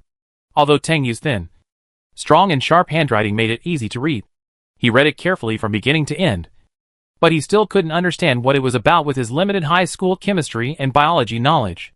To put it bluntly, I really didn't understand it. Dasa became more and more excited as he read, and began to praise Tang Yu again. A few minutes later, he saw that the time was almost up, so he began to see the guests off. Dasa wailed immediately. He wanted to stay for a few more hours, but Lei's attitude was so tough that he didn't dare to confront him. He had no choice but to make a unilateral agreement with Tang Yu excitedly. "Professor Tang, I will come to interview you about your desert survival next time. You are a living experimenter of the resistance agent. It would be a waste of talent if I don't interview you." Tang Yu neither agreed nor refused. However, Lei saw that Dasa was so hesitant and didn't like that he was expressing his personal worship of Tang Yu like a pervert in his home. So he urged him to leave quickly. Dasa glared at Lei fearlessly and slipped away quickly. After receiving Lei's order, Hilya quickly rushed over from his residence. As a major, he also lived in this community. As soon as he reached the 23rd floor and walked towards the elevator, he ran into Dasa. However, the other party only said hello to him briefly and hurriedly entered the elevator, which made him a little confused. Hilya quickly went to Lei's house to report. On the way here, he had helped plan a route to visit the commercial district. After ringing the doorbell, Hilya didn't expect that it was Tang Yu who opened the door. It was the first time he was so close to the other party in private, without the dusty face in the desert. Professor Tang was glowing white at this moment, but he was more cold and indifferent with a pair of blue eyes. This look did make people feel that the other party was very distant. But Hilya knew that Tang Yu was not such a person. Hilya called Professor Tang and entered Lei's home. After he moved into this community, he often came here to visit. Sometimes he would be invited by Lieutenant General Freston across the street to have dinner together. Seeing Hilya rushing over so quickly, and during his vacation, Tang Yu was very grateful for his help. However, Hilya's face seemed a little pale, and there were faint dark circles under his eyes. Tang Yu couldn't help but remind him, "You don't seem to be in good spirits." Hilya was slightly stunned when he heard this, and just chuckled, "It's okay. The old problem has come back again. I had a headache all night last night." This reminded Tang Yu of something. Although he had left Qiantian City before, he had always been following Lei's information. 3 years ago, Polaris City was attacked by a group of carrion beetles. The military sent Lei, who was then a colonel, to lead troops to support. At that time, Hilya was already Lei's assistant and went with him. It is said that he suffered a serious head injury during this support. Lei contacted him specifically at that time and asked him for 2-cell healing catalysts specially made with Hilya's genes. That was also the first time he and Lei had communicated since their relationship broke down. Because of this incident, he has always had a great liking for Hilya. He asked with concern, "Are there still sequelae?" Hilya nodded, recalling the blow to his head from the carrion beetle. He still had lingering fears. At that time, the carrion beetle's catching foot directly pierced his helmet, and the sharp toe directly pierced his skull. He thought he would die, or wake up as a cripple. But he didn't expect that he would recover well, and even return to work. According to Dill and others, it seemed that Lei Gu injected him with 2 unknown injections, which made his injured brain cells heal and regenerate quickly. He also asked Lei Gu where the injection came from, but he was only perfunctorily dismissed by the other party, with the excuse of being nosy. The other party obviously didn't want people to know who developed this thing. Later, he suddenly realized that this kind of thing, with outstanding effects. Lei Gu knew that there was no one else who could make this kind of thing except Professor Tang. However, Lei Gu didn't want people to know about this, so he pretended not to know who saved his life, and only regretted that he couldn't convey his gratitude to Professor Tang directly. Lei saw that the two were talking at the door, so he quickly called someone over and asked Tang Yu to change into casual clothes. Tang Yu didn't waste time, and after talking to Hilya for a few words, he went to the bedroom. Hilya walked towards Lei and told him about the preliminary route planning. Soon Tang Yu came out, and he lay through the question he had just discussed with Hilya to him. What characteristics do you need for the experimenter? Tang Yu had planned it long ago, and said without hesitation, it should be a person with multiple bloods that can be seen at a glance by physical characteristics. It would be better if they have been infected with the virus. For the rest, I will take care of it myself. People with multiple bloods have high genetic resistance to attack, and their gene sequences are more stable and not easy to be tampered with. The resistance agent he made is more effective for people with pure blood like him. If the resistance agent is to be fully promoted, further experiments should be conducted on people with stable gene sequences. However, Tang Yu's request was indeed confusing, but Lei and Xia did not ask more questions. Soon the three of them got ready and went to the commercial district. Because the production of the resistance agent has not yet been put into the experiment, Tang Yu and his team cannot openly publicize that they are recruiting volunteers at this time. They can only use the most traditional way to try to get the contact information of the target person, and then follow up and negotiate later. Many people are naturally unwilling to give their contact information to strangers wearing masks. This is also the reason why Tang Yu chose a commercial district with a large flow of people. With a large base, he can always find a few willing people, and he actually doesn't need many experimenters. And his main purpose of coming to the commercial district to look for volunteers is to expose his target person to the public view, so that all those who monitor him or intend to monitor him can understand his actions, analyze his behavior, and then take corresponding measures. This was the inspiration Dasa gave him. Soon Tang Yu and his two friends changed 3 business districts, but they only got no more than 10 communication codes. When they changed to the 4th business district, the 3 of them parked a light energy hovercraft and left the parking lot. Hilya finally couldn't help laughing and teasing. This is probably something more difficult than handing out flyers that I have ever done. But if Brother Lei took off his mask, I guess this business district would be crowded with people immediately. Tang Yu smiled and said, thank you for your help. Hilya smiled and waved her hand, saying, it's okay. Just treat it as going out shopping. Lei just glanced at Tang Yu lightly, looked around again, and suggested, find a place to have lunch first, and then carry out the task later, and leave the business district and return to the inner city residence on time before 4 o'clock. After working hard for a whole morning, Tang Yu and Xia had no objection to this proposal and both nodded. The 6th business district they were in was close to an office building in the inner city, and there were schools and residential areas nearby. There were more people, and it was more prosperous. It happened to be noon time, and the flow of people was more than double compared to other time periods. Xia knew a Chinese restaurant with good food in this business district, so she suggested taking the 2 of them there for dinner. Lei was not picky about food, so he turned around and asked Tang Yu if he wanted to go. Tang Yu was not picky about food, so he went wherever Lei went. After quickly negotiating a place to eat, Xia took the 2 of them to the Chinese restaurant at the end of the street. As the 3 were talking, a well-dressed middle-aged woman suddenly came out of a Western restaurant on the street. Tang Yu was almost bumped into by her, but fortunately Lei pulled him back in time.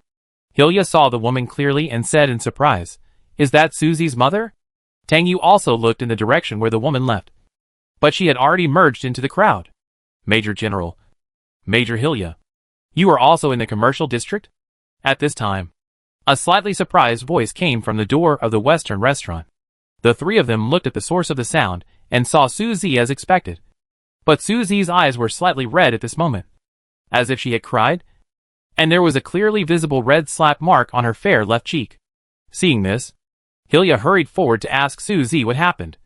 We just saw your mother. Did we have a conflict? Susie clenched her palms.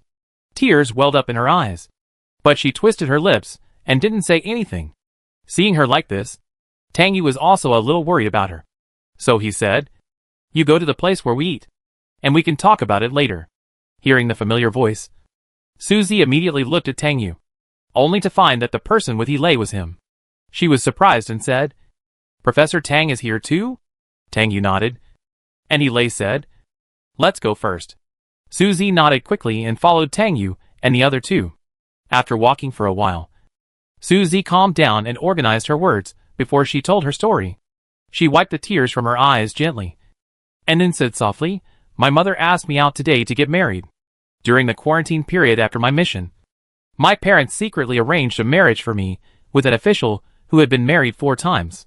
The other party was a member of the Jean family. My parents wanted to enter their family through in-laws and find a job for my brother. But I didn't want to. I didn't want to move from the front line to the rear because of marriage. And I might even become a housewife." Suzy thought she could take a good vacation after the mission, but she didn't expect such a bad thing to be waiting for her. Her parents have become more and more extreme and tyrannical in recent years, and difficult to communicate with. They run around to find a job for her brother. But her brother dislikes ordinary jobs. How can a good job fall into her brother's hands so easily? Chapter 21. Tang Yu and the other 3 had never thought that Suzy would encounter such a thing. Hilya had already shown a slight anger on her face because of Suzy's light description. Tang Yu was also angry about this. Although he had known Suzy for less than a month, he admired the excellence shown by the other party. Otherwise, the other party would not have been able to replace Shi Ermo as the military doctor of the Marine Exploration Battalion.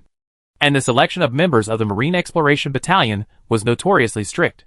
But similar things to Suzy are actually common in the City of Science and Technology. And it is not easy to help. The families in the City of Science and Technology are not entirely composed of people with blood relations. Some members are adopted, and some are in-laws. For those who have blood relatives in the family, the purpose is to expand the family and occupy the scarce resources in the end times.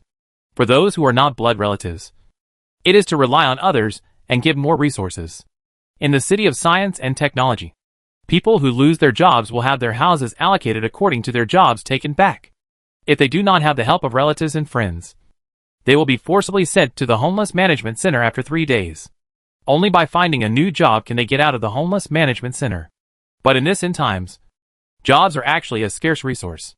Without wisdom higher than ordinary people, you may not even be able to find an ordinary job. Several people were silent for a while because of Suzy's experience. Not to mention that Suzy might sacrifice her future because of this marriage. She was going to marry a man who had been divorced 4 times. Even if the other party was an official, it was a completely unmatched choice for Suzy, who also came from the military and had superior qualifications. There were many young talents in the major families, so there was no need to stick a flower in cow dung. After thinking for a while, Hilya asked her, "What are you going to do now?" Suzy shook her head helplessly and choked up for a while. "I don't know." She really didn't know what to do now. Her parents were forcing her too hard. They just took her ID information to get her a marriage certificate. She wanted the Major General and others to help, but she didn't want to implicate them. Tang Yu lowered his eyes and thought for a while, then looked at Suzy and asked her, "Who is the other party?" Suzy understood who Tang Yu was talking about, paused and whispered, "It's the person in charge of connecting with the Boda Church in the super government, Jean Shi." Hearing this name, Hilya frowned speechlessly and said hesitantly, "Jean Shi is over 40 years old, right?" Tang Yu was not very familiar with this official, so he remained silent. He didn't know much about the people and things of the Boda Church, but he really wanted to help Suzy.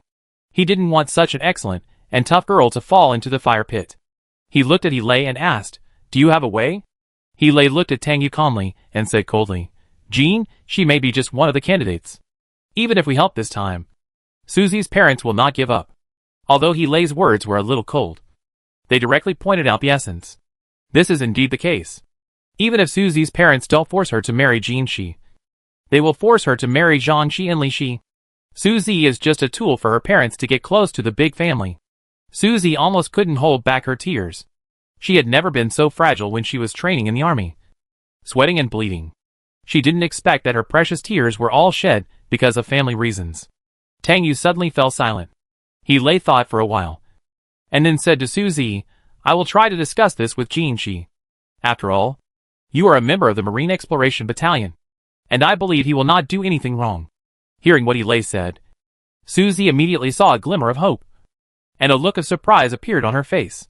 Jean, she would not give the Major General face. At that time, her parents would force her, and she would have no choice. As for her parents interfering in her marriage in the future, she would find a way to solve it herself. Thank you, Major General. Susie was very grateful to Eli. Eli just shook his head indifferently. As they were talking, a girl suddenly blocked their way, and several people turned their heads to look subconsciously. Susie was surprised and asked, Xiaoya? No one expected Xiaoya to suddenly appear here. Standing 2 meters away from them was a pretty girl about 18 or 19 years old, with a high ponytail, wearing a white skirt, holding a bunch of big white chrysanthemums in her hands. Her eyes were swollen and red because of crying for a long time, like a goldfish with bulging eyeballs, and her eyes were numb and black. At this moment, she was staring at Tang Yu in a daze. Susie was worried when he saw Xiaoya's state, and hurriedly walked up to ask about her situation. However, at this time, a figure suddenly rushed out of the flower shop next to her. Deer saw Xiaoya's figure and hurriedly ran over. But he saw his boss and teammates here. He quickly scanned the people in front of him and explained. Xiaoya said she was going to pay tribute to Shao Xu, and asked me to bring her here to buy flowers. Susie felt even more distressed for Xiaoya after hearing what Deer said. She was supposed to go over to accompany Xiaoya today, but was called out by her mother. Xiaoya still stared at Tang Yu closely. She didn't care what was going on around her.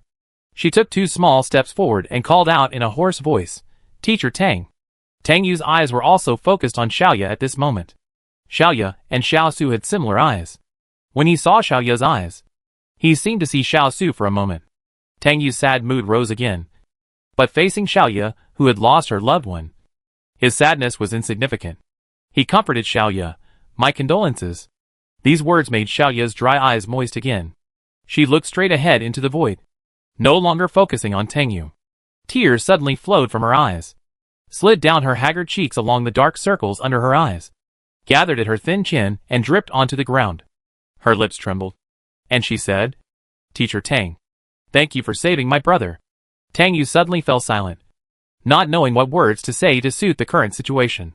He hesitated for a moment and planned to say sorry to Xiaoya. Sorry that he could not save Shao Xu in time. However, before she opened her mouth, Xiaoya suddenly changed her tone and said in a floating tone, Teacher Tang, you have developed an antidote, which can actually save my brother, right? Hearing this, several people fell silent. This was indeed the case. But some things always go wrong and then go completely in an uncontrollable direction. Tang Yu pinched his palm and nodded slowly. It's like this. I'm sorry. I couldn't save your brother. However, Xiaoya suddenly laughed because of this. And the erratic ending sound was a little crazy. And her eyes were fixed on Tang Yu. People passing by heard her somewhat creepy laughter, looked at her sideways, and left quickly after showing puzzled expressions. Xiaoya slowly approached Tang Yu. Her face was twisted and sick with uncontrolled laughter, and Eli couldn't help frowning when he saw her like this, and slightly turned his body to protect Tang Yu. However, Eli's action was like a catalyst, which immediately made Xiaoya, who was very sensitive at the moment, completely excited. She screamed desperately, threw the flowers in her arms to the ground, pointed at Tang Yu and roared, Tang Yu, why didn't you save my brother? You can obviously save my brother. Why didn't you save him? Why didn't you save him? Hearing Xiaoya shouting Tang Yu's name, Eli's heart tightened immediately, and he hurried forward to clamp Xiaoya, and quickly removed her jaw. Xiaoya suddenly couldn't make a sound, and could only cry. She stared fiercely. Tears kept flowing down, and saliva and tears mixed together and flowed down her chin. Hilya and Dil reacted and rushed forward to help control Xiaoya, who was already mentally unstable. Tang Yu was a little confused by Xiaoya's questioning. However, Xiaoya's shouting still attracted the attention of the people around. After hearing Tang Yu's name, the people who were shopping gathered here, and the radicals were the first to bear the brunt. Someone shouted, Tang Yu, you dare to go to the street. You spirit parasite will not die well. This immediately aroused the emotions of the people, and the radicals in the crowd were excited in an instant. Tang Yu, you are a devil who deceives people. You are a liar. The resistance agent is fake. You are just for yourself. You are just to escape the charge. Tang Yu, you spiritual parasite. I'm going to kill you. Soon many people shouted and rushed towards Tang Yu. They didn't even consider the contributions Tang Yu had made to all mankind that no one could dispute and treated him rationally. Tang Yu was squeezed to nowhere to retreat, and his eyes turned cold for a moment. This was the first time he truly felt the hatred of the radicals for the spiritual parasites. Seeing that the situation was not good, he Lei quickly protected Tang Yu and ran to the gap where there were fewer people. While protecting Tang Yu and running out, he Lei shouted to Hilya and the others, "Gather at the place where you arrived, and be sure to protect Shao Yu's safety." Hilya and the others were pushed away by the crowd, and could only send a word of good news from a distance. After he led Tang Yu out of the crowd, he quickly took him out to the street. After a circle, they returned to the parking lot. Just then, Hilya and Dil also ran over with Shao Yu, who had fainted. Hilya said anxiously, "Brother Lei, Suzy was separated by the crowd. You escort Professor Tang and Shao Yu back first, and I will go find her." He Lei urged Tang Yu to get in the car quickly. After hearing this, he turned around and said to Hilya seriously, "I have enrolled the emergency positioning program for team members with a validity period of 1 month. I will go find Suzy. You take Professor Tang back first. You must ensure his safety." "Yes." The situation was urgent. Hilya got on the light energy suspension car without saying much. Dil picked up Shao Yu and got into the car. He turned back and said to He Lei, "Brother Lei, Suzy is in your hands." He Lei glanced at Tang Yu in the car again, and turned back to the street with a serious face. The light energy suspension car started quickly and flew out. Tang Yu looked at the crowd outside through the monitor and fell into deep thought. He turned his head and looked at Shao Yu, who fainted due to mental excitement. His emotions were complicated for a while. He Lei had an emergency positioning program and quickly determined Suzy's location. Suzy had been squeezed to an intersection outside the street by the rioting crowd. Fortunately, she was not injured. After He Lei found Suzy, he directly called a car to personally send her back to her home in the military and police area. The turmoil caused by Tang Yu in the 6th commercial district was immediately spread to the internet. The radicals who had been a little calmer suddenly became boiling again because of Shao Yu's thrilling roar and questioning. A passerby who was watching the excitement happened to take a picture of Shao Yu's uncontrollable screaming. Her scream was heartbreaking, and the listeners were shocked. However, the most uncomfortable thing was Shao Yu's question to Tang Yu. Why Tang Yu developed an antidote but did not save Shao Xu? Many rational people knew that when Shao Xu died, there was no time to treat him. But under the influence of such grief and despair, people gradually felt that Tang Yu did not save Shao Xu. The extreme radicals seized this handle and stirred up a storm on the internet for a while, wantonly lashing out at Tang Yu. In just 1 hour, the topic of discussion had exceeded 10,000. Hilya first sent Deer and Shao Yu back to the military police area to seek help from the rescue center, and then took Tang Yu back to He Lei's residence. After Tang Yu returned to He Lei's house, he immediately paid attention to the slightest movement on the internet. From the moment the turmoil occurred, he knew that things would definitely go this way. But things were not that bad. At least the rational people who supported him completely rebelled against the radicals' extreme attacks on him, and began to support him with great momentum, calling on the people to patiently wait for the emergence of the resistance agent. They even used their own methods to treat the radicals. Some radicals questioned the authenticity of the resistance agent, and they asked back why these people thought that the resistance agent was false. Did they not want humans to find a life-saving straw to continue to survive and develop? So what was their intention? Such a question immediately made some radicals speechless. After all, no one dared to confront all mankind directly. Tang Yu was happy to see this situation, but he was more concerned about the super government's handling of this matter. After Edgar learned about what happened in the 6th business district, he suddenly had a clear idea about Tang Yu's sudden visit to the business district. Although he was not sure about Tang Yu's purpose of going out, it was true that the current situation was in his favor. Edgar made a little plan and got up and went to the president's office. Edgar always had a slight smile on his lips. He knocked on the door of the president's office and walked in without waiting for the president's consent. The president was listening to his secretary's online report on the monthly summary of each technology city. Edgar's sudden entry interrupted his summary of each technology city. He turned his head to look at the door, and saw the fox-like smile on the other person's face. He Lei hadn't come back yet. Hilya was contacting Dil to find out about Shao Yu. The psychiatrist at the rescue center was examining her. Hilya also contacted Dr. Song Jun, who was responsible for Shao Yu's psychological counseling, to go to the rescue center to help. Judging from Shao Xu's situation today, her dream therapy should not have worked. Tang Yu listened quietly to Helia's conversation with Dill. At this moment, his neuron electronic chip received an email. He was stunned, opened the holographic projection screen, and clicked on the email. The sender's signature and seal were the super government president's office. Tang Yu was silent for a few seconds before clicking on the email. The content of the email was very simple. That is, in view of the fact that the radical faction's affairs have not been completely settled, his personal freedom will be temporarily restricted. Seeing this result, Tang Yu was not in a good mood. But this was both unexpected and expected. Today's incident unexpectedly provoked the radical faction again. And at this moment, the vice president, as a leading official of the radical faction, could not help but make plans. It was understandable that such an order was issued to him.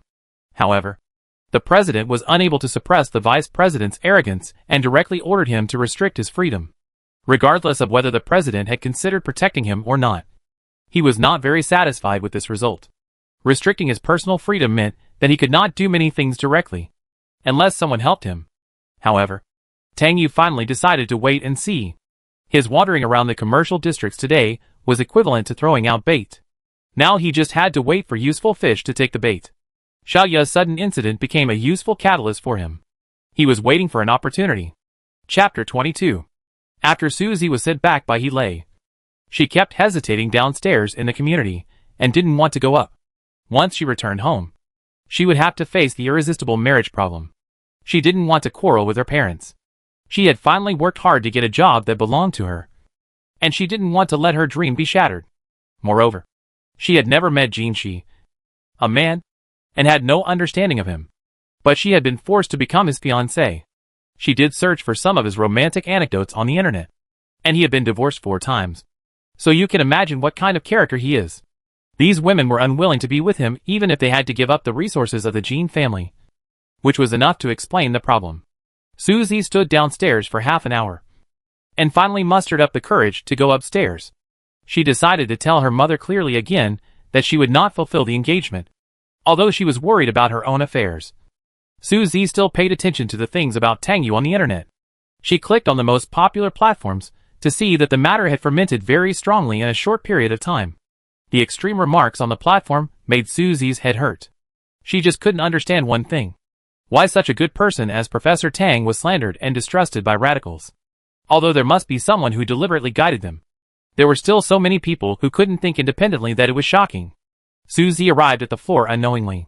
She stared at the holographic projection screen and walked out of the elevator. She bumped into someone without noticing.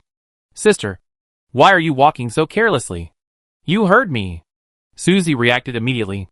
She looked up and saw that the person in front of her was her younger brother Suchin. She didn't bother to rub her forehead and asked her brother with a little anger, "Are you okay?" Suchin looked at Suzy reproachfully, rubbed his chin and said, "I was just about to find you.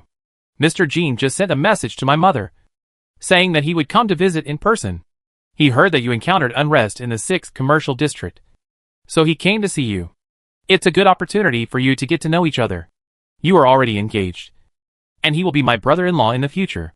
Suchin said this with excitement on his face, not caring about his sister's feelings at all. Hearing her brother say this, Suzy was surprised and immediately clenched her palms. The red marks on her face that had not yet disappeared suddenly became heavy. She didn't expect that Mr. Jean would come to her house in person. God didn't even give her a chance to resist. Suzy glanced at her brother coldly, walked to the door without saying a word, and walked in without caring about her brother after swiping the access control. Suzy's mother was anxiously waiting for Suzy to come back in the living room.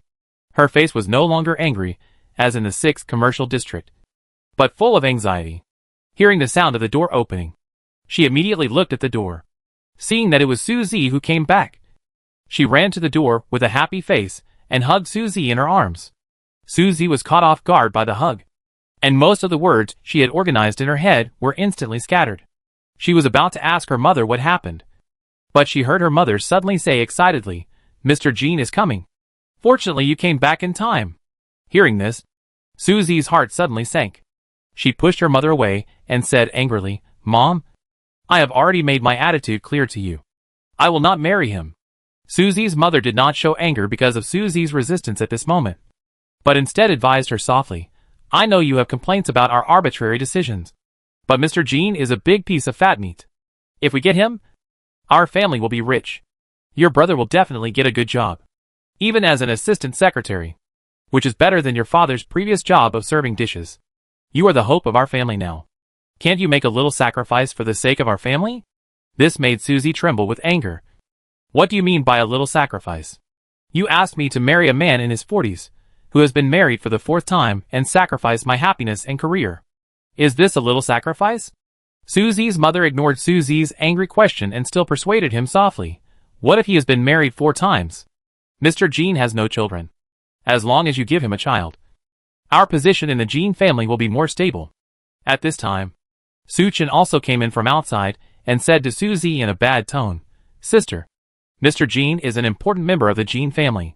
Maybe one day he can become the family manager. If he hadn't taken the initiative to tell my parents that he wanted to marry you, our family would not be able to marry him. This is a great fortune. Don't you want this blessing? Susie was almost driven to tears by her mother and brother's words, and a feeling of powerlessness swept over her. She trembled her lips and choked up a little as she retorted, I am now a lieutenant in the army. Isn't it enough for me to support you? I will be promoted and get a raise in the future, which will make you proud. Isn't that enough? This made Susie's mother's face change immediately. Her delicate eyebrows and eyes suddenly showed a strong resentment, and her sharp voice pierced Susie directly with madness. How can you say that? You are a daughter, and you will get married sooner or later. If you get married, none of us will have a job, and we will definitely be forced to return to the homeless management center. You have felt that feeling before. We finally made it through, and were ridiculed by people we knew for 2 or 3 years. Do you want your parents to live like this again? Do you want to cause your brother to suffer together? This brought back Susie's worst memory. She was 3 years old when she first and only went to a homeless management center. It was so dark there that she even had a stress reaction when she heard the words homeless management center. Susie was stunned. However, Susie's mother's expression changed immediately. She looked at Susie weakly and pitifully, and gently stroked her cheek, which still had red marks, and whispered, Mom was excited in the restaurant. I shouldn't have hit you. Don't hate me. I don't want to marry you to someone you don't like. But I have no choice. When your brother gets a job, I will take you home to live. Susie felt that she was almost suffocating. She suppressed the grief and anger in her heart and still resisted. Mom, you are worried that I can't support you if I get married. Then I cannot get married. I will work for this family all my life. Is that not okay? Susie's mother screamed again. No. What about your brother? Your brother can't be without a job. He has to marry and have children. He still has a bright future. You can't ignore him. Scorching also said at the side, Sister, you don't want to help me, right? Susie was more and more distressed, and couldn't even say a word. Suddenly, Susie's mother changed her face again, and hurriedly urged Susie, go and touch up your makeup. What if Mr. Jean comes and sees the slap marks on your face? Susie just stood there in a daze, trying to hold back her tears and not make herself look more embarrassed. Her family was forcing her to do things she didn't want to do. She didn't want to care about her parents' so-called preference for boys over girls. When her family entered the homeless management center, her parents not only didn't abandon her, but also protected her. She could never be cruel enough to hurt the people who gave birth to her and raised her. It was this end of the world, this twisted society, that gradually forced her family to change beyond recognition. At this moment, the doorbell suddenly rang. Susie's mother and Scorching suddenly looked as if they were facing a great enemy. They instantly cheered up and prepared to welcome the upcoming guests. Scorching hurried over to open the door, bowed and greeted a man in a suit. Susie immediately put away her despair and pain. She looked over and saw the man's face clearly. The man was over 40, but he looked only in his early 30s. He was much more handsome than expected, with a unique charm of a mature man, but his eyes were so deep that it was impossible to read his thoughts. Susie's sharpness, which she had developed in the army, immediately made her secretly wary of this man. Her intuition told her that this was a very dangerous person. Susie looked at the man warily, but her mother hurriedly greeted him and said in a flattering way, Mr. Jean, I didn't expect you to come so soon. Come in and sit down. Jean, she smiled slightly and handed the gift in her hand to Scorching beside her. She just said casually, I am sorry to bother you. I should find a decent restaurant when I meet Miss Su for the first time. However, I heard about her experience in the 6th business district and was a little worried. So I came to visit her directly. After that, she looked at Suzy and said politely, Miss Su, it's nice to meet you. Suzy was surprised by what the other party had just said. Why did the other party know so much about her situation in the 6th business district? And then came to visit so quickly? Suzy fell into thought and didn't respond to Shi. Seeing her like this, Suzy's mother hurriedly called her anxiously. ZZ, don't neglect Mr. Jean. Suzy finally realized it, but was shocked. She suspected that she was being monitored by the other party. Otherwise, how could the other party know what happened to her so quickly? But what was the purpose of the other party doing this? She quickly raised her eyes and looked at the other party, but happened to meet the other party's deep eyes. Suzy was shocked and called Mr. Jean in a panic. This man made her feel scared for no reason. Suzy looked at the other party and suddenly fell silent again. Seeing her like this, she did not show any suspicion, but just said, it seems that Miss Su doesn't remember me. This made Suzy suddenly shocked. And Suchin said in surprise, did Mr. Jean know my sister before? She nodded and said slowly, 5 years ago, a terrorist attack occurred in Shao Xu building. I happened to be working on the scene and was injured.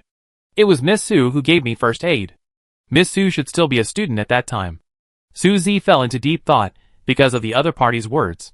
She remembered the incident in Shao Xu building, but she couldn't remember who she had saved. The scene was very chaotic at that time. As a military medical student, she just did her best. It was the other party who suddenly brought up this matter 5 years later, which made her suspicious. But is there anything on her that the other party could plot against? With doubts in her heart, Suzy just replied politely, I gave first aid to many people at that time. Besides, 5 years have passed and my memory is blurred. I'm really sorry. However, she heard she say very sincerely, so I hope to marry you and continue this fate. This made Suzy's pupil shrink immediately. She couldn't help but stare at the other party closely. But all her exploration stopped at the other party's deep eyes. But Suzy had a hunch that she couldn't escape this marriage. She was even just a puppet in a conspiracy. But her mother and brother didn't know the dangers of this olive branch. At the military police rescue center, Shao Xu gradually woke up after fainting for a while. At first, she was still very calm, just staring at the branches of the green belt outside the window in a daze. When the psychiatrist at the rescue center continued to examine her, she also cooperated well. But her eyes became more numb and lifeless. Dill accompanied her, feeling irritable and helpless. Half an hour later, after consulting with the psychiatrist at the rescue center, Dr. Song Jun planned to give Shao Xu another dream therapy. If it was determined that the dream therapy of psychological intervention had lost its effect, then Shao Xu would be treated for mental illness and would need to start taking the corresponding medication. Dr. Song Jun took the sedative, walked over and told Shao Xu calmly that she was going to help her with the treatment. Shao Xu slowly reacted, but shook her head and refused. She suddenly turned her head to look at Dill, her eyes swollen like goldfish eyes staring at him, and said in a hoarse voice, I'm sorry, Mr. Tang. Can you say sorry to him for me? Hearing Shao Xu say this, Edgar was immediately surprised. Shao Xu could say this, which meant that she had regained consciousness. He hurriedly said, I will convey your thoughts to Professor Tang, but now you need to receive treatment. Shao Xu still shook her head. Edgar and Dr. Song Jun did not dare to force her, so they had to wait slowly for her to agree. After a while, Shao Xu half sat up, but picked up the pendant hanging on her chest from her neck. It was a silver photo pendant with a kapok flower carved on it, and the center of the flower was inlaid with red broken stones. Shao Xu opened the pendant with trembling hands, and immediately a holographic photo popped out of the pendant. It was a group photo taken when Shao Xu was on his last mission, and Shao Xu stood in the middle. This is a souvenir Shao Xu made for Shao Xu by Dill and Wang Jing in a store that specializes in customizing souvenirs. When Shao Xu came back, he kept talking about sharing this photo with his sister Shao Xu, which helped fulfill his last wish. When Shao Xu saw the photo again, tears could not help but gather in her eyes again, and flowed out in big drops. At first, she shed tears silently, and Dill and Dr. Song Jun felt very uncomfortable watching her. After a while, Shao Xu cried out, and her hoarse voice broke into sad tones one by one. Ya ya. Dill couldn't help but call her, wanting to comfort her, but couldn't find the right words. However, Xiaoya seemed to have heard nothing and continued to cry. Suddenly, she became emotional again and began to mutter. She looked at Dr. Dill and Dr. Songjun. Her hoarse voice began to rise, and her face twisted. My brother should not have died. He is the best soldier in my pride. Why can't anyone save him? How many more lives will the PCIH virus take? Let's just die together. Dr. Dill and Dr. Songjun were startled by her sudden roar. But Xiaoya suddenly got off the bed and wanted to run out. Dill quickly stopped her and hugged her. Dr. Songjun saw that she was like this and hurried over to give her a sedative. Ya. Calm down. Xiaoya struggled even harder. Let me go. I'm going to kill Tang Yu. It's all his fault. Why didn't he save my brother? Didn't he develop an antidote? Why didn't he save my brother? These words made Dill and Dr. Songjun heavy. How could this be Professor Tang's fault? Dill quickly pressed Xiaoya on the bed. Quickly pulled open the elastic rope beside the bed. Tied up Xiaoya's kicking legs. And then tied her hands. Dr. Songjun took this opportunity to push the tranquilizer into the vein of her wrist. The drug took effect quickly, and Xiaoya's body reaction gradually slowed down. She slowly calmed down, but her eyes were still staring at the void, and she kept muttering why Tang Yu didn't save her brother. Dr. Songjun and Dill quickly discussed the treatment plan for Xiaoya. After a while, Xiaoya barely woke up a little, and when she thought of her malice towards Tang Yu when she was mentally ill, she burst into tears again. I didn't mean it. Teacher Tang was not wrong at all. The mistake was that we were born in this end times. And there is an invincible PCIH virus. Her parents died of the PCIH virus. It was this devil-like thing that made her and her young brother orphans in an instant. But her brother was very powerful and had been protecting her until now. She thought a lot about the ending of her and her brother. Her brother married a beautiful girl, and she finally had a lively and cute little niece or nephew. They would open a small flower bed belonging to their family in the public garden and plant dandelions and hyacinths. The wind would carry the fruits to the desert to pass on the next life. She thought of the worst ending for her brother, which was nothing more than dying in a desperate situation full of carrion beetles. Dill patted Xiaoya gently to comfort her, concealing his heavy emotions, and said to her lightly, You should receive treatment well. When you wake up, Professor Tang will have defeated the virus. A fragile smile gradually appeared on Xiaoya's pale face, and she whispered, Okay. My brother must be very happy. She vaguely remembered a limerick her brother had written before. Without a name. The golden sand covered my eyes, bringing my soul into the mirage. The fluttering wind brought a hint of sweetness. It asked me, the guest, Would you like some wine brewed in 13th month? I said, Okay. It told me that tomorrow, the morning sun will rise again. There will be warm fish belly white. But it is very cold at night. I long for a blanket she knitted by hand. The wind that plays, just enough to take me back to the city of science and technology. I am back. Chapter 23. An unexpected guest suddenly came to Heilei's home. 3 days had passed since the turmoil in the 6th business district, and the violent collision had calmed down a little. When the doorbell rang, Tang Yu was calling the candidates, who were willing to leave their communication codes one by one. There were less than 10 communication codes, and Tang Yu called 7 of them. All of them refused. No one dared to try to be the first batch of experimenters. Although the experimenters were the leading medical biohuman researchers in the city of science and technology, and the research was guaranteed, they were still shrouded in the fear brought by the PCIH virus. Even 3 of them were radical people. So Tang Yu was scolded 3 times in a row. However, Tang Yu was not discouraged. Just as the doorbell stopped him, he stood up to check the access control, clicking the button next to the door lock. The holographic projection screen on the door popped up, showing a face that was unfamiliar, but a little familiar to him. Although Tang Yu had been secretly alert, he thought it was Heilei's comrade-in-arms or colleague. After all, there were not many people who could come directly to Heilei's house. He did not open the door directly, but went to the closed study door and knocked on the door to convey this matter to Heilei. He had already begun to think about this person's visit. Tang Yu said slowly through the door, Heilei, you have a guest. The next mission is imminent, and Heilei has begun to work from home to prepare for the mission, including confirming the mission route with Hilya online, and conducting some environmental parameter analysis to ensure a smooth trip.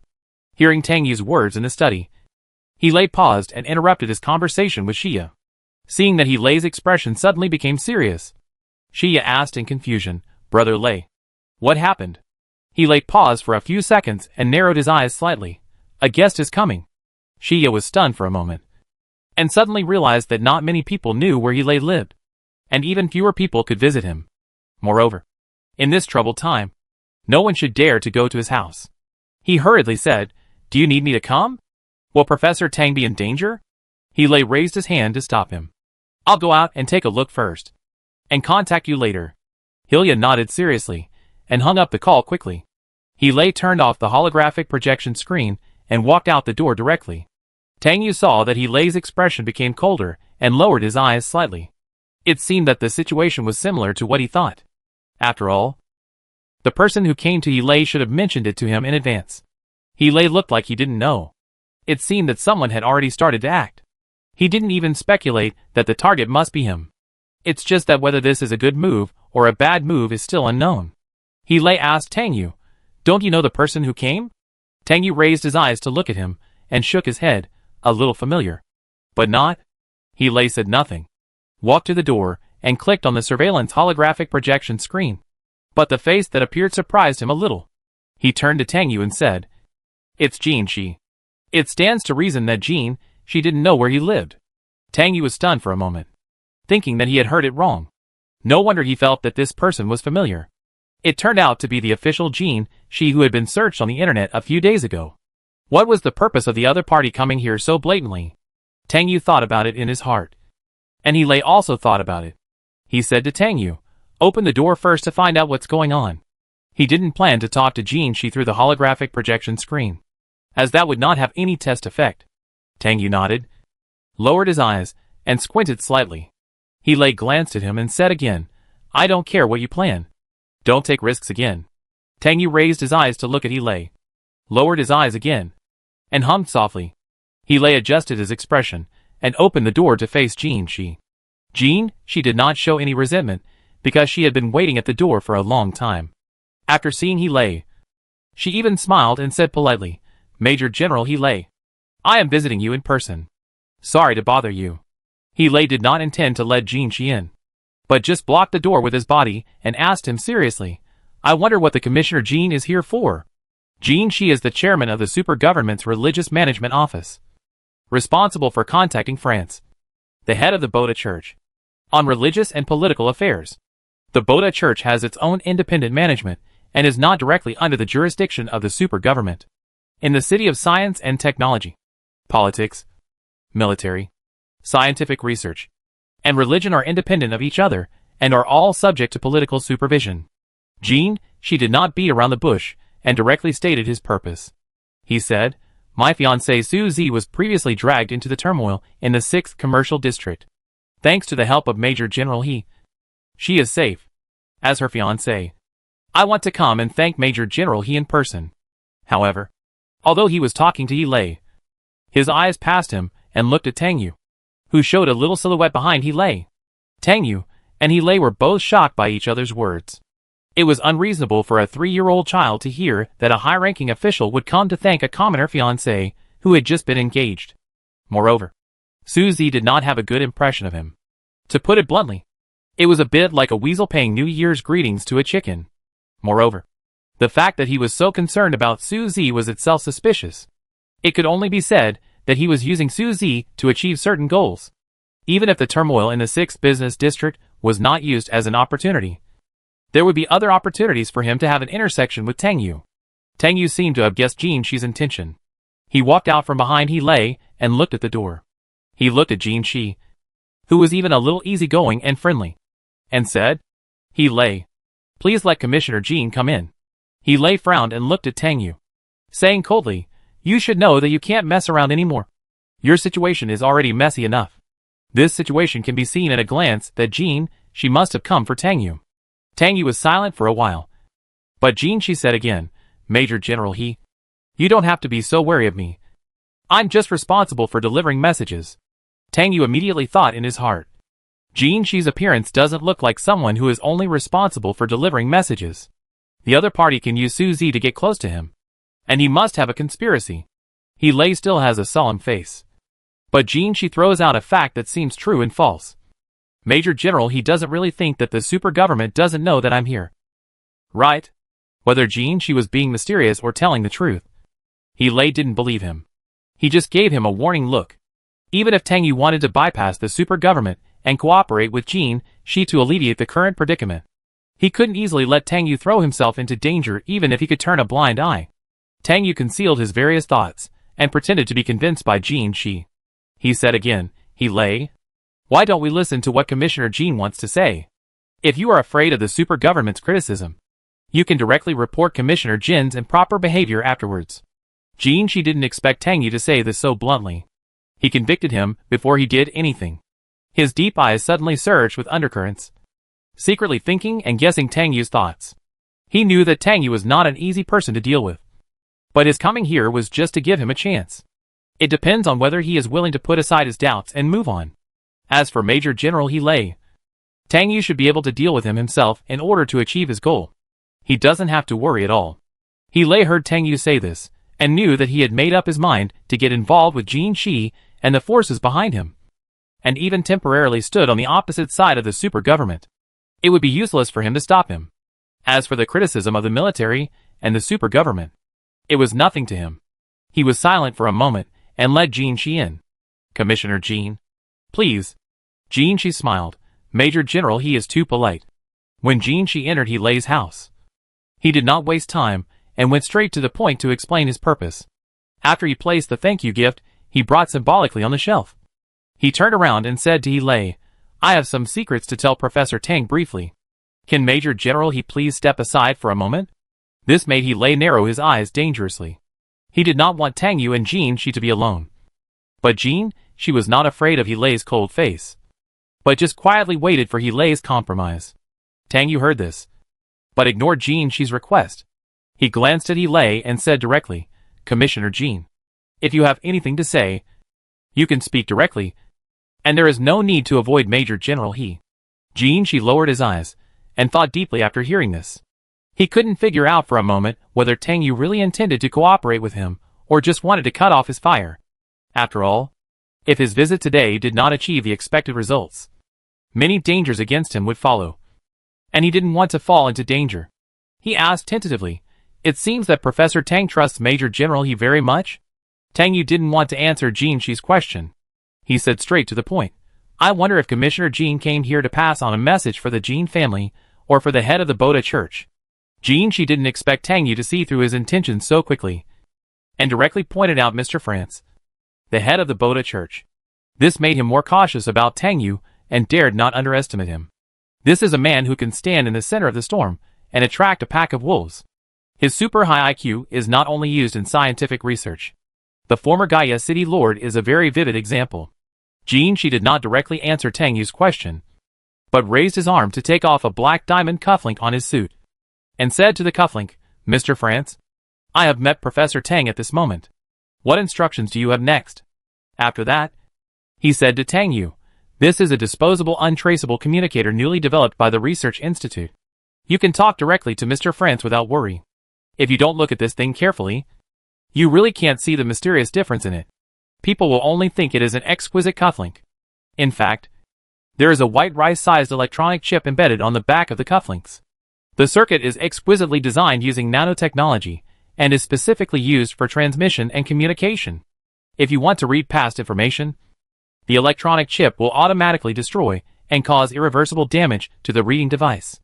Tang Yu still had an indifferent expression, and he said, it turns out that Director is already a member of the Boda Church. Although the Boda Church was classified as a theocracy and did not participate in military and political affairs, it was inevitable that it would collide with other power centers. Sometimes people's selfish desires have no sense of boundaries. Tang Yu naturally recognized France, the head of the Boda Church. He had seen this person at Shao Xu's funeral. She did not comment on Tang Yu's statement. At this time, France's slightly low voice came from the communicator.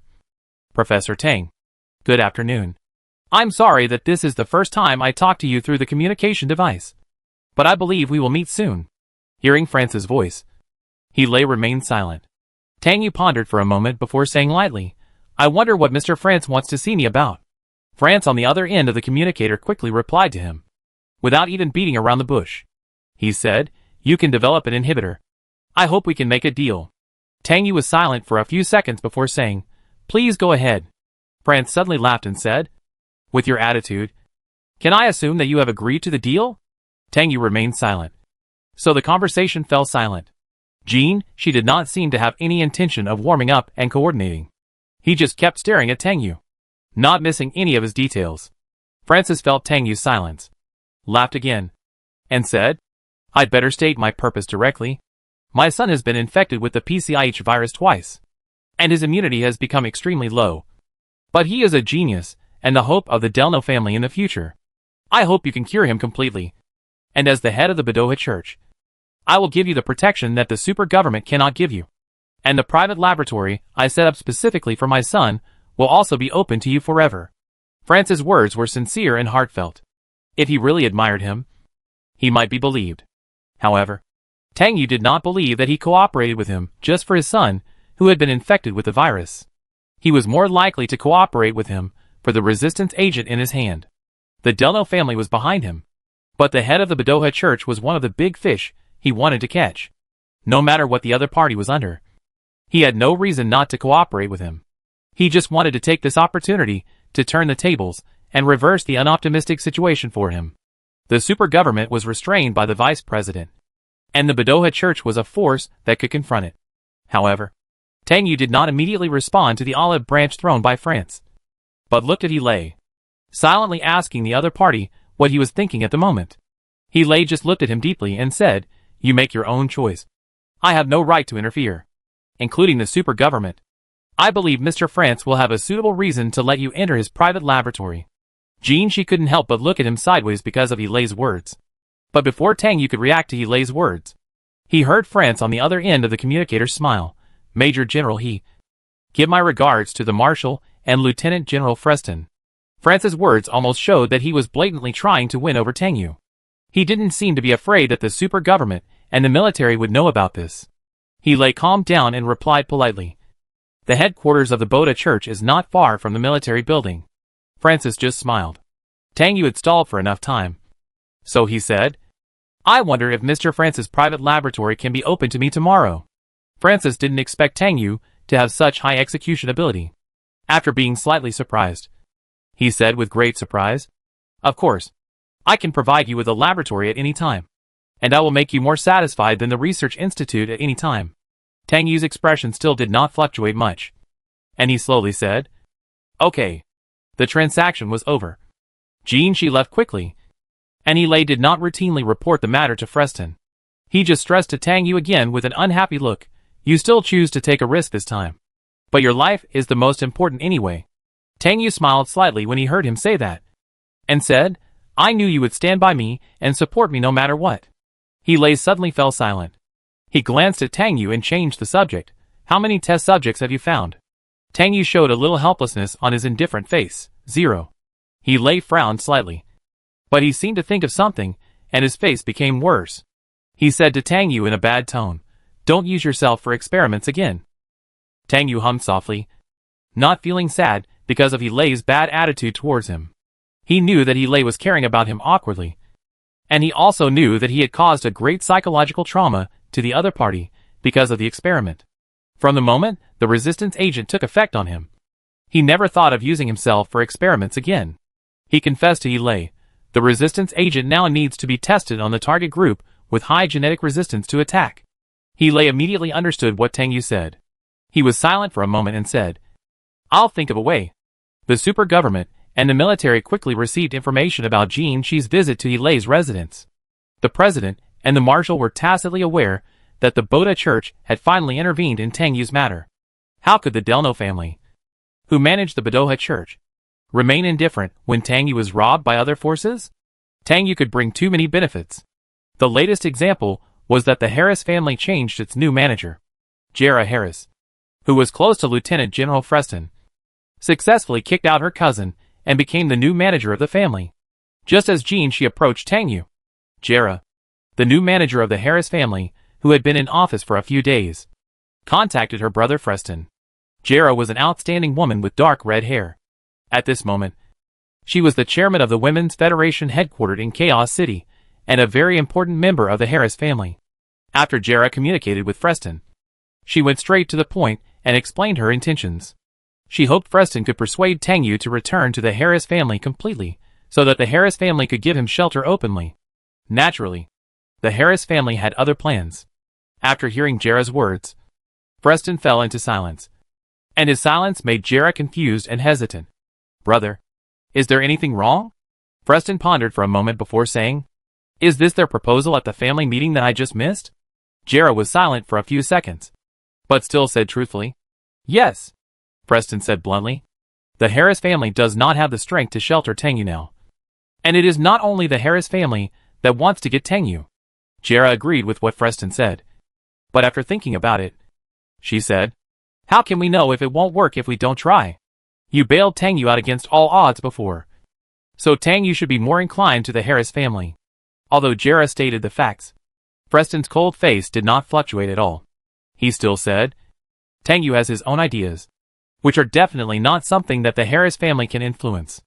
Jera's heroic brows suddenly frowned, remembering that Tang Yu's laboratory assistant had revealed that Tang Yu was being politically persecuted not long ago.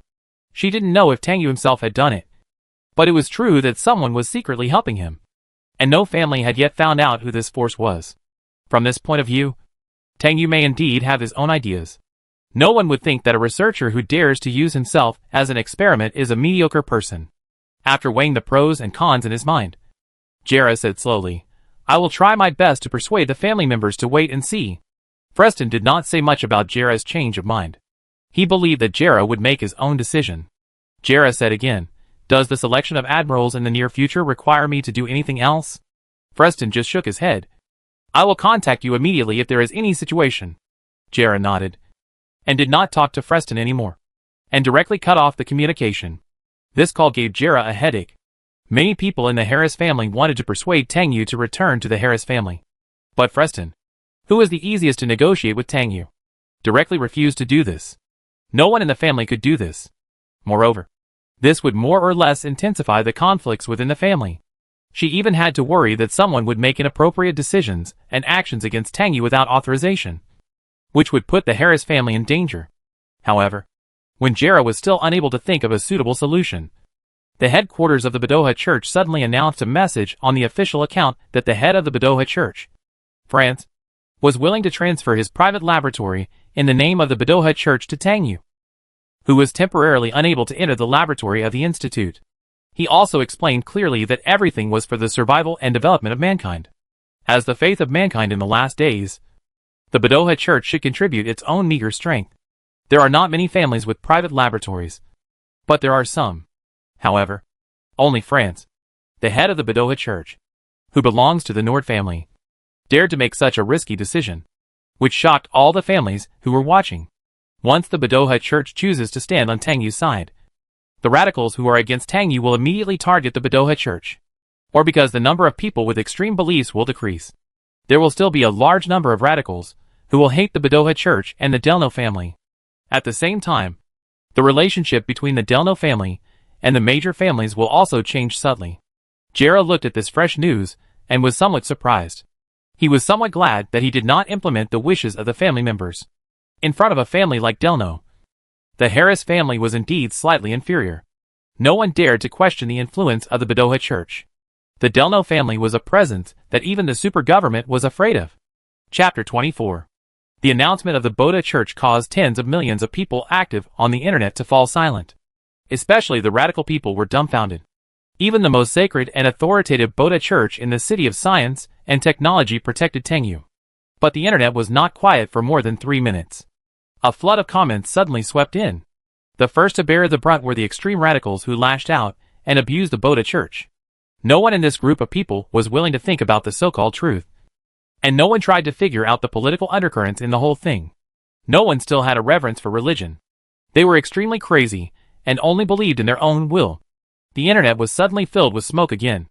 But when those who supported Tang Yu knew that the Boda Church also stood on Tang Yu's side, their fighting power was no less than that of the radicals. And they strongly called for support for Tang Yu on major platforms. At the same time, the Boda Church was also praised by supporters. The head of the Boda Church gave up his private laboratory for Tang Yu to conduct experiments, which benefited all mankind. Only the Boda Church, which saves all living beings, would generously lend a helping hand when mankind fell into suffering and despair.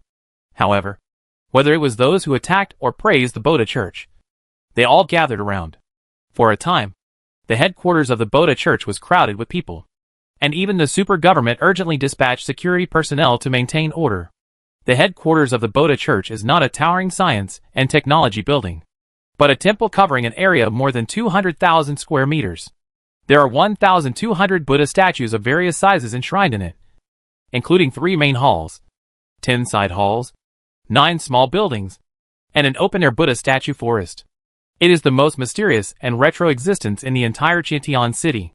The religious categories of the city of science and technology are naturally diverse. But after the Boda Church became independent from the Chinese Buddhism 2 centuries ago, it has become a mainstream existence in the passage of time, standing on equal footing with the political, military and scientific research of the city of science and technology. The Boda Church is mysterious but omnipresent. At this moment, Tang Yu's incident has made the Boda Church, which has always been detached from the mundane world, directly exposed to the public's vision in a fierce way. Tang Yu was still keeping an eye on the changes on the internet.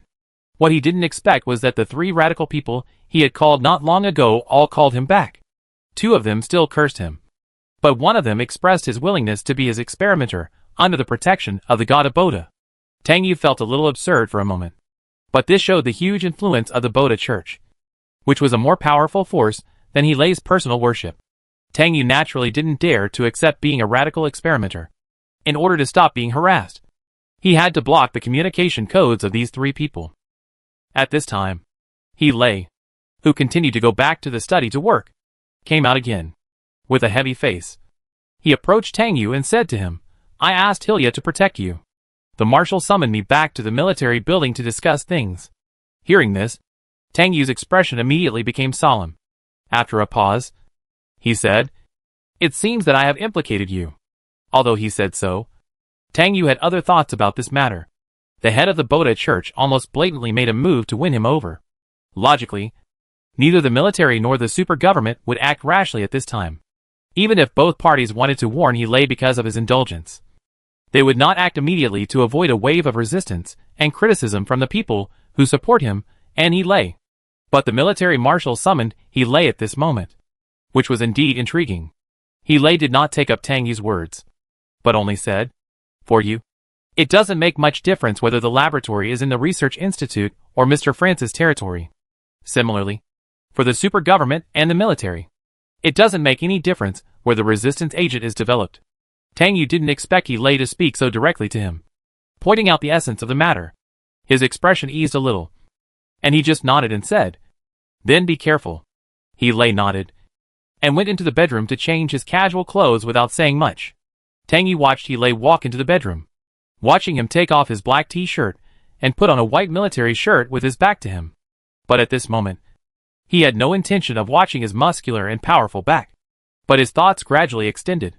There is no doubt that after the Boda Church announced its participation in his affairs, the water in the entire city of science and technology was indeed thoroughly stirred. Everyone, every power, was making the most advantageous calculations. It wasn't long before Hilya arrived. He Lei told him some things and gave Tang Yu some instructions before heading to the military building. Because of Bedoha's announcement, the entire inner city center was bustling, and even many people were lingering at the entrance of the military building. He Lei got off the light energy suspension car, glanced at the entrance, and hurried into the military building. When He Lei arrived at the door of the marshal's office, the marshal had just finished a brief online meeting with the garrison generals of each technology city. The content of the meeting was not complicated. It just asked the army of each city to assist the government of each city in doing a good job in public security. In particular, he instructed the general of Gaia City to assist the newly appointed city lord in managing the affairs of the city. He Lei stopped at the door for 3 or 2 minutes before knocking. Soon the locked door opened, and the marshal's energetic come-in was heard. He Lei slowly pushed the door open and met the marshal with a kind smile. He walked to the desk with a calm expression, took off his military cap calmly, and saluted the marshal solemnly and respectfully, and then said, "Marshal, good afternoon. I wonder what you called me for." The marshal's wise eyes were full of smiles, indicating that He Lei didn't need to be so serious, and said, "You are on vacation now. I wanted to find you online. But after thinking about it, it would be better to meet you in person. He Lei frowned slightly, unable to guess the marshal's meaning for a while. So he had to remain silent. The marshal stood up from his desk, pointed to the sofa, and said, "Let's sit down and talk." He Lei was silent for 2 seconds, nodded slightly, and walked to the sofa. The marshal sat down opposite him. The marshal asked first, "Is Tang Yu doing well with you?" He Lei knew that the matter would definitely involve Tang Yu, so he didn't say much. Just said, "He is doing well, and will enter Mr. France's private laboratory tomorrow." The marshal smiled and sighed. France is really good at matchmaking. Jean Shi's new fiancé is a military doctor in your Marine Exploration Battalion. Right? I just found out about it. He Lei's expression remained unchanged and said, "Yes." The marshal fell silent, and his expression began to become serious. Seeing him like this, He Lei also became more focused. After a while, the marshal said seriously, "No matter what, you must protect Tang Yu's safety. He is too important to the super government and the military at this moment. I have contacted the president shortly after announcing the information in the Boda Church. The next time you go on a collection mission, you must bring Tang Yu with you." Hearing the marshal's order, He Lei was surprised even if he thought about it a lot. He couldn't help but ask, "Why is this?" The marshal expected He Lei to ask this question, and after a moment of hesitation, he revealed a little information. He said, "From the time Tang Yu's incident happened to now, it is a perfect opportunity for the super government. And this is also to protect Tang Yu." He Lei narrowed his eyes slightly. After a moment of silence, he said bluntly, "Is the super government going to use Tang Yu?" The marshal sighed again, and did not directly answer He Lei's question, but said, "You should prepare well for the selection of lieutenant generals in the near future. You will be busy for a while when you return from the mission." He Lei was angry because of the information revealed by the marshal. The super government and the military planned to use Tang Yu to achieve certain goals, which was completely putting Tang Yu in danger. It would be fine if Tang Yu messed around by himself. But did the super government and the military also intend to ignore Tang Yu's safety? Originally, the two sides were not kind to Tang Yu because of the radical faction. If they continued to exploit him, it would definitely chill Tang Yu's heart. After a moment of silence, He Lei said, "At this moment, Tang Yu's most important role is to develop an agent to resist the PCIH virus. If we rashly involve him in other plans without his knowledge, it may backfire. Tang Yu's safety is the most important thing at this moment." The marshal's face also became serious. He looked directly at He Lei and said very seriously, "That's why we asked you to protect Tang Yu's safety. You and Tang Yu have known each other since childhood, and Lieutenant General Freston is your boss and neighbor. You are the most suitable person to protect Tang Yu. If you do this well, you will also be a hero to everyone." He Lei fell silent because of these words. The words such as hero only made him feel harsh. If Tang Yu knew that he was being used by the super government and the military without his knowledge, according to his temperament, he would probably no longer trust the super government and the military. Seeing He Lei silent, the marshal advised again, "I know you may think about this matter from Tang Yu's perspective, but many things are helpless. All we can do is to persist little by little until there is an end." Hearing what the marshal said, He Lei could only suppress his anger and helplessness. No matter when, he didn't want Tang Yu to be hurt in the slightest, but the current situation forced him to face the facts. After calming down, He Lei said, "I know what to do. I will report any situation immediately." The marshal nodded, and after explaining the matter, he let He Lei leave, but also asked He Lei to quietly go to the vicinity of the headquarters of the Boda Church to check the situation before returning. And He Lei agreed. Shortly after He Lei left, Tang Yu suddenly received an unexpected call from Jiang Shuping, the director of the institute. The other party called him. The other party was his mentor's mentor, and also a person who gave him a lot of help in scientific research. Tang Yu said something to Hilya, and got up from the sofa, and went to He Lei's study. After closing the door, he popped up the holographic projection screen, and connected the call from Dean Jiang. He hadn't contacted Dean Jiang for almost half a year. After the call was connected, a wrinkled face immediately appeared on the holographic projection screen. He was originally energetic, but now his face was obviously tired. It seems that he has been worn out by the recent events. A lot of energy and spirit. Tang Yu took the initiative to greet Dean Jiang. "Mr. Jiang. Good afternoon. Long time no see. How are you doing recently?" Facing Tang Yu, a disciple who made him very satisfied, Dean Jiang did not put on airs. Hearing Tang Yu's question, he sighed heavily, and sighed that the luck was not good. You said you were about to enter the laboratory of the Institute. And the accident happened. Now you are running to France's private laboratory. He is backed by the Boda Church and the Delno family. It will be difficult for you to return to the Institute in the future.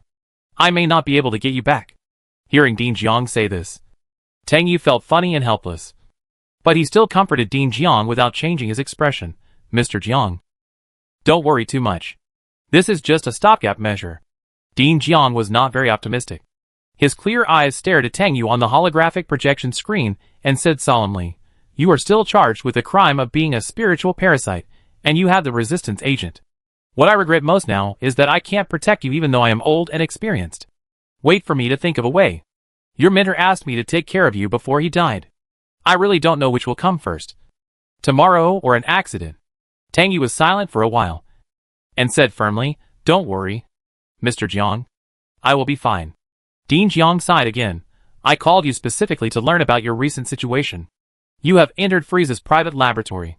Tell me if there are any instruments and experimental materials that are missing.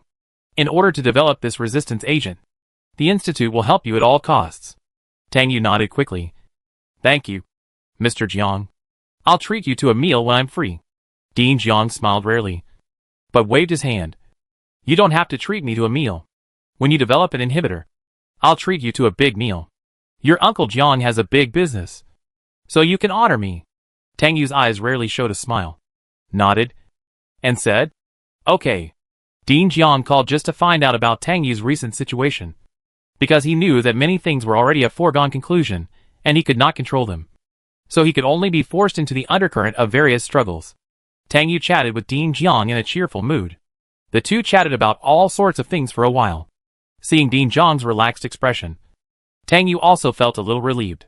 What happened recently was indeed too tiring. Not to mention that Dean Jiang was still an old man in his 80s. After hanging up the phone with Dean Jiang, Tang Yu prepared to report to France's private laboratory tomorrow. The good news was that when he called the last candidate for the experiment, he got a decisive agreement from the other party. Although he was a little regretful that the other party agreed to his request because of his belief in the Boda Church. Perhaps he knew too little about the Boda Church. So he was surprised and puzzled when the people he met showed their devout faith. Lemons, a member of Helay's team, was a believer in the Boda Church.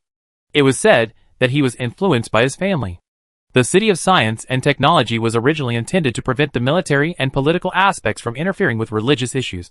But the spiritual pressure in this society is too great. Faith in the church has changed from a belief in God to a simple spiritual sustenance. It can be said with certainty that more than 70% of the followers of the Boda Church are people who are spiritually sustenance. Helay came back soon. But he did not mention to Tang Yu that he needed to follow him on the next mission, so as not to distract Tang Yu. Tang Yu could naturally guess that Helay's meeting with the marshal in the military building was not simple. But he was also sensible not to ask Helay more. Based on his understanding of Helay, he would only mention things that he could not control. So he did not need to worry too much about the current situation and concentrate on dealing with the matter of entering the laboratory.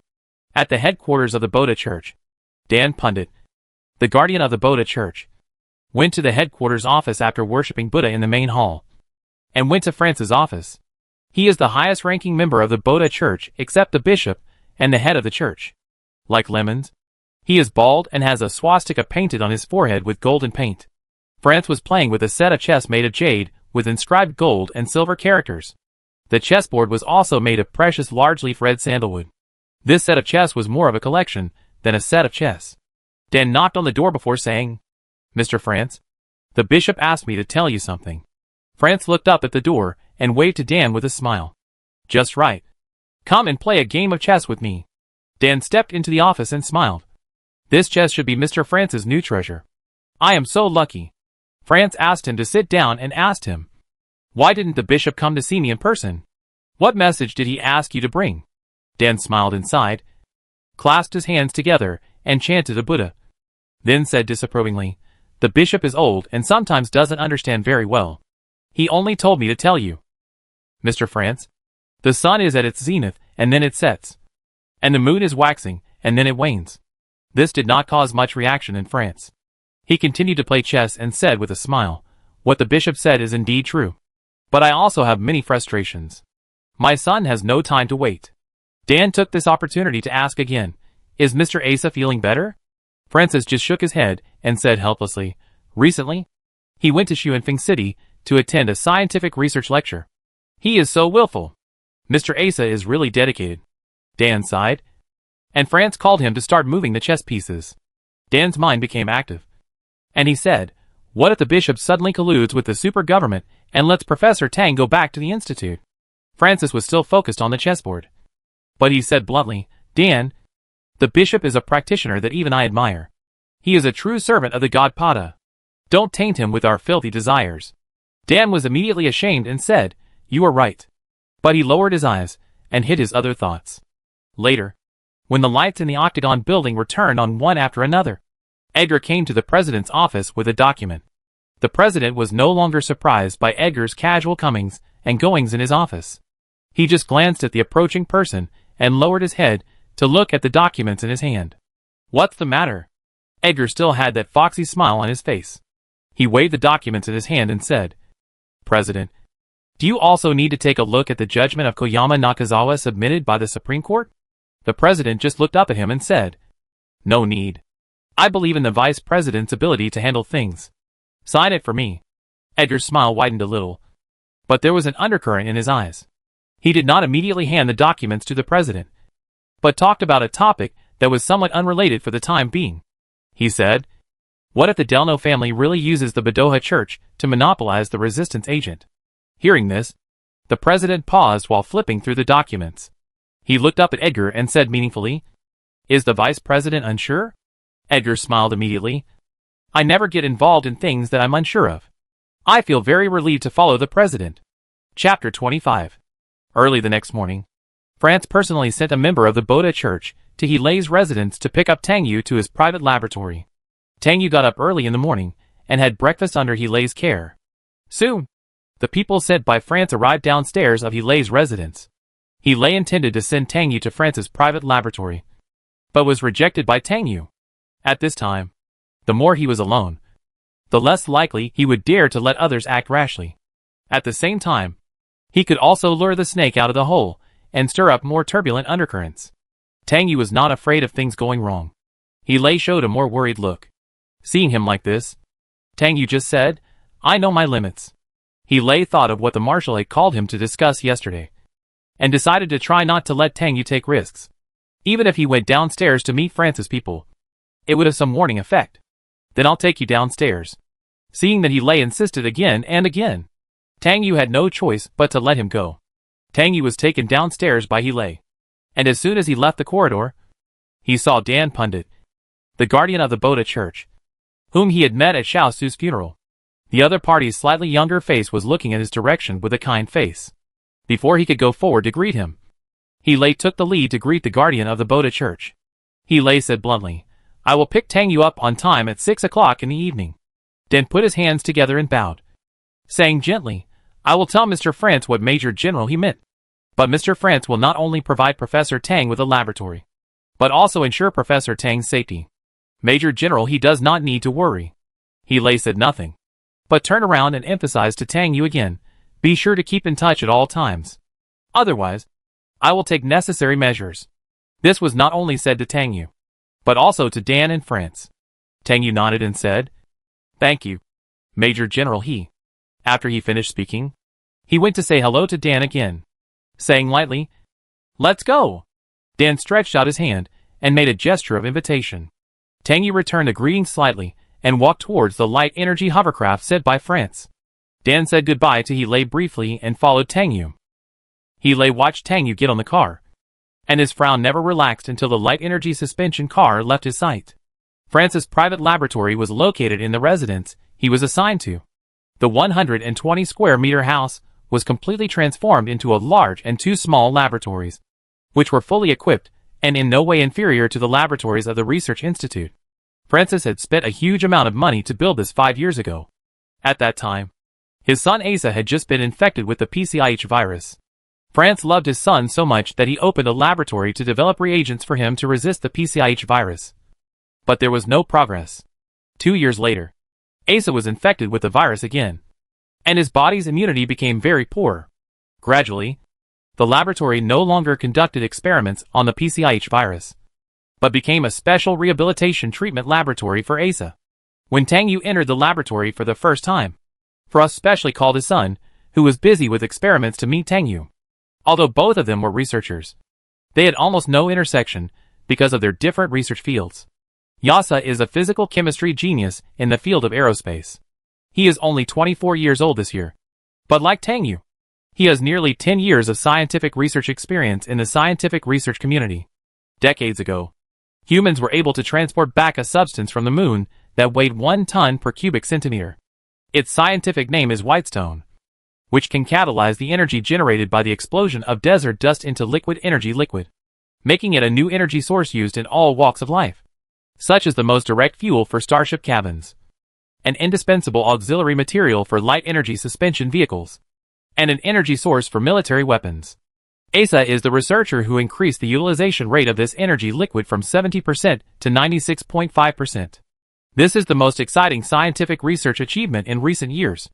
In just 4 or 5 years, it has promoted the growth rate of the science and technology city by 11 points. From the deeds of Tang Yu and Asa, it could also be indirectly proved that the science and technology city has brought human beings' reliance on wisdom to the extreme. Only by having wisdom higher than ordinary people can one start his life in a decent way. An extreme sociologist once said that the reason why humans in the homeless management center exist is for the continuation of mankind, and to make humans less lonely when facing fear. As soon as he got off the light energy suspension car, Dan immediately contacted France, who was waiting in the laboratory to confirm the time of the upcoming meeting. Tang Yu followed Dan without saying a word, just looking at the scenery of this residential area from time to time. The land in the city of science and technology is so precious that it is hard to imagine what it would be like 2 centuries ago, when a truly wealthy person could afford to buy a piece of land and build an experimental base of his own, no matter what it was used for. Unlike now, a church leader needs to build his own private laboratory in a residential area, which is something that a crazy scientific research doctor in an old science fiction novel would do to fit the character setting. Going upstairs, Dan rang the doorbell of the laboratory, and the door was soon opened. France appeared at the door, and Tang Yu saw him through the half-open door. The other party was not like the president or the marshal, who often appeared in the public eye, even to most people who were not followers of the Boda Church. He was a complete stranger. But in the city of science and technology, no one doesn't know Francis Delno. He is a natural operator. In his hands, the Church of Boda has created a huge influence that is known to everyone and everywhere. However, in the eyes of outsiders, Francis is just a slightly fat bald man with a pair of smiling eyes like Mithra Buddha. At first glance, he is kind and amiable. It is difficult for people to associate him with a great man who is capable of turning the tide. When Tang Yu looked at Francis over Dan, France was also looking at him over Dan. France opened the door completely and let Dan and Tang Yu in. His eyes were always on Tang Yu. When Tang Yu came closer, he smiled and said, "Finally, Professor Tang is here. This is my private laboratory. Do you like it?" Tang Yu did not speak immediately. He just nodded slightly, and his indifferent eyes moved away from France and looked at the laboratory converted from a private residence. However, Tang Yu's eyes were directly attracted by a young man sitting in a wheelchair not far away. The other party had slightly long and slightly curly brown hair.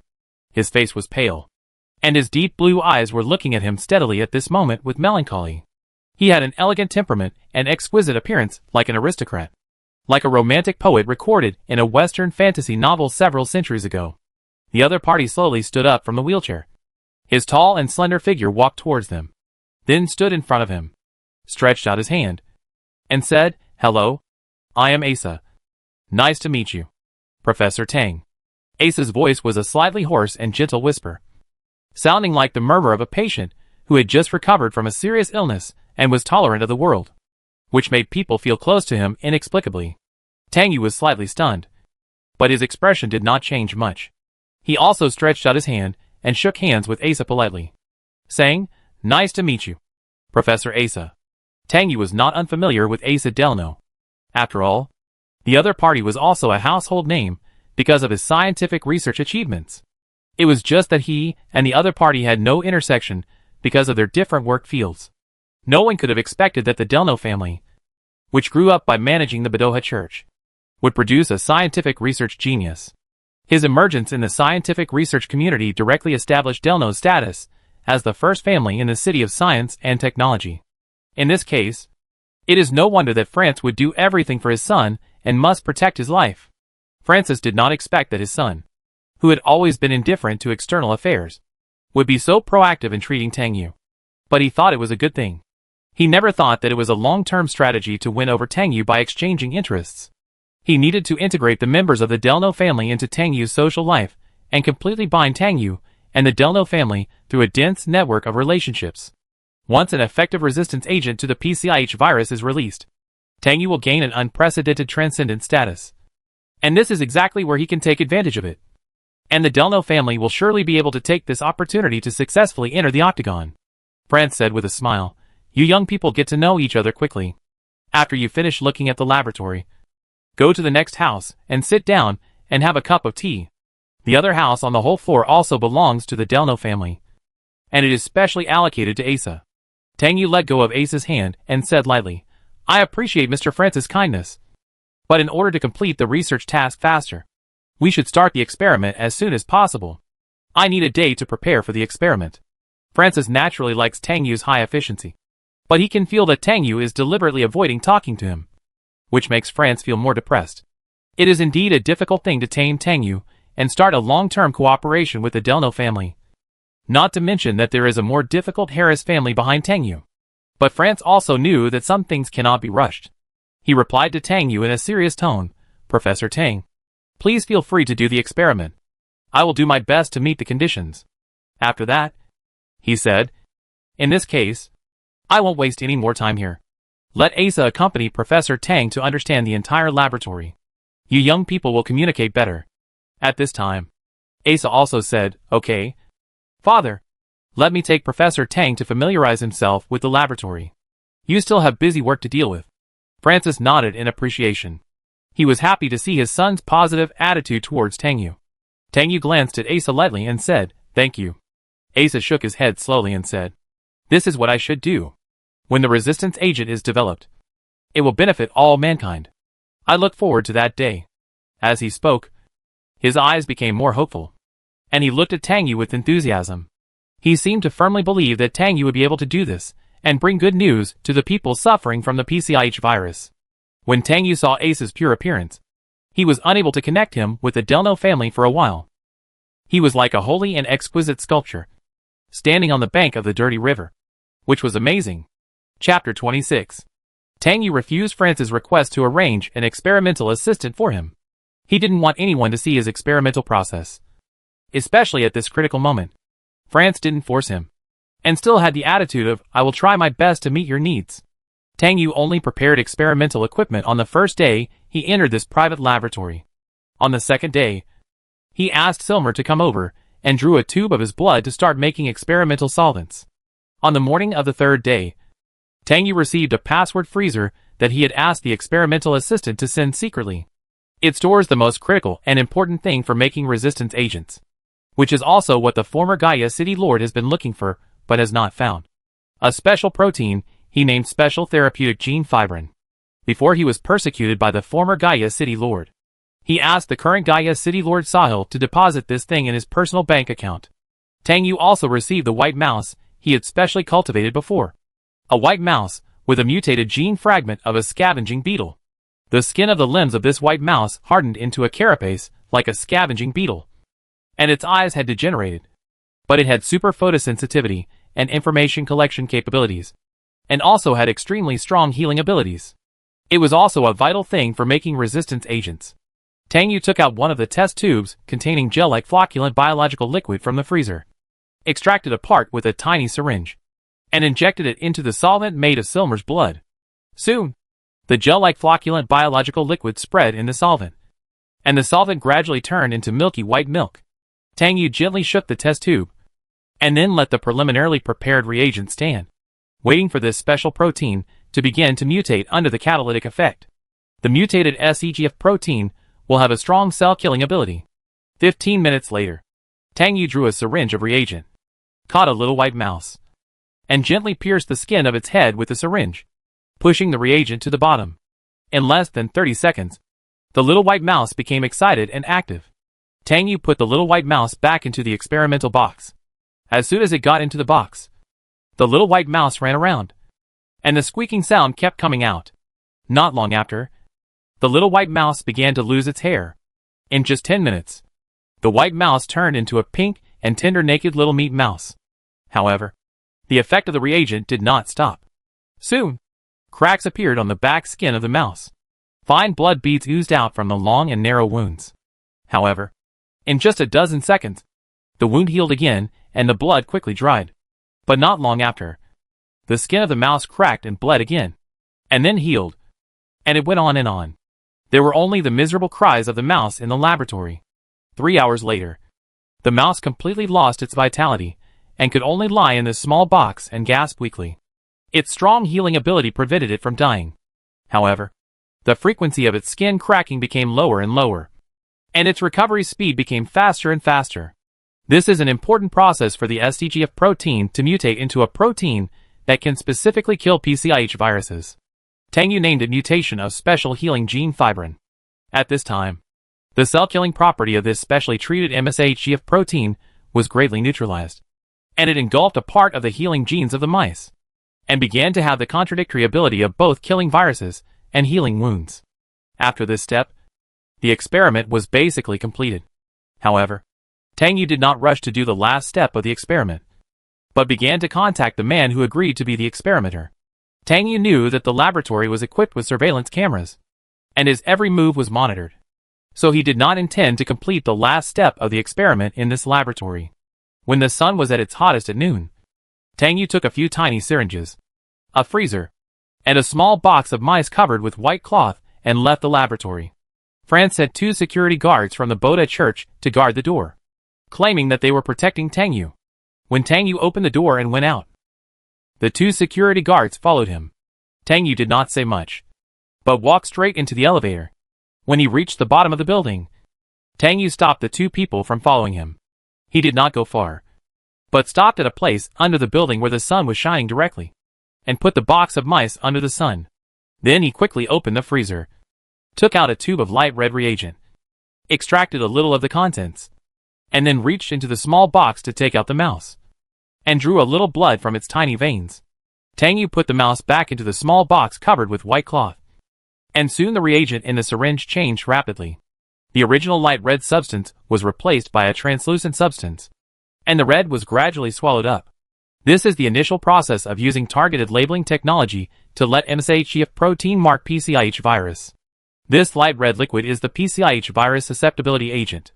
During the process of MSHGF protein catalysis, Tang Yu uncovered the white cloth on the box and exposed the mouse to the sun.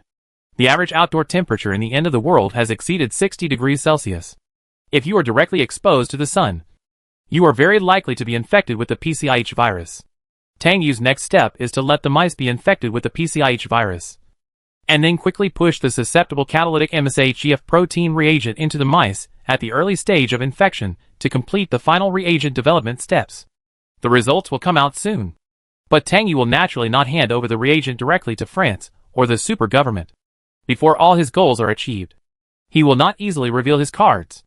The complete resistance agent made this time will be used by him to conduct experiments on target groups with high genetic resistance to attack and improve the resistance agent. As for France's wish for him to cure Asa, he has already made plans. He will customize a recovery resistance agent for him based on the original reagent and based on Asa's current situation. Soon, the mouse's skin ulcerated in the sunlight. Seeing this, Tang Yu quickly injected the reagent into it. The mouse squeaked, and within 2 minutes, the skin ulcerated more severely, and the skin began to fall off automatically, revealing the sticky and disgusting fleshy white muscle. But soon, a transparent film grew on the ulcerated wound, shining slightly in the sun, and the skin cells at the edge of the wound began to divide and replicate rapidly, and the new skin gathered towards the center of the wound at a speed visible to the naked eye. Tang Yu was numb to the experimental process of the mouse. Those ulcerated and crazy skin cells were a piece of cake.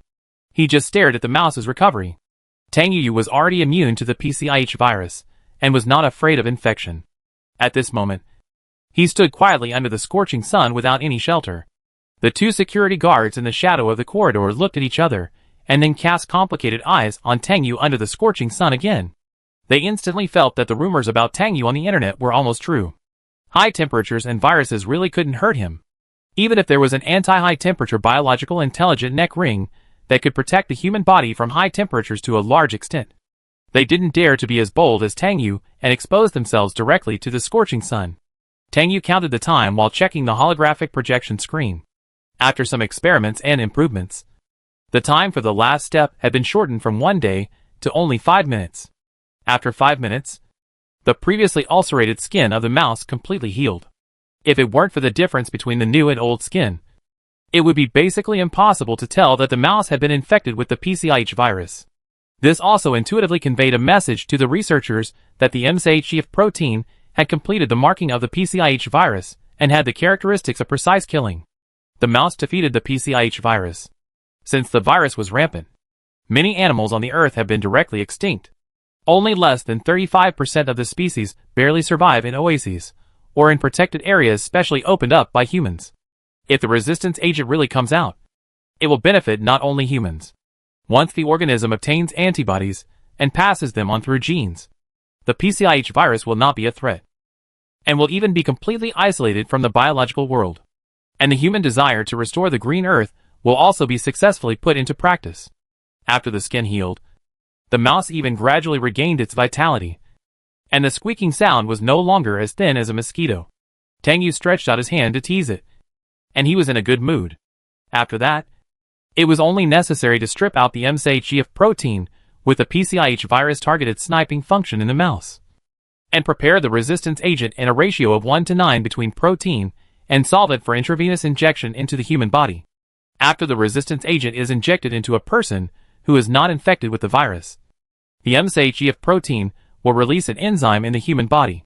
This enzyme can cool cells and inhibit abnormal cell proliferation, making the virus unable to survive.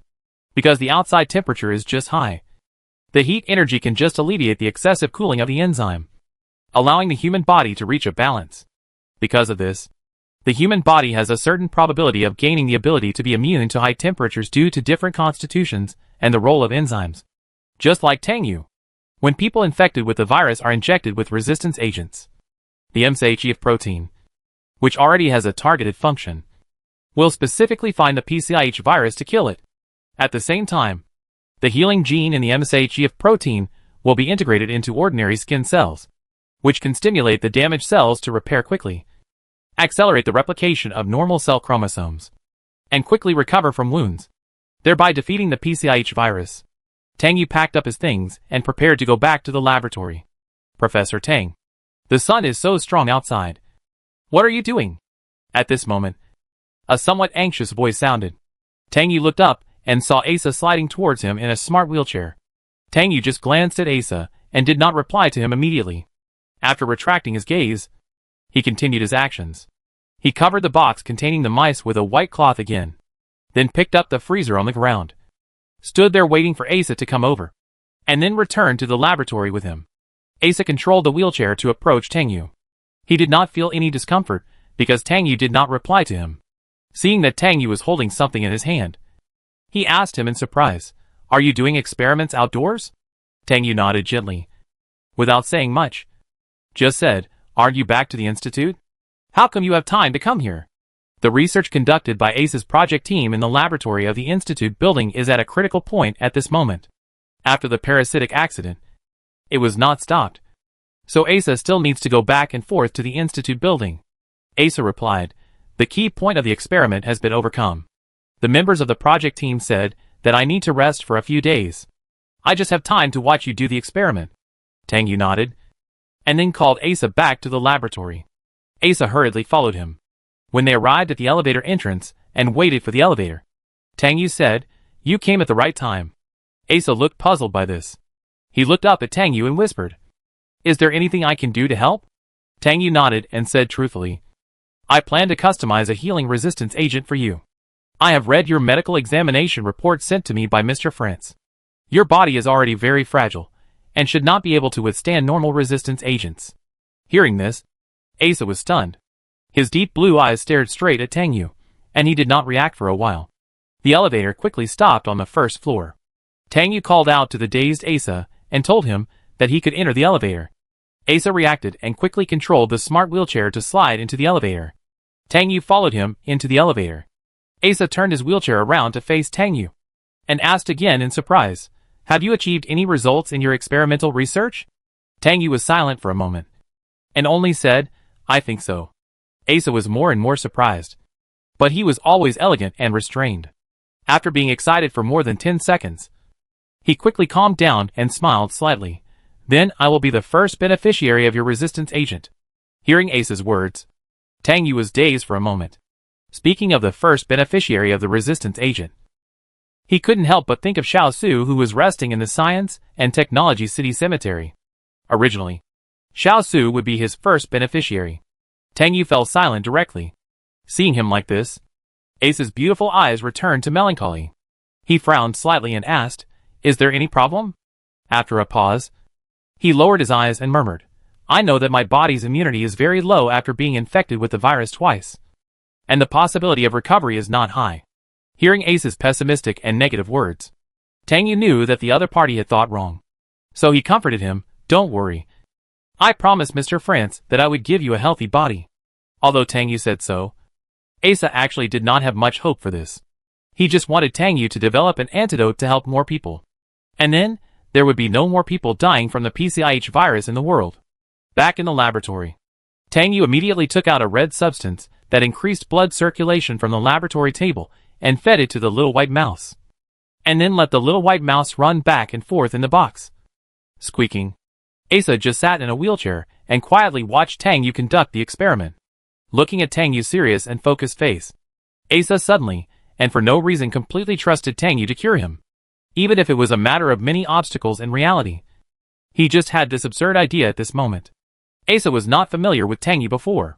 Although Tang Yu had done research in the Research Institute building, his understanding of Tang Yu only came from official news interviews and the things about his spiritual parasite that had been making a lot of noise before and now. He didn't think Tang Yu would be a spiritual parasite. From the first time he saw Tang Yu, he had an intuition that this person must be able to change something.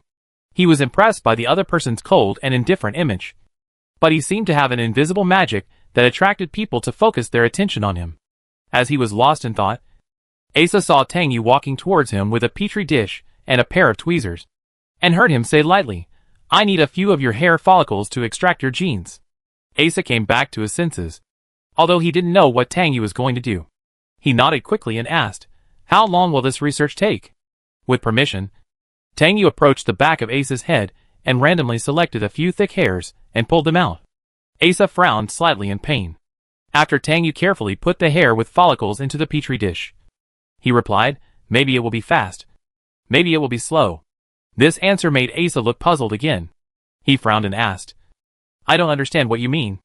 If you really encounter any problems, I will ask my father to help you. You are benefiting all mankind." Tang Yu was surprised by Asa's simple answer. He was silent for a moment, and added on the basis of the previous sentence, "I will try to make it faster."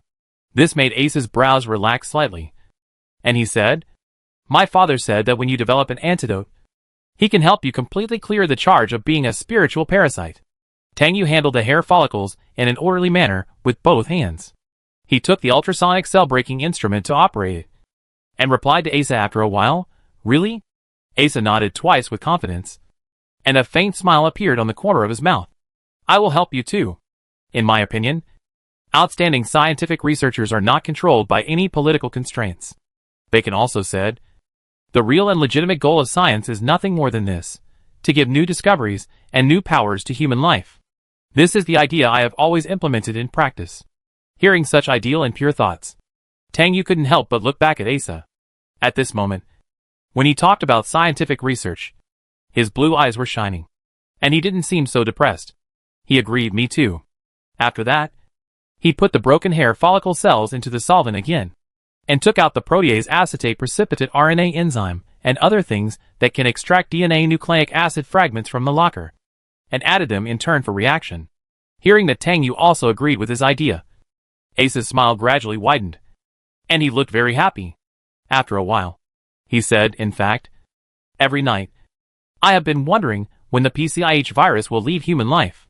For nearly 200 years, humans have been driven to despair by it. While listening to Ace's words, Tang Yu put the solvent into cold ethanol, and then put the mixed solvent into a laboratory refrigerator at -20 degrees for freezing precipitation. He finally rested, leaning on the experimental table while waiting for the DNA precipitation, and began to chat smoothly with Asa. Will you be awakened by a nightmare because of this? Asa smiled helplessly. Of course. Especially after I was infected with the virus. I felt as if it had grown into a shadow bigger than the sky, always shrouding my fate. Asa's description was very appropriate. As a person who studies PCIH virus resistance, Tang Yu knew too well how desperate it was to be infected with the virus. After a moment of silence, he couldn't help but comfort Asa again. Then this shadow can be prepared to be removed. Asa nodded and looked at Tang Yu with great trust. I believe this day will come, and I will also participate in the launch ceremony of the spaceship landing on Mars. Hearing Asa mention this, Tang Yu remembered the report on aerospace information he had seen not long ago. Probably in a year? Asa hummed. His eyes seemed to break through time and look at a distant place. If humans had not encountered the end of the world, this plan to land on Mars should have been realized long ago. When I first entered the Institute, I was thinking that I wanted to study the kind of space jump technology that only appears in novels.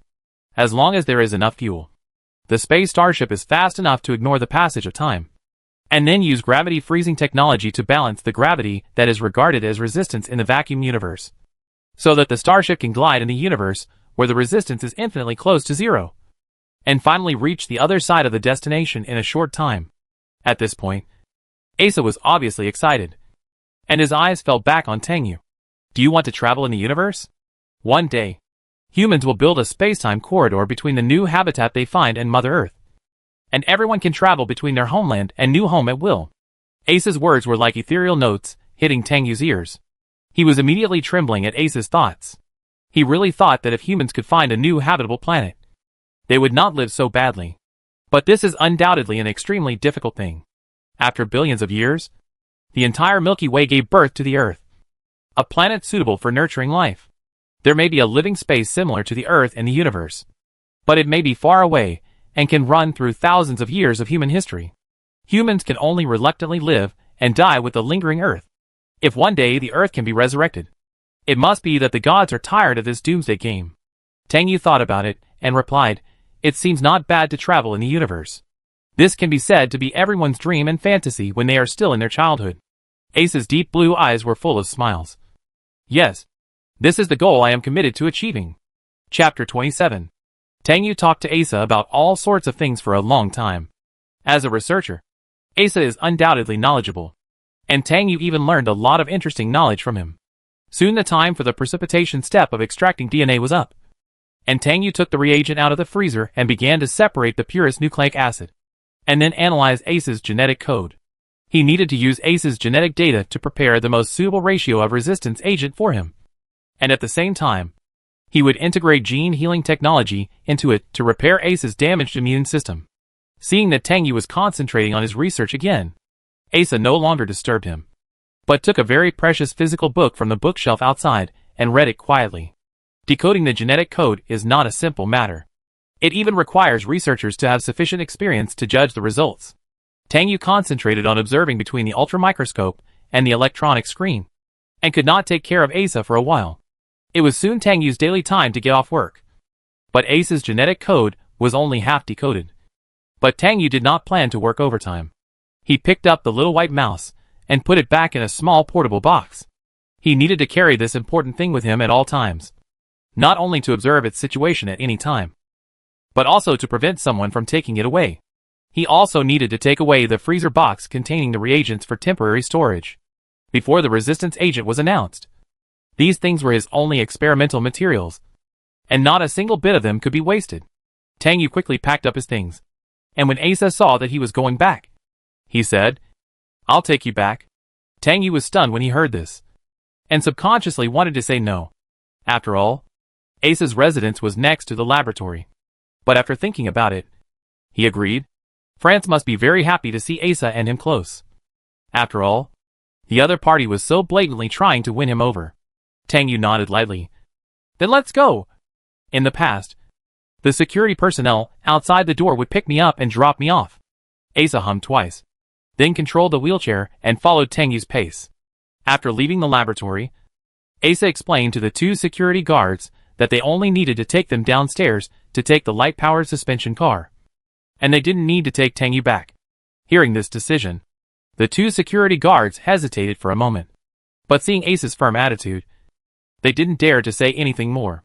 He Lei's residence and this private laboratory are both in the inner city, not far away, less than 10 minutes drive.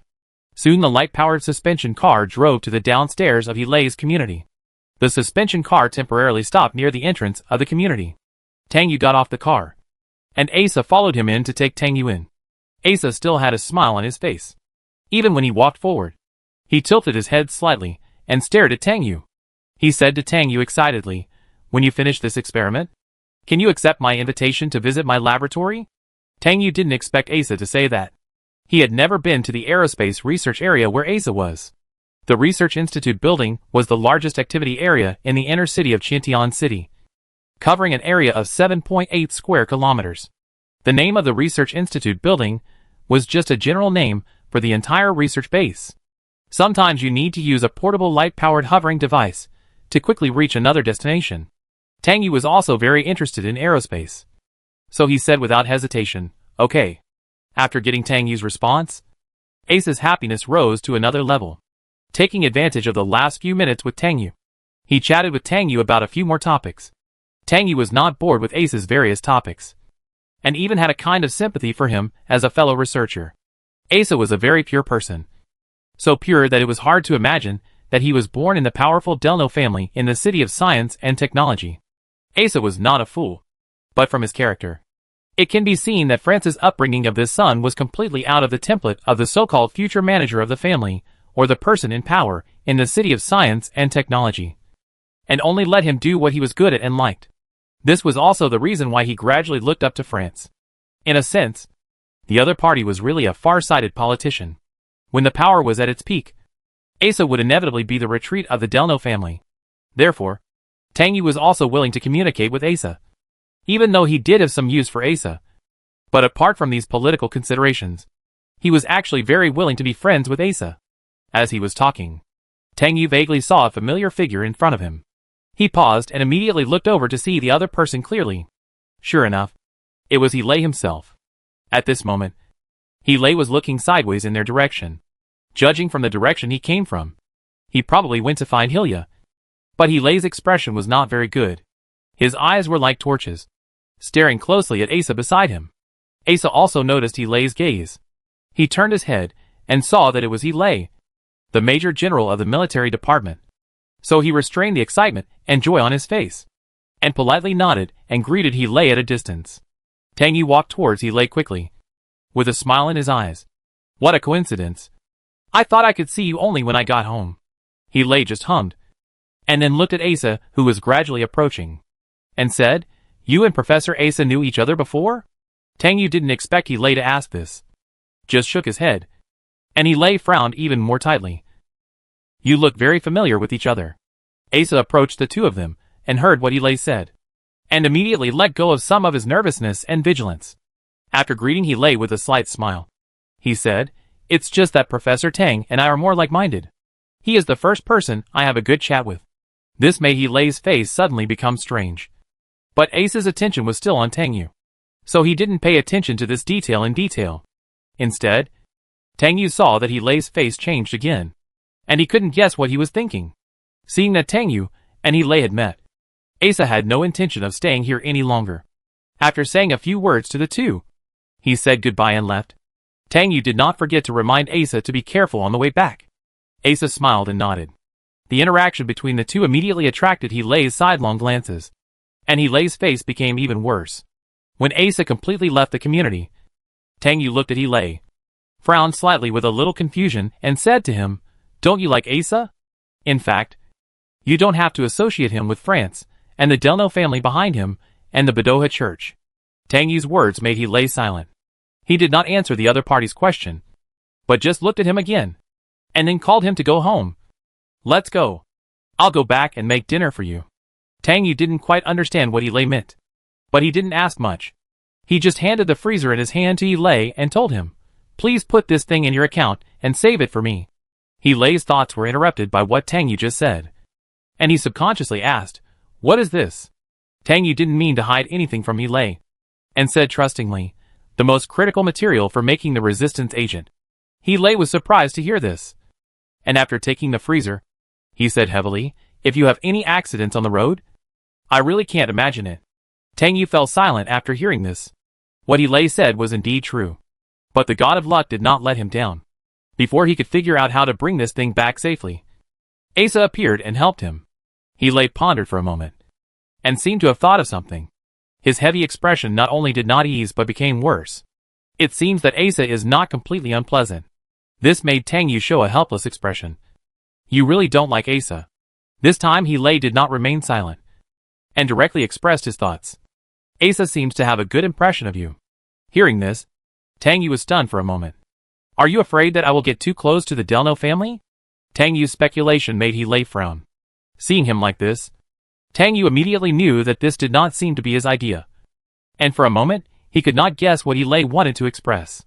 Just when he was puzzled, Tang Yu suddenly had a flash of inspiration. And the thinking in his eyes immediately turned into a deep smile. Although this smile seemed a little insignificant on his cold and indifferent face, he directly exposed Lei's thoughts. "Lei, are you jealous?" After being said this by Tang Yu, Lei frowned even more tightly, and his handsome and cold face suddenly became awkward. He slightly turned his head to avoid Tang Yu's gaze, but his earlobe inadvertently turned red. Tang Yu was somewhat surprised to see the skin around his neck constantly turning red. But he did not intend to waste this opportunity to repair their relationship. He said almost without hesitation, "Lei, let's make peace." This made Lei's pupils shrink suddenly. He slowly turned his head, squinted his eyes slightly, and looked down at Tang Yu. Silent, Tang Yu also looked at him, looking at the other party's unfathomable expression. His thin lips slightly opened, wanting to say something but stopping. Seeing that Lei didn't answer for a long time, Tang Yu lowered his eyes in disappointment. He thought Lei was still unwilling to forgive him. Lei just looked at Tang Yu deeply and changed the subject. "How is your experiment going?" Without getting an answer from Lei, Tang Yu looked listless. He replied in a low voice, "Everything went well." Lei was silent for a few seconds and just said, "Let's go home." Then, he walked forward. Tang Yu said "Oh," and followed Lei's steps. After a day and a night, the little white mouse had undergone a huge change. It was almost swollen into a ball, and its volume had increased by more than twice. The exposed flesh-pink surface blood vessels burst, and the traces of pulse beating could be clearly seen. From a distance, it looked like a cyst growing in the human body, but it seemed to still be alive. The next day, Tang Yu carefully took the treasure to the laboratory. Asa arrived earlier than him. When he opened the door and entered the laboratory, Asa should have been reading a book by the bookshelf for a while. Asa smiled and greeted Tang Yu, then said, "I am used to getting up early. I didn't expect you to be here when I came." Tang Yu asked him good morning, and said, as he walked to the laboratory, "Now I basically go to work on time." Asa was amused by Tang Yu, and soon, his eyes were attracted by the transparent box in which Tang Yu put the little white mouse. He looked at the little white mouse inside, which no longer looked like a mouse, and was surprised. How did it become like this? Tang Yu picked up the little white mouse and took a look. "Is it not scary?" Asa hesitated for a while, but still said very honestly, "A little bit. It looks like a group of randomly growing sarcoma cells." Chapter 28. Tang Yu smiled a little, and did not reply to Yasa's words. He just came to the test bench and began to process the mouse. He took a miniature blood pump, carefully disinfected the mouse with alcohol, and fixed the mouse on the instrument. He adjusted the parameters of the blood pump to a force suitable for extracting small organisms, disinfected the tiny needle, and slowly pierced the blood vessels that burst on the mouse's head. The mouse struggled and squeaked, but this only accelerated the blood circulation, and the light red liquid quickly flowed from the mouse's body into the test tube container. Tang Yu stared at the operating table. Asa stopped disturbing him and went back to the bookshelf to read. After about 5 minutes, the mouse had gradually gotten rid of edema, and its body even shrank. Almost all the blood in its body had been drawn out. Seeing that the blood was almost drawn, Tang Yu immediately turned off the instrument, pulled out the needle, and quickly fed the mouse the red substance that had been prepared to promote blood circulation, and injected it with a cell activator, allowing the mouse to recover its vital signs again. After a long while, Tang Yu completely separated the MSHGF protein from the mouse's blood. A mouse experimental sample can be used about 3 times, and only about 2 milliliters of blood can be obtained each time. After the centrifugal stripping procedure, only about 0.5 milliliters of MSHGF protein targeting PCIH virus can be obtained. If each resistance agent is prepared according to the dosage of 0.1 milliliters, only 5 resistance agents of 0.1 milliliter specification can be made in one collection. Seeing that the time is almost up, Tang Yu began to prepare the resistance agent. 15 minutes later, the doorbell rang suddenly. Ace's attention was attracted. He closed the book, stood up from the wheelchair, walked to the door, turned his head to look in the direction of the laboratory, and asked Tang Yu, "Will anyone come to the door today?" Tang Yu did not react much to this. He just lowered his head and continued to do the experiment, and replied, "Yesterday I contacted the resistance agent experimenter and made an appointment for him to come." Yasa was relieved of his doubts, and he went to open the door without asking any more questions. He clicked the access control button and opened the holographic projection screen, and saw a tall man with blonde hair and brown eyes being searched by 2 security guards at the door. Yasa waited for them to finish the search before opening the door. Ming Chang's attention was always on the door, and his excitement increased a little when he saw the door open. However, when he saw that the face that appeared in the door was not Tang Yu, he was stunned for a moment, and was immediately disappointed. He asked Asa directly, "Where is Professor Tang?" Yasa was also stunned by Ming Chang's rapidly changing expression, and he only said subconsciously, "He is doing an experiment." Ming Chang immediately became energetic again and said to Yasa, "You are Professor Yasa?" "I am Ming Chang." "Yes." Yasa nodded, and before he could ask anything, Ming Chang squeezed into the door with a happy face. Ming Chang looked into the laboratory and soon found Tang Yu's figure. However, under Yasa's unpredictable gaze, he quickly took out a stack of celebrity photos from the only bag left on his body, and lowered his voice and said to Yasa excitedly, "I came here today with a big task. As long as Professor Tang gives me 10 or 8 signatures, I can make a lot of money." So happy, hearing Ming Chang's words that were incompatible with the seriousness of the laboratory. Asa frowned immediately and couldn't help asking, "Do you know what you are here for?"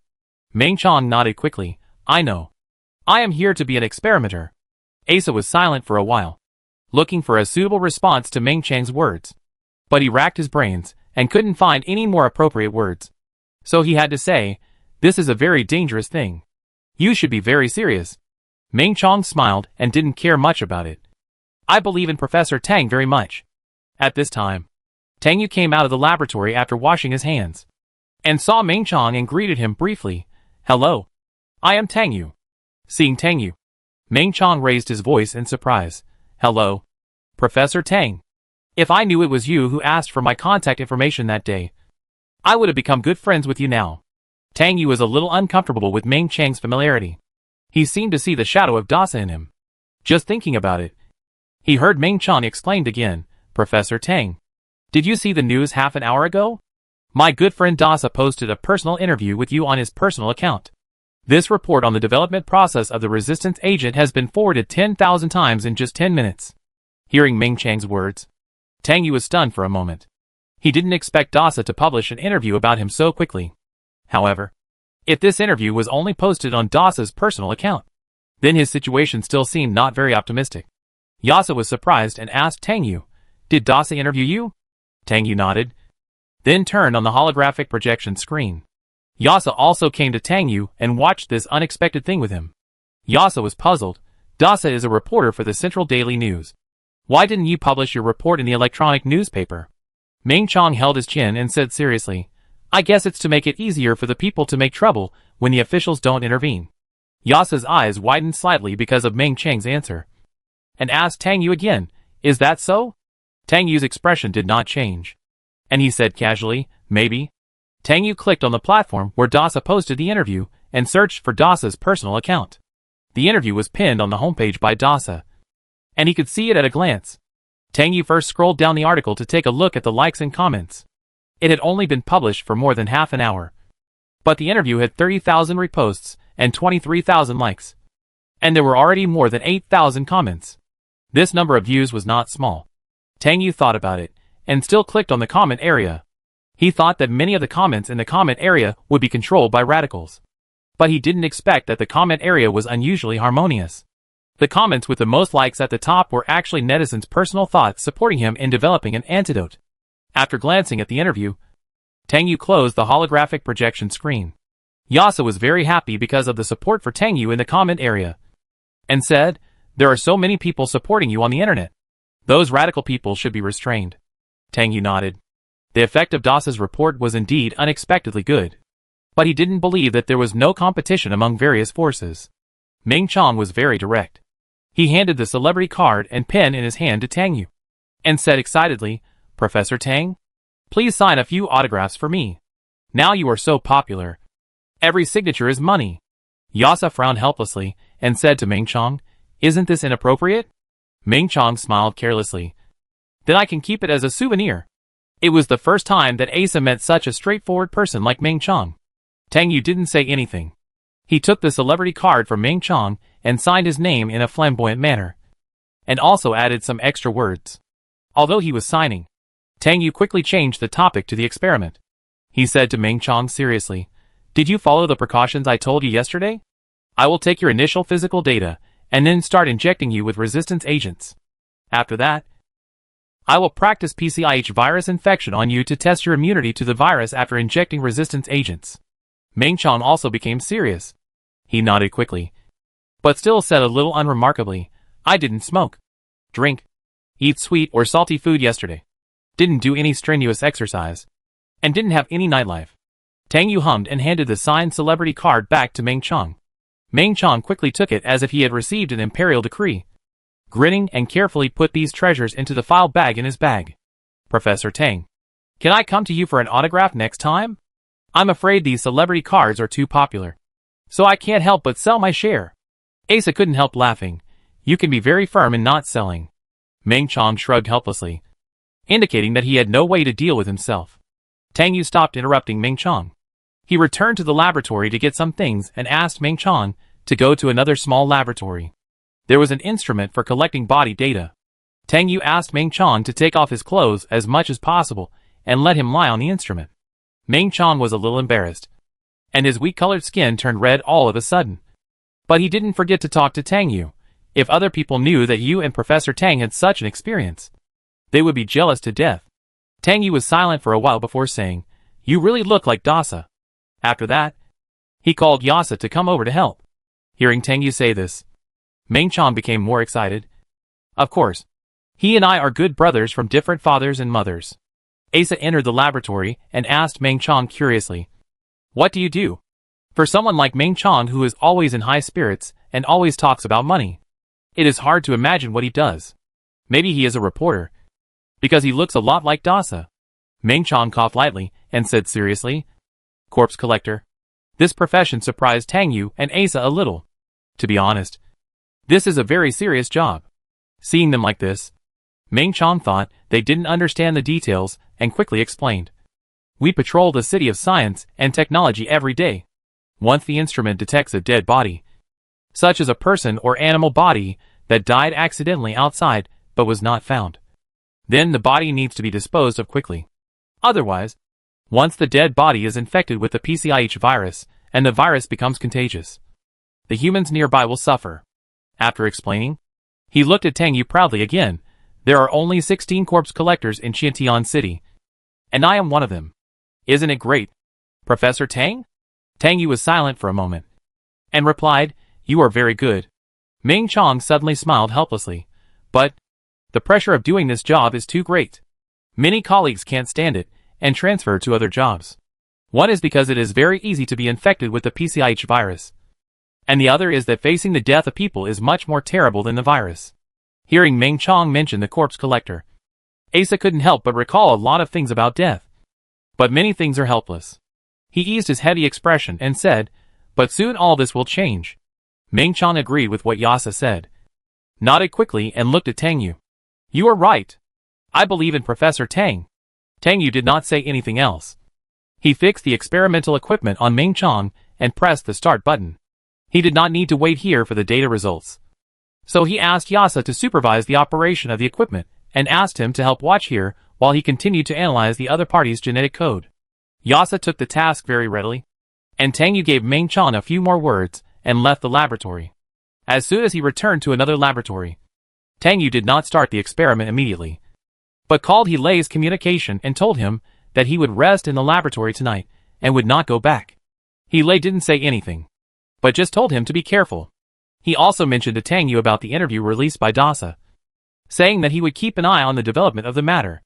With He Lei's surveillance, Tang Yu was somewhat relieved. Dasa's article was undoubtedly a positive publicity for him, and there might be someone who would interfere and sabotage it. However, this sabotage did not come, and the voices of those radicals had long been drowned out by a group of voices supporting Tang Yu and supporting the emergence of the resistance agent. France was best at agitating people. He saw this opportunity and immediately asked his men to use the official account of the Boda Church to post a message on the platform 2 hours after Dasa's report was released. Last night, the god Boda descended on the temple and conveyed the will of God to the monks guarding the temple. The Boda Church is helping Tang Yu save all mankind. He is undoubtedly the hope of mankind. Anyone who resists Tang Yu is violating the will of the god Boda. As soon as this message came out, it immediately stirred up thousands of waves in the city of science and technology. All believers of the Boda Church were boiling with excitement, and they conveyed and commented on this message one after another, completely supporting Tang Yu and the Boda Church. Some people who only supported Tang Yu also turned to believe in the Boda Church because of the strong support of the Boda Church for Tang Yu. More people even felt that now only the church is truly thinking about mankind. Faced with this massive support online, the radical people immediately stopped their actions and dared not to criticize Tang Yu, the so-called spiritual parasite. Even the extreme radicals temporarily avoided the sharp edge and even changed their strategy. They felt that as long as the resistance agent came out and spread, they could denounce Tang Yu again. They still believed that all spiritual parasites could not live in this world. The super government and the military did not control the information released by the Boda Church, but took a laissez-faire attitude like Dasa's interview with Tang Yu. They needed the power of the Boda Church to suppress the radicals and protect Tang Yu at the same time. Although such indulgence would also make the Boda Church's power expand. At this moment, Tang Yu was concentrating on deciphering Ace's genetic code and was not aware of the turbulent information on the internet. Chapter 29. Not long after, Tang Yu completely deciphered Ace's genes and obtained more than 10 pages of genetic information. Tang Yu selected the key markers, listed the information he needed, and then began to make preliminary experimental plans. Meng Chang's physical data was also completely available 10 minutes later. Tang Yu paused the experimental plan at hand and turned to another laboratory to check Meng Chang's physical data. Meng Chang's mixed blood gene index is very high. He should be a hybrid of at least 2 races since his grandparents. From the perspective of the rule of survival of the fittest in the theory of evolution, such genes can better adapt to this cruel apocalypse. At least the lifespan is longer than that of pure blood. Tang Yu carefully read Meng Chang's more than 20 pages of physical data, while recording the key points with the holographic projection screen. After about an hour, he asked Meng Chan to prepare again. He would inject him with the first version of the resistance agent for experimental observation soon. As an experimenter, Meng Chan finally remembered a little fear when he was at this step of the experiment. He asked Tang Yu hesitantly, "Professor Tang, will I have any sequelae?" Yasa was amused by him first, and teased in a gentle voice, "I thought you wouldn't be afraid." After hearing what Yasa said, Meng Chan immediately took a breath again. "Yes, there is nothing to be afraid of. If I stick my head out, I will be stabbed. If I shrink my head, I will be stabbed. I have promised Professor Tang." Tang Yu told Meng Chan truthfully, for people with high genetic resistance to attack. It is not clear yet. Hearing this, Meng Chan suddenly deflated like a deflated balloon. But after a few seconds, he mustered up his courage and said loudly, "Let's talk about it when there are sequelae. I am the first person to eat crabs. When the time comes, I will make money by live streaming, which is much easier than being a corpse collector." Seeing Meng Chan so optimistic, Tang Yu was relieved, but still comforted him. "It will be fine." This made Meng Chan feel more relieved. After explaining some details, Tang Yu returned to another laboratory to get the prepared resistance agent. Looking at the slender syringe filled with light yellow reagent, Meng Chan was still timid for a second. His pitiful expression and tall figure were inconsistent, and even a little funny. Professor Tang, you have to be gentle. Tang Yu hummed symbolically, then wiped Ming Chang's arm with a cotton ball soaked in alcohol, inserted the needle tip without mercy, and slowly pushed the inhibitor to the bottom. At this time, Tang Yu said, "It will be very painful within an hour after the injection of the inhibitor. If you can't bear it, you can ask me to inject analgesics. But I suggest not to inject analgesics to avoid interfering with the experimental data." Hearing Tang Yu's words, that he knew it was a thief after he got on the boat. Ming Chang was stunned and immediately cried, "I'm afraid of pain. Professor Tang, why didn't you tell me earlier?" Tang Yu showed a helpless expression. "I'm sorry. I was afraid that you would be more scared if you knew it in advance. So I didn't tell you directly. MSHEF protein will produce a fierce rejection reaction after entering the human body, and it will take some time to ease. This is also the problem I am working hard to overcome." Ming Chang had no choice since he was already on the pirate ship. He sighed deeply, and immediately changed his expression and looked at Yasa in a tempting tone and said, "Professor Yasa, do you want to try?" Yasa smiled and shook his head. Tang Yu turned on the instrument that recorded the body data, and after telling Ming Chang to lie down, he turned on the holographic projection screen and connected it to the instrument, and synchronously transmitted Ming Chang's current body data to his neuron electronic chip for comparison and analysis with the original data. In less than 2 minutes, the rejection reaction caused by the MSHEF protein entering the human body appeared. Ming Chang only felt slight pain at first, and his whole body felt like being pricked by tiny needles. But this pain was still bearable. Then Ming Chang felt the sensation of being bitten by ants all over his body. His brows furrowed, and he became more and more nervous. He wanted to ask Tang Yu if there was any greater pain waiting for him, but he suddenly felt timid and didn't have the courage to ask, fearing that the pain he already knew would be more severe. Yasa looked at Ming Chang sweating in pain and couldn't help asking Tang Yu, "Is he okay?" Tang Yu said lightly, which made Ming Chang, who was about to lose consciousness in pain, feel relieved. Then Ming Chang felt the burning pain like being bitten. He couldn't help but shout out in pain, but he still tried his best to restrain himself from struggling. About half an hour later, the pain finally subsided. Tang Yu looked at the constantly changing data on the holographic projection screen and was somewhat surprised. People with high genetic resistance to attack are more adaptable to MSHEF protein. This gives me inspiration to deal with rejection reactions. But soon Tang Yu frowned again, because MSHEF protein did not fuse well with people with high genetic resistance to attack. Only about 70% of the experiment with himself. Tang Yu felt a little heavy and decided to wait patiently for a while. However, after another half an hour, the fusion barely increased to 85%, and then the fusion stagnated. But this should be enough to support him to complete the experiment. Ming Chang slowly came back to his senses from the pain. His mind was so confused that he didn't know what happened. He just followed his subconscious and said, "Is there anything to eat? I'm so hungry." Hearing this, Tang Yu asked Yasa to help get the nutrient solution for Ming Chang, and then told Ming Chang, "I will inject the cultured PCIH virus sample into your body in a few hours to conduct resistance test. If you are safe after tonight, we will conduct outdoor exposure test in a month. If we confirm that you are not infected, then the resistance will be successfully developed." Ming Chang was stunned and asked stupidly, "You won't die, right?" Tang Yu said helplessly, "How could that be?" He added, "You stay in the lab tonight. I will monitor your data overnight." Ming Chang nodded dazedly. All these experiments were under the supervision of France. Seeing Tang Yu's resistance agent experiment enter the practical stage, he couldn't help but feel very happy. As long as Tang Yu was used well, he would be able to lead the Boda Church into the political center of the city of science and technology very smoothly. Before Court and Proust ascended to the position of president and marshal, the Boda Church was also in the limelight. It was a pity that these two people had a tough attitude and joined forces to expel the Boda Church from the political field for 20 years.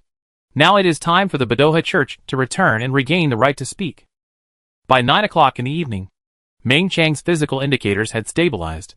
Seeing that the time was almost up, Tang Yu took out a specimen of artificially bred PCIH virus from a sealed experimental box and injected it into Ming Chang's skin surface. Viruses that have not entered the body to replicate and multiply are not contagious. Only PCIH viruses in this state can make humans barely breathe a sigh of relief. Watching the virus being injected into his body little by little, Ming Chong felt that he was not so scared anymore. He felt that the PCIH virus was really a masterpiece of nature's magic, which could trouble humans for nearly 2 centuries. When the virus first appeared, it looked like a common skin disease that humans could completely cure. Who knew that as the temperature of the earth continued to rise, this thing seemed to have obtained a golden finger and began to invade the human world wantonly, not even sparing any creature in nature. The speed of biological evolution could not keep up with the speed of virus mutation. To Ming Chang's surprise, there was no great pain after the virus entered the body. Just a slight itching all over the body that could still be tolerated. Tang Yu used a perspective device to project the image of the MCHF protein killing the PCIH virus onto the electronic screen.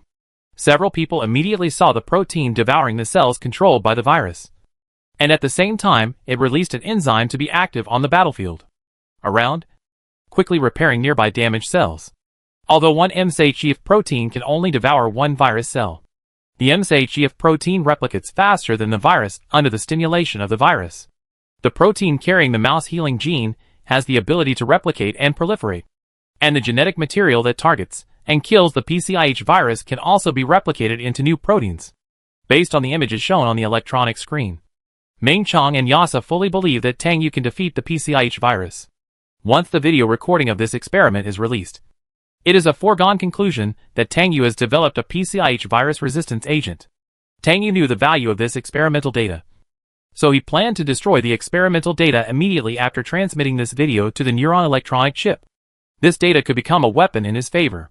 The 3 people chatted while observing the data. Ming Chong was not afraid of being awkward at all.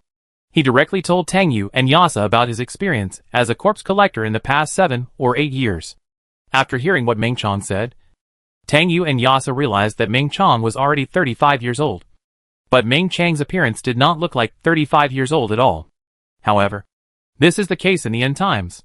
People with a high degree of mixed blood are basically more resistant to aging, if external environmental factors are not excluded. The average life expectancy can reach 90 years old. Asa left the lab at around 10 o'clock with Tang Yu due to health reasons. However, not long after he left, France came to the lab to ask about the progress of the experiment. Pretending to know nothing, Tang Yu just perfunctorily said a few words to France, and then sent him away. Ming Chong was more cautious when he saw France. After France left, Tang Yu still asked him about this matter out of curiosity. Ming Chong showed a look that was difficult to describe, and only said briefly, "I have a brother. His wife is a believer of the Boda Church, or a personal worshipper of France. His wife invested a lot of money in the Boda Church, even when his daughter was infected with the PCIH virus. His wife claimed that the Boda Church could save her. Not only did he miss the best time for his daughter's treatment, but his wife herself was also infected with the PCIH virus. His daughter died, and his wife finally went crazy. Since then, I have kept my distance from the Boda Church, especially the leader." Tang Yu didn't expect to hear such a sad story tonight. He suddenly fell silent, since he came into contact with the Boda Church. Tang Yu had also searched its history. Some events related to the Boda Church really made people wonder how to evaluate it. But religion is always sacred, and only the human heart is evil. Before Tang Yu ended his silence, Ming Chong talked about other topics, which immediately pulled Tang Yu's thoughts to other places. Ming Chong was as talkative as Dasa. The topics were all over the world, involving all aspects, including knowledge and gossip. Tang Yu was very interested in listening. This experiment seemed to make people more easily sleepy. Ming Chong fell asleep on the instrument bed unknowingly during the chat. Tang Yu packed up his things and went to the locker outside to get a blanket for him to cover.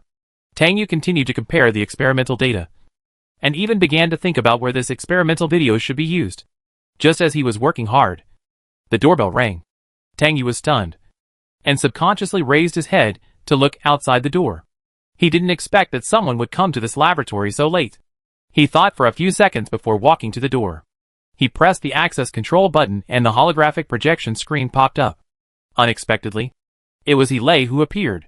The other party didn't say anything, just handed a lunch box to the security guard at the door and turned away. Tang Yu was shocked when he saw this, and hurriedly opened the door to go out. Lei, who turned around and left, seemed to have heard the sound of the door opening, and immediately turned back to look at Tang Yu at the door. Tang Yu frowned slightly and called him, "Why don't you come in?" Lei paused for a few seconds, staring at Tang Yu with a cold expression. and said, "Midnight snack."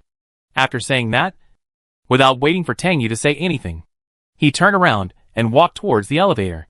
Seeing that he lay left without saying anything, Tang Yu immediately wanted to chase him. But thinking that there were people here and there were surveillance cameras, he had to give up and just shouted in the direction of He, "Thank you." Hearing this, He couldn't help turning his head and looking in the direction of Tang Yu. Although he only came to give Tang Yu a midnight snack, he also wanted to use this opportunity to confirm Tang Yu's safety. Tang Yu didn't go back at night, which made him inexplicably worried. Tang Yu listened to the sound of the elevator going down, and stopped at the door for a few seconds before taking the lunch box from the security guard and going in. He was not worried that He's actions would be misunderstood by others. He was originally ordered to protect him, and it was completely reasonable to use the excuse of delivering midnight snacks to check on his safety at this moment. The noise of opening and closing the door woke Meng Chang again, and Tang Yu simply did not let him sleep, and called him to get up for midnight snacks. Meng Chang exclaimed again. Someone came to deliver midnight snacks in the middle of the night. "Professor Tang, you are so popular." Tang Yu did not respond to Meng Chang's words, but just picked out 2 or 3 chopsticks of the things that he liked the most with a small bowl that came with the big lunchbox, and gave the rest to Meng Chang. He planned to stay up all night to observe Meng Chang's experimental data. And by the way, complete the experimental plan for making a customized resistance agent for Asa. He didn't plan to eat too much, although it was all made by He himself. He was reluctant to waste it. Meng Chang hugged the lunchbox, and seeing that the dishes inside were rich and homely, he said to Tang Yu, "This should be sent by Lieutenant General Freston. I thought it was sent by one of your fans." "Professor Tang." Tang Yu didn't say anything, but his eyebrows softened a little. "Eat it. He's cooking skills are very good. He used to take care of his 3 meals a day." After saying that, Tang Yu walked to a chair and sat down, and then turned on the holographic projection screen and sent a message to He, asking him to pick him up at the door downstairs before 6 p.m. tomorrow. He quickly replied with a good word. All night long, seeing that Meng Chang's physical data had been in a stable state, Tang Yu was relieved. This showed that the resistance agent he made was still useful for people with high genetic resistance to attack. What needs to be solved now is the harmony between MSHGF protein and the human body. Only by ensuring that MSHGF protein is 100% integrated into the human body can the human body be completely immune to the PCIH virus. The next step is that he needs to use the newly mutated PCIH virus to test the resistance agent experimentally to ensure that the resistance agent can indeed kill the root genetic material of the PCIH virus. Tang Yu kept Meng Chang in the lab until the afternoon, and after confirming that he had no abnormal reactions, he let him go, but asked him to come every day for a week to review his physical data. Tang Yu had completed the experimental plan for making a customized resistance agent for Yasa, and started to invest in the experiment in the afternoon. It is expected that this thing can be completed within 3 days. When the time came, Tang Yu packed up and left work on time. Yasa wanted to send Tang Yu back again, but Tang Yu refused and only asked the 2 security guards at the door to send him back. Tang Yu still took the little white mouse and the extracted MSHGF protein with him and took them back home. He had to protect this very precious and important resource for him at the moment. Tang Yu only let the light-powered suspension car driven by the security personnel park near the community, and walked back alone. He was waiting for him at the entrance of the community. He didn't want too many eyes to stare at him.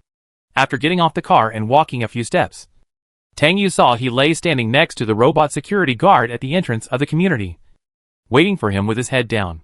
The dim light of the setting sun hit his body, as if he was coated with a layer of golden light. Tang Yu was happy.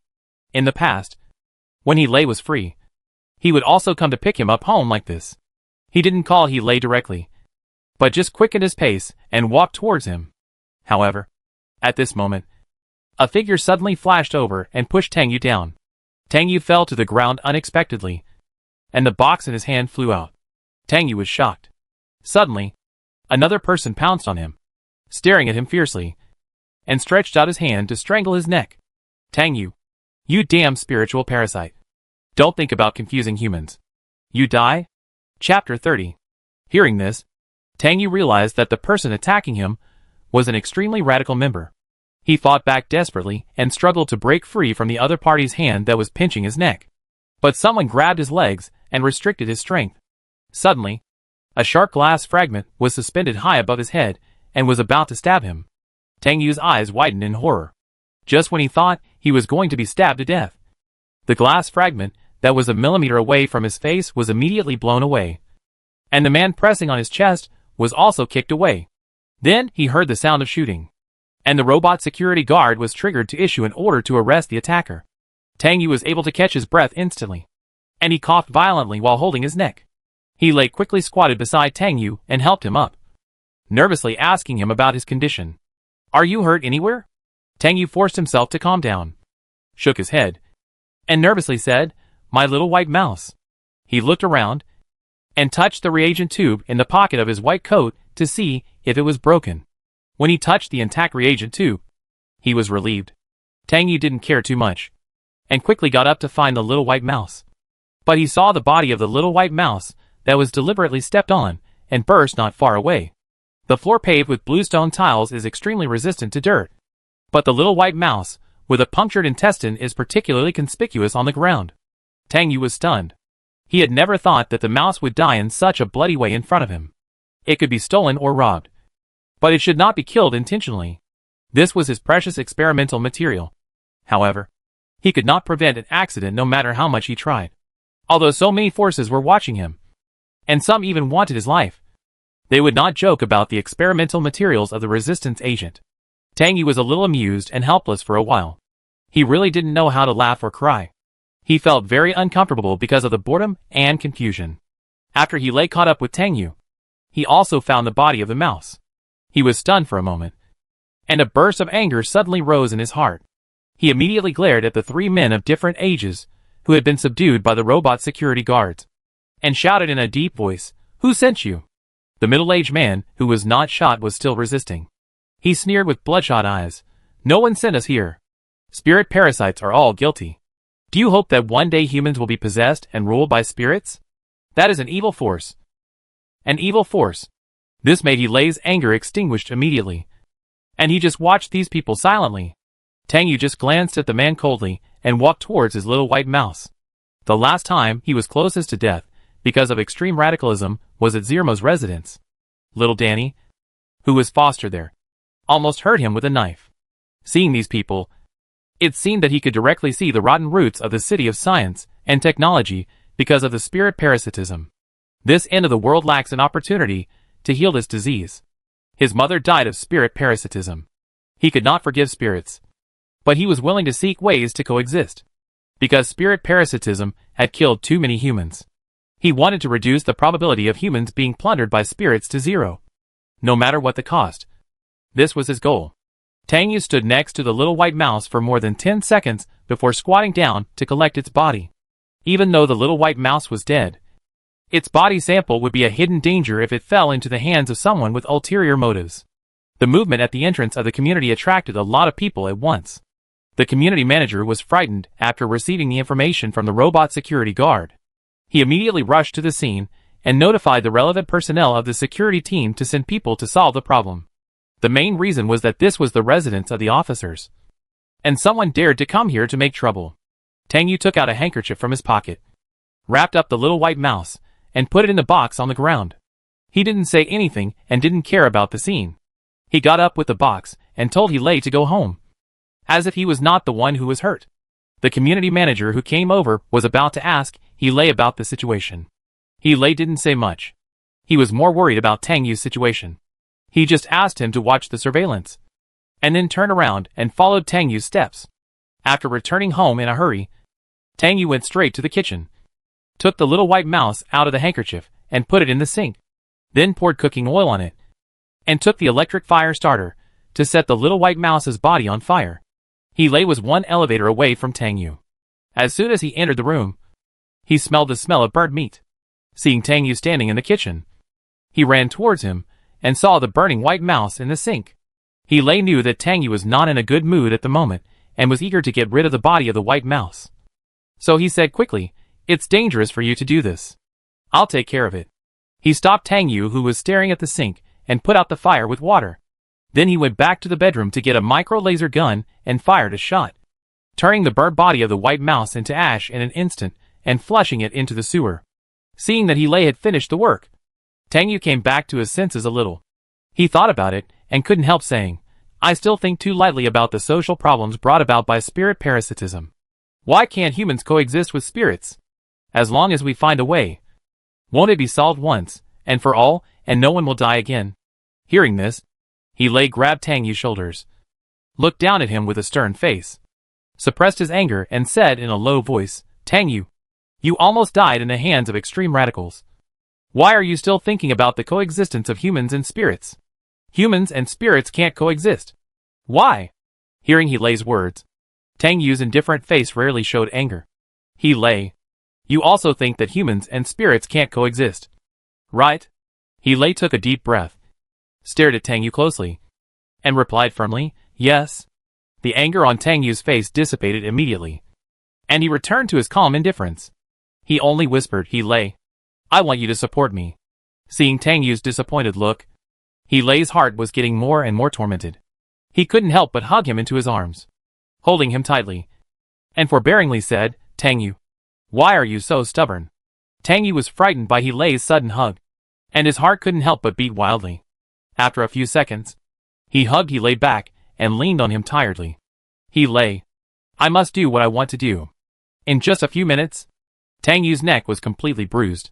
His skin was originally white and translucent, and the bruises formed a sharp contrast with the surrounding skin, which looked very scary. The attacker used a lot of force, and the high-temperature biological intelligent neck ring worn on Tang Yu's neck had cracks. Looking at the scars on the other party's body, Helay didn't bother to argue with Tang Yu anymore.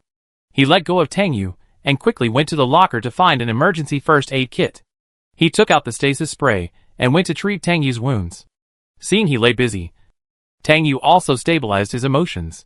Only then did he feel a little pain. In addition to the burning pain in his neck, his back and hand joints also hurt. Before he could explain to Helay, Helay said, take off your clothes and let me see. You must have fallen hard when you were pushed to the ground. Tang Yu hummed, but his eyes were fixed on Helay, and he said in a low voice, Helay, it hurts a little. Helay paused after hearing this. Tang Yu rarely told anyone about his pain, including him. If he couldn't help but tell others about it, it meant that he had suffered a great blow. His pain might not only be physical, but also psychological.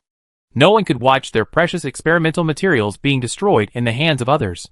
Helay couldn't bear to see Tang Yu feel any pain and wanted to touch his head to comfort him. In the end, he couldn't help it and coaxed him, let me see. Maybe it won't hurt anymore. Hearing what Helay said, Tang Yu felt that it didn't hurt that much anymore. He quickly took off his clothes and turned his back to Helay, exposing his entire back to his vision.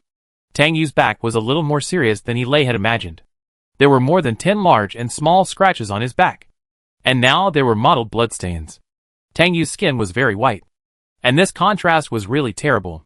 Tang Yu couldn't see the condition of his back, so he turned his head and asked Helay, how is it? Helay wanted to reach out and touch the hideous wounds on Tang Yu's back, but when his fingertips were about to touch them, he withdrew a few inches and whispered, I'll take care of it for you. After that, he asked Tang Yu to turn around and first treat the bruises on his neck. Helay took off the high-temperature biological intelligent neck ring on Tang Yu's neck and began to spray him with spray. The spray for dispersing bruises took effect quickly. The bruises became lighter in just a dozen seconds. Helay reached out and carefully rubbed Tang Yu's wound to make the drug work more thoroughly. Rub it again yourself.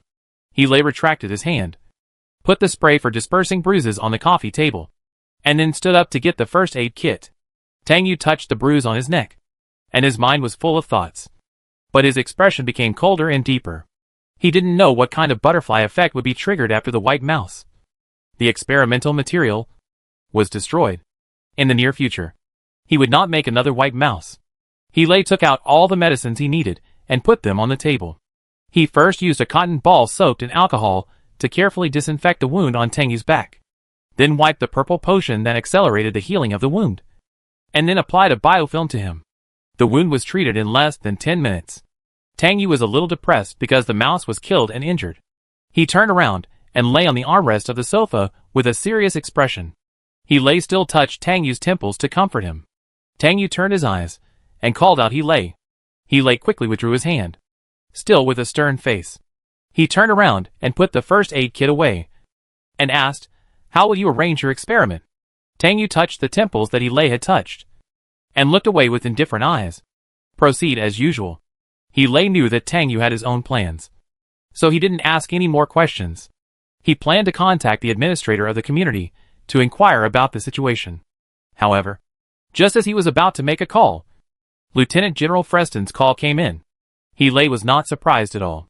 He pondered for a few seconds, then said to Tang Yu, "The Lieutenant General has called. You put on your clothes first."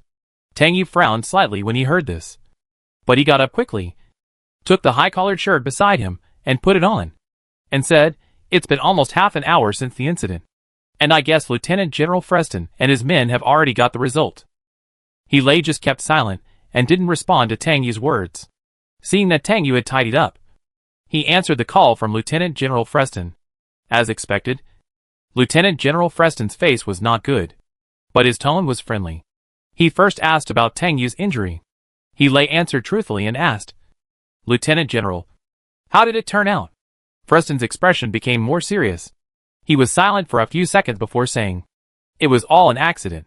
The community administrator quickly checked the surveillance and found that these 3 people had been squatting at the entrance of the community for a few days. The greening around the community was very good, which made it easy for them to hide.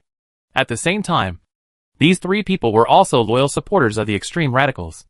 This was a dereliction of duty in the community's security management. This made He Lei silent. Obviously, he didn't want to agree that it was just an accident. Tang Yu glanced at Freston on the holographic projection screen and wanted to say something, but in the end, he was silent like He Lei. At this time, Freston's tone became stern. "He Lei, this is also your dereliction of duty. One of your current tasks includes protecting Tang Yu's safety at all costs." Hearing such a question, He Lei was immediately shocked. He bowed his head slightly and said guiltily, "It is indeed my dereliction of duty that I did not protect Professor Tang's safety." Freston was silent for a long time before saying, "From now on, you must always protect Tang Yu closely.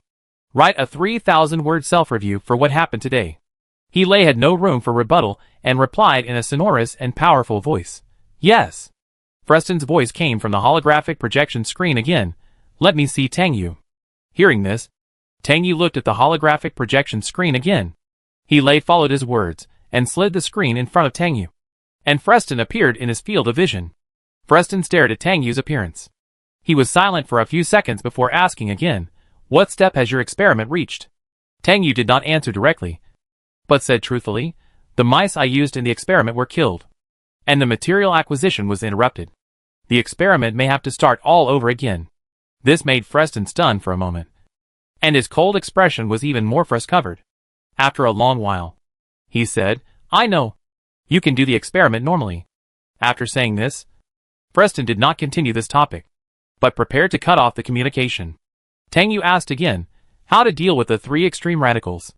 Freston did not answer Tang Yu's question, but said, "I think the super government will make a decision."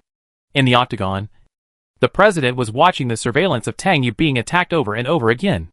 In less than a minute, Tang Yu was almost killed by the extreme radicals, and the mice, which were important experimental materials, were directly killed by one of the radicals.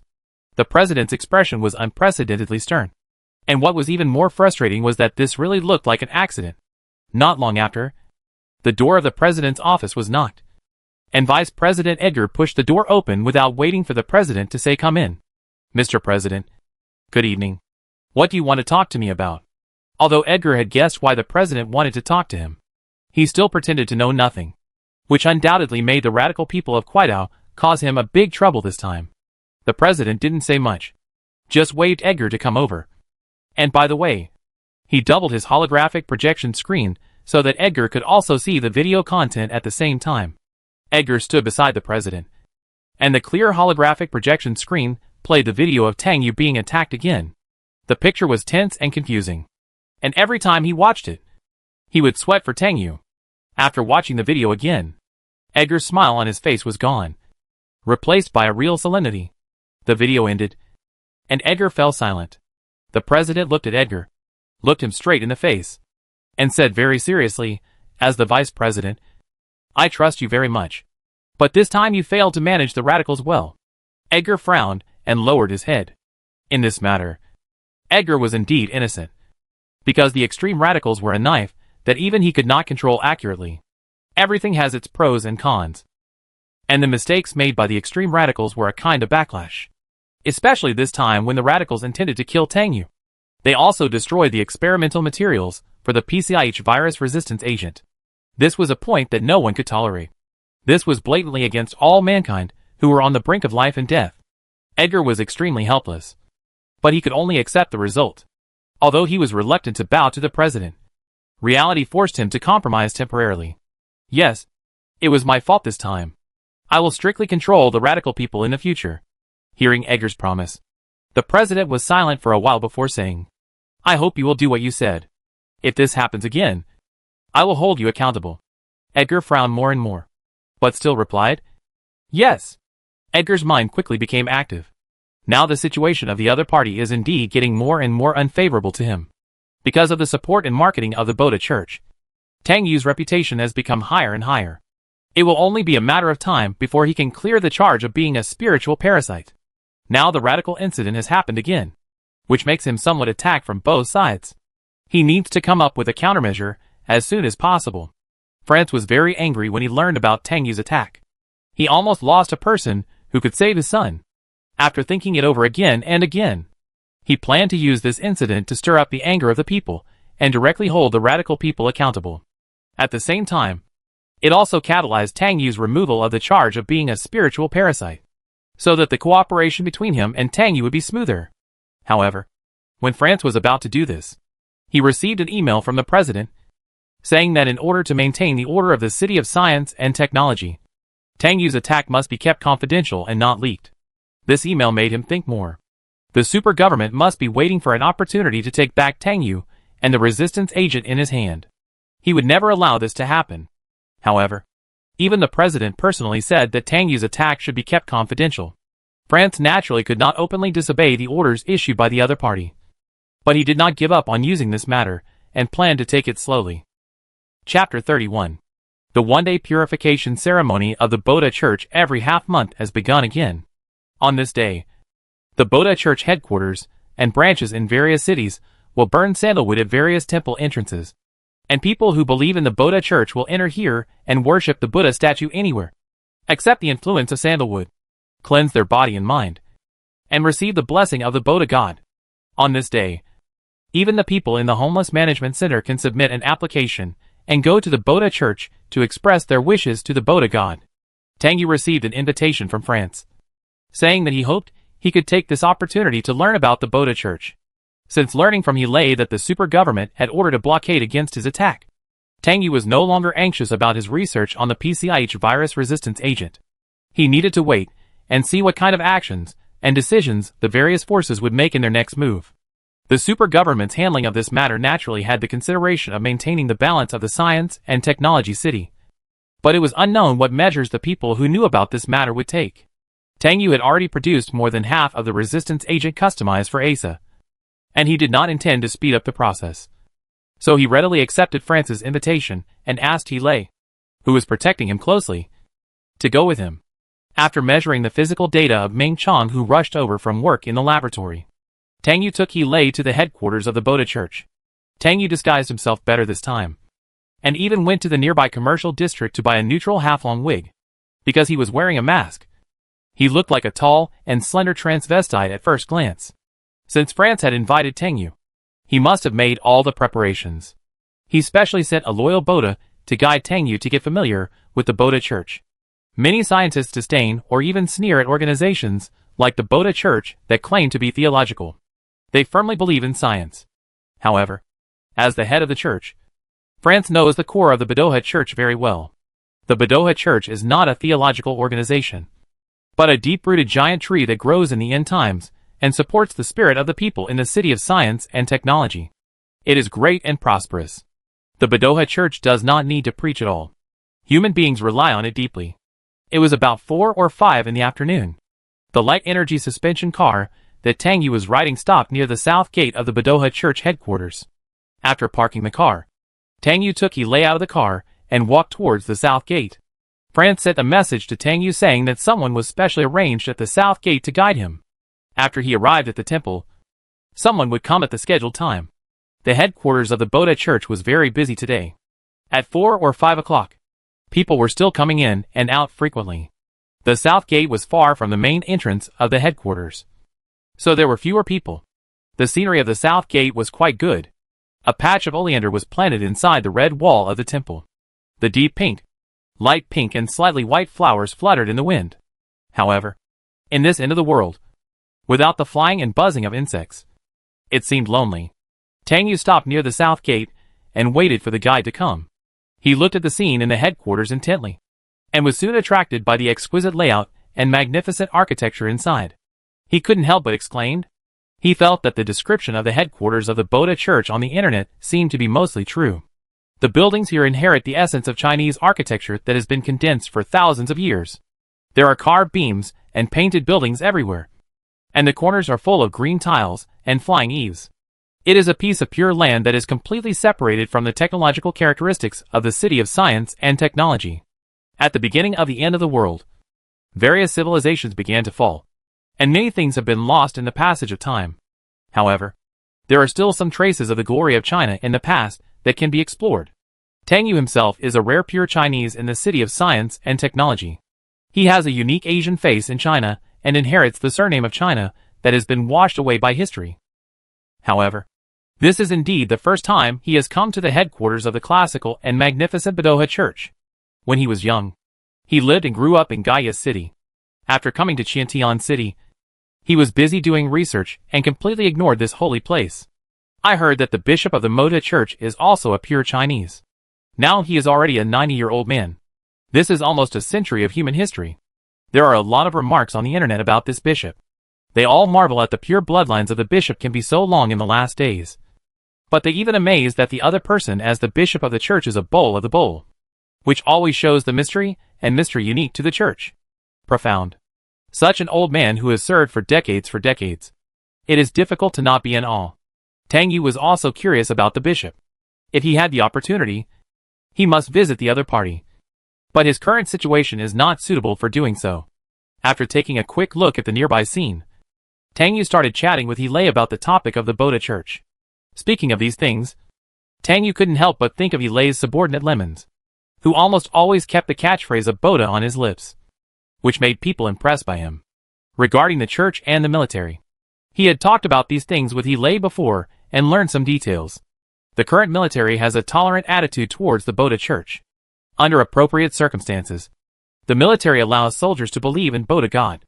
Previously, the military strictly prohibited soldiers from doing this. But the mental pressure caused by soldiers, who often went out to resist carrion beetles and carry out green land construction, has completely exceeded the treatment capabilities of the psychological psychiatrists at the rescue center. So the military had to introduce such a method. But the effect was unexpectedly good, because the number of soldiers forced to retire due to mental illness was greatly reduced, which greatly reduced the loss rate of talent training in the city of science and technology. However, only a few people in the military believed in the god of Boda, and more people advocated science. When talking about the development history of Boda Church, Tang Yu vaguely saw a middle-aged woman with hair wearing a sea blue monk robe looking around at the south gate. Seeing this, Tang Yu turned his head and looked over attentively. While confirming the identity of the woman, he pulled He Lei's sleeve, prompted him to look at the woman, and asked if she was the guide sent by France. He Lei felt that the woman's figure was familiar after just one look. Soon the woman turned around and looked into the temple. She looked around again, and soon saw Tang Yu, and He Lei standing under the shade of the oleander tree. Seeing them for the first time, the woman hesitated for a moment, as if she was unsure of Tang Yu and He Lei's identities. After a few seconds, she walked towards them. She asked from a distance, "But are you donor Tang Yu and donor He Lei?" The two of them immediately saw the front of the woman, and He Lei confirmed that he did know this person. He lowered his head slightly and said to Tang Yu, "It's a coincidence that this guide is Lemon's mother. She has been serving in the Boda Church for many years." Hearing He Lei's explanation, Tang Yu exclaimed a little, but he quickly figured out why Lemon's mother was sent to be the guide for him and He Lei. The other party is indeed a more suitable candidate. Not only is she familiar with the temple, but because she is the mother of He Lei's subordinates, she can quickly win their trust. France's thoughts were obvious, and Tang Yu felt a little sad about it. Lemon's honesty and simplicity were probably inherited from his mother. who was a faithful believer in the Boda Church. This woman had a dull look between her eyebrows and eyes, and had an honest and loyal face. But she was also gentle, and people could remember her kindness at a glance. He lay told Tang Yu that her name was Anna, and she was a registered lay disciple of the Boda Church. Anna slowly approached, and he lay still stepped forward, as usual, to protect Tang Yu with half of his body. He greeted Anna and took the initiative to say hello, Aunt Anna.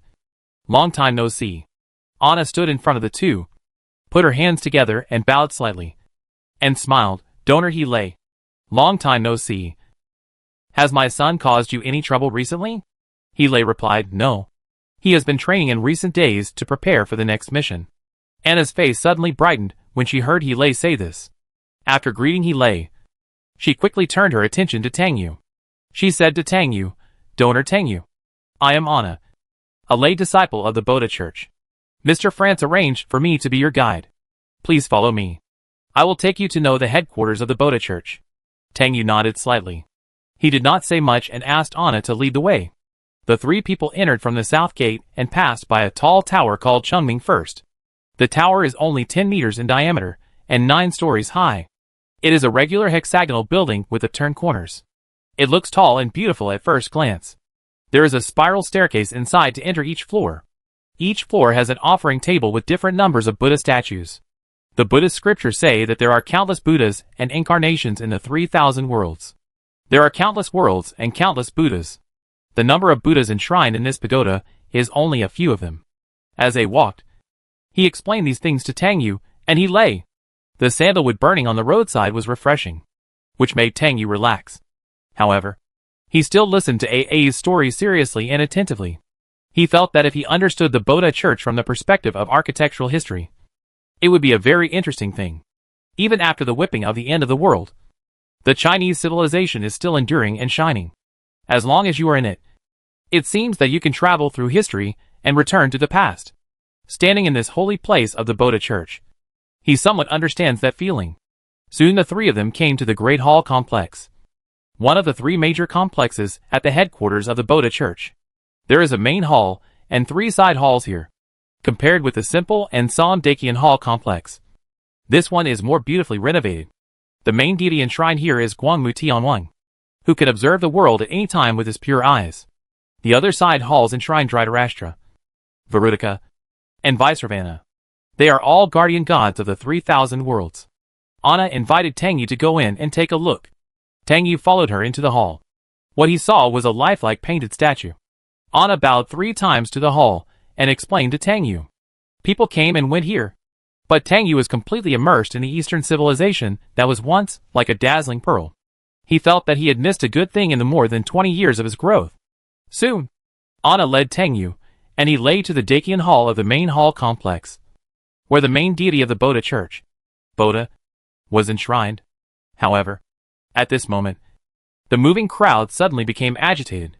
Tang Yu looked in the direction where the people were running. He lay immediately became alert and quietly pulled Tang Yu behind him.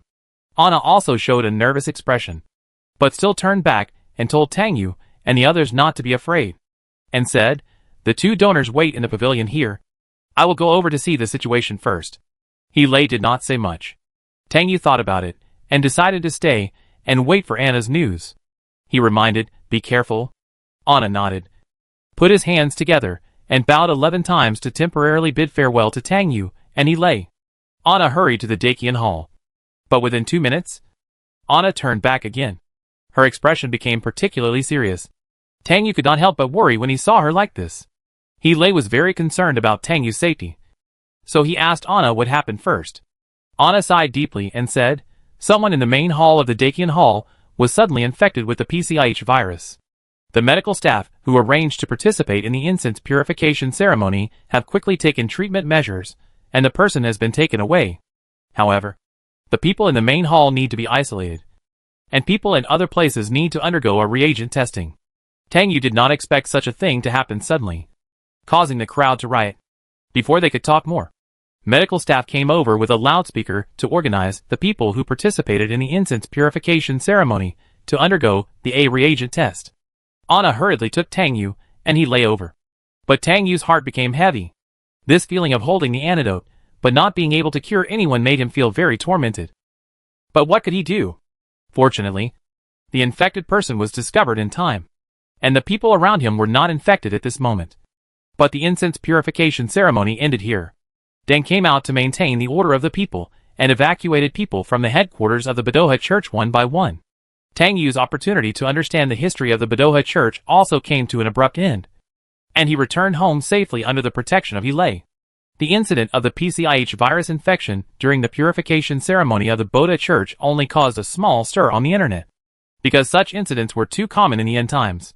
Soon after, it was reported that 5 quarantined close contacts were also infected with the virus, which pushed the incident to a climax, and people's fear of the PCIH virus swept over. France was busy for a while, busy maintaining the reputation and dignity of the Boda Church on the internet.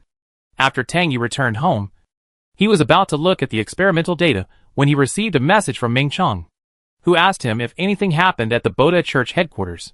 He happened to be on a mission near the Boda Church headquarters not long ago. Tang Yu replied to Meng Chang's message that everything was safe, but Meng Chong did not send a reply. When Meng Chong was about to reply to Tang Yu's message, a man suddenly came out from the corner and walked in front of him, saying that he would take him to see an important person. Meng Chong immediately became alert. He was not stupid. In this case, someone must have been watching him. Even at this moment, he could only follow the man in front of him. Chapter 32. The sky gradually darkened, and the setting sun cast huge shadows on the tall buildings, which abruptly occupied the middle of the road, and the light and shadow cut out clear traces. Meng Chong followed the man silently around several intersections, and came to an old building area in the inner city that was about to be demolished and rebuilt. There were few people here, and it was even quieter after the sky darkened. Soon, Meng Chong vaguely saw a light-powered suspension car hovering in front of him. This car was the most common brand, and it would not attract too much attention on the street. Meng Chong was not sure who invited him to come over. As he got closer, Meng Chang's heart beat faster and faster. After so many years as a corpse collector, this was the first time he felt this nervous. As Meng Chong approached, the loading light of the light-powered suspension vehicle used to identify the body of the vehicle at night lit up, and then quickly went out. Meng Chong knew that this was the other party giving him a hint, proving that the other party had seen his arrival. The man who led the way spoke at this time. "Mr. Ming, you can go directly over and get in the car to have a deep conversation with that gentleman." Hearing this, Meng Chong immediately stopped the light-powered suspension device that drove him forward and stared at the light-powered suspension vehicle from a distance. His mind was up and down, compared with his unremarkable image in front of Tang Yu. He was particularly solemn at this moment. The man who led the way saw him stop and urged him to hurry up. Meng Chong ignored the man and paused for about a minute before he continued to fly forward. He stopped in front of the single-sided smart window of the light-energy suspension car, looking at the completely invisible inside with a serious face. At this time, the door of the light-energy suspension car slowly rose, revealing a face familiar to the public. Meng Chong turned his head and looked at him, and he was immediately surprised. He didn't expect that the other party was Vice President Edgar. Meng Chong immediately fell silent, staring at Edgar without saying a word. It was Edgar, who smiled and made him puzzled, who greeted him first. "Deputy Captain, long time no see. When can you come to my place and sit down?" Meng Chang's expression became more solemn. He suppressed his thoughts and replied, "Vice President, you are too polite. I wonder what you want to talk to me about."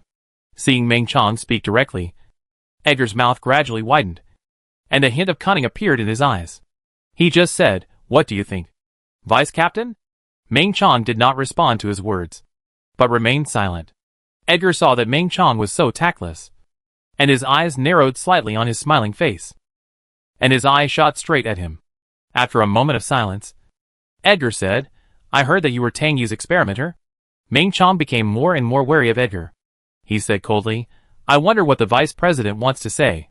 Edgar even laughed softly at Meng Chang's resistance. He said, "Actually, I invited you here for no other reason. I just wanted you to help me with something." "Oh, I wonder what the Vice President wants me to do. I'm just a corpse collector. I can't do much." Meng Chong directly and tactfully rejected Edgar's intention to make a request. Edgar was not surprised by Meng Chang's attitude, but he pretended not to hear it and continued, "I just have some guesses.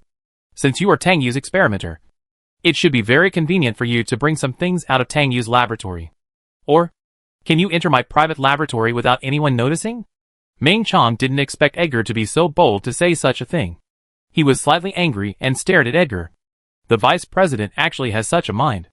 Edgar just smiled and didn't reply to Meng Chang's words. He stretched the gap in the conversation for a few seconds before saying, "Then is the deputy captain willing to go along with the crowd or insist on keeping himself out of trouble?" Meng Chong couldn't help but clench his fists. He calmed down a little and said, "I am accepting the resistance agent experiment for all mankind." Does the vice president want to go against his original intention as a political official?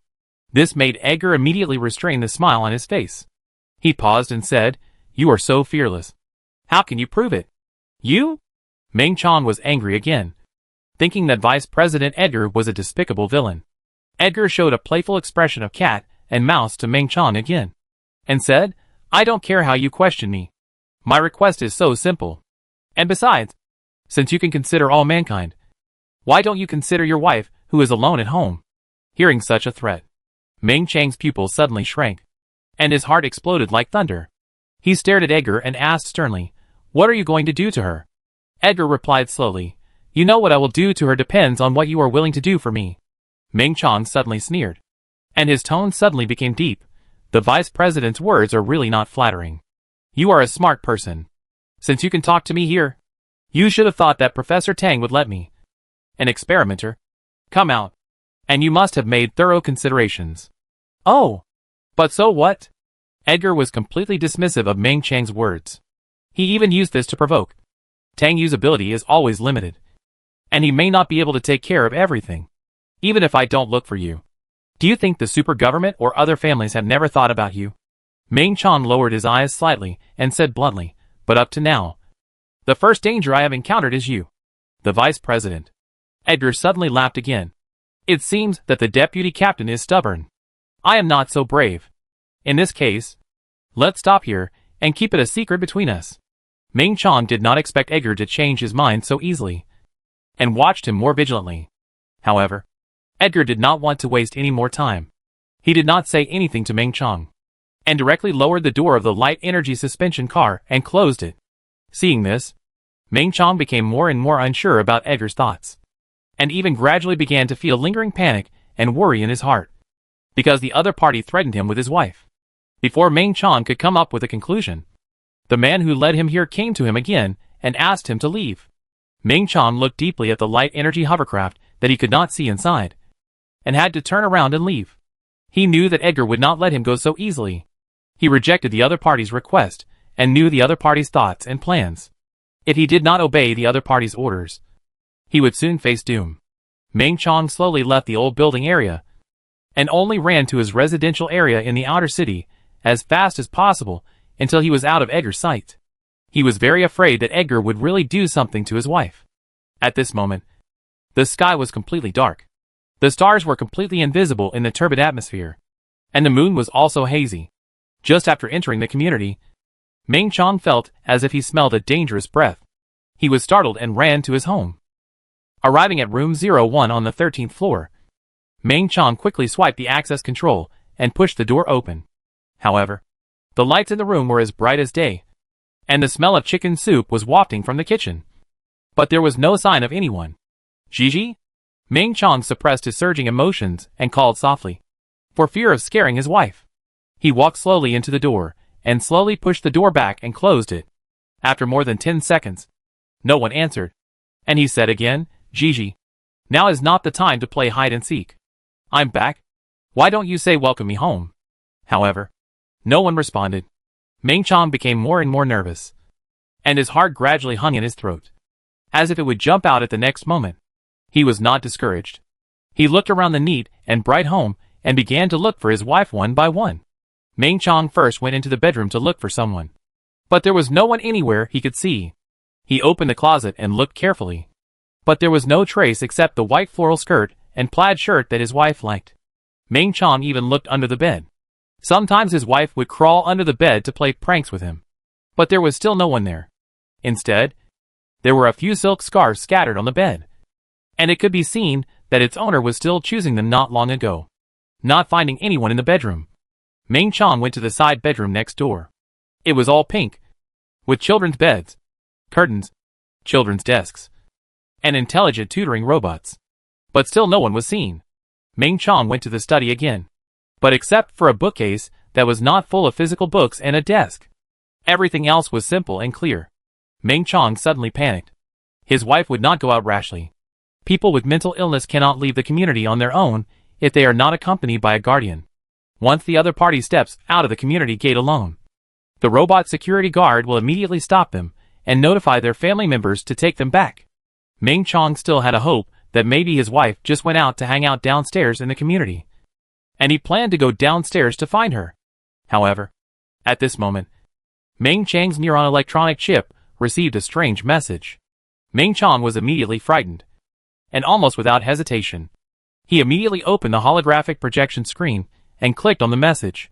However, the content was only a few short words. Let's take good care of her first. Seeing this sentence that revealed a lot of content, Ming Chong suddenly collapsed on the sofa. He didn't need to guess the tiny possibility anymore. His wife was in danger at this moment. Edgar threatened him with his wife, hoping that he would surrender to him and betray Tang Yu and all mankind. But he didn't want to, and would not betray Tang Yu and all mankind. But on the other side was his wife, and Edgar was forcing him to make a choice. Edgar's invisible pressure tore Ming Chong apart. After a while, he was sweating profusely, breathing rapidly, with veins popping out on his forehead and an abnormal flush on his face. Ming Chong wanted to stop thinking, but he felt more and more uncomfortable. After a while, he stumbled up from the sofa and rushed into the small cabinet in the bedroom to find a box of medicine. There were many labels on the medicine bottles that were unfamiliar to ordinary people. These were the psychiatric drugs that Ming Chong kept at home for his wife, and they were also what he had relied on for some time before. Ming Chong put together a handful of medicine with trembling hands, staggered to the water dispenser to get a glass of water, and fed the medicine into his mouth. Not long after, Ming Chong felt better. After his spirit stabilized, he reviewed the incident carefully and thought about how to save his wife from Edgar. After a while, he typed and sent back the message to the account that sent the message to him. But the system prompted him that this account was a single-threaded account and could not receive messages. Seeing this, Ming Chong suddenly felt cold all over. Edgar was forcing him to submit, and did not give him any room for choice. Ming Chong sat there all night and suffered from insomnia. However, Edgar's purpose was not just to force Ming Chong to make a decision. After Ming Chong left the old building area, Edgar turned on the holographic projection screen and sent a screenshot of the light energy suspension car recorder to Tang Yu using his own account. What he wanted to do was to alienate Tang Yu and his experimenters, and at the same time force Ming Chong to his camp and become the material for his private laboratory. At this critical moment, who would be indifferent to the resistance agent of PCIH virus? Edgar is undoubtedly a bold adventurer who dares to snatch food from the mouth of France, the big lion. What's more, Tang Yu still has a time bomb in his hand that is unfavorable to him. He must suppress Tang Yu to death no matter what. The next morning, Ming Chong went out to perform the task as usual. Just like usual, as if his wife had not disappeared from his sight. At around 3 o'clock in the afternoon, Ming Chong took advantage of his free time to go to Tang Yu's laboratory. They, the corpse collectors, have to shuttle back and forth in the city of science and technology every day, doing the most dangerous and mysterious work. If it weren't for the top protection high technology stacked on them, the infection rate of PCIH virus on them would be 99.99%. Arriving at the door of France's private laboratory, Ming Chong smiled and greeted the security guard at the door familiarly, then rang the doorbell. Chapter 33. It was He who opened the door. Ming Chong greeted He with a smile and squeezed into the door, looking into the laboratory for Tang Yu. Tang Yu was still busy in the laboratory, and Ming Chong did not disturb him immediately, but shouted to Tang Yu from a distance at the door, "Professor Tang, this end of the world is too cruel. I got first-hand information from DASA, saying that the person who was infected with the PCIH virus at the headquarters of the Boda Church yesterday had been infected 3 times repeatedly, and his immune system completely collapsed. His family decided to euthanize him." Hearing this information, Tang Yu paused in washing his hands, and he slightly turned his head to look at the door, but did not say anything immediately. He was silent for a few seconds. He wanted to say something but didn't say it. He asked Ming Chong to go to the laboratory to check his body data. Now he temporarily acted as Tang Yu's experimental assistant. Ming Chong didn't care whether he received Tang Yu's response or not. He followed He Lei to another laboratory. He Lei asked Ming Chong to lie directly on the instrument bed and started to fiddle with the instrument. Tang Yu came from the laboratory next to him at this time, stood at the door, and quietly watched Ming Chong, who was staring at He Lei's movements. Ming Chong noticed Tang Yu's gaze, looked back, and took the initiative to ask him, "Aren't you going to inject Professor Asa with resistance today? Is he here?" Tang Yu just shook his head and didn't say anything, but he still stared at Ming Chong. Just last night, he received a picture of Ming Chong sent by Edgar. The other party didn't even use words to express any information. One picture showed his coercion and calculation to the fullest. Edgar was telling him that he took the initiative to find Ming Chong. Although Ming Chong still had an optimistic smile on his face at this moment, the dark blue under his eyes and the hidden worries in his eyes betrayed him. His face also looked haggard. Obviously, his current situation was not optimistic, and it was even worse than he expected. Edgar was asking him to guess whether Ming Chong would betray him, and wanted him to doubt Ming Chang's thoughts. But these were not beyond his consideration. From the moment Ming Chong decided to be his experimenter, he became a grasshopper on the same rope with him, and it was inevitable that he would encounter danger. He had his own considerations for relaxing his protection of Ming Chong, but the situation was ever-changing, and every step was a risk. He hoped that Ming Chong could trust him without reservation. Tang Yu walked closer to Ming Chong, was silent, and said, "You look very bad." This made Ming Chang's forced smile freeze for a moment. And the next moment he smiled and said, "Professor Tang, you don't know. I found a fun game last night, and almost stayed up all night. But I still remember to do the test." Tang Yu continued to stare at him and said, "You don't look like someone who would be addicted to games." Ming Chong uttered a sound of huh? And said disapprovingly, "That's because you don't know me, Professor Tang. Games are a man's favorite."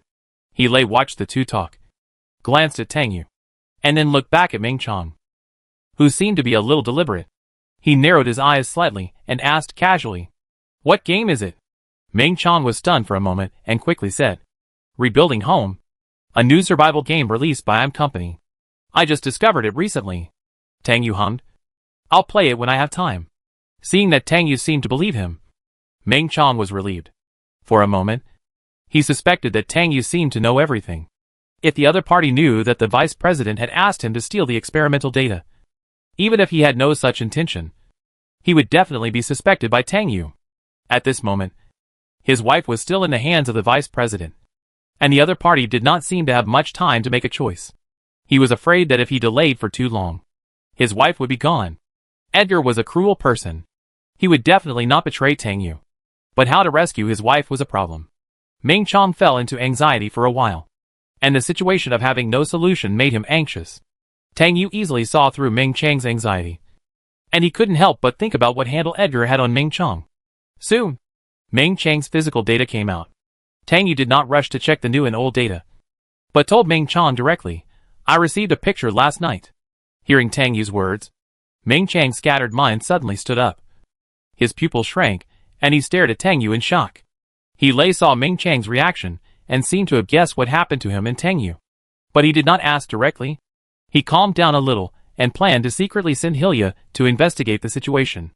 At this moment, the doorbell suddenly rang, interrupting the conversation of the three people. Tang Yu's eyes moved away from Ming Chang's face, and looked outside the door. It should be Asa coming. As expected, there was a sound of the door opening. Every time Asa came to the laboratory, he would ring the doorbell to remind Tang Yu in the laboratory. Tang Yu looked back at He Lei, trying to convey some information to him implicitly. He Lei also looked at him. The two of them looked at each other, and they seemed to understand each other's thoughts in a flash. Tang Yu did not intend to tell He Lei directly about what Edgar had done to him. He felt that it would be most convincing to expose Edgar's calculations from the outside. After Asa entered the laboratory, he controlled the wheelchair to slide to Tang Yu's laboratory in a hurry, and said anxiously and heavily, "Tang Yu, I heard from my father that you were attacked by radicals 2 days ago." Tang Yu didn't expect Asa to know about his attack so quickly. Ming Chong, who was lying on the instrument bed, heard the news and looked at Tang Yu in disbelief. "Professor Tang, you almost got into trouble?" Thinking that Tang Yu had been reviewing him as usual in the past 2 days, Ming Chong found it hard to imagine that he had hidden such a big thing so well. And so many eyes were staring at Tang Yu. But they all chose to remain silent and keep it secret. Tang Yu's current situation can be imagined. Suddenly, he thought of Edgar's threat to him. The other party was an official who led the radicals. It was difficult for Tang Yu to be attacked by the radicals without the other party's hand.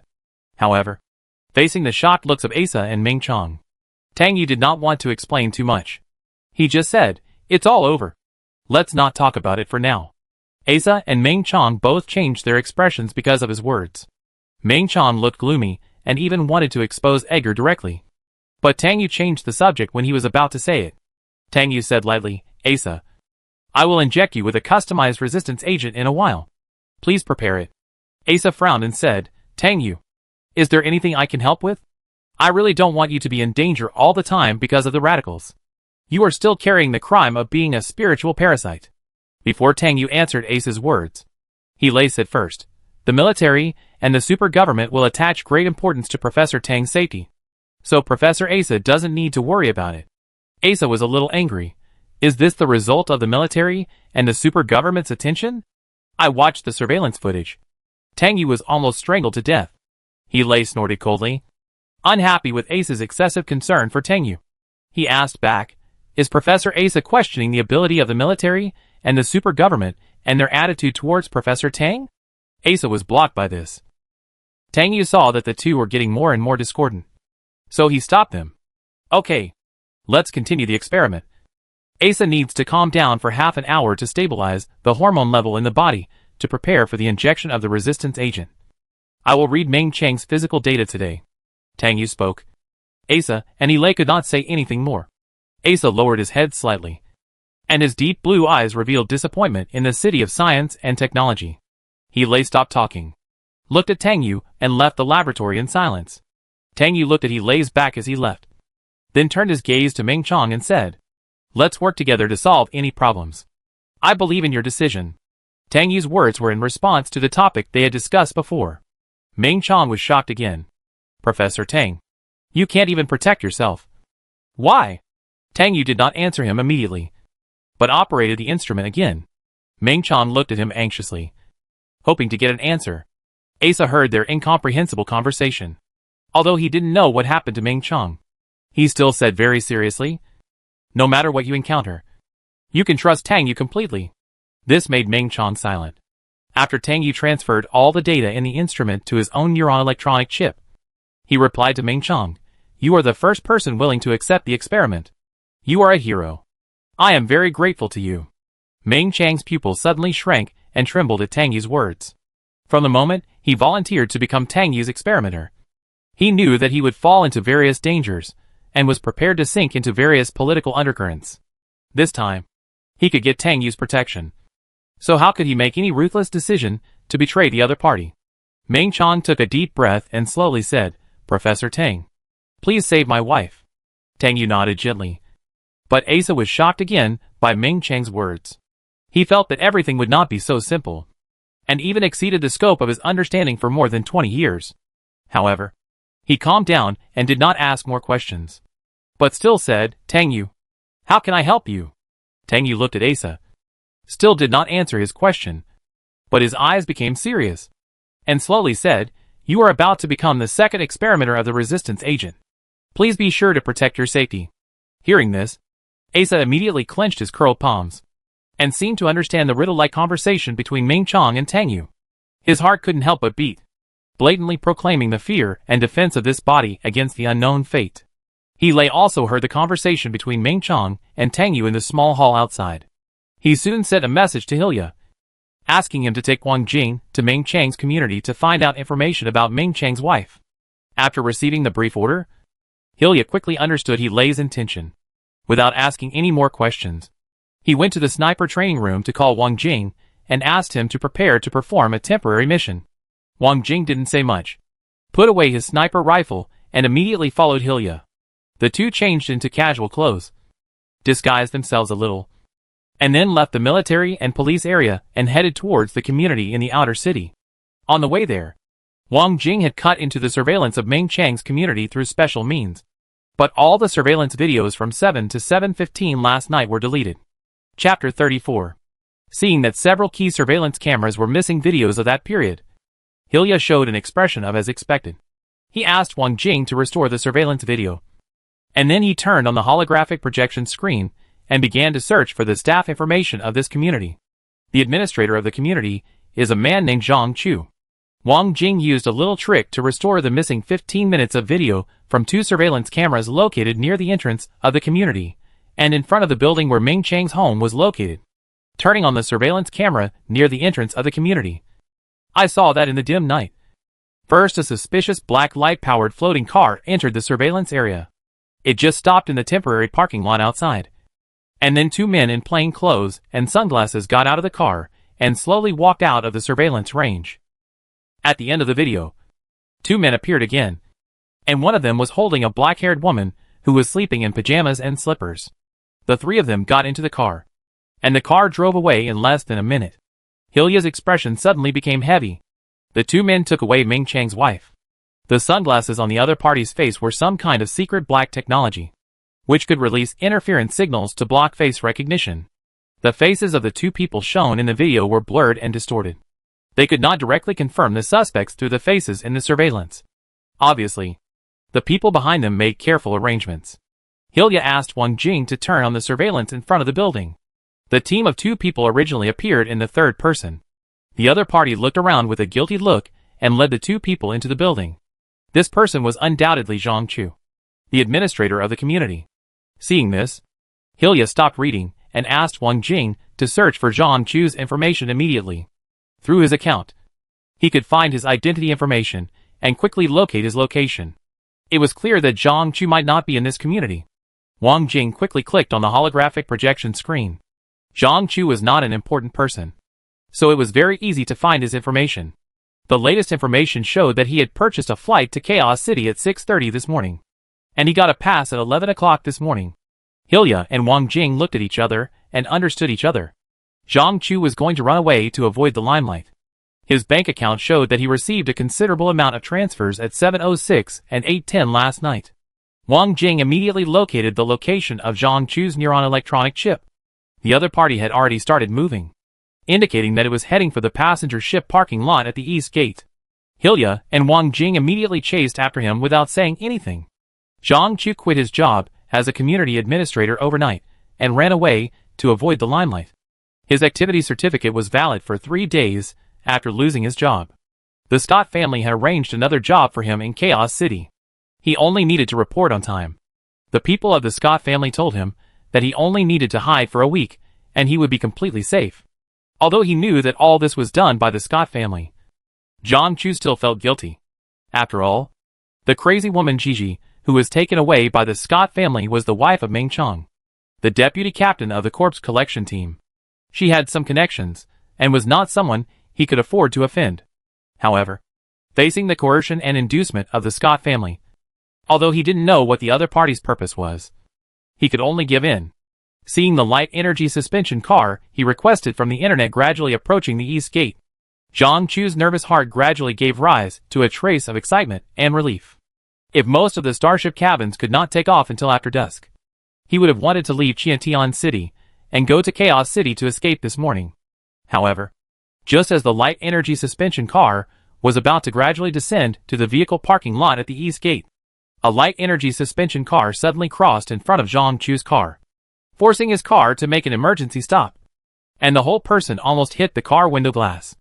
However, what surprised Shao Xu even more was that his light energy suspension car was actually controlled.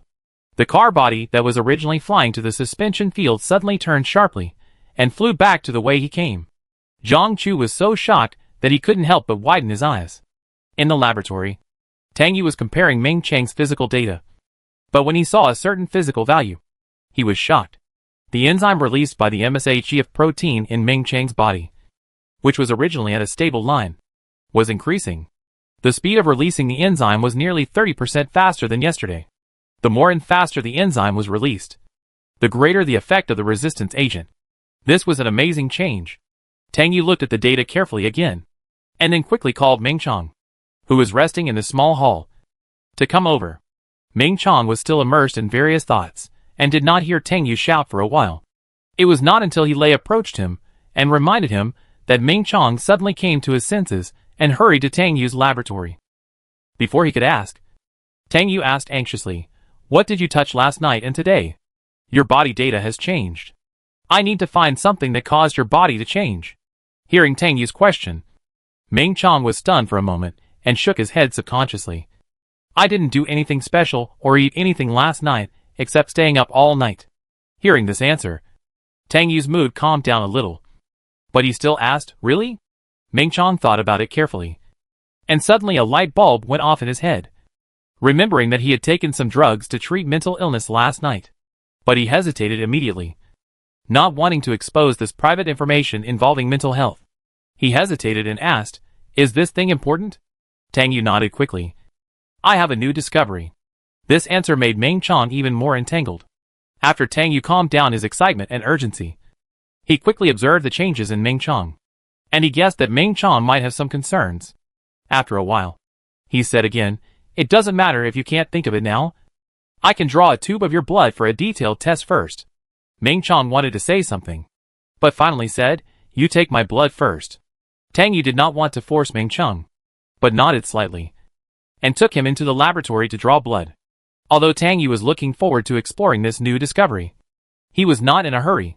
He put Ming Chang's blood in the freezer first, and then went to finish checking Ming Chang's physical data, and then began to prepare to inject Asa with the resistance agent. He has developed 2 customized resistance agents for Asa, and one has been used to test the virus infection on the skin developed by Asa's stem cells. What satisfied him was that the experimental effect met expectations. However, although this customized resistance agent can quickly heal wounds damaged by the virus, the effect of repairing immunity is slower to take effect. Only by continuously injecting this resistance agent for a certain period of time can the ideal effect be achieved. Tang Yu quickly called Yasa into the laboratory.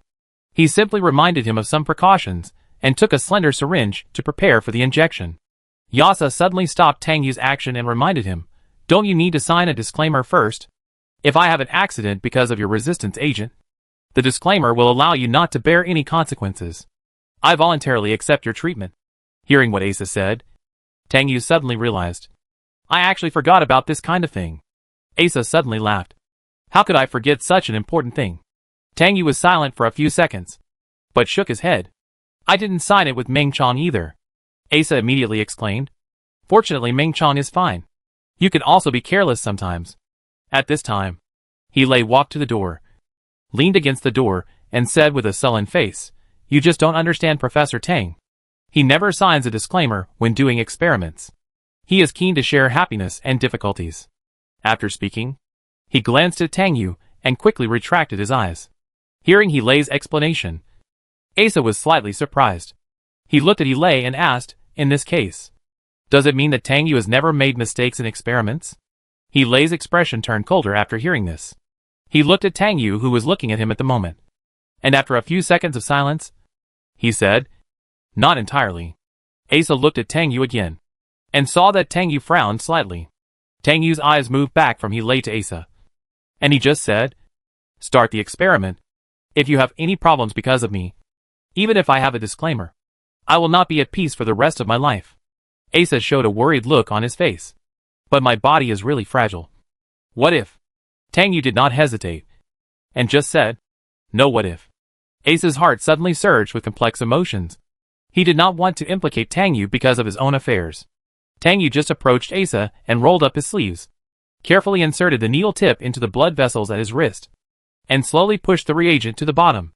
Asa only felt a slight chill in the blood vessels where the resistance agent passed, as if he suddenly touched a piece of ice in the scorching weather, which made people feel unusually comfortable. Tang Yu still asked Asa to stay in the laboratory all night for post-injection observation. Asa went back to his laboratory to arrange work in the past 2 days. After that, he could rest and recuperate for about half a month. Lei soon received a message from Hilya, saying that Zhang Chu, the administrator of Meng Chong community, had been controlled, and learned from him that it was Sig, the manager of the Scott family, who sent people to take Ming Chang's wife away. Lei was not surprised to hear about the Scott family. The Scott family was the most capable and the most likely to stir up trouble at this time. After all, Vice President Edgar, who manipulated the radicals, was an important figure in the Scott family. After careful consideration, He decided to go to Edgar's office in person to ask for someone.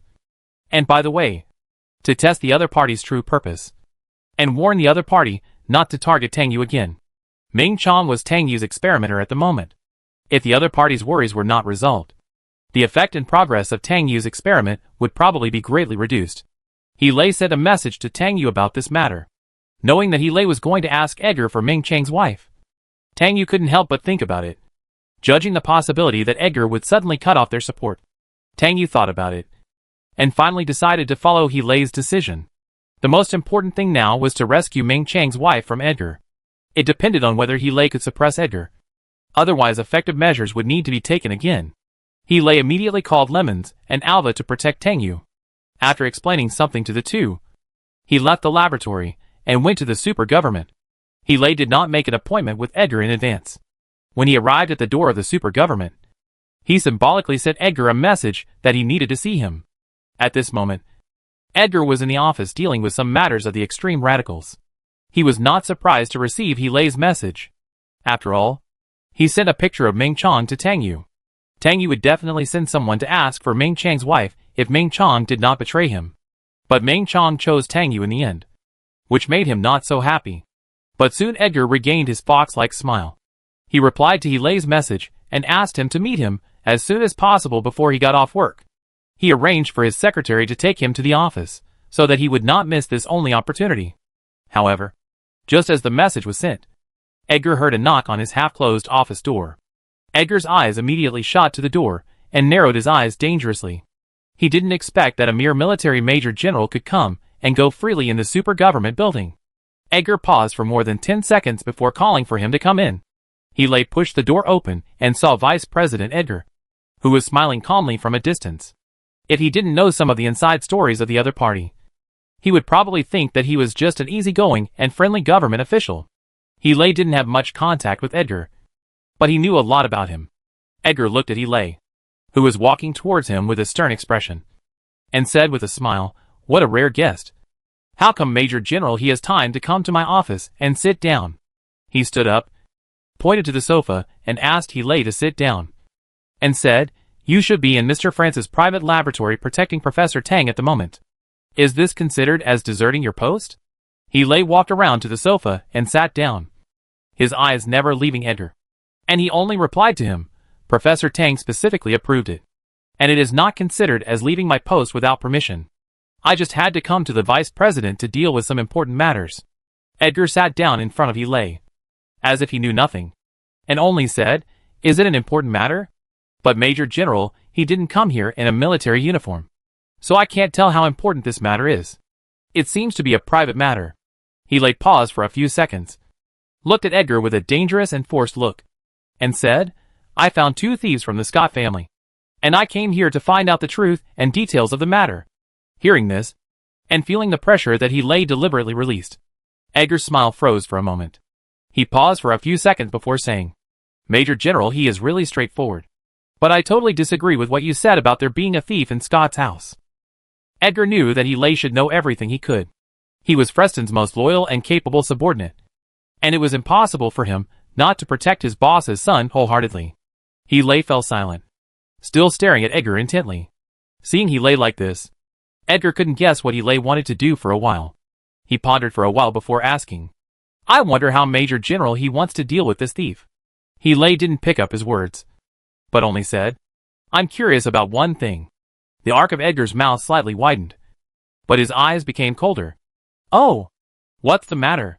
He looked at Edgar deeply, until Edgar could hardly hold back his smile. Then he said, "The Vice President has the experimenter at this time. Isn't he afraid of being exposed and all the previous efforts being wasted?" Edgar's expression changed, hiding the danger in his eyes. And he said twice, "Major General, he is still too young. Some things will only be interesting if you take a gamble. You should also know that the experimenter is not just the experimenter."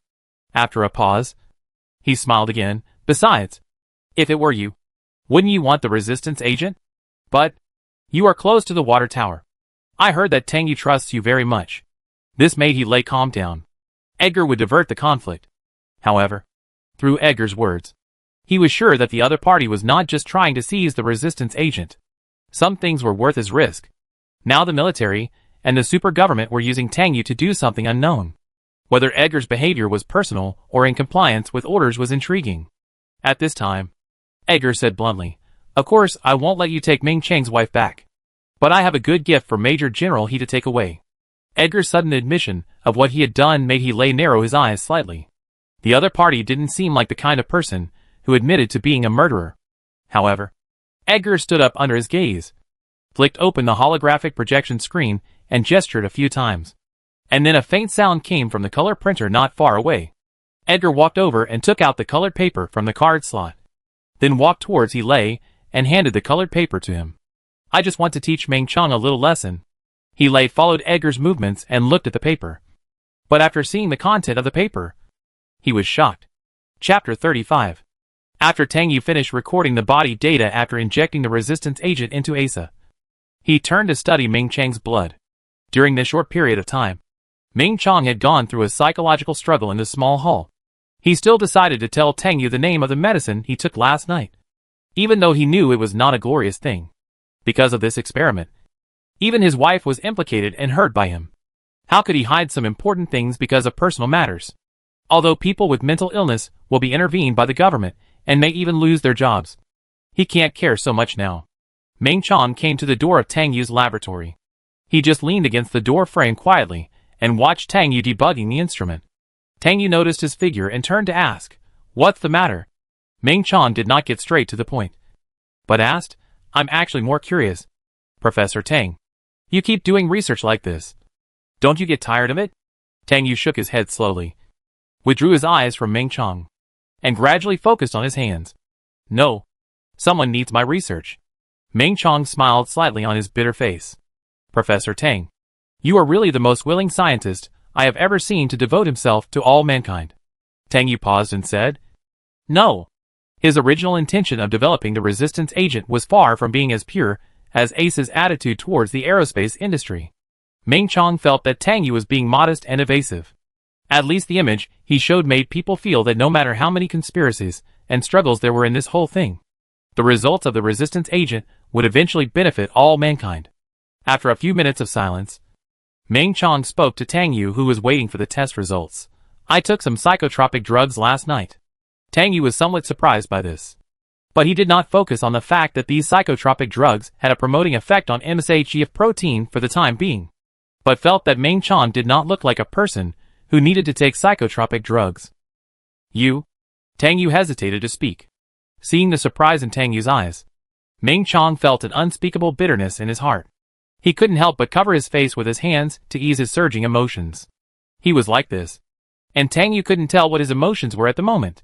However, at this moment, Ming Chang's neuron electronic chip suddenly reminded him that he had received an unfamiliar message. Ming Chang immediately became alert. Seeing his expression change, Tang Yu also perked up immediately. After a few seconds of silence, he asked, "What's wrong?" Ming Chang did not answer Tang Yu immediately, but popped up the holographic projection screen and clicked on the message sent by the familiar account. The content is a picture. However, when Ming Chang saw this picture, his eyes widened and his lips trembled in disbelief. Seeing him like this, Tang Yu's expression suddenly turned cold. He walked over from the experimental table and stood beside Ming Chang. With a little peripheral light, Tang Yu saw the picture displayed on the holographic projection screen. The picture showed a black-haired woman sleeping peacefully. She was wearing a white suspender dress and looked so holy and beautiful. However, on her slender white arms, the rotten skin was eroding her health. Tang Yu's pupils shrank immediately.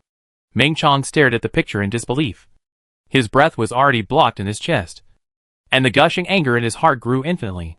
He could no longer hold back and burst out completely, shouting in a hoarse voice, "How dare they use Shiji for experiments? This is the PCIH virus." Lemons and Alba, who heard the noise outside the laboratory, hurried over. Lemons looked at Tang Yu and asked anxiously, "Professor Tang, what happened?" Tang Yu did not reply, but immediately popped up the holographic projection screen to send a message to He. This picture must have been sent by Edgar, which means that He was still a step late. However, he did not expect Edgar to be so cruel and ruthless. His behavior made people feel that he was not just trying to win over Ming Chong, the experimenter. At this moment, Ming Chong suddenly laughed a little crazy. I really regret taking the risk to participate in the experiment. It's all my fault that Gigi got involved. After that, he rushed out of the laboratory. I'm going to bring Gigi back. Tang Yu just reacted and shouted, go and stop him.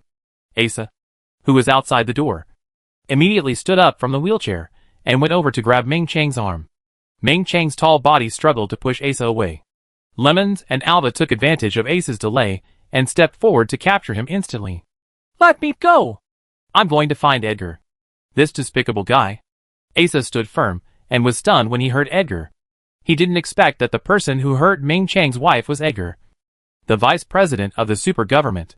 Suddenly, Asa remembered that Edgar was the leader of the radicals. Tang Yu was attacked and hurt by the radicals again and again, which was probably Edgar's doing. Asa was furious and even wanted to help Tang Yu get justice immediately.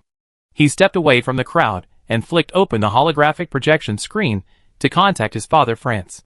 Tang Yu walked out of the laboratory with a pointed syringe in his hand. This was a small amount of sedative that could help Ming Chong calm down temporarily. He briefly instructed Lemons and Alva to hold Ming Chong down.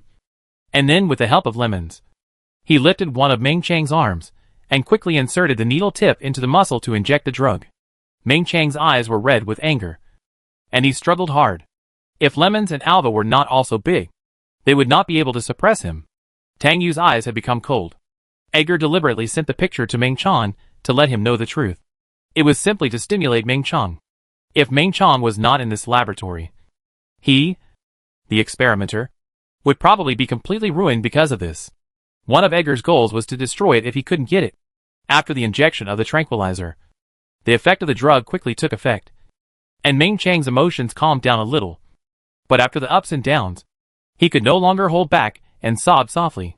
Tang Yu looked at him like this, and his heart suddenly felt guilty.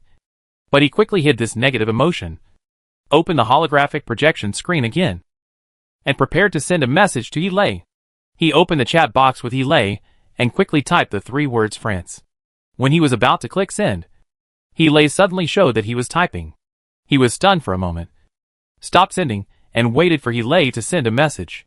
Soon, he saw the other party sent a message, I'll go find France. Tang Yu didn't expect that Yilei would think the same as him. He quickly replied with a good word and closed the holographic projection screen. He fully believed that Yilei could do this well. He asked Lemons and Alva to take Ming Chong to the small hall to relieve his emotions, and then walked to Asa and said his thoughts after consideration. Asa, we may need your father's help. Asa's anger had eased a little. Hearing Tang Yu's request, he said without hesitation, I have contacted my father, and will definitely bring Ming Chang's wife back safely. As for the harm done to you, I will definitely seek justice. Tang Yu did not expect Asa to say this, and felt somewhat relieved. However, given the current situation, it is still unknown whether France can seek justice for him. And Edgar was bold enough to snatch food from France, which is very worth pondering. If Edgar was just secretly kidnapping Ming Chong for human experiments for the sake of the resistance agent, the results he obtained would be more than his adventure this time. Tang Yu thanked Yasa sincerely, and then went back to the laboratory to do experiments. It was probably dark when Yilei came back, and brought back Ming Chang's wife Gigi with Hilya. Gigi was still in a coma. Edgar had her used for the virus infection experiment, but she didn't die immediately. At this moment, her ulcerated skin had been replaced with new skin. If it weren't for the color difference between the new skin and the old skin, it would be hard to tell that she had suffered a terrible experience not long ago. Seeing Yilei carrying Gigi in, Ming Chong almost jumped up from the chair instantly, ran quickly to Yilei, then snatched Gigi from his hands, and carefully held her horizontally in his arms. Ming Chong called Gigi's name in a low voice, but Gigi was still in deep sleep. Ming Chong became more nervous and looked at Tang Yu, who came out of the laboratory. Professor Tang, help me see what happened to Gigi. Tang Yu asked Ming Chong to calm down. Put her on the chair first. Ming Chong calmed down and did as he was told, carrying Gigi to the chair and gently putting her down. Tang Yu walked over, squatted beside Gigi, and began to check her condition. After a while, he said, it's just that she injected too much anesthetic, and her physical condition was not good, so she fell into pseudo-shock. I'll prepare some reagents for her to relieve the effect of the medicine. He stood up and went back to the laboratory without waiting for Meng Chong to ask. Meng Chong slowly squatted down beside Gigi, gently took her hand and placed it on his chest. There were still traces of dried tears on his face, but he didn't seem embarrassed at such a tense and desperate moment. He and Gigi had been married for nearly 10 years. They knew each other and loved each other before he became a corpse collector. Gigi was once an excellent violinist and often performed with the orchestra in various technology cities. However, she accidentally contracted the PCIH virus during a performance, and her hands were directly ulcerated. Although she was treated in time and the rehabilitation was smooth, the flexibility of her hands after the operation was no longer as good as before. Gigi had to give up playing the violin and even became depressed for a while. Fortunately, they had a daughter soon after, and Gigi's condition recovered a lot, and the family lived a happy life for a short time. However, once her daughter became a close contact with a virus-infected person at school, Gigi's tight knot was broken again. She became addicted to the Boda Church, and her spirit collapsed little by little, which eventually led to a tragedy. He was willing to be Tang Yu's experimenter because he didn't want the PCIH virus to harm more people, and he didn't want his wife and daughter to be just absurd cannon fodder for the virus. Several grown men surrounded Meng Chong, and for a moment they didn't know how to comfort him, and they all fell silent. Tang Yu quickly came out of the laboratory with a thin syringe in his hand. He walked over and squatted beside Gigi again, lifted her wrist, and slowly inserted the needle tip into the blood vessel. The medicine he was looking for was not just something to relieve anesthetics, but also mixed with resistance to the PCIH virus. When he saw the picture of Meng Chang's wife's skin ulcer, he had already decided to do this and make a resistance for her. Meng Chong mentioned not long ago that his wife had been infected with the virus once. This time, she was forced to be infected artificially, and the damage to her body was almost irreversible. Even if she did not induce infection again, she would be dragged down by other diseases. She was a mental patient and could induce complications at any time. The result was imaginable. If she did not immediately inject the resistance, she would almost be unable to maintain her life for a long time. Tang Yu did not tell anyone present, including He Lei, that he had injected Gigi with the resistance agent. This was also to protect Gigi.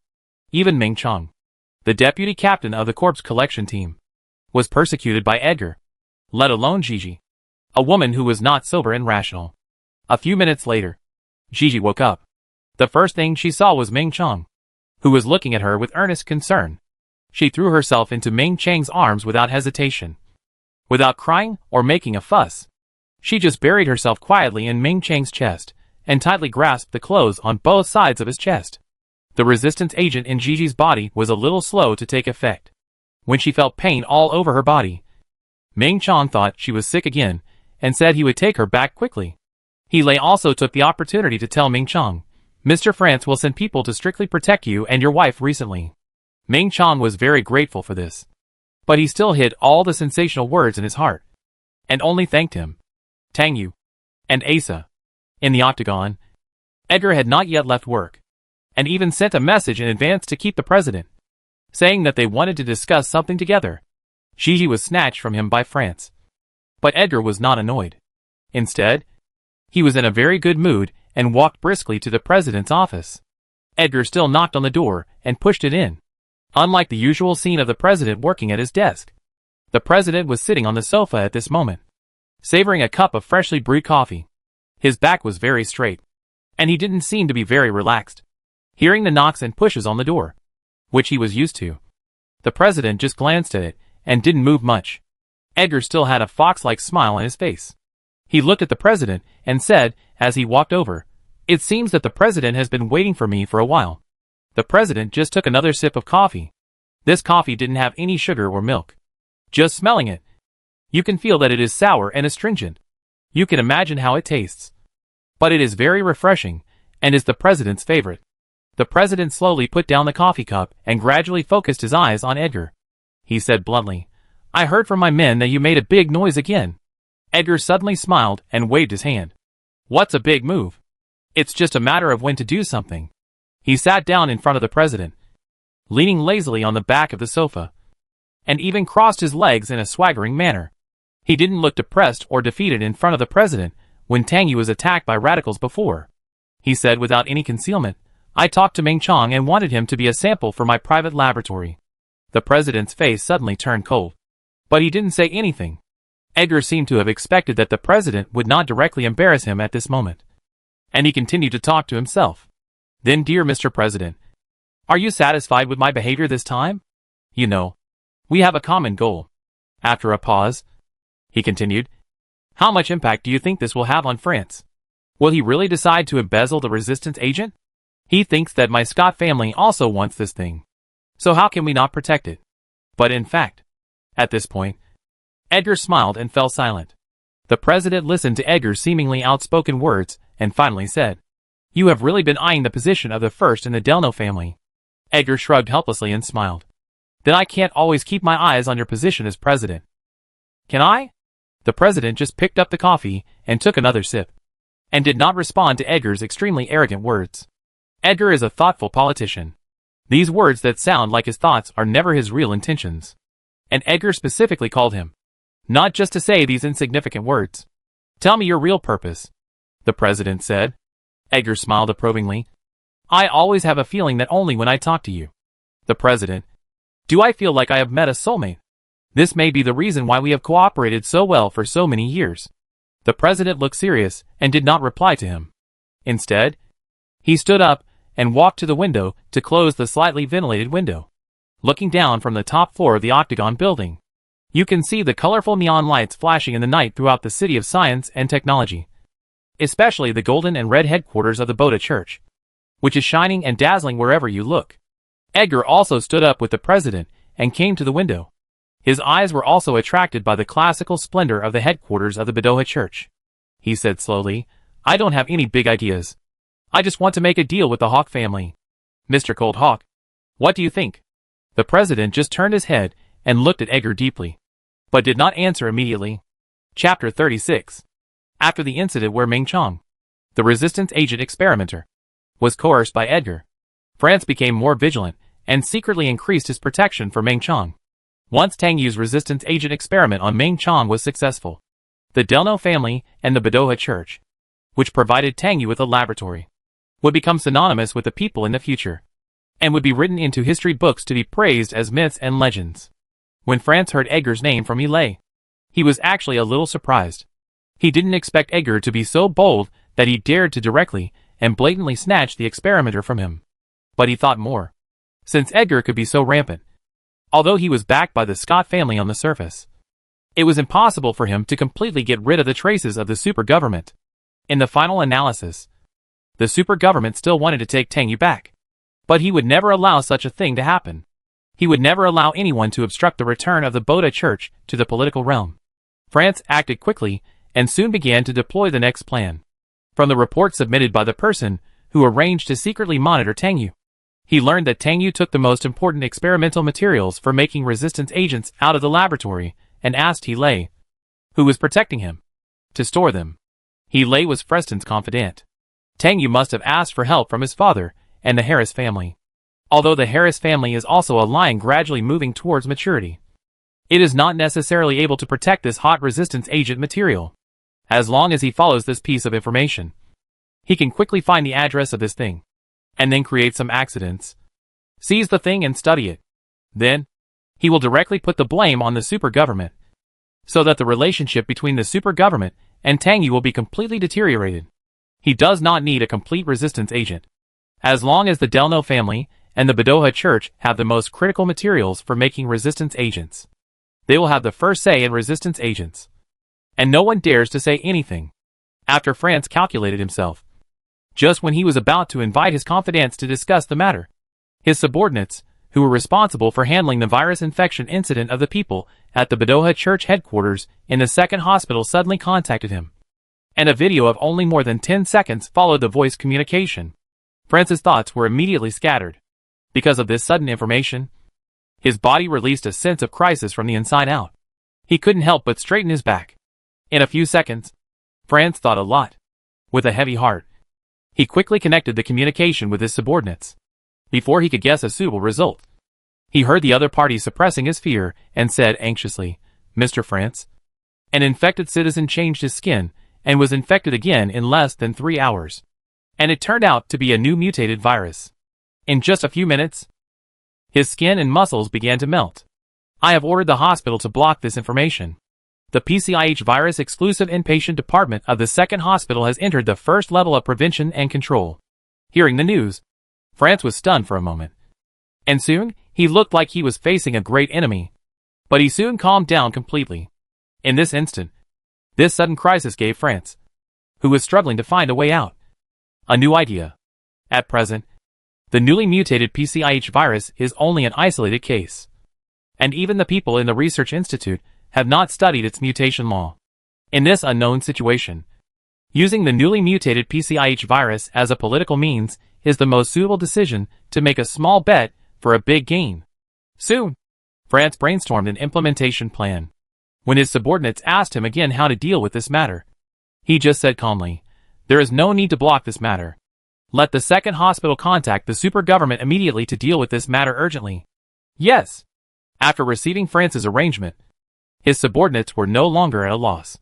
He even hung up France's communication without asking any more questions to execute this order. After France pondered for a few seconds, he quickly went through the possible results of this decision in his mind. After feeling that everything would be under control, he opened the short video of more than 10 seconds sent by his subordinates. This video is not simple. It is a picture of a patient watching in shock as his hands fell apart under the attack of the virus. Even though France had seen a lot in decades of struggle for survival and was used to the uncertainty of life and death, he still felt sick when he suddenly saw such a scene. Watching the skin and flesh melt and fall off bit by bit, it seemed as if he could smell the smell of rotting flesh and blood through the screen. What made people even more desperate was the very impactful uncanny valley effect that came head-on. And the patient's inadvertent plea of "please save me." France claimed that he was not a compassionate person. But he was also shocked by this. It is said that the newly mutated PCIH virus will not produce any smell in the process of rotting and melting the human body. And even the smell of blood will be swallowed up by the newly mutated virus. France seemed to be able to imagine the horrific scene when Shao Xu died and the despair that made everyone, including him, who was about to die, feel. Francis was silent for about 2 minutes before he calmed down his surging emotions. This video was just a small episode, and France quickly got back to arranging things that would benefit him. He quickly contacted a subordinate and sent this video and the surveillance video of Tang Yu being attacked by extreme radicals to the other party, asking the other party to publish them on the internet one after another to stir up the public's emotions. His purpose was simple. He wanted to use this seemingly terrible thing to directly send Tang Yu, who was developing an antidote, to the altar. With Frost's deliberate manipulation, the news that someone was infected with the new variant of the PCIH virus quickly fermented on the internet, and it woke up everyone in the science and technology city in the middle of the night. Shao Xu's incident made the people in the science and technology city panic about the new variant of the PCIH virus.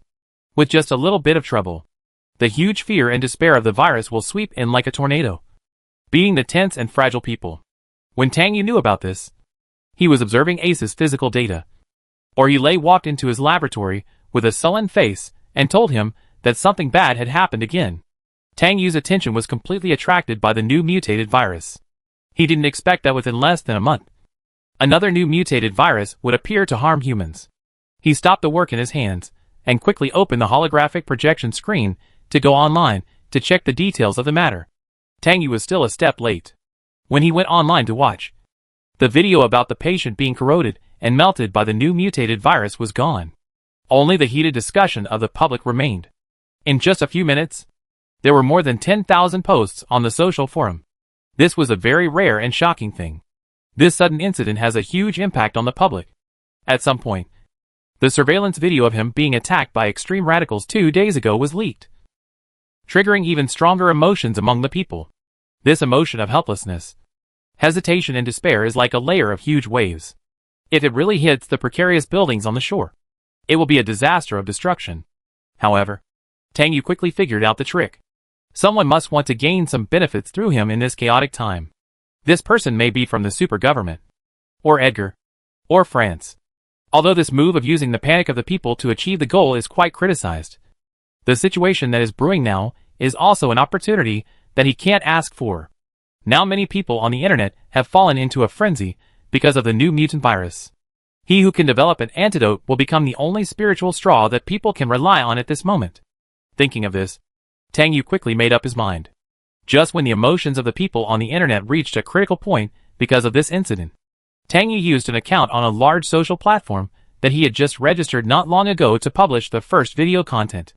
The material was intercepted from the data video of the MSHEF protein release enzyme observed after Meng Chang injected the antidote. Tang Yu added the following text: "Hello. I am Tang Yu. Please believe that the new mutant PCIH virus will not be a big deal. Since it was the first time to post content on this platform, not many people paid attention to Tang Yu's simple video content in the first few minutes. However, Dasa had followed Tang Yu when he registered his account. After eating melons, he suddenly found Tang Yu's short experimental data video and forwarded it almost without hesitation. The accompanying text was even full of personal worship. Dasa is a person who can stir up the internet. Soon his fans noticed the content he had just forwarded to his homepage and came to stop and comment. Many people followed the route to Tang Yu's homepage and quickly pushed his content to the top of the hot search. Things turned around in less than 10 minutes. Tang Yu's content can be regarded as the strongest tranquilizer. The people who were originally panicked to the extreme suddenly calmed down and rationalized under this well-documented experimental data. Even 99.99% of the people could not understand what the experimental data video released by Tang Yu meant. Those cells, proteins, and enzymes were just like animations. But this was the data released by the only researcher who could produce virus resistance. They believed it for no reason. This was the strongest evidence that humans could defeat the virus. Those who already supported Tang Yu immediately liked and forwarded this experimental result, and called on more people to calm down under the panic attack of the virus, and patiently wait for the emergence of resistance. When someone takes the lead, others will follow. Especially when Dasa personally stepped in to guide public opinion in favor of Tang Yu. More and more people supported and praised Tang Yu. And those radical people who had always emphasized the crime of Tang Yu as a spiritual parasite, especially the extreme radicals, were suddenly forced to shut up, and even suffered unprecedented backlash. If it weren't for the good and strict public security in the city of science and technology, those extreme radical people would have suffered some superficial injuries. The first people to be criticized by ordinary people were the radical officials of the super government, and the first to bear the brunt was Vice President Edgar, who once again became the existence of being whipped and attacked by the people. Even the people who supported Tang Yu began to gather public opinion to demand that the government immediately clear Tang Yu of the crime of being a spiritual parasite. After get off work, Edgar was planning the details of the deal with the president. After his subordinates conveyed the information on the internet to him, he was so angry that he smashed the antique vase in the study without caring about his good upbringing. He didn't expect Tang Yu to be able to turn things around with such a sudden incident. The other party and France really cooperated perfectly, just using an infection case and an experimental data to stir up the storm in the entire city of science and technology. If the current situation was not getting more and more difficult for him, he would like to praise these two people. They really played the collusion to the extreme. Once Tang Yu completely cleared the charge of being a spiritual parasite, he would be completely passive. Tang Yu would no longer cooperate with him, and even held his handle, and didn't know when he would suddenly stab him in the back. If that time really came, for the benefit of the Scott family, he would have to kill Tang Yu. What made him even more suspicious at this moment was why Tang Yu had not used his handle to deal with him. What was he planning? Everyone had their own ideas about this matter. But everything happened in less than half an hour. After receiving the message from the second hospital, the president immediately returned to the office of the super government from home and asked the senior officials of the government and military departments of each technology city to return to their respective offices for emergency meetings online and offline. When the meeting was held, things on the internet had just reached a climax. The public was calling on the super government to clear Tang Yu of the charge of being a spiritual parasite. In a short period of time, opinion leaders even launched a vote to put pressure on the super government with the most intuitive data. The president clearly knew that this was a big problem that France and Tang Yu had posed to the super government. France wanted to challenge the authority of the super government and move the Boda Church and the Delno family to a higher political level. And Tang Yu hoped to use this to clear the charge of being a spiritual parasite. However, the super government naturally did not allow France to have the power and support to usurp the current regime. And under the current situation, the super government could not immediately clear Tang Yu of the charge of being a spiritual parasite, even if the public's voice for this was very high. The super government needed to use Tang Yu's charge to make the people who supported him restrain the radical people and contain the radical officials who profited from this. At the same time, it also used this matter to gradually alienate the relationship between Tang Yu and France, making Tang Yu feel that following France would not achieve the results he wanted. For the balance of the City of Science and Technology, the super government can only play a role of a fisherman who benefits from it, and cannot be coerced into any force. The content of the emergency meeting convened by the president was very simple and rough, which was to warn the city lords, admirals and senators who attended the meeting to do everything they could to guide and appease the people of the City of Science and Technology, and to convey to everyone that the PCIH virus is not an invincible existence, and any public opinion and any panic cannot become the vanguard weapon for the virus to harvest humans. In short, they need to promote the upcoming birth of resistance agents and weaken the support and calls for Tang Yu and the Boda Church on the internet. The radical officials are the most supportive of the president's resolution. As long as the super government does not announce the guilt of purging Tang Yu and does not cause the radical people to completely explode, the power and interests in their hands can still be tightly grasped in their hands. There were many people in the upper echelons who felt sorry for Tang Yu, but at this moment they could only follow the will of the president and the marshal and execute their decisions. At the end of the meeting, the marshal suddenly announced an important thing. He announced to everyone present that the next time the Marine Exploration Battalion went out to perform a collection mission, Tang Yu would follow the whole process. This sudden announcement shocked many people. Many people couldn't understand why the marshal suddenly made such a decision to everyone. The Lord of Gaia's city, who had been silent all the time, suddenly spoke up. He asked slowly, "What if Tang Yu had an accident while performing the mission? What should we do with the resistance agent?" As soon as he said this, many people echoed him. After all, only Tang Yu knew how to develop this effective resistance agent for PCIH virus. At this moment, Tang Yu was more valuable than the resistance agent. The president and the marshal had naturally considered the situation that everyone would eject. Letting Tang Yu leave the Science and Technology City and enter the extremely dangerous place would indeed put him in danger. But they were completely sure that Tang Yu would not get into trouble. He could do so many things that ordinary people could not do while bearing the crime of being a spiritual parasite. So how could he let himself die in an accident and danger? Moreover, the role Tang Yu played at this moment required him to temporarily leave the Science and Technology City. Neither the president nor the marshal explained the decision, but ordered the senior officials to assist in the implementation of the decision. Edgar guessed some answers. Apart from excluding some threats from Tang Yu to him, he had to admit that Tang Yu was a very handy weapon at the moment.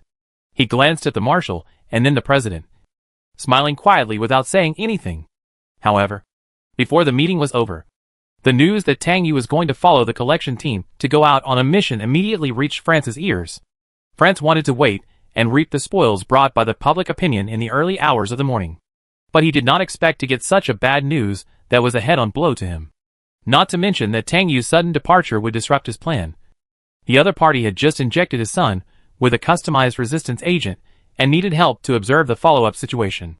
If his son had any accidents when the other party left, he couldn't imagine it at all. Francis was still a little nervous, and the matter involving Asa made him afraid to act rashly.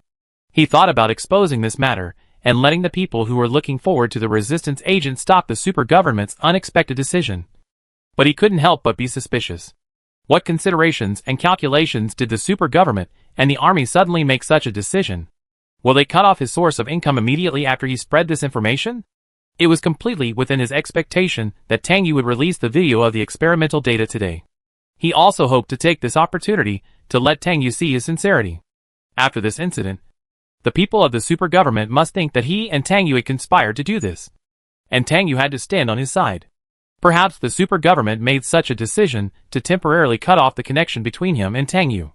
The Research Institute building has been resting for about half a month after the spiritual parasitic accident, and there are signs of completely reopening the laboratory. Dean Jiang of the Research Institute is not an easy person to deal with. At that time, Tang Yu may not be able to stay in his private laboratory. For the sake of his son and the resistance agent, he must keep Tang Yu. He thought he should promise Tang Yu more benefits, and helping him clear his name was just his most basic sincerity. Although Tang Yu looked cold and indifferent, as if he didn't care about anything, he knew that the other party was also ambitious. As long as the chips were enough, Tang Yu would be happy to cooperate with him. He didn't want to become the second Shaoshan Zhongzi under Tang Yu's hand. Thinking of this, France's Mithra-like face was more and more smiling, gradually covering up the true intention in his eyes. After the emergency meeting, the president immediately dismissed everyone to carry out the mission. But he left Edgar behind and asked him to go to the president's office alone to talk to him. After hearing the president's request, Edgar thought that the president just wanted to warn him again about managing the radicals. However, after entering the president's office, the president did not speak. Instead, he focused on the holographic projection screen and was browsing the information on the internet with a serious face. Edgar's mind became heavier when he saw this. But he was not in a hurry to find out what the president thought. Instead, he took the opportunity to think about the radicals. Now the radicals have turned from a sharp knife into a hot potato. He has to spend time to deal with this matter. The butterfly effect caused by tonight's events is far from over. Maybe tomorrow, there will be more unknown factors that are unfavorable to him. The current situation forced him to act more cautiously. About 10 minutes later, the president turned his attention from the holographic projection screen to Edgar, who was thinking about the problem. Edgar noticed the president's gaze, looked up at him, and said, "Mr. President, have you made any decision?" The president's face was more serious than before. Hearing Edgar's question, he did not answer immediately. Edgar frowned and was a little confused about the president's thoughts. After another 2 minutes, the president spoke carefully, as the vice president. "Do you think the current situation is more serious than before?" Edgar did not expect the president to ask knowingly. But he also said, "Of course it is serious. Have you thought of any foolproof plan?" The president just nodded slowly and said, "Under the current situation, the super government can only take over the production chain of the resistance agent. If the semi-outsourced production model is adopted like the blocker, the excited people will become a weapon for a family to seize power. Just like the Boda Church." This sounded very frank and surprised Edgar, who was always calm and self-controlled. But he did not show it on his face. The president was not discussing the current situation and the arrangements for the future with him at this moment, but responding to his invitation to the president's Hawk family not long ago, or even warning him, because the Scott family owns several processing plants that produce blockers. But who doesn't want to control the formula of the resistance agent? Smart people will not want to completely monopolize the resistance agent. They only need to monopolize the supply of one of the materials. The family that monopolizes this thing will be rich for centuries. Faced with such a huge temptation, who would not be tempted? After more than 10 seconds, Edgar suddenly smiled under the president's calm gaze. He concealed his true intentions and just said to the president, "I didn't expect Mr. President to be so righteous. I am ashamed for revealing my personal desires as the vice president. Since the Hawk family is willing to support the shared ownership of the resistance agent, the Scott family will also be a loyal supporter of this decision, including other families. It should be the same idea. But he ultimately wants to divide the benefits of the resistance agent. If he really can't do this, then naturally no one can think of getting these things that make people jealous." Chapter 37. Less than 10 minutes after the emergency meeting ended, the military and the super government issued an order for Tang Yu to participate in the collection mission, which was conveyed to Tang Yu through Freston. Freston's coming and going were also sudden. After Tang Yu received this information, he had not had time to ask him some details before the other party hung up the communication. Tang Yu fell into silence all of a sudden. Asa recovered from the shock of hearing this information, slowly sat up from the wheelchair, and came to Tang Yu's side. He hesitated a little, but still asked, "Tang Yu, are you really going to leave the City of Science and Technology to carry out the mission?" Tang Yu could see the worry in Asa's eyes at a glance, and he hummed lightly. Asa shook his head in resistance. "Why would the military and the super government do this? Your safety is so important, but they still want you to take risks." Tang Yu did not answer Asa's question, but turned his eyes to He, who had been silent since Lieutenant General Freston appeared. He did not ask He for any information about this matter, but just asked, "When will you leave?" He had an expression that Tang Yu could not figure out, and he only said, "The day after tomorrow." Tang Yu was silent. Soon, Asa looked at Tang Yu's calm appearance. He became even more anxious for him. As a member of the end of the world, everyone knows what kind of dangerous place the desert outside the City of Science and Technology is. It is a place where even the most physically fit soldiers can be injured by the PCIH virus. Tang Yu, what about your safety? Although you are not afraid of the high temperature in the desert, there are fierce carrion beetles. You can't joke with your life. You must oppose the decision of the super government and the military. Seeing that Asa was so worried about him, Tang Yu was also somewhat grateful. But there were many things that could not be explained to others. He could only comfort Asa and said, "We should believe in the decision of the military and the super government. You don't have to worry too much.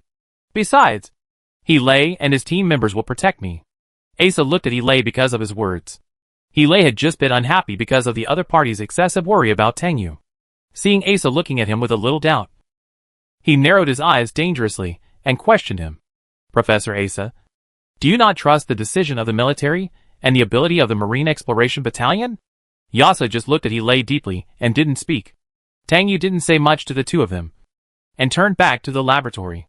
He walked and said, "Yasa, contact your father and ask him to send a trusted researcher over.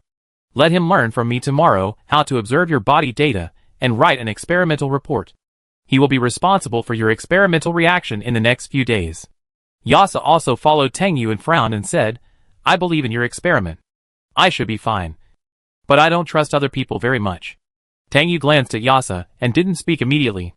Tangyu continued to do experiments in front of the test bench. The analysis report of Ming Chang's blood drawn during the day had accurate results. It was a kind of fluoropyperidinol that catalyzed the MSHGF protein. If he hadn't just received the order from the military and the super government, he would have planned to do this experiment tomorrow. In fact, he also couldn't figure out why the military and the super government suddenly issued such an order. Was it because of the storm that happened tonight? But thinking about it carefully, it didn't seem to be because of this. There are many people who support him now. If they know that the military and the super government suddenly decided to send him to danger, then the military and the super government will definitely be attacked. Unless some effect brought by his mission can make the military and the super government willing to take the risk of being attacked by the people. It seems that the military and the super government should have planned it long ago. Asa quietly watched Tangyu fiddling with the instruments and experimental materials, and the worry on his face did not decrease in the slightest. Hele took a look at the laboratory, and then went to the small hall with a heavy expression to contact his team members. It was originally expected that the marshal would summon Tangyu to the military building tomorrow to inform him of this matter. Few people would know that Tangyu was going out to participate in the collection mission. But now this matter has been told to all the people attending the emergency meeting. I don't know what the marshal and the president are planning to do. And they actually exposed Tangyu's safety to more people. Not long after, Asa left the laboratory where Tangyu was and contacted his father according to his instructions. France did not connect to Asa's communication immediately, but sent him a message 3 minutes later, asking him to inform Tangyu to come to his study if he had time. Asa didn't think much about it. After turning off the holographic projection screen, he immediately went to the laboratory to convey this information to Tangyu. Hearing France's invitation, Tangyu slowly withdrew his attention from the laboratory table. He looked at Asa and asked directly, "Did you say what it was?" Asa frowned immediately, thought for a few seconds, and shook his head slightly. Since he got involved with Tangyu, he gradually saw a different world. And now he also thought more carefully. He actually didn't want his father to use Tangyu, or even push Tangyu into danger. Tangyu finished the experiment he was doing. He washed his hands and left the laboratory. He didn't go to see France immediately, but went to the small hall and told Hele that he was hungry, and asked him to order a light and delicious takeaway for a midnight snack. Hearing such a request, Hele almost immediately understood. He could say that there was a tacit understanding between them. If Tangyu stayed at France's place for too long, he would have a legitimate excuse to call him out for a midnight snack to ensure his safety. Hele nodded and asked symbolically, "Would you like a portion of rice wine balls?" Tangyu hummed lightly, then looked at Yasa and asked him, "What do you want to eat?" Yasa didn't expect that Tangyu could still calmly discuss what to eat for midnight snack. But thinking of Tangyu's ability, his worries seemed unnecessary. After calming down for a few seconds, he also said, "Why not have a portion of rice wine balls too?" This made Hele frown slightly. And he also said, "Then order 3 of these." Tangyu glanced at Hele lightly, and a hint of relaxation appeared in his eyes. Soon the doorbell of France's house rang. France came to open the door in person. He was still smiling and kind, and he did not show the slightest fatigue because of staying up all night. Tangyu deeply knew that this seemingly ordinary meeting and conversation might open up a new situation. France kindly led Tangyu into the house. France lost his wife early in his life. Only he and Asa lived in this house. And there was an anthropomorphic robot butler. Tangyu was not here for the first time. Every time he entered here, He still felt that this house was simple and concise. Not like the residence of a big man. Sometimes Tang Yu would suddenly think about what kind of person France is. Some people would think that as the head of the Boda Church, France would definitely renovate his home very gorgeously and worship exquisitely sculpted Buddha statues. But there is not even a statue of the god of wealth in his home. In a corner of the study, there is a beautiful embroidery picture of the goddess Su. Tang Yu asked curiously, and found out that this lifelike embroidered woman, who looked like a god, was actually Ace's mother. Entering the study, Tang Yu was not surprised to hear France mention that Asa had been injected with a customized resistance agent. You are now suddenly leaving the City of Science and Technology to go out on a collection mission. And Ace's matter has become tricky. Tang Yu repeated what he said to Asa to France. But he didn't expect France to disagree. If I hadn't had to, I wouldn't do this. You underestimate the temptation of the resistance agent. I don't want my Asa to become the second Meng Chong. Tang Yu didn't expect France to say this. He calmed down a little and asked tentatively, then what better strategy does Mr. France have? Francis still had a smile on his face. He looked at Tang Yu for a few seconds before saying, I think you have the right not to leave the City of Science and Technology. Tang Yu immediately understood what France meant. But he said, Mr. France should consider more. What happened tonight is enough to force the super government to clear my name. But they issued an order for me to go out on a mission. This is somewhat intriguing. This made France's doubts soar. Tang Yu had the same idea as him. And he couldn't guess the president and the marshal's thoughts. He pondered for a few seconds and said meaningfully, Aren't you angry that the super government once again ignored your demands? Tang Yu fell silent. But the expression in his eyes allowed France to see through his mentality at a glance. It is true that the other party was not satisfied with the super government's approach at the moment. France continued, If they use Meng Chong to steal your experimental results while you are away, you will soon fall into deeper danger. Even if the radicals are small. They are crazy. Hearing this, Tang Yu lowered his eyes slightly. France took the opportunity to change the subject. He said slowly, in fact, You are a young man whom I admire very much. You can shake up the Shao Xu family with your own strength. You are the most capable, intelligent, and adventurous younger generation I have ever seen. After meeting you, I even hope that Asa can have a capable brother like you. Tang Yu did not react much to France's praise. He just said politely, Mr. France, you are too kind. Francis just smiled. But sighed again, in fact. I am sometimes very jealous of the Harris family. They have a genius without any effort. I also hope that our Delno family can have such a genius, who can inherit my mantle and lead the Delno family and the Boda Church to prosperity from generation to generation. However, France's words surprised Tang Yu a lot. This statement even made people dare not directly interpret its meaning. If France was not joking, then he was using the future heir of the Delno family and the future manager of the Boda Church as a bargaining chip to extend an olive branch to him. Tang Yu became cautious and pretended that the other party was just being polite. He also tested the other party in a polite way. Mr. France is luckier than anyone else. Asa is the genius of the Delno family. France smiled and shook his head. And even asked, Do you think Asa is suitable to be the manager of a large family? This question was not easy to answer. So Tang Yu remained silent. France continued, I need to find someone to escort Asa. After saying that, he looked deeply at Tang Yu. And the meaning in his eyes was self-evident. After Tang Yu confirmed France's idea, he was surprised that he rarely invested too much emotion in anything. In order to win him over, France made a stake like a rational and crazy gambler. But he didn't think France was painting a pie for him, because he knew that he had the ability to make France willing to apply to join the Delno family for the development of the family, which was even a common thing in the end times. But unfortunately, he was not interested in the Delno family and the Boda Church. But if France could have the key to open the universe system, he thought he would immediately turn to France without even a second of hesitation. He pretended to hesitate, as if he was really weighing the chips given by France. Seeing Tang Yu lost in thought, France became more confident about the result he would get. No one would be indifferent to power. Even if he showed a little bit of it, it proved that this person could be conquered by power. However, France did not show any eagerness. He said, You can think slowly before making a decision. The door of the Delno family is always open to you. Tang Yu remained silent, just staring at France indifferently. France did not want to make the anger between the two people awkward.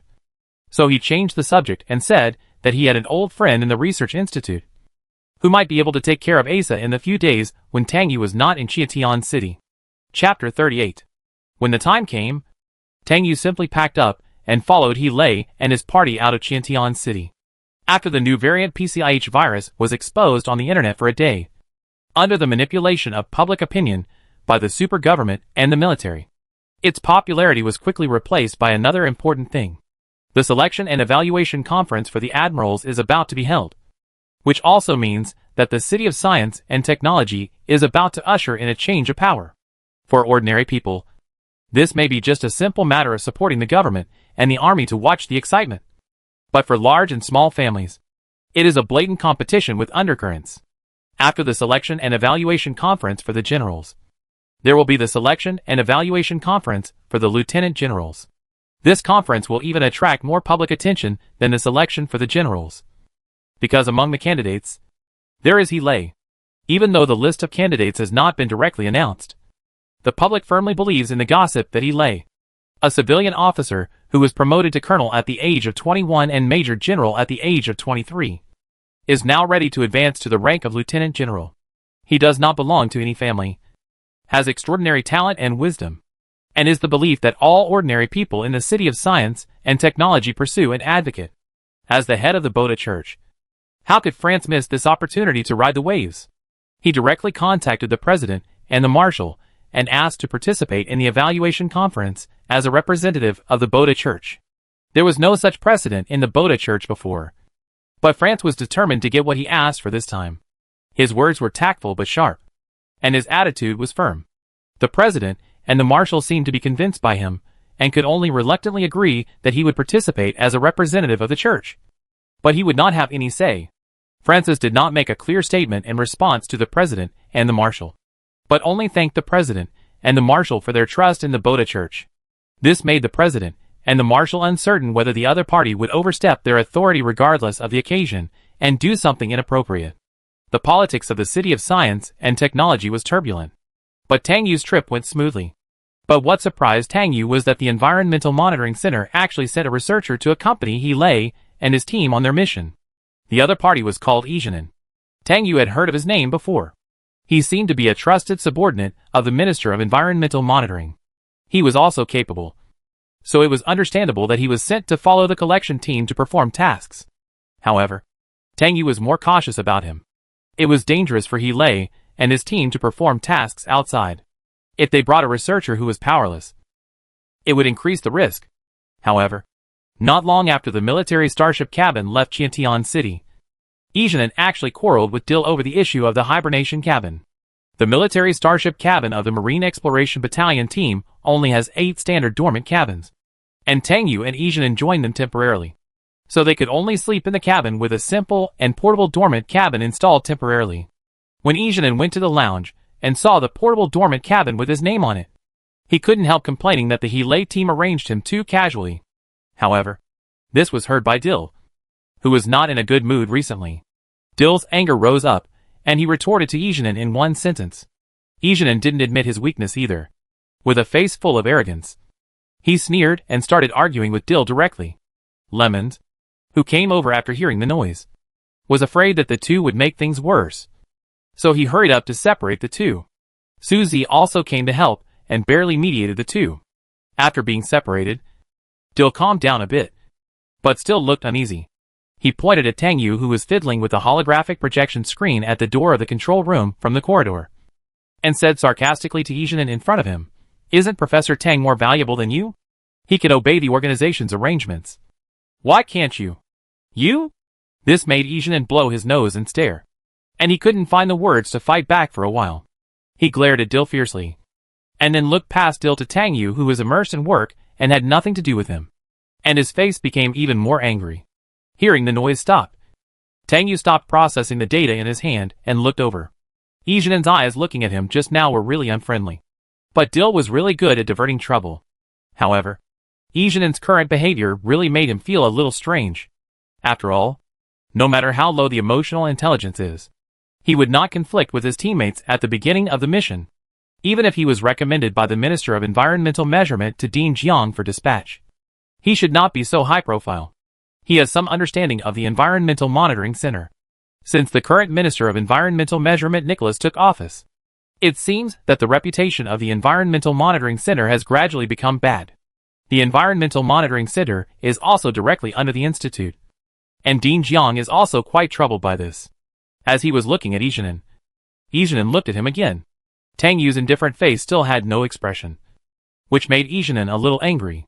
At this time, he lay in the control room issued an order, asking all members to come to the control room for a brief meeting to determine the next action strategy, so that the stiff confrontation between Izhanan and Deer and others was suspended. The first stop of Helay's team will be to go to the 40th area first. A month ago, Helay and others repaired the environmental monitor there, but the Environmental Monitoring Center reported that the environmental monitor still failed to detect anything useful, and the situation was even worse than before. Everyone knows that there are many abnormal situations there, and the inability of the environmental monitor to be used is somewhat strange. Based on the information fed back by the Environmental Monitoring Center, Helay negotiated with Hilya and changed the previous collection route. This time they entered the desert not only to collect wild cactus juice, but also to collect various information and various animal and plant specimens. The mission was much more difficult than before. Listening to Helay and others talking about the 40th district, Tang Yu couldn't help but think of the plant-eating beetle and the golden spores it emitted, as well as the new mutant scavenger beetle with a human heart that appeared in the oasis. I don't know what kind of surprises these things will bring them after a month. The 40th district is located in the Gobi Desert of the former Mongolia and China.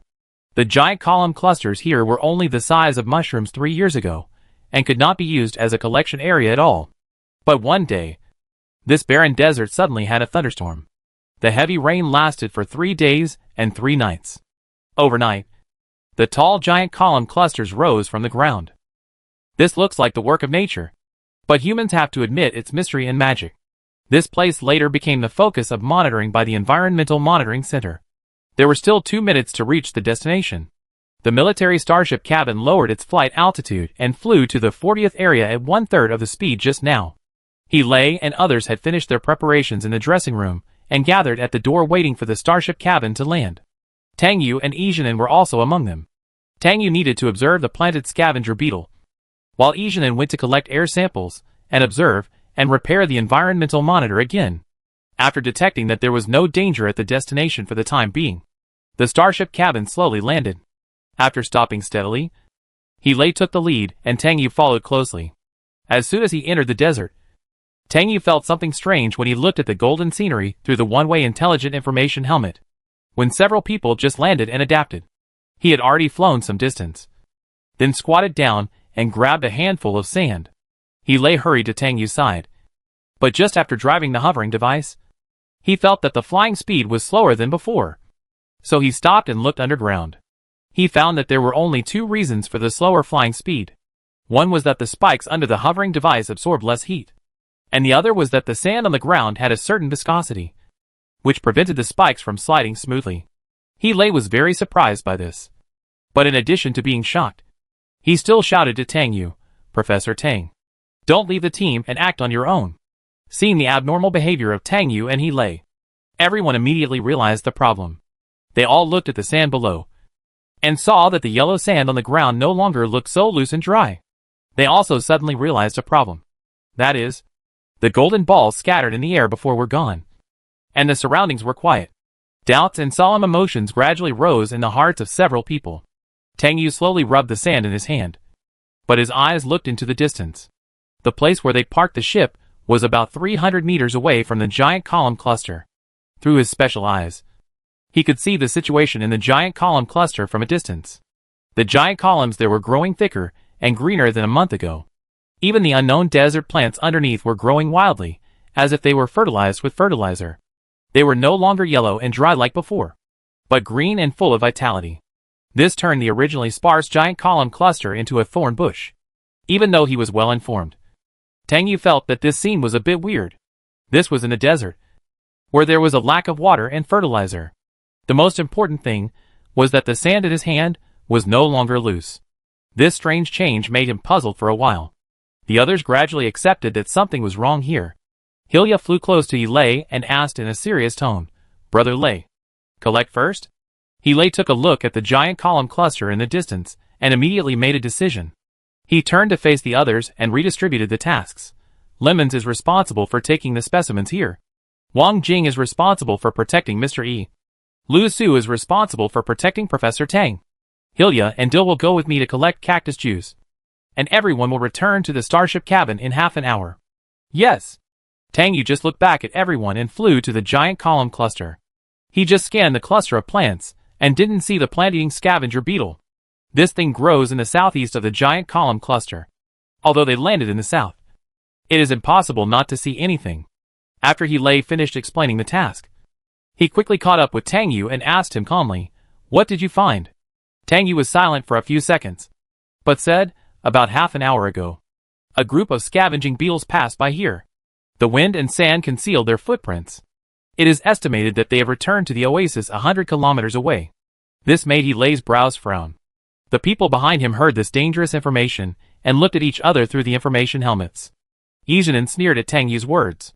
He couldn't help but preach, "Professor Tang, how did you know this? You can eat anything you want, but you can't say anything you want. As a scientific researcher, you must be careful in what you say and do." Tang Yu ignored Izhanan's questioning, but Dil made an impatient sound of hack.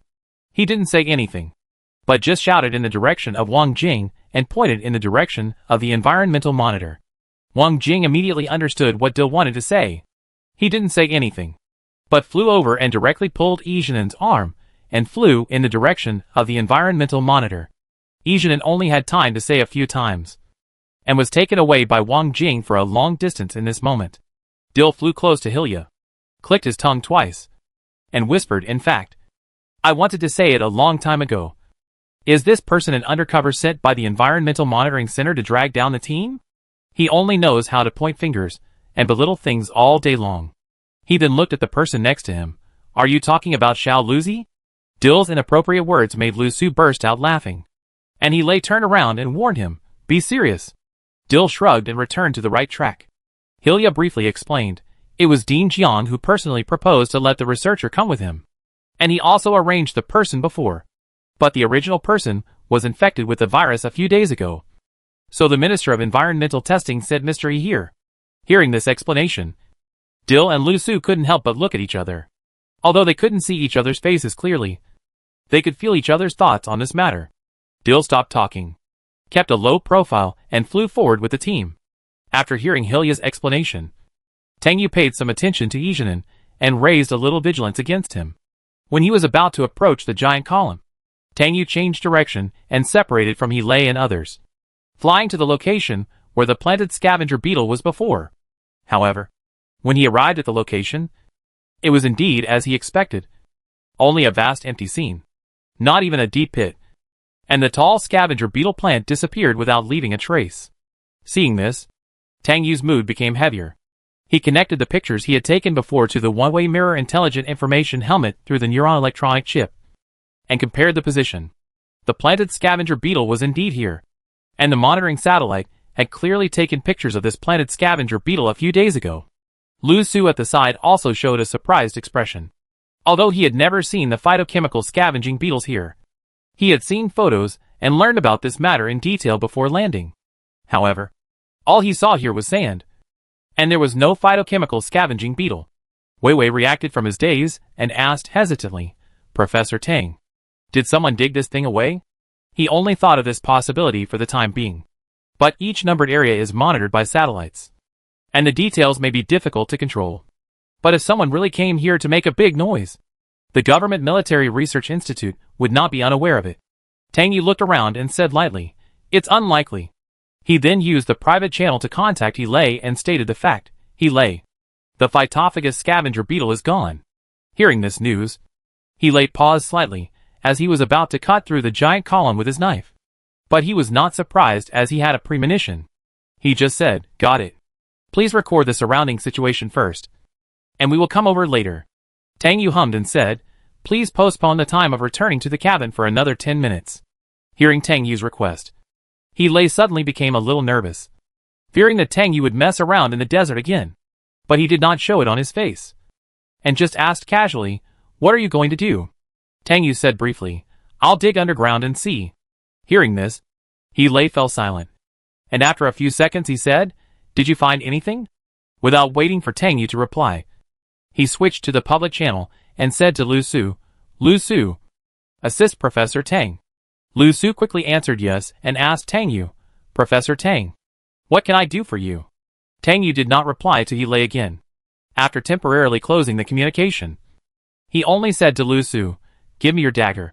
Lu Su knew what Tang Yu was going to do, and without saying anything, he quickly took off the dagger and handed it to him, but also said, "Let me dig. There are many viruses hidden in the sand, and it is easy to get infected if it is exposed for a long time. Let me do it. It's dangerous for you to stay in contact with the sand for too long." Tang Yu took the short knife and controlled the hovering device to retract the spikes on the soles of his feet. He slowly landed on the ground and stood up. He observed the area where the plant-eating scavenger beetle had been, carefully considered it, and finally chose the most central area with a radius of 10 centimeters. Then half knelt down and began to dig the sand, looking at Tang Yu half squatting and half kneeling on the hot sand. Lu Su slowly reacted to what he said, thinking of the fact that he had escaped in the desert without any harm. His face suddenly flushed. At this moment, Professor Tang was the only person in the entire science and technology city who was not afraid of high temperatures or viruses. However, Lu Su still asked Tang Yu what he could do to help him. Tang Yu did not speak, but just dug the sand methodically, which made Lu Su, who was standing there, feel embarrassed. The short knife forged from the shell of the scavenging beetle was very sharp, and digging the sand pit was very convenient and quick. It didn't take long for Tang Yu to dig down to a depth of about the length of his forearm. The small pit was already filled with sticky sand grains. At first glance, the sand looked like the beach at the sea, wet and sticky, but it was indeed dry. It seemed that there was something connecting the sand grains together, which might be some substance or some microorganism. Soon the pit was dug to a depth of almost 30 centimeters. Seeing that nothing was dug out, Lu Su couldn't help but become a little suspicious and couldn't help asking, "Professor Tang, is there really something underneath?" Tang Yu just hummed, without further explanation. When he finally dug an inch deeper, a red substance similar to mycelium came up on the short knife. Lu Su was immediately surprised. "Professor Tang, there really is something." Seeing this, Tang Yu's expression became more solemn, but he was relieved for no reason. He stopped digging deeper, but used his hands to push away all the sand beside the small pit, and then gradually expanded the scope of the pit. Without looking up, he said to Lu Su, "Give me a freezer box for the specimens."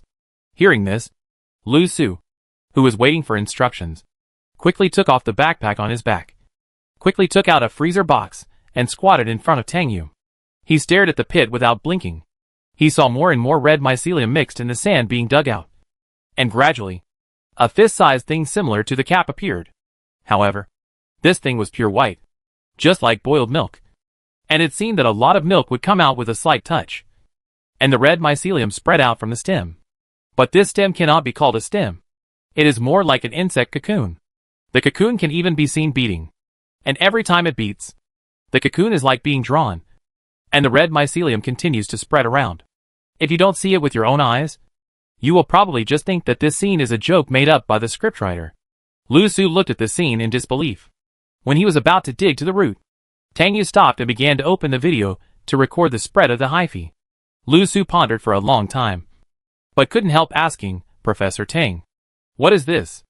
As one of the reserve team members, he had not been on many or few collection missions, but he had never encountered such a strange situation. After filming for a while, Tang Yu stopped filming and continued to dig up the thing that seemed to be getting smaller and smaller. When he was about to pull it up by the roots, he slowly said, "This is a reverse evolutionary scavenger beetle. It seems to be performing some kind of biochemical action on the sand." Hearing this, Lu Su calmed down, because Tang Yu's words sounded like nonsense. Reverse evolution, which sounds like a fantasy, should only exist in science fiction novels and movies. Right? Tang Yu still didn't explain too much, but just reminded him to open the freezer quickly. Lu Su reacted and quickly unlocked the freezer and handed it to Tang Yu. After Tang Yu put this fungus-like and cocoon-like thing into the freezer, Lu Su heard him say, "This thing must be kept secret. Only you, He Lei, and I know about it. When you go back, give it to Dean Jiang in person, and let him take the lead in research." Lu Su immediately realized the seriousness of the matter, and said in a deep voice, "My great-grandfather's research scope is very wide, and he should be able to find some clues about this thing quickly." Tang Yu nodded slightly. But Lu Su quickly reacted and asked incredulously, Professor Tang, how do you know this thing is a reverse evolved scavenger beetle? Tang Yu just glanced at Lu Su and didn't answer him. After handing the thing to him, he pointed in the direction behind him. He lay, and the others are coming. Just give this thing to him, and don't say anything. After that, he squatted down again and started to dig the sand pit, covering up the sand with red mycelium. Lu Su took the freezer in a daze, his eyes always fixed on Tang Yu, who was digging the pit seriously at this moment. He suddenly felt that the other party was becoming more and more mysterious, as if he existed in 2 dimensions with the humans on Earth. And he seemed to know everything. He lay, and the other 2 quickly flew here. Lu Su came to meet them, and handed the freezer containing the specimens to He Lei without saying a word. He Lei took the freezer directly, but his eyes turned to Tang Yu, who had just climbed up from the sand. Tang Yu also happened to look over. The 2 looked at each other through the one-way mirror intelligent information helmet, and neither could see each other clearly. Tang Yu did not speak, but directly controlled the neuron electronic chip to send a short message to He Lei's information helmet. You should personally hand over the things in the freezer to Dean Jiang. The fewer people know about it, the better. Seeing this special message, He Lei knew that the situation was getting more serious. He looked in the direction of Tang Yu, and his expression became more solemn. He replied Tang Yu with a short Oklahoma and carefully put the thing into his backpack. Hilya and Dill looked at the phytochemical carrion beetles that disappeared nearby and were shocked. Seeing that Tang Yu and Lu Su were quite silent, they knew that the things in the freezer were also unusual, so they didn't ask any more questions. The few people were silent for a while, and then continued the next task. Izhanan had already returned to the starship cabin in advance. He Lei took a few people around and met up with Lemons, who was collecting samples, and then prepared to return to the cabin. However, at this moment, Alva's urgent and rough voice came from the public frequency. Brother Lei, the starship cabin received an emergency distress signal from the starship cabin numbered MTC-003 in the Ulan, but desert in the southwest. Please give instructions. Chapter 39. Hearing this information that has nothing to do with the mission, He Lei and others became even more solemn. The reason is that the starship cabins that can be put into service have excellent performance in terms of both attack and defense. And even the passenger starship cabins have certain combat capabilities. So there are not many cases of emergency rescue. Unless the intelligent system detects that more than 80% of the people on the starship cabin have lost their vital signs, it will automatically trigger the emergency rescue alarm to send a signal wave. Although the mission is more urgent, there is a provision in the Science and Technology City that any individual or organization should take measures to provide nearby assistance to any person or thing in distress. As soldiers, He Lei and others have the obligation to provide assistance. He Lei quickly weighed the matter and immediately ordered, Received. Please locate the main rescue position immediately. Everyone returned to the cabin quickly. Yes. After speaking, He Lei took the lead and quickly flew to the starship cabin. At the same time, Alva's voice came from the public frequency. The main rescue position has been determined. 106 degrees 19 minutes east longitude, 40 degrees 49 minutes north latitude. The drive system has been started. The target position has been input, and the destination will be reached in 5 minutes. Please return to the cabin quickly. Yes. The incident was urgent, and everyone was tense. Tang Yu followed He Lei and others with a not-so-relaxed mood, and got into the cabin door at the moment the starship took off. Suzy was already waiting at the door of the cabin, holding reagent A, and waiting to do the first round of PCIH virus testing for them. After the test, Deer pulled the invisible zipper at the wrist of the protective suit to the side, but couldn't help talking. By the way, did C-003 encounter the group of carrion beetles that Professor Tang mentioned? Hearing this speculation, Tang Yu just glanced at Deer and didn't explain anything.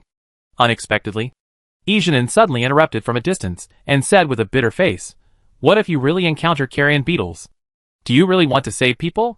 These words stunned several people, and they all looked at him. Seeing this, Izhanan's disgusted expression on his face was somewhat restrained. Lemons frowned and said helplessly, God Boda said that all beings are equal. Are we going to watch them die without helping them? And ignore the rules of nearby assistance? Izhanan curled his lips and said helplessly, I didn't expect that the people in your army are so compassionate. Isn't the mission more important? It's up to you. After saying that, he turned back to the lounge leaving everyone looking at each other, not understanding why the other party had to say these words. Just to annoy people? Dill whispered. Fuck. It's really hard to serve. He called Wang Jing again. Wang Jing came out of the control room and stood at the door and asked him, "What's the matter?" Dill waved for him to come over. Wang Jing didn't say much, but walked over to him. Dill leaned over and hugged him, and asked him in a voice that everyone could hear, but couldn't reach far away, "What did you do just now?" Wang Jing pushed Dill away, looked at everyone and said briefly, "I have connected to the temporary server, and the equipment is running normally." It was just a sentence that didn't make sense, but everyone present heard the hidden meaning. Dill tooted twice and looked at He-Lei. "I told you."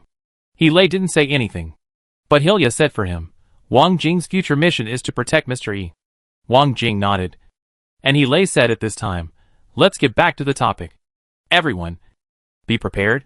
The estimated loss rate of this unplanned mission must be controlled at 0.1%. Yes."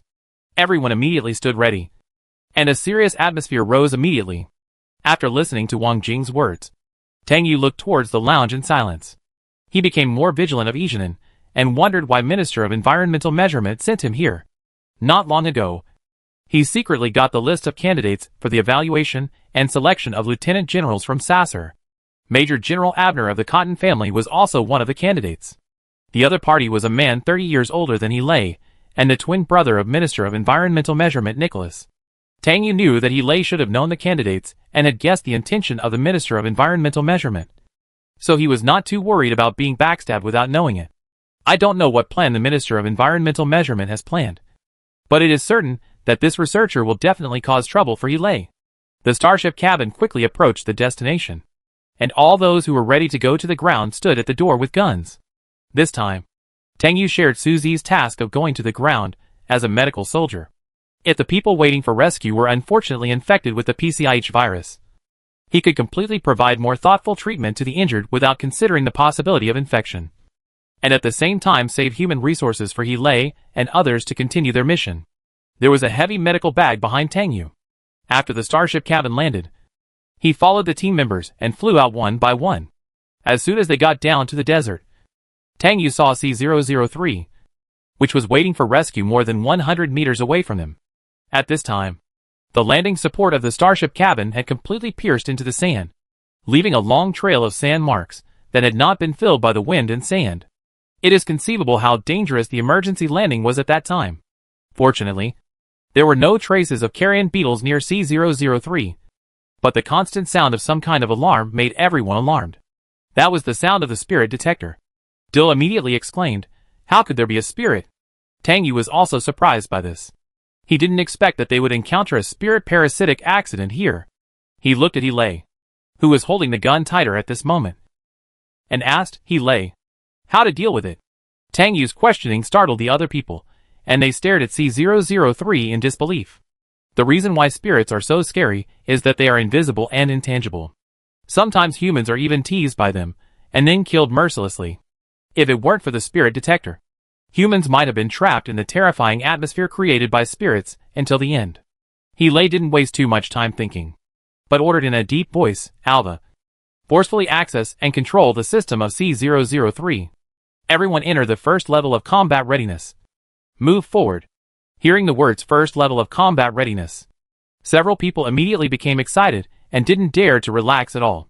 After receiving the order, they subconsciously checked whether the microspirit detectors they were equipped with had any faults, fearing that they would not be able to trigger the alarm when the spirit approached them, and they would become victims unknowingly. No one knew how to kill the spirit directly. Only when the spirit parasites were killed, humans would feel that they could defeat the spirits for a short time.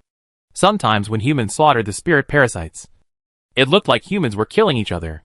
The atmosphere between several people was very heavy. When He-Lei took the lead and slowly approached C-003, Alva also successfully connected to the system of C-003 and controlled it to open the hatch. However, at this moment, a scream suddenly came from the cabin, and then a middle-aged blonde woman wearing only protective clothing and a white coat but no heat-insulating helmet quickly rushed out of the cabin. Just as she rushed out of the door, her terrified face subconsciously looked towards He-Lei and the others, and after a quick glance, she ran in the opposite direction at a faster speed. At this moment, The micro-spiritual detectors of several people rang one after another, and the alarm sounded one after another. Several people were shocked. There was no doubt that the blonde middle-aged woman who had just run out was a spiritual parasite. He reacted quickly and immediately waved his hand and ordered, "Dill and Lusu, go and catch her. And the rest of you go into the cabin to deal with the body." "Yes." Dill and Lusu received the order and quickly drove the hovering device to fly over to capture the blonde middle-aged woman. Dill had even taken out the blocking agent to inject her. But the other party was wearing a protective suit and a high-temperature biological intelligent neck ring, and had only been out for a short time. So she would not be infected with the virus so quickly. The reason why they spent time on this woman was that although she was parasitized by a spirit, the spirit parasite was not like the PCIH virus-infected person, who had no value for treatment and could be killed and destroyed at will. The spirit parasite needed to be judged and sentenced, and then executed. Soon Dill and Lusu caught the woman. Dill directly electrocuted her, and then quickly injected her with a blocking agent and took her back to the cabin. He and others immediately entered C003. They saw the bloody scene inside the cabin at a glance. It was not an exaggeration to describe it as limbs flying and brains splattering. The strong smell of blood could be smelled through the smart helmet that could ventilate. All they could see was a scene of metal and red blood. Even though they were well informed, several people showed an expression of discomfort. Just a few seconds after entering the cabin, he immediately noticed the movement from the lounge. He flew over with a gun and said in a deep voice, "Come out." Everyone also looked over with surprise as he moved. At this time, a fat man in a white coat crawled out from behind the lounge door. But he was covered in blood, and one of his hands was missing. At this moment, the wound was bleeding, and his missing hand was in his other hand. He screamed, "Catch that woman quickly. She is parasitized by a spirit, and she wants to kill me to silence me." The other party was extremely weak at the moment, but his hatred for the spirit parasite was still extremely strong, as if this was the only medicine that kept him awake. Seeing that the other party was injured, Tang Yu flew towards him without caring much and prepared to treat his wound. He controlled the hovering device to retract the spikes and half knelt in front of the other party. Then half turned to remove the medical bag, and took out the first aid tourniquet, hemostatic powder, and disposable medical gloves. However, the man seemed to see Tang Yu's face clearly, and when he saw it was him, he shrank back in fear. Before Tang Yu could figure out what the other party's stress reaction was, he heard the other party suddenly shouting hoarsely, "Tang Yu, you devil of a spiritual parasite! Why don't you kill him? He will kill me too." Hearing the other party's words, Tang Yu paused in removing the tourniquet, and his eyes suddenly became deep. He also realized that this guy was an extreme radical, and quickly ordered Lemons to control him and assist Tang Yu in treating his wounds. Lemons quickly stepped forward and held the man down, and the man struggled weakly. Lu Su had just come in from outside and happened to hear this. He shouted indignantly, "What spiritual parasite? Are you blind? Look carefully. This is Professor Tang." The man had no reaction and still stared at Tang Yu with hatred. Lu Su was so angry that he couldn't do it. Extreme radicals really make people's adrenaline soar. Tang Yu had suffered several losses from extreme radicals. For safety reasons, he simply took out a tranquilizer from the medical bag, picked up the man's left wrist holding the broken palm, and stabbed it in. The man looked at himself in disbelief at being manipulated by Tang Yu at will, and the hatred in his eyes was replaced by horror. Tang Yu lifted up the injured right arm of the other party, immediately stopped the bleeding and sterilized the broken wrist, wrapped the tourniquet, and took his broken palm out of his hand and put it in a biological preservation box. Seeing that Tang Yu was proceeding in an orderly manner, he quickly called on others to deal with the broken limbs and arms burning in the cabin. Dill looked at the man with a face full of fear, sneered, and finally couldn't help but complain, "Damn! I really suspect that this man is the spiritual parasite. Isn't he afraid of pain?" He also glanced at the middle-aged blonde woman in his arms, and looked at the man with even more contempt. Lemons couldn't help but agree. It's so terrible to live with extreme radicals. It's so unfair for Professor Tang to be slandered by him. After listening to these words, he looked back at Tang Yu again, and his face in the one-way mirror intelligent information helmet became more solemn. They counted and found that 9 people in the team of 11 died. After filming and recording the scene, several people quickly burned the broken limbs and heads with laser guns. It was not difficult to recognize that the intact heads were all familiar scientists, one of whom was Professor Lu Xiong. the vice president of the Scorching Research Institute. Several people suddenly became more silent. In the control room, Suzy and others opened the video sent back by the indoor monitoring through the Control C003 system, and saw the tragic situation inside. Even though Suzy, as a doctor, had seen many corpses, he felt his stomach boiling and even retched when he saw these bloody scenes. Even Alva, a grown man, didn't look much better. Their families probably didn't expect that their beloved husbands, wives, brothers, sisters, fathers and mothers would die tragically in this way, without even a complete corpse. And they couldn't send the remains of the corpse back to them. Izhanan looked at the surveillance video sent back, but showed indifference. Even when the man yelled at Tangyu, he said sarcastically, "It's a pity for Professor Tang.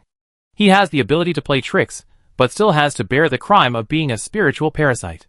What's the use of making so many research results?" This made Suzy and Alva change their faces immediately.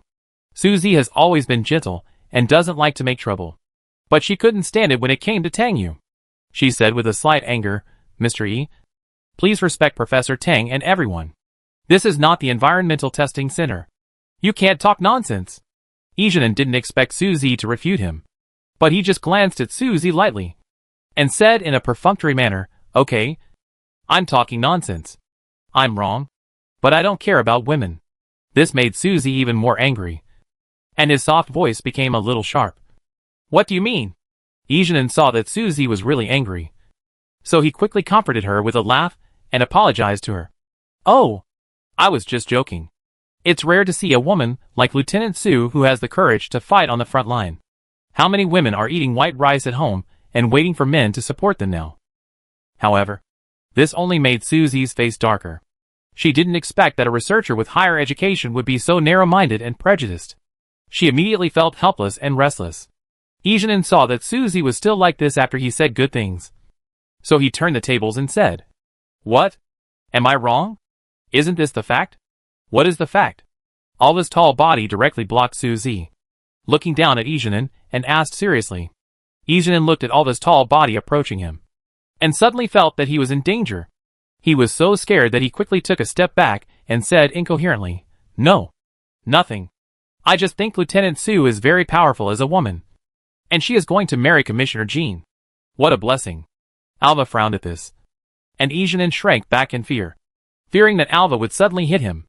However, Suzy suddenly fell silent because Izhanan mentioned her engagement with Jean Shi. However, Suzy did not completely fall into the pain. Thinking of taking over Tangyu's surgery on the rescued man, she quickly left the control room and went to the sterile operating room to prepare various surgical conditions. Chapter 40. Soon Lu Su assisted Tangyu in transferring the rescued man to their starship cabin for surgery. He had fainted under the effect of the sedative, and was in danger of shock due to excessive blood loss. Suzy immediately pulled a blood bag for the other party to transfuse blood, and then quickly began to treat the other party's broken palm and wound section. Tangyu was not familiar with this kind of limb reconnection surgery, and at this moment, he just changed into a sterile surgical gown and helped Suzy. It didn't take long for the hormone values in the man's body to slowly return to the lowest level of safety values, and he gradually got out of danger. Suzy treated the wound quickly, and it took less than 10 minutes from treating the wound section to implanting steel nails to reconnect the broken limb. At about this time, the rescue starship cabin from the nearby Kanshui city arrived. When they were 1 minute away from the destination, they contacted He and other starship cabin through C003. He also took Yeoman's and Wang Jing to deal with the ashes of the victims on C003 and check the surveillance before the cabin accident. The surveillance showed that when C003 flew near the accident site, the spirit detector on the starship cabin suddenly sounded. The people in the cabin were stunned for a moment and then fell into panic. They subconsciously ran back and forth in the cabin to hide. However, in just a few seconds, some people were parasitized by spirits, and their faces began to distort, showing exaggerated expressions that ordinary people could not make. Perhaps because of the pain, their behavior became violent, and they began to destroy things on the starship cabin. Some people smashed their heads against the cabin wall, and some ran to the control room and randomly hit the buttons and display screens. In just a moment, the entire starship cabin became a mess. In just half a minute, more than half of the people began to explode and die under the parasitism of the spirit body. The limbs flew everywhere in the room, and blood and brains were splattered all over the floor. The intelligent starship cabin could only make an emergency landing and send out a distress signal. If you hadn't seen it with your own eyes, you probably couldn't imagine how bloody the scene was. After receiving the message from the rescue starship cabin, Alva immediately contacted Heelay. Heelay quickly gave instructions. He asked Alva to command the rescue starship cabin to land first, and then let the rescue team board the cabin to take over C-003 after they evacuated. At the same time, he also announced on the public channel that no one should leak any information about Tang Yu. Soon the rescue team starship cabin landed, and 4 or 5 rescuers got off the starship cabin and flew directly to C-003. Heelay personally went out of the cabin to negotiate, and explained to several rescuers the rescue situation they had completed since receiving the emergency distress signal from C-003. The rescue team sent by Kanshui City was also military personnel. Heelay knew the captain of the team, so the conversation was very efficient and fast. After hearing Heelay talk about the tragedy when he first entered the cabin, several members of the rescue team fell into silence. No one did not feel sad and regretful for this group of scientific research teams going out to explore. They were all elite forces in the scientific research of Kanshui City and rare scientific research resources in the entire city of science and technology. 9 people died at once, and many experimental researches were estimated to be suspended. When Heelay said that one of the survivors was a spirit parasite, the members of the rescue team fell into silence with inconsolable anger. In fact, as a human being, it is better to be killed directly during the parasitism process than to be successfully parasitized by a spirit. At least you can leave a good reputation. Although the people parasitized by spirits are also innocent. Humans who feel hysterical about spirits will not consider so much humanistic care.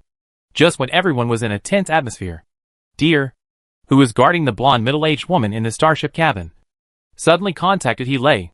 He shouted in a very urgent voice, "Brother Lay, it's over. This lady is infected with the PCIH virus. I have called Professor Tang to deal with it.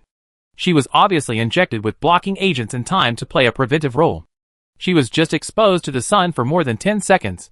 Hearing this information, Heelay was also a little surprised.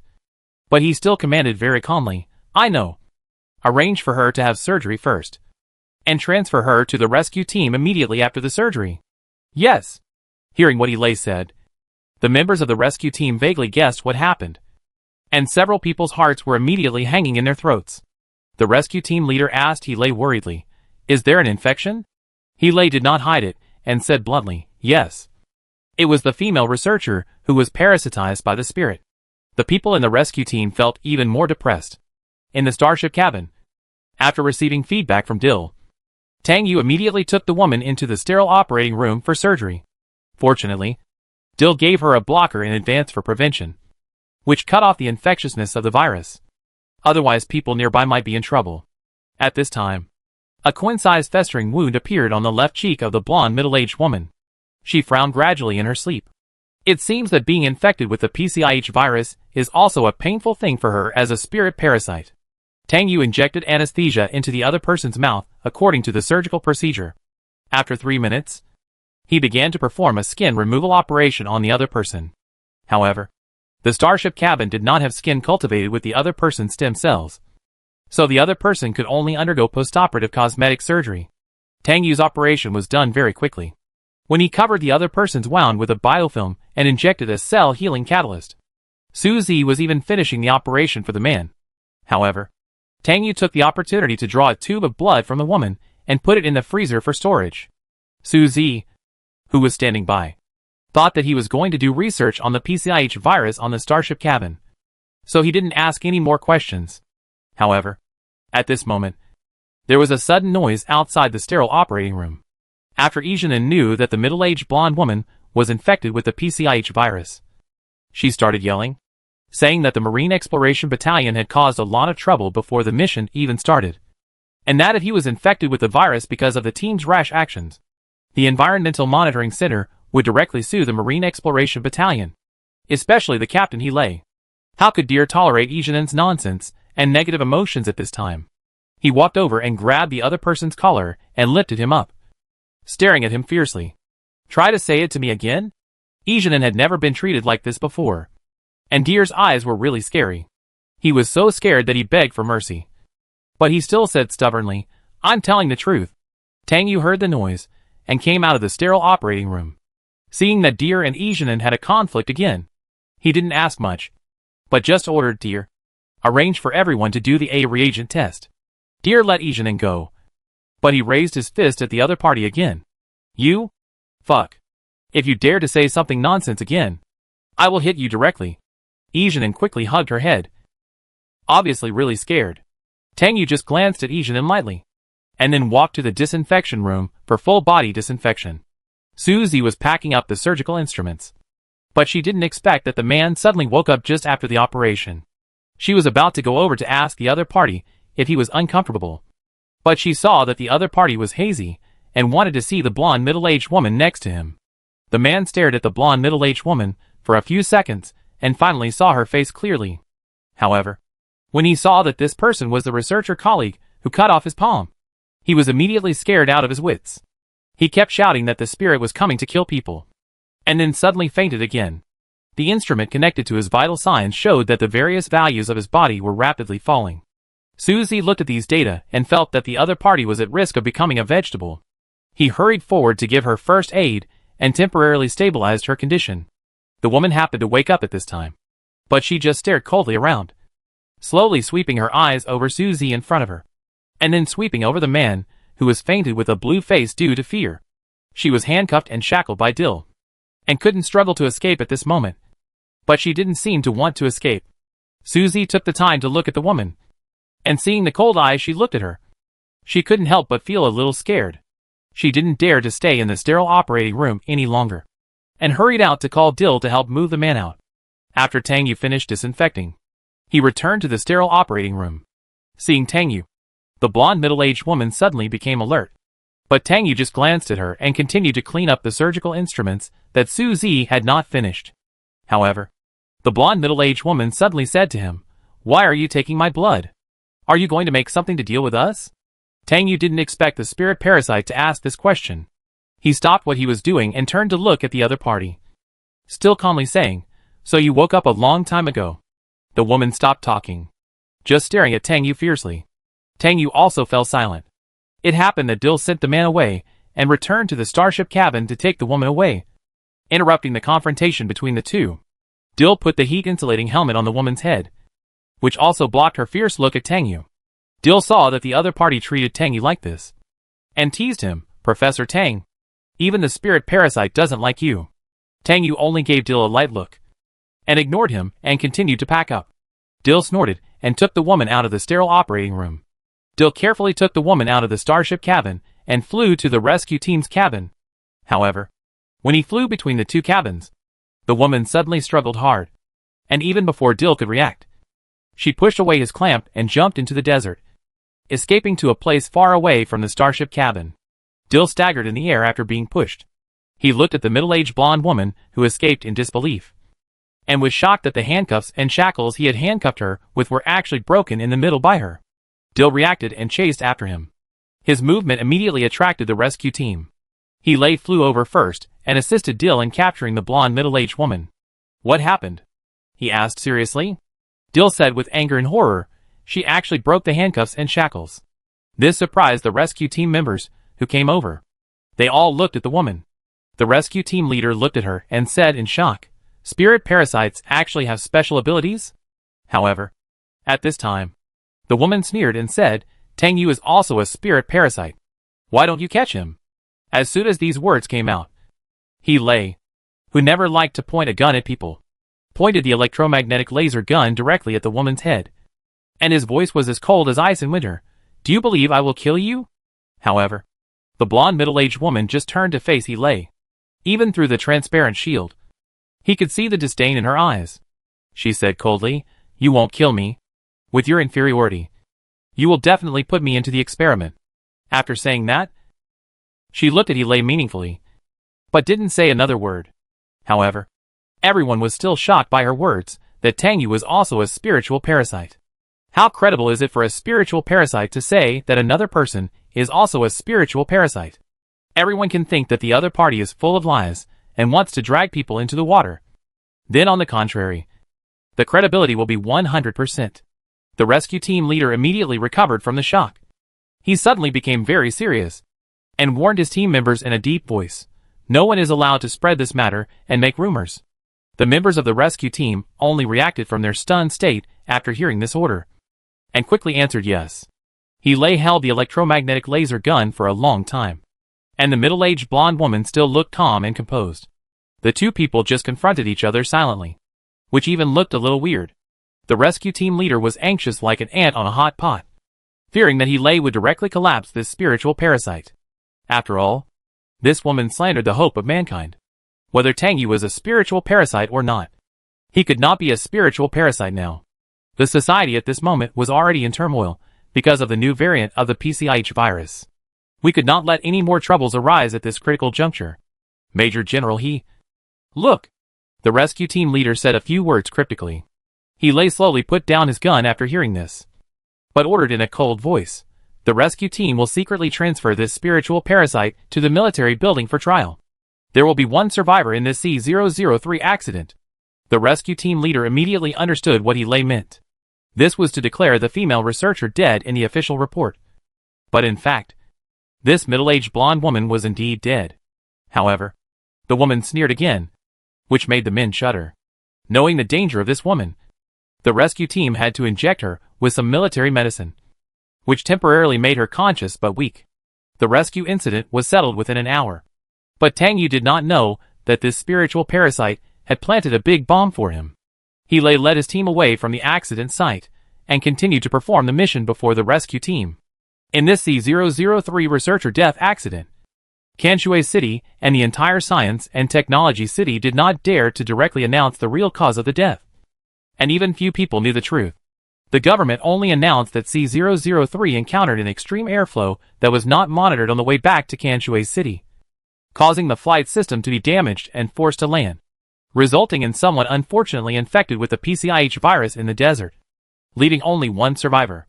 With the official promotion, the people of the Science and Technology City naturally thought that this was just an accident. In addition to mourning for the victims, they could only resent the ruthlessness of the end of the world. The collection team soon arrived at the next mission point. The collection mission went smoothly, although they encountered several small groups of carrion beetles on the way. They were not to be feared. Soon the group arrived at the 38th area, known as the Miracle Desert. This is the new desert group where the Sahara Desert expands to the Congo Basin. More than a dozen large and small deserts are directly interspersed in the tropical jungle, or the desert divides the tropical jungle into small pieces of oases. Looking down from above, the oasis is like an emerald inlaid on a gold necklace. To this day, the Congo River still flows to the sea, but it often encounters seawater backflow, so that the surrounding oases gradually disappear and even become saline alkali land worse than the desert. Not long after, He and others collected wild cactus juice in Area 38, because they found that the frequency of biological activities in the nearby valley was relatively high. They planned to stay here for a while, collect biological samples and leave.